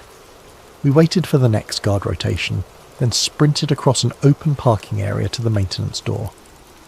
Eleanor connected her device to the lock mechanism while I watched for patrols. The lock clicked open just as footsteps echoed from around the corner. Inside, the data center hummed with the sound of thousands of servers processing information for dozens of government agencies and private contractors. Elena led me through corridors lined with racks of equipment, navigating by memory and occasionally checking her device for layout updates. "There," she whispered, pointing to a terminal station surrounded by screens displaying network activity. "That's our access point." Eleanor's fingers flew across the keyboard, entering commands and passwords that bypassed security protocols I didn't understand. Screens filled with data streams, file directories, and communication logs that painted a picture of coordination so vast and detailed that even our previous research had barely scratched the surface. "This is incredible," Elena breathed, watching terabytes of information flow past. Financial transactions between organizations on 6 continents. Personnel transfers coordinated across dozens of agencies. Technical specifications for systems that won't be announced for another year. She inserted a high-capacity storage device and began downloading everything she could access. File after file of evidence that proved beyond any doubt that the sustainability programs were components of a carefully orchestrated plan to restructure human society. But our time was running out. Alarms began sounding in distant parts of the building, and Elena's device showed security alerts cascading through the network. "They know we're here," she said, still typing furiously. "Another few minutes and I'll have everything." That's when the lights went out, and emergency lighting bathed the server room in the red illumination. Through the corridors I could hear doors slamming and radio chatter as security teams converged on our location. Eleanor yanked the storage device from the terminal. "That's all we're getting. Time to go." But as we turned toward the exit, figures in tactical gear emerged from both ends of the corridor, weapons drawn and voices shouting commands to surrender. We were trapped. The tactical team that surrounded us moved with military precision, but they weren't wearing any identifying insignia or badges. No agency names, no unit designations, just black uniforms and professional equipment operated by people who clearly weren't local law enforcement. "Device on the ground," the team leader commanded. "Hands visible." Eleanor hesitated, clutching the storage drive that contained terabytes of incriminating evidence. For a moment I thought she might try to destroy it rather than let them recover the data. But faced with multiple weapons, she complied, setting the device on the floor and raising her hands. "We're not terrorists," I said, trying to keep my voice steady. "We're researchers investigating—" Silence. The team leader approached Elena, studying her face with recognition. "Former Undersecretary Rodriguez. You've been difficult to locate." "I imagine I have been." One of the tactical officers collected the storage device while others secured our hands with plastic restraints. They were efficient and professional, but there was something unsettling about their behaviour. No reading of rights, no identification of their authority, no explanation of charges or procedures. "What happens now?" I asked. The team leader ignored my question, speaking into a throat microphone in a language I didn't recognise. The response seemed to satisfy him, because he nodded to his team and gestured toward the exit. They marched us through the data centre to a loading dock where 2 black vehicles waited. As they prepared to separate us into different cars, Elena caught my eye and mouthed a single word. "Remember." That was the last time I saw her. My captors drove for several hours through rural areas I didn't recognise, eventually arriving at what looked like a corporate retreat centre, surrounded by high fences and discreet security measures. They escorted me to a comfortable room that might have been a hotel suite if not for the reinforced door and lack of windows. For 3 days, no one spoke to me. Food appeared through a slot in the door and I was allowed supervised access to bathroom facilities, but my guards remained silent despite my attempts at conversation. I began to wonder if they were planning to hold me indefinitely, or if something worse was being prepared. On the 4th day, a woman in a business suit entered my room carrying a laptop computer and a stack of documents. "I'm Director Sarah Chen," she said, settling into the room's single chair. "I believe you have some questions about recent events." "Where's Elena?" former Undersecretary Rodriguez is being debriefed at another facility. Her cooperation will determine her future treatment. Director Chen opened her laptop and showed me surveillance footage of Elena and myself at various locations over the past weeks. The coverage was comprehensive, clearly demonstrating that our activities had been monitored far more closely than we'd realised. We know about your collaboration, your research, and your infiltration of the data centre, she continued. What we need to understand is the extent of your knowledge and the scope of your documentation. I want to speak with a lawyer. You're not under arrest, and this isn't a criminal proceeding. Consider this a national security consultation. Chen showed me financial records proving that Meridian Consulting received substantial funding from the same organisations Elena and I had been investigating. My own employer was part of the network we'd been trying to expose. Your research was quite thorough, she admitted. Impressively so, given your limited access to classified information. But you've misunderstood the nature and purpose of the coordination you discovered. Have I? The programs you've documented represent humanity's best hope for addressing multiple existential crises simultaneously. Climate change, resource depletion, population pressures, technological disruption, all of these threaten our species' survival. Coordinated response isn't conspiracy, it's necessity. Chen pulled up charts and projections that painted a dire picture of humanity's future without intervention. Environmental collapse within decades, resource wars that would kill billions, social breakdown that would destroy civilization itself. The coordination you've discovered exists because voluntary compliance with necessary changes has proven insufficient, she explained. Democracy and individual choice are luxuries that become dangerous when the stakes involve species survival. So you're admitting that the programs are designed to control people? I'm explaining that some degree of behavioural management is essential for ensuring that enough humans survive the coming crises to maintain technological civilization. Chen's tone was matter-of-fact, as if she were discussing weather forecasts rather than the systematic elimination of human freedom. And who decides what constitutes necessary control? People with access to comprehensive data and the responsibility for long-term outcomes. Scientists, policy analysts, systems engineers, experts who understand the complexity of the challenges we face. Chen showed me additional documents that detailed the decision-making processes behind the sustainability programs. Groups of highly credentialed professionals making choices based on computer models that calculated optimal outcomes for human survival and environmental stability. Every restriction, every monitoring system, every behavioural modification protocol has been designed to maximise the probability that technological civilization will persist through the crisis period, she said. Personal freedom is irrelevant if there's no surviving society to exercise that freedom within.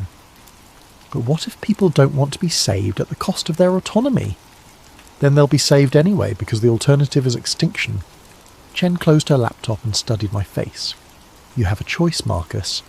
You can accept that the coordination you've discovered serves a necessary purpose, or you can be classified as a threat to species survival. What does that classification entail? People who actively resist necessary survival measures cannot be allowed to interfere with implementation. Her voice remained calm and professional. Resistance will be contained through whatever means prove most effective. She stood up and walked toward the door. You have 24 hours to decide whether you want to be part of the solution or part of the problem. After Chen left, I sat alone in my comfortable prison, thinking about Eleanor's final word.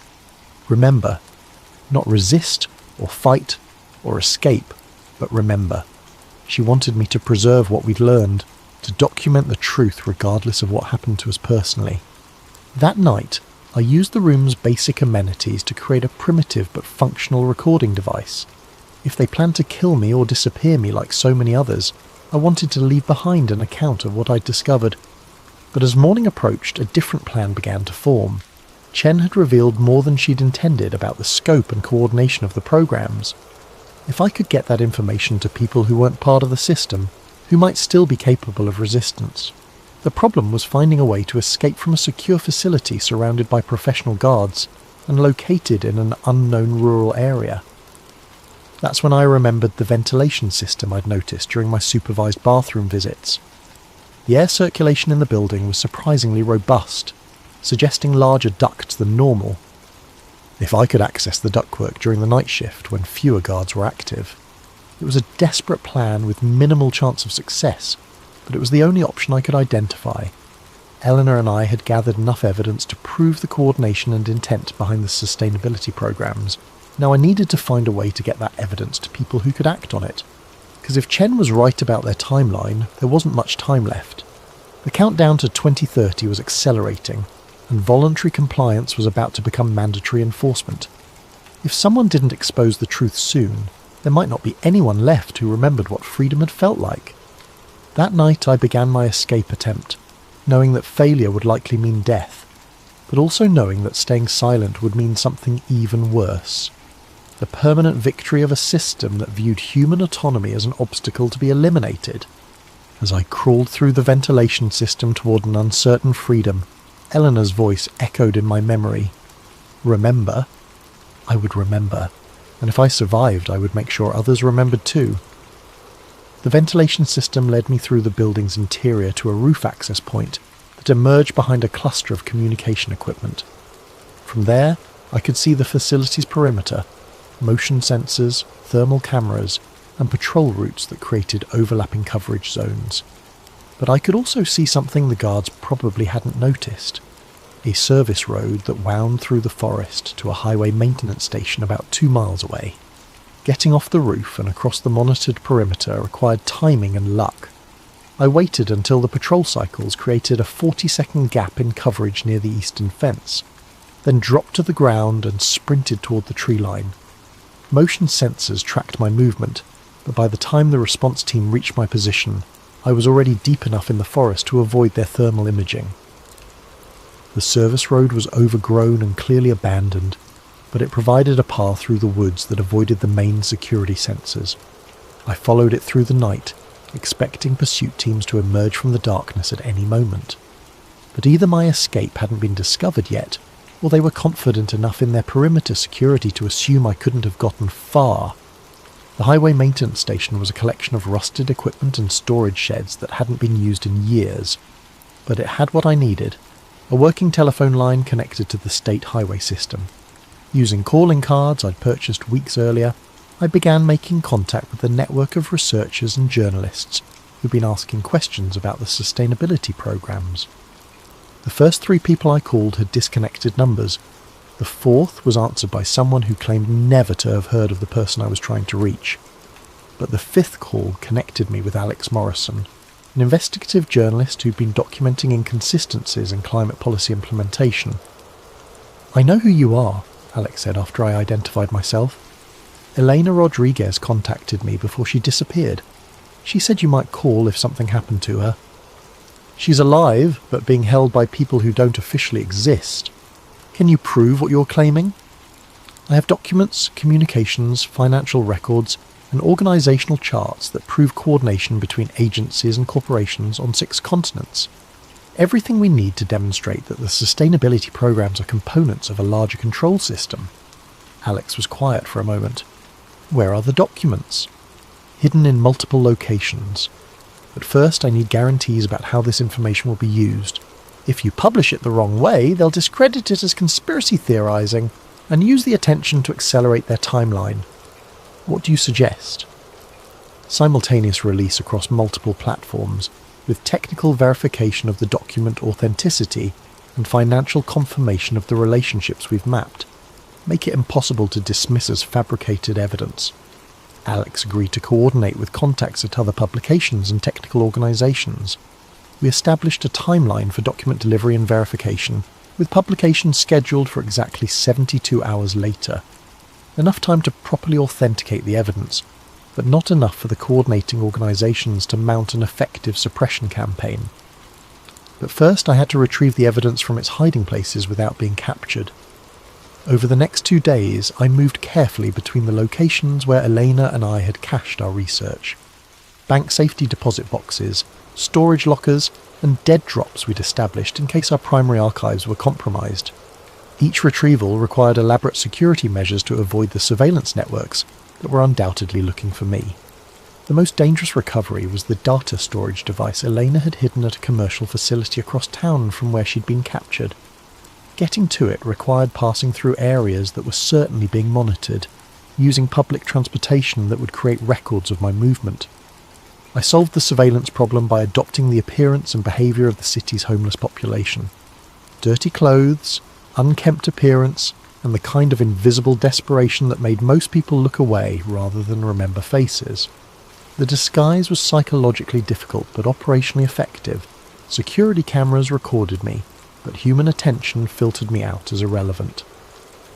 The storage facility contained Elena's most sensitive archives, communication intercepts between coordination directors, financial tracking systems that showed money moving between organisations, and technical specifications for monitoring systems that hadn't been publicly announced.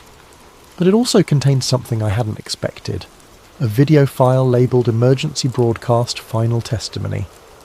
Eleanor had recorded the video shortly before her capture, speaking directly to the camera with the kind of urgency that suggested she knew she was running out of time. If you're watching this, then the coordination has been exposed and I'm either dead or disappeared, she began. What Marcus and I discovered represents the largest social engineering project in human history. Not a conspiracy by evil people, but a coordinated effort by people who genuinely believe that human freedom is incompatible with species survival. The video detailed information that Elena hadn't shared during our collaboration. Names of key coordinators, locations of planning facilities, and timelines for implementation phases that extended beyond 2030. The 2030 target date is just the beginning, she explained. Phase 3 establishes the control infrastructure, but Phase 4 involves what they call optimization protocols, systematic reduction of global population to what computer models indicate is the maximum sustainable level for technological civilization. Elena's final message was addressed to whoever would eventually broadcast the evidence. This isn't about politics or ideology. It's about whether human beings will be allowed to make their own choices about their lives, their communities, and their future. The people implementing these programs believe that freedom is a luxury we can't afford. They may be right about the severity of the crises we face, but they're wrong about the solution. I copied Elena's video along with the other archived materials, then destroyed the original storage system to prevent recovery by pursuit teams. By the time I reached the final rendezvous point, I was carrying comprehensive proof of coordination that spanned multiple continents and involved hundreds of organisations. Alex Morrison had assembled a coalition of journalists, researchers and technical experts who would simultaneously verify and publish the evidence.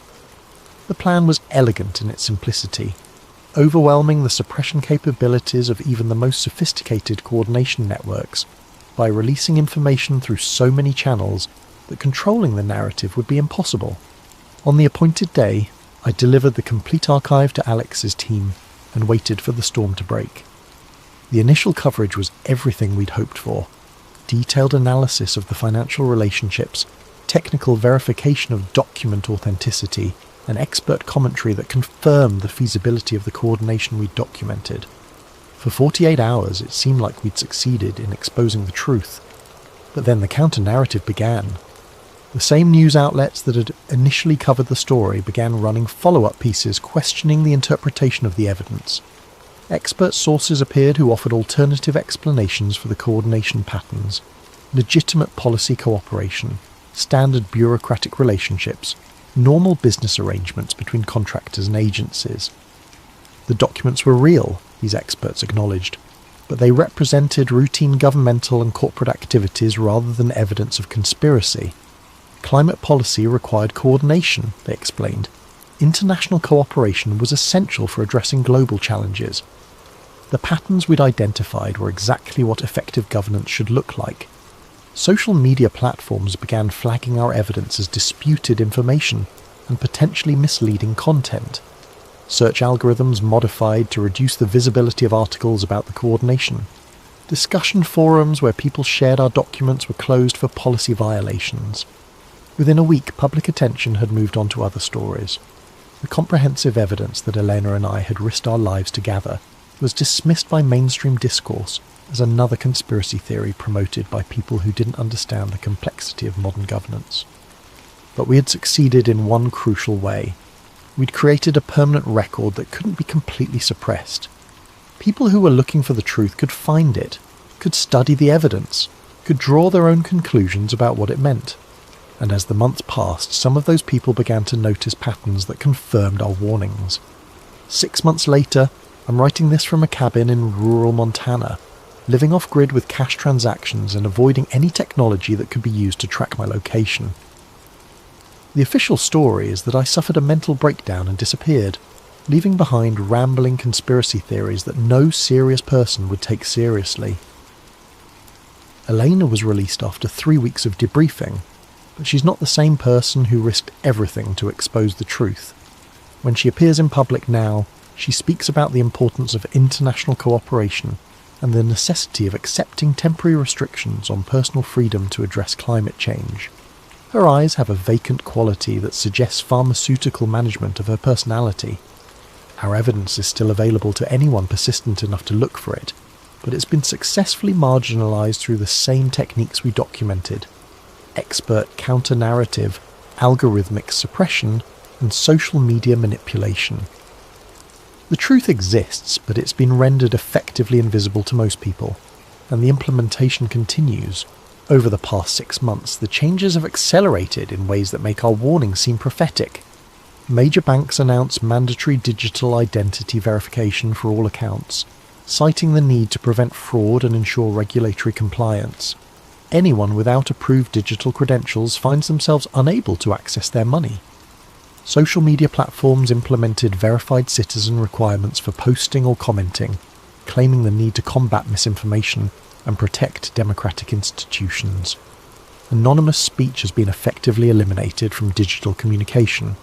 Streaming services, e-commerce sites, and online service providers rolled out verified citizen login systems that require government identification to access content.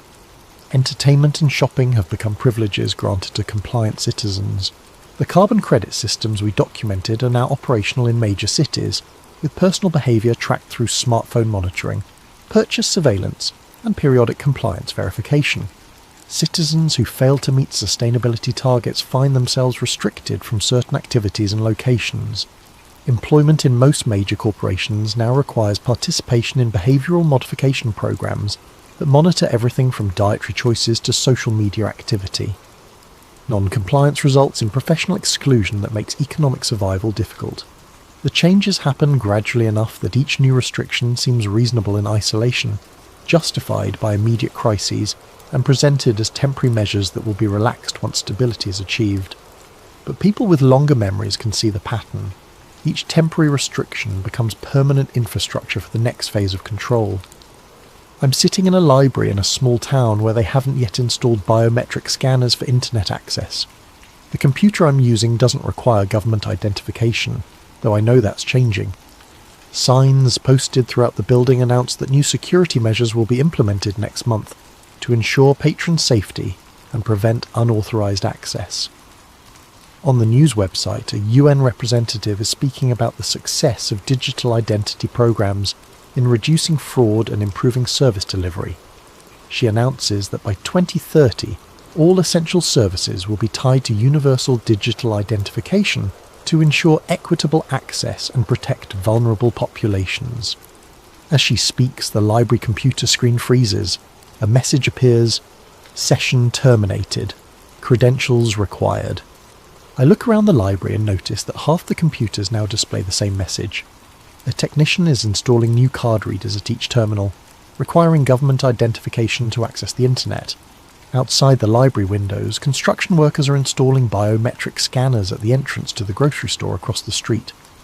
A small crowd has gathered to watch, some curious, others concerned. But no one is protesting. The changes are presented as upgrades to improve efficiency and security. I pack up my things and walk toward the exit, passing the information desk where librarians are helping patrons register for the new identification requirements. Their voices are cheerful and helpful as they explain how the new system will make library services more convenient and secure. The countdown Elena and I discovered isn't to some distant dystopian future. It's to the completion of a transformation that's already underway, implemented gradually enough that most people don't recognise the scope of what's changing. As I walk past the grocery store with its new biometric scanners, I whisper into the voice recorder I've been using to document these final observations.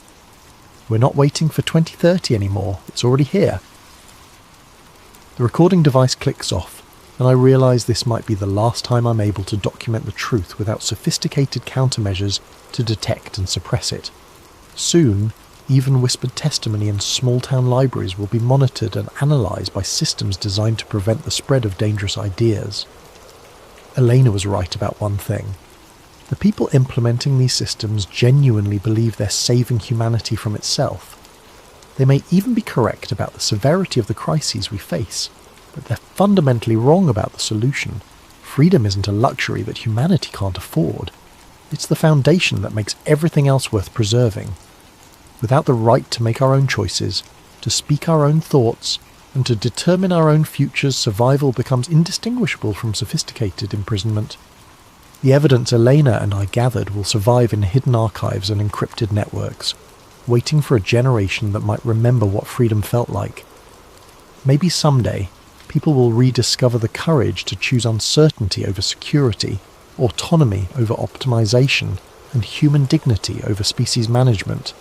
But that day feels very far away as I watch the scanners being installed and the last anonymous spaces disappearing into a world where every action, every movement, every thought is monitored, recorded, and evaluated by systems that know what's best for us better than we do ourselves.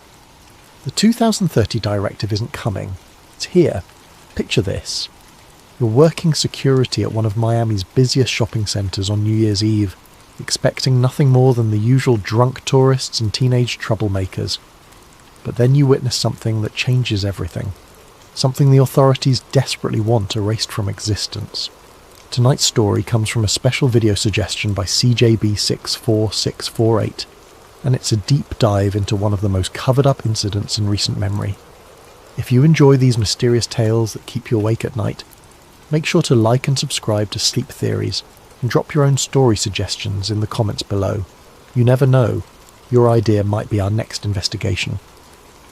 My name is Marcus Rivera, and I used to be somebody who slept peacefully at night. That was before January 1st, 2020, before I became the kind of person who checks over their shoulder in grocery store parking lots and keeps burner phones in different states. Before I learned that some truths are too dangerous to speak aloud. I'd been working security at Bayside Marketplace for 3 years when it happened. It wasn't glamorous work, mostly dealing with shoplifters pocketing designer knockoffs, breaking up fights between drunk college kids, and occasionally escorting belligerent tourists off the property. The pay was decent, the hours were steady, and in a city like Miami, steady work was a blessing I didn't take for granted. New Year's Eve was always busy. The marketplace transformed into a pulsing carnival of music, fireworks, and celebration. Street performers juggled fire while salsa dancers spun beneath strings of lights that turned the whole complex into something magical. I'd worked enough of these nights to know the rhythm, start quiet, build to chaos around midnight, then gradually wind down as people stumbled home or migrated to after-parties in South Beach. That night started exactly like all the others. I was stationed in the main security office, a cramped room lined with monitors showing feeds from 37 cameras throughout the complex. My partner, Julie Santos, was doing walking rounds while I kept watch on the screens. The usual suspects were out in force, teenagers trying to sneak alcohol, couples looking for dark corners to make out, and the occasional pickpocket working the crowd. At 11:47 p.m, my radio crackled to life. "Marcus, we've got a situation in the food court," Julie's voice came through tense and breathless. "Big fight. Multiple juveniles involved. I'm calling it in." I leaned forward in my chair, switching the main monitor to the food court cameras. Sure enough, I could see a cluster of people in the centre of the dining area, with several figures on the ground and others throwing punches. It looked like a typical teenage brawl that had gotten out of hand. The kind of thing that happened when too many high school crews ended up in the same space, with too much alcohol and testosterone. "Copy that," I radioed back, already pulling up the incident report form on my computer. "I've got eyes on it. Looks like 6, maybe 7 individuals involved." Within minutes, the place was swarming with Miami-Dade police. I watched through the cameras as officers flooded the food court. separating fighters and zip-tying hands behind backs. Standard procedure for this kind of thing. I'd seen it dozens of times before.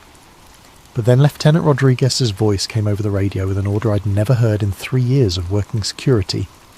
"Rivera, I need you to stay in that office and monitor all camera feeds. Do not leave that room. We're looking for additional suspects who may have fled the scene." Additional suspects? I frowned at the monitors. From what I could see, they'd already detained everyone involved in the fight. But orders were orders, and I started systematically scanning through all 37 camera angles, looking for anyone running or acting suspicious. That's when I saw it. Or rather, that's when I saw him. Camera 23 covered the north parking lot, the area closest to the marina where most of the high-end tourists parked their rental cars. It was usually one of the quieter feeds. Not much foot traffic, just people coming and going from the restaurants along the water. But at 11:52 p.m, something moved across the screen that made me sit up straighter in my chair. A figure was walking through the parking lot, weaving between the police cars that had responded to the food court incident. At first glance, it looked like a person, tall, thin, wearing what appeared to be dark clothing. But something about the movement was wrong. It was too fluid, too purposeful. While everyone else in the area was either running toward the excitement or hurrying away from it, this figure moved with an almost predatory stillness.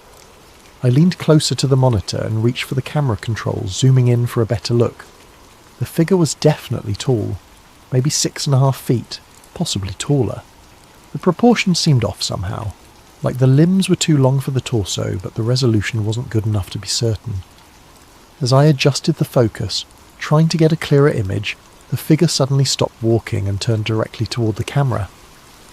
That's when I got my first real look at the face, or what should have been a face. The zoom wasn't perfect, but even through the pixelated digital enhancement, I could see that something was fundamentally wrong with this person's features. The head seemed too elongated, tilted at an angle that would have been uncomfortable for a human being, and the eyes reflected the parking lot lights like an animal's, throwing back twin points of cold white light. I blinked hard and refocused the camera, but when the image cleared again, the figure was gone. Not walking away, not running, simply gone, as if it had never been there at all. "What the hell?" I muttered, rewinding the feed to watch it again. But when I tried to replay the footage, the screen glitched. Digital static filled camera 23's feed, then cleared to show the parking lot as it should be. Empty police cars, no mysterious figure, nothing but concrete and streetlights. I switched to camera 22, which covered part of the same area. Normal footage. Camera 24, which caught the edge of that parking lot from a different angle. Also normal. Only camera 23 had malfunctioned, and only for the exact duration when that figure had been visible. My hands were shaking slightly as I cycled through the other feeds, looking for any sign of the tall figure. Nothing. It was as if those 60 seconds had been surgically removed from reality. I grabbed my radio, then hesitated. What exactly was I supposed to report? That I'd seen someone tall walking through a parking lot?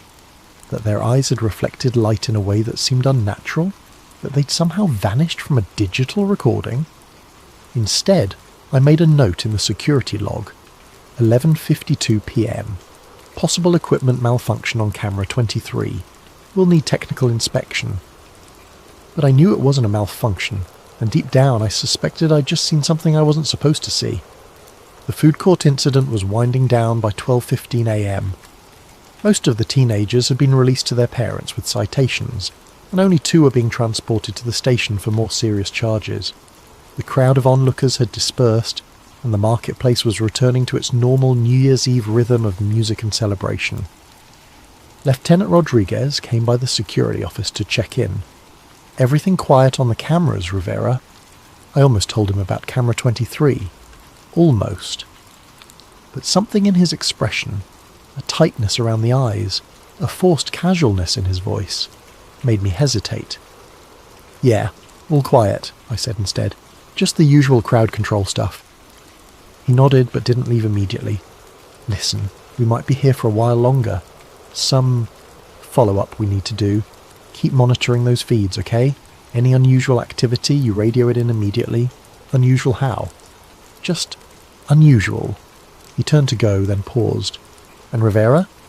Don't leave the office until we give the all clear. I mean it. After he left, I sat staring at the monitors with growing unease. In 3 years of working security, I'd never been told to stay in the office during an incident. Usually they wanted us out patrolling, being visible, helping to maintain order. This felt different. This felt like they were trying to keep me contained. At 12:45 a.m, curiosity got the better of me. Julie was still doing rounds somewhere on the south side of the complex. The radio had been quiet for 20 minutes. Most of the police seemed to have cleared out, leaving just a few units in the food court area. I made a decision that would change everything. I left the office. The night air hit me like a warm, humid wall as I stepped outside. Even in January, Miami nights carried that tropical weight that made your clothes stick to your skin within minutes. The sounds of celebration echoed off the water. Distant music, laughter, the occasional firecracker that someone had saved from earlier. I walked toward the north parking lot, telling myself I was just doing a routine patrol, that I wasn't specifically looking for any tall figures with reflective eyes, that I was just checking on the area where Camera 23 had experienced its malfunction. The parking lot looked normal. Police cars had left tyre marks on the asphalt, and there were a few pieces of trash that would need to be cleaned up in the morning, but nothing out of the ordinary. I was about to head back inside when I heard it, a sound like static electricity but deeper, like the air itself was being torn. I turned toward the sound and felt every hair on my arm stand up. The sensation was immediate and overwhelming, like standing too close to a Tesla coil or walking beneath power lines during a storm. The air tasted metallic, sharp on my tongue, and then I saw it again. The figure was standing about 50 feet away, just beyond the edge of the parking lot lighting. It was definitely tall, taller than I'd estimated from the camera feed. 7 feet, maybe more. The proportions that had seemed off on the monitor were even more disturbing in person. The limbs were too long, the torso too narrow, and the head. The head was wrong in ways that my brain struggled to process. It stood perfectly still, watching me with those reflective eyes. There was an intelligence there that was unmistakably aware, unmistakably focused. It knew I was looking at it, and it was looking back. For a moment that felt like an eternity. We simply observed each other across that distance of concrete and shadow. I should have been terrified. I should have run, or screamed, or grabbed my radio. But instead I felt a strange sense of recognition, as if some part of me had been expecting this encounter. The figure tilted its head, too far to one side at an angle that would have snapped a human neck, and I heard that static sound again, stronger this time. The streetlights around me flickered. Then, without any visible movement, without taking a step or turning around, the figure simply wasn't there anymore. The absence was so complete that for a moment I wondered if I'd imagined the whole thing.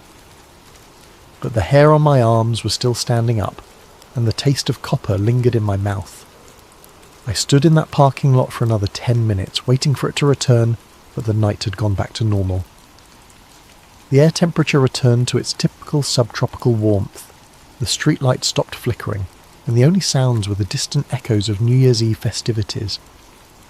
When I finally walked back to the security office, my legs were unsteady and my hands wouldn't stop shaking. I was barely back in my chair when the radio exploded with activity. All units, we have a code 7 in the north parking area. SWAT is en route. I repeat, SWAT is en route to Bayside Marketplace. Code 7. In 3 years of security work, I'd never heard that designation used. I grabbed the radio handbook from the desk drawer and flipped through the pages of police codes. Code 1 through Code 6 were all there. Everything from routine traffic stops to armed suspects. But there was no Code 7 listed. Through the security office windows, I could see flashing lights converging on the marketplace from multiple directions. More police cars than I'd ever seen for a single incident, plus several unmarked black vehicles that definitely weren't standard Miami-Dade units. Rivera. Lieutenant Rodriguez's voice came through my radio, sharp and urgent. "I need you out of that office." Now. "Sir? I thought you wanted me monitoring the cameras." "Plans have changed. Exit the building immediately and report to the main parking area. Do not return to the security office under any circumstances." I looked at the monitors one more time, scanning for any sign of the tall figure. All cameras showed normal activity. Police cars, officers moving with purpose, nothing unusual. Camera 23 was working perfectly again. As I stood up to leave, I noticed something I'd missed before. The timestamp on camera 23's feed was wrong. While all the other monitors showed the correct time, 1:23 a.m., camera 23's timestamp was stuck at 11:51 p.m. 11:51. 1 minute before I'd first seen the figure, I grabbed a pen and quickly wrote down the discrepancy on a piece of paper, shoving it into my pocket as I headed for the door. Outside, the scene was unlike anything I'd experienced in my years working security. The entire north end of the marketplace had been cordoned off with police tape, and officers in full tactical gear were sweeping through the area with equipment I didn't recognise. Some of it looked like standard metal detectors, but other devices appeared more sophisticated. Handheld screens that glowed with complex readouts, instruments that emitted soft beeping sounds as they moved. More concerning were the men in plain clothes. They weren't Miami-Dade police, that much was obvious. They wore identical dark suits despite the humid night, and they moved with the kind of coordinated efficiency that spoke of federal training. One of them was directing the SWAT team's sweep patterns, while speaking quietly into a radio that looked far more advanced than anything in our security arsenal. I found Lieutenant Rodriguez near the entrance to the marketplace, but when I approached him, his expression was grim. "Rivera, I need you to go home. Your shift is over." "Sir, we're scheduled until 6 a.m. "Not tonight. Consider this paid leave. Don't come back until you hear from us." Before I could ask any more questions, he was walking away, leaving me standing alone while tactical teams swarmed the area where I'd seen the figure just an hour earlier. As I walked to my car, I passed close enough to one of the SWAT officers to overhear part of his radio conversation. Target is no longer in the immediate area, expanding search perimeter to include marina and surrounding blocks. Be advised, we're dealing with a mobile situation. Containment protocols are in effect until further notice. Target not suspect, not individual. Target. I drove home with more questions than answers, but I had the sinking feeling that asking those questions was going to get me into more trouble than I was prepared for. The next morning I called the security office to check in, and was told that all camera footage from New Year's Eve had been accidentally corrupted during a system update. 3 years of reliable digital storage, and the one night when I needed to review the feeds, everything had been wiped clean. I should have kept my mouth shut. Looking back, that's the decision that would have saved my job, my friendships, and quite possibly my life. But I'd seen something that defied explanation, and the official response was a cover-up so obvious it was almost insulting. The first person I told was Julie. We met for coffee 3 days after the incident, at a little Cuban place on Calle Ocho that we'd been to dozens of times before. Julie had been working security even longer than me, and if anyone would understand the strangeness of what had happened, it would be her. "The whole thing was weird, Marcus," she agreed, stirring sugar into her cortadito. "I've never seen that much police response for a food court fight, and the way they cleared us out afterward, it felt like they were trying to hide something." I leaned forward across the small table. "Julie, I think I saw what they were trying to hide." I told her everything.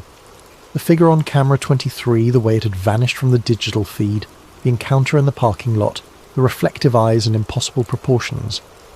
I described the static electricity feeling, the way the streetlights had flickered, the sudden absence that had felt like a hole torn in reality itself. Julie listened without interrupting, her expression growing more sceptical with each detail. "Marcus," she said when I finished, "you know how that sounds, right?" "I know exactly how it sounds. But I also know what I saw. You were working a 12-hour shift on New Year's Eve. You'd been staring at security monitors for hours. Sometimes our eyes play tricks on us, especially when we're tired and stressed. It was the response I'd expected, but it still stung. The camera malfunction wasn't in my head, Julie. The timestamp error wasn't fatigue. Something happened that night, and they're covering it up." She reached across the table and squeezed my hand. "Even if something strange did happen, what are you planning to do about it? File a report? Call the newspapers? They'd laugh you out of the building." but I was already past that point. The need to understand what I'd witnessed had become an obsession that was keeping me awake at night. I'd spent the past 3 days researching everything I could find about unexplained sightings in Miami, government cover-ups, and cases where security footage had mysteriously disappeared. That night, I created an anonymous account on Reddit and posted a carefully worded description of the incident on several conspiracy theory forums. Security guard at major Miami tourist location witnessed unexplained figure during police response to disturbance. Figure showed non-human characteristics and disappeared from digital surveillance during apparent equipment malfunction. Heavy federal presence followed. All footage from incidents subsequently destroyed. Looking for information about similar encounters. The responses were immediate and varied. Most were the usual internet skeptics calling me crazy or asking for proof I couldn't provide. But a few responses stood out. User blackout Miami. Similar incident reported at government centre in December. Tall figure seen on security cameras. Footage disappeared. Witnesses transferred or fired. User eyes on the skies. Check out Project Blue Book files from the 1960s. Miami has a history of unexplained encounters that get buried. User whistleblower warn. Delete this post immediately. They monitor these forums. You're already on their radar. I didn't delete the post. Instead, I started documenting everything I could remember about the incident, writing detailed accounts of the encounter and saving them in multiple locations. I scanned the handwritten note about the timestamp error and uploaded it to several cloud storage accounts.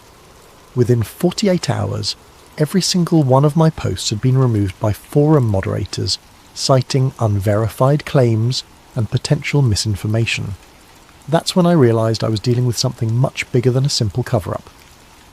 On Monday morning, I reported to work as usual, expecting to return to normal security duties. Instead, I was called into the Human Resources office before my shift even started. Margaret Chen, the HR manager, was sitting behind her desk with a file folder and an expression that told me this wasn't going to be a pleasant conversation.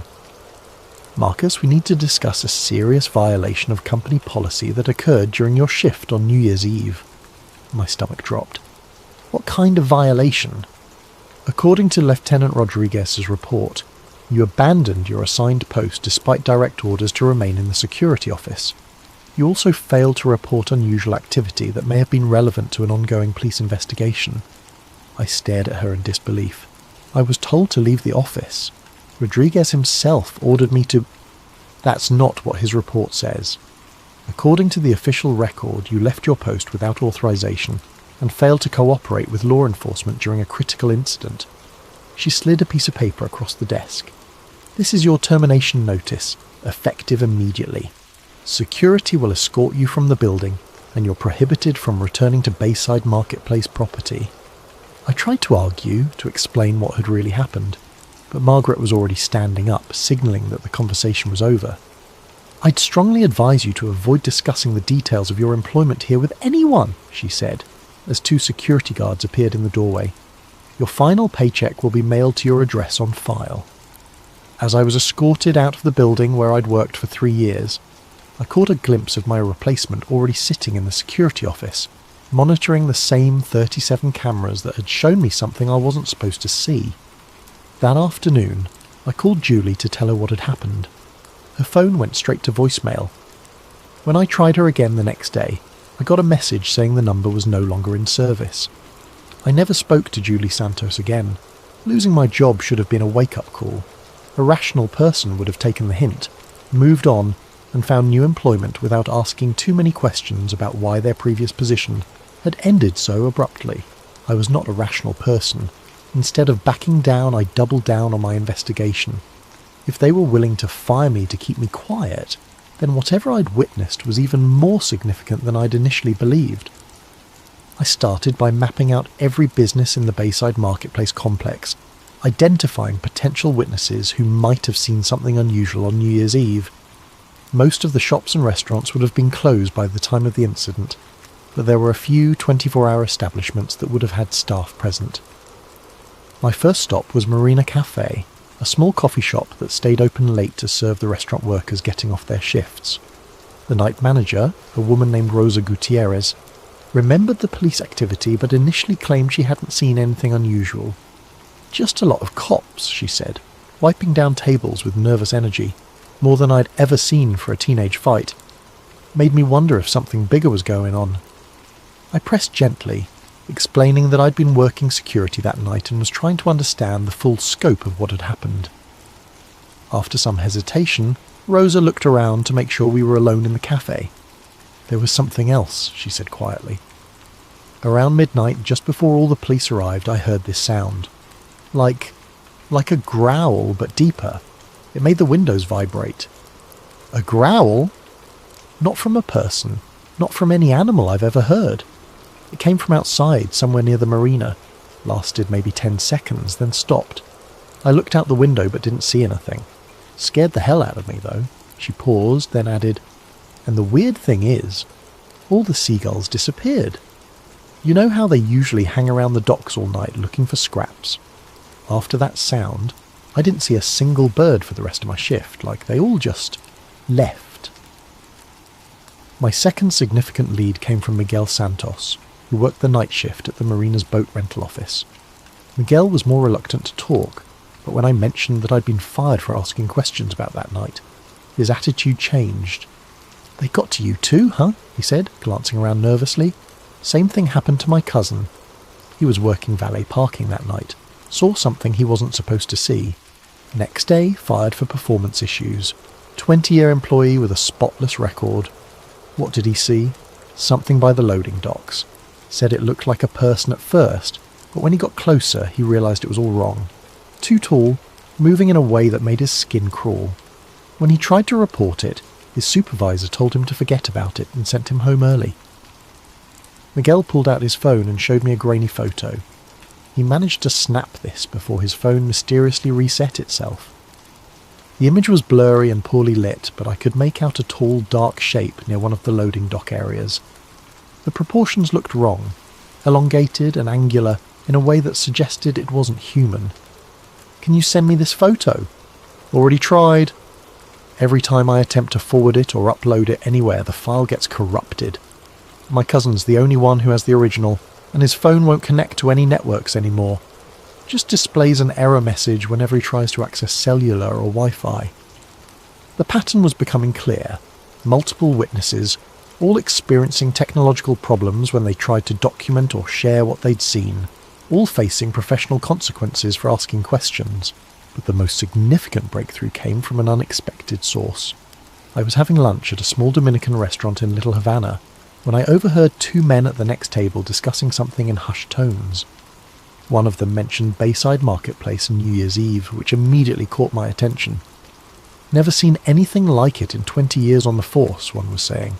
"When those federal boys showed up, they took control of everything, told us to forget what we'd seen, and threatened our pensions if we talked." I turned slightly to get a better look at the speakers. Both appeared to be in their 50s, with the bearing of former law enforcement. The one doing most of the talking was a large man with greying hair and tired eyes. After they finished eating, I followed them out to the parking lot and approached carefully. "Excuse me," I said. "I couldn't help overhearing you mention Bayside Marketplace. Were you there on New Year's Eve?" The man who'd been talking immediately tensed up. "Who's asking?" Someone who was there too. Someone who got fired for asking the wrong questions. Something in my tone must have convinced him that I wasn't a threat, because his posture relaxed slightly. "You're the security guard. Rivera, right?" I nodded, surprised that he knew my name. "I'm Detective Frank Morrison." Was Detective Morrison anyway. Retired early after that night. He gestured to his companion. "This is Detective Luis Vargas, also retired. What did you see out there?" Morrison looked around the parking lot, checking for any observers, then made a decision. "Not here. Too exposed. You want answers? Meet us at the Whale Harbour tonight at 8. Come alone." The Whale Harbour was a dive bar in Key Biscayne, the kind of place where off-duty cops went to drink and complain about their jobs. When I arrived at 8, Morrison and Vargas were already there, sitting in a corner booth with a clear view of the entrance. "Before we start," Morrison said as I sat down, "you need to understand that everything we're about to tell you is off the record. We've got families, pensions, and a lot to lose. But what happened that night, it's been eating at us for months. He took a long drink from his beer, then began to speak. We were called in as backup for the food court incident.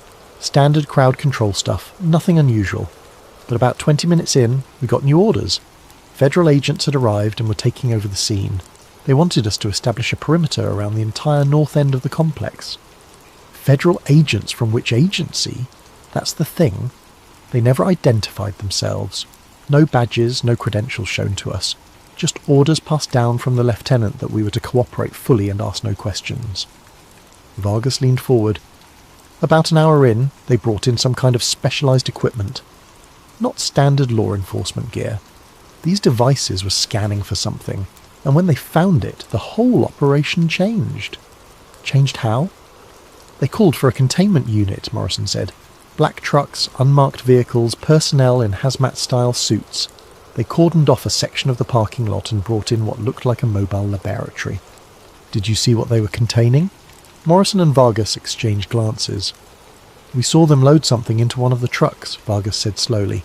Something large, covered in a metallic tarp. But before they sealed the container, the tarp shifted.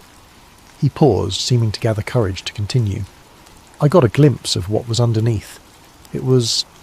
I don't know what it was. Not human. Not any kind of animal I've ever seen. It was tall, probably 7 feet or more, with limbs that bent in ways that didn't make sense. And the skin. The skin looked wrong, Morrison finished. Like it was reflecting light from underneath. Almost metallic, but organic at the same time. Was it alive? I don't know. It wasn't moving. But there was something about it that felt aware. Like even unconscious or sedated, it was still somehow present.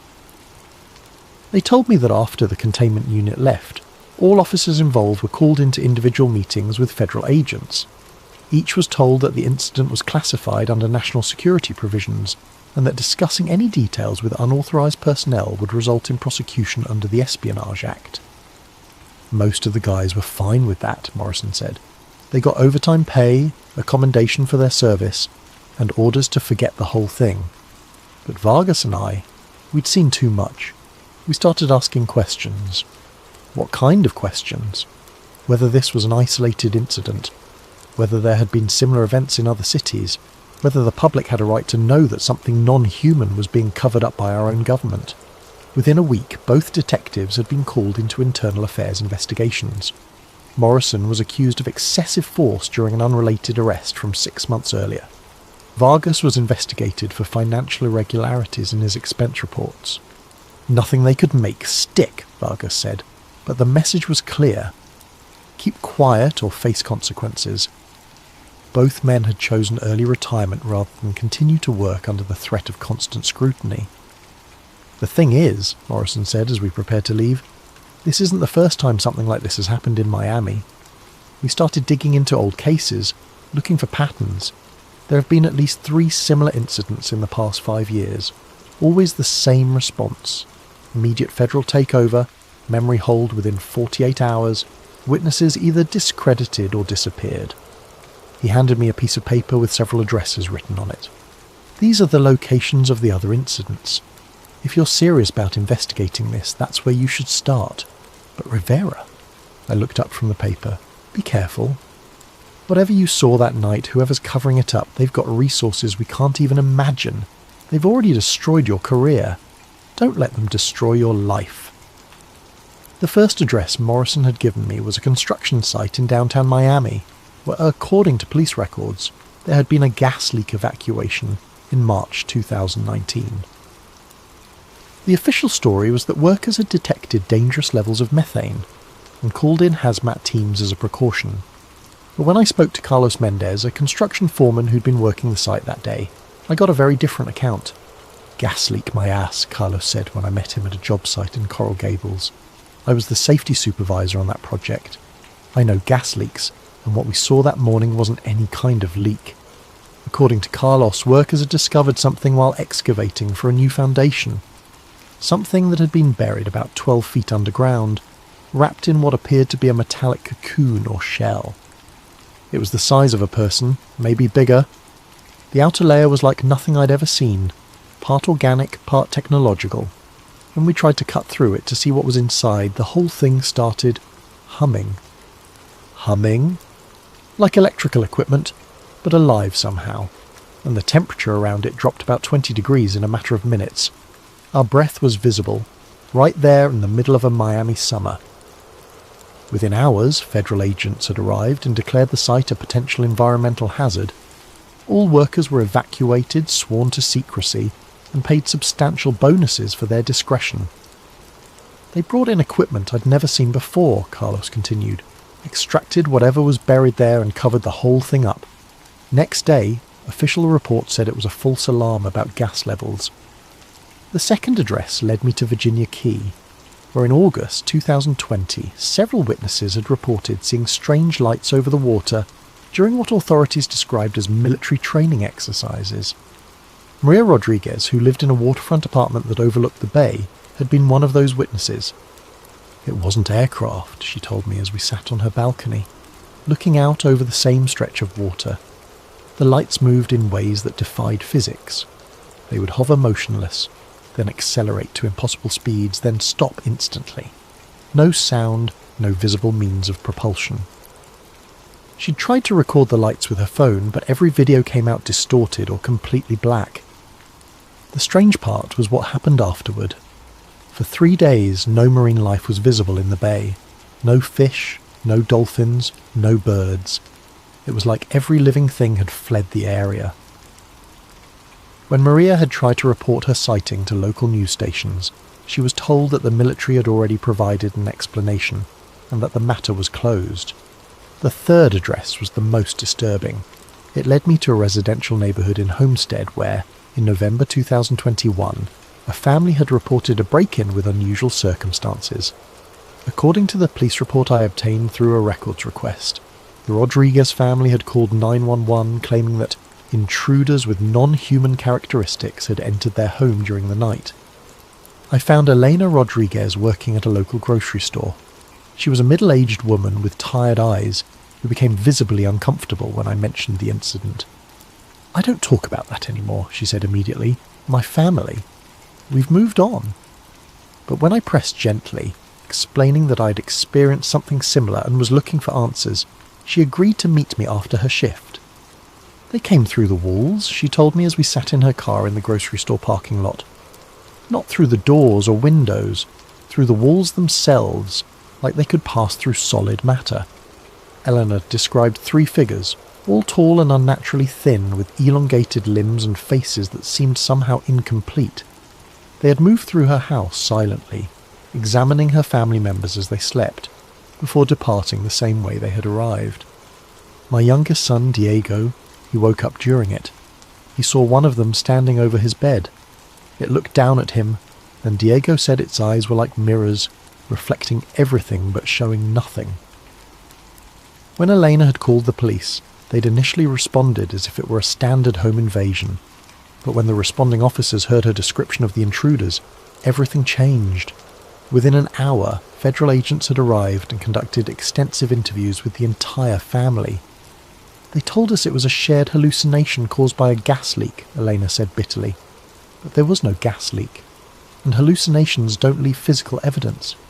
She showed me a photo on her phone. 3 perfectly circular indentations in her hardwood floor, each about 6 inches in diameter and a 1/4 inch deep. These appeared where they stood. The agents tried to convince us they'd always been there, but I'd lived in that house for 15 years. I knew every mark on those floors. After the investigation, Eleanor's family had been relocated to a different neighbourhood and given new jobs. Her husband, who'd been most vocal about the incident, had died in a car accident 6 months later, single vehicle collision, ruled accidental. "That's when I stopped talking," Lena finished. "Whatever they are, whatever they want, someone very powerful is protecting them, and people who ask too many questions. Things happen to them." I was beginning to understand the scope of what I was dealing with. This wasn't just a cover-up of a single incident. It was a systematic suppression of information about ongoing contact with non-human entities. But I was about to learn just how closely I was being monitored. I just returned to my apartment after meeting with Elena when I noticed the man standing across the street. He was wearing a plain grey suit despite the Miami heat, and he was looking directly at my building. When I looked out the window again 10 minutes later, he was still there. The next morning, as I left for another interview with a potential witness, the same man was waiting by my car. "Mr. Rivera," he said as I approached. His voice was calm, professional, and completely devoid of emotion. "I think we need to have a conversation." He wasn't particularly tall or imposing, but something about his presence made my skin crawl. His eyes were the palest blue I'd ever seen, almost colourless, and when he looked at me, I felt like he was cataloguing every detail of my appearance. "Who are you?" "Someone who's been watching your recent activities with great interest. Your investigation into events at Bayside Marketplace, your conversations with former police officers, your meetings with the Rodriguez family. The fact that he knew about Elena immediately told me how thoroughly I was being monitored." "I'm just looking for answers," I said. "No, Mr. Rivera. You're looking for trouble, and you're very close to finding more than you can handle." He reached into his jacket and pulled out a manila envelope, handing it to me. "These are photographs taken outside your apartment building over the past week. Notice anything interesting?" I opened the envelope with shaking hands. Inside were a dozen surveillance photos showing me entering and leaving my building, walking to my car, meeting with various people. But it wasn't the photos themselves that made my blood run cold. It was the timestamp on each image. They had been taken from angles that should have been impossible, high above street level, as if the photographer had been floating in mid-air. And in several of the photos I could see partial reflections in windows and car mirrors that showed the photographer's position. The camera had been at least 30 feet off the ground. "We know everything you've been doing, everyone you've spoken to, every document you've accessed. You think you're investigating us, but we've been studying you since the moment you left that security office." He paused, letting that sink in. "You saw something you weren't supposed to see. That was an accident, an unfortunate coincidence. But instead of accepting the logical explanation and moving on with your life, you've chosen to pursue answers that could endanger national security." "National security? What kind of national security requires covering up contact with non-human entities?" The man's expression didn't change, but something flickered behind those pale eyes. The kind that prevents mass panic, economic collapse, and the breakdown of social order. "Do you really think the public is ready to learn that they're not alone in the universe? That beings with technology beyond our understanding have been operating on Earth for decades? So you admit it. These things, whatever they are, they're real. I admit nothing. But I'm offering you a choice, Mr. Rivera. Walk away now, and you can return to your normal life. We can arrange new employment, perhaps relocate you to a different city if you prefer. All we ask is your silence.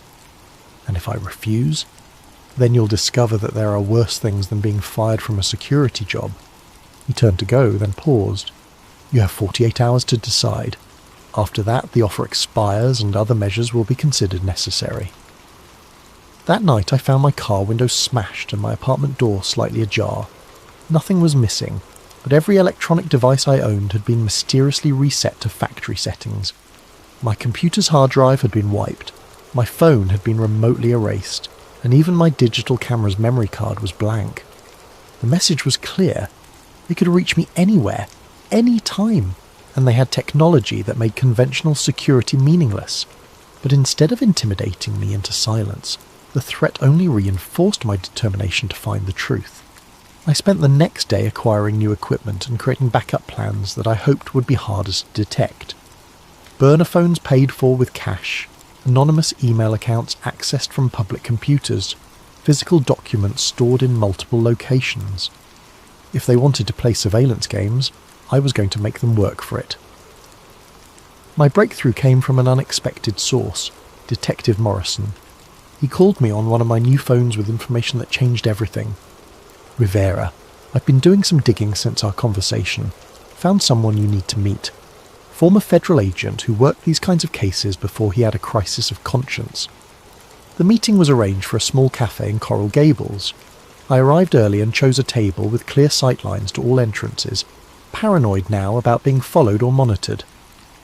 The man who approached my table looked like he hadn't slept in weeks.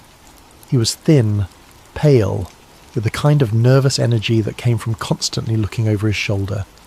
"You're Rivera," he said without preamble as he sat down. I'm Agent Thompson. Former Agent Thompson, I should say. Morrison said you worked these cases. For 12 years I was part of a classified program that dealt with what we called anomalous contact events. What you witnessed at Bayside was just the latest in a long series of incidents that have been occurring with increasing frequency. Thompson looked around the cafe nervously before continuing. The entities you saw, we call them visitors, have been making contact for decades. Not invasion-style contact, more like observation. Study? They seem to be monitoring human development, occasionally taking samples or specimens. Specimens? Missing persons cases that never get solved. People who vanish without a trace, often from areas where visitor activity has been detected. The official position is that there's no connection, but the patterns are unmistakable. He pulled out a thick folder and slid it across the table. These are copies of classified reports from similar incidents across the country. Miami has had more visitor activity than almost anywhere else, probably because of its location and population density. I opened the folder and found myself looking at government documents marked with classification levels I'd never seen before. Incident reports, witness statements, technical analyses of recovered materials. Why are you showing me this?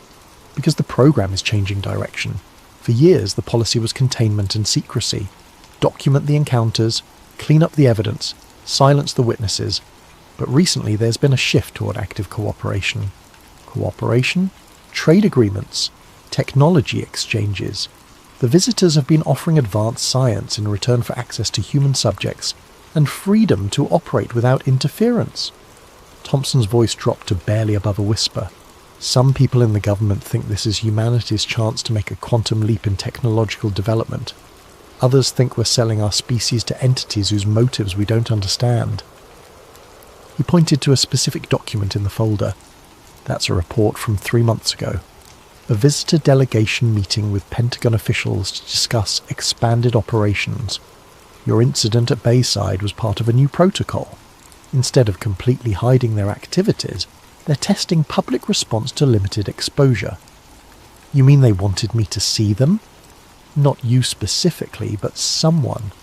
They need to gauge how humans react to direct contact, how effectively the cover-up mechanisms work, how much pressure it takes to silence witnesses.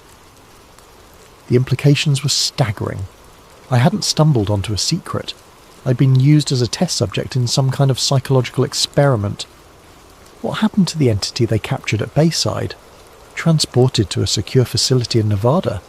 But Rivera, here's the thing. It wasn't captured. It was surrendered. The visitors sometimes allow us to take individuals for study as part of the cooperation agreement. Thompson stood up to leave but turned back one more time. There's a transportation scheduled for tonight. They're moving the Bayside specimen to a different facility, and there's going to be a window of vulnerability during the transfer, if someone wanted to document proof of the program. He left an address written on a napkin and walked away without another word. The address Thompson had given me was for a warehouse in the industrial district near the port.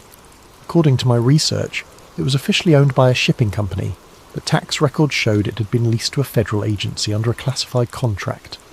I arrived at 11 p.m. and found a position across the street where I could observe the warehouse without being seen.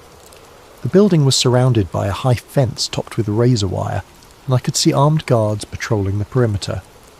At 11:45, a convoy of black vehicles arrived, 3 SUVs and a large truck that looked like it had been modified for special cargo. Federal agents in tactical gear emerged from the vehicles and began preparing for some kind of operation. I'd managed to acquire a camera with a powerful telephoto lens, and I started documenting everything I could see. The agents were using equipment that looked far more advanced than standard law enforcement gear. Devices that glowed with soft light, instruments that seemed to scan the air itself. At midnight they brought out the container. It was roughly the size of a coffin, made from some kind of metallic material that seemed to shift and flow in the light. 2 agents carried it carefully to the modified truck, handling it with the kind of reverence usually reserved for religious artifacts. But as they loaded the container, something went wrong. One of the agents stumbled, and the container tilted at an angle that caused part of its contents to become visible through a transparent section I hadn't noticed before. Through my camera lens, I got a clear view of what was inside. It was the entity from Bayside, but it was awake. Those reflective eyes were open and aware, looking directly through the transparent section toward the warehouse where I was hidden. Even from a distance of several hundred feet, I felt the same electric sensation I'd experienced in the parking lot. The same sense of being observed by an intelligence that was fundamentally alien. But what happened next changed everything I thought I understood about the situation. The entity moved its hand, or what passed for a hand, and placed it against the transparent barrier. Not struggling to escape, not trying to break free, but making what appeared to be a deliberate gesture. It was waving, not at the agents surrounding the container, but at me. Somehow it knew I was there, knew I was watching, and was acknowledging my presence. I kept shooting photographs, documenting every detail of the transfer process. But as the convoy prepared to leave, I noticed something that made my blood run cold. One of the agents had pulled out a device that looked like a tablet computer, but the screen was displaying what appeared to be a real-time satellite view of the industrial district. As I watched through my camera, a red dot appeared on the screen marking the exact building where I was hidden. They knew I was there. The agent with the tablet spoke into his radio, and I saw several other agents begin moving in my direction. I had maybe 2 minutes before they reached my position. I quickly ejected the memory card from my camera and slipped it into my shoe, then grabbed a backup card I'd brought and put it in the camera. If they caught me, I wanted them to find decoy footage that wouldn't reveal what I'd actually captured. But I didn't wait around to be caught. I slipped out of the warehouse through a back entrance and made my way through a maze of industrial buildings toward where I'd parked my car. Behind me, I could hear the sounds of pursuit, engines starting, radios crackling, the systematic search of a trained tactical team. I reached my car just as the first agent appeared at the end of the alley. Instead of driving toward the main road, which they would certainly be watching, I headed deeper into the industrial district, using my knowledge of Miami's back streets to evade the pursuit. It took me 3 hours of careful driving through residential neighbourhoods and side streets before I was confident I'd lost them. When I finally made it home, I found my apartment had been searched again, but this time they'd left a message. Written on my bathroom mirror in what appeared to be some kind of luminescent ink was a single word: run. I didn't need to be told twice. Within an hour I had grabbed essential documents, the memory card with the photographs, and enough cash to disappear for a while. But before I left Miami, I had one more stop to make. I drove to Bayside Marketplace one last time, parking in the same lot where I'd first encountered the entity 3 months earlier. The place looked normal, tourists taking late-night photos, couples walking along the marina, the usual mix of activity that made Miami a 24-hour city. But I knew that beneath this normal facade something extraordinary was being hidden. I walked to the exact spot where I'd seen the tall figure that first night, looking for any signs of the encounter that had changed my life. The concrete looked the same, the lighting was unchanged, but I noticed something I'd missed before. There were small circular marks in the pavement, the same type of indentations Elena Rodriguez had shown me in her house. 3 perfect circles, each about 6 inches in diameter, arranged in a triangle pattern. They weren't damage from construction or wear patterns from foot traffic. They were too precise, too intentional. They looked like landing marks. As I knelt to examine them more closely, I heard a familiar sound, that electric static that seemed to come from the air itself. I stood up slowly and found myself face to face with the same entity I'd encountered months before. It was standing about 10 feet away, perfectly still, watching me with those reflective eyes. But this time, I wasn't afraid. After everything I'd learned, everything I'd discovered about the cover-up and the cooperation agreements, I realised that this wasn't a predator or an invader. It was a researcher, and I was part of its study. We regarded each other in silence for several long moments. Then, impossibly, it spoke. The voice didn't come through the air. It appeared directly in my mind, like a thought that wasn't my own. You have seen, you have documented, you have chosen to pursue truth despite consequences. Why? I asked. Not sure if I was speaking aloud or thinking the question. Your species stands at a threshold. Some among you are ready for broader contact. Others resist change. We study both responses. The government knows about you. They're working with you. Some among your leaders seek cooperation, others seek control. The outcome is not yet determined. What do you want from us? To understand, to evaluate, to determine if your species can join the broader community of intelligence. And if we can't? The entity tilted its head at that impossible angle, considering the question. Then you will remain isolated until you are ready, or until you are no longer capable of choice. The implications of that statement sent a chill through me, but before I could ask for clarification, the entity was speaking again. You have served your purpose, Marcus Rivera. Your reactions, your investigations, your resistance to suppression, all have provided valuable data. I was an experiment. You were a volunteer. You chose to see when others chose to look away. You chose to investigate when others chose to forget. You chose truth when others chose comfort. What happens now? Now you choose again. Accept silence and return to your previous existence, or continue seeking truth and accept the consequences. The entity reached into what appeared to be a pocket in its dark clothing and pulled out a small metallic device about the size of a smartphone. This contains evidence of our presence that cannot be erased or corrupted by your government's technology. Use it wisely. It placed the device on the ground between us, then stepped backward. We will be watching, Marcus Rivera. Your choices will influence how we proceed with your species. And then, just as it had before, the entity simply wasn't there anymore. I stood alone in the Bayside parking lot holding an alien device that contained proof of everything I'd suspected. That was 6 months ago. I'm writing this from a small motel room in Colorado, the latest stop in a journey that has taken me across the country, as I stay ahead of the federal agents who are still hunting for me. The device the entity gave me has proven to be everything it promised, irrefutable evidence of non-human intelligence operating on Earth. I've uploaded copies of the files to dozens of secure servers, sent copies to journalists and researchers around the world, and created enough redundancy to ensure that the truth can't be completely suppressed. The response has been exactly what you'd expect. Most mainstream media outlets have ignored the evidence or dismissed it as elaborate hoaxes. Government officials have denied everything while simultaneously launching investigations into national security breaches. The usual debunkers have produced increasingly elaborate explanations for why, obviously alien technology must be some kind of military prototype. But some people are listening. Some people are investigating. Some people are asking the right questions. I've been contacted by witnesses from dozens of other incidents.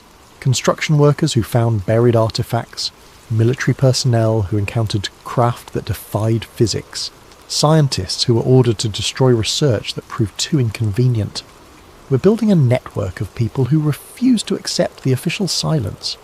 People who believe that humanity deserves to know the truth about our place in the universe. The federal agents are still hunting for me. I change locations every few days, use only cash, avoid any kind of electronic communication that can be traced. But I'm not running scared anymore. I'm running strategic. Every day I stay free as another day to gather more evidence, to contact more witnesses, to build a case that even the most sophisticated cover-up can't suppress.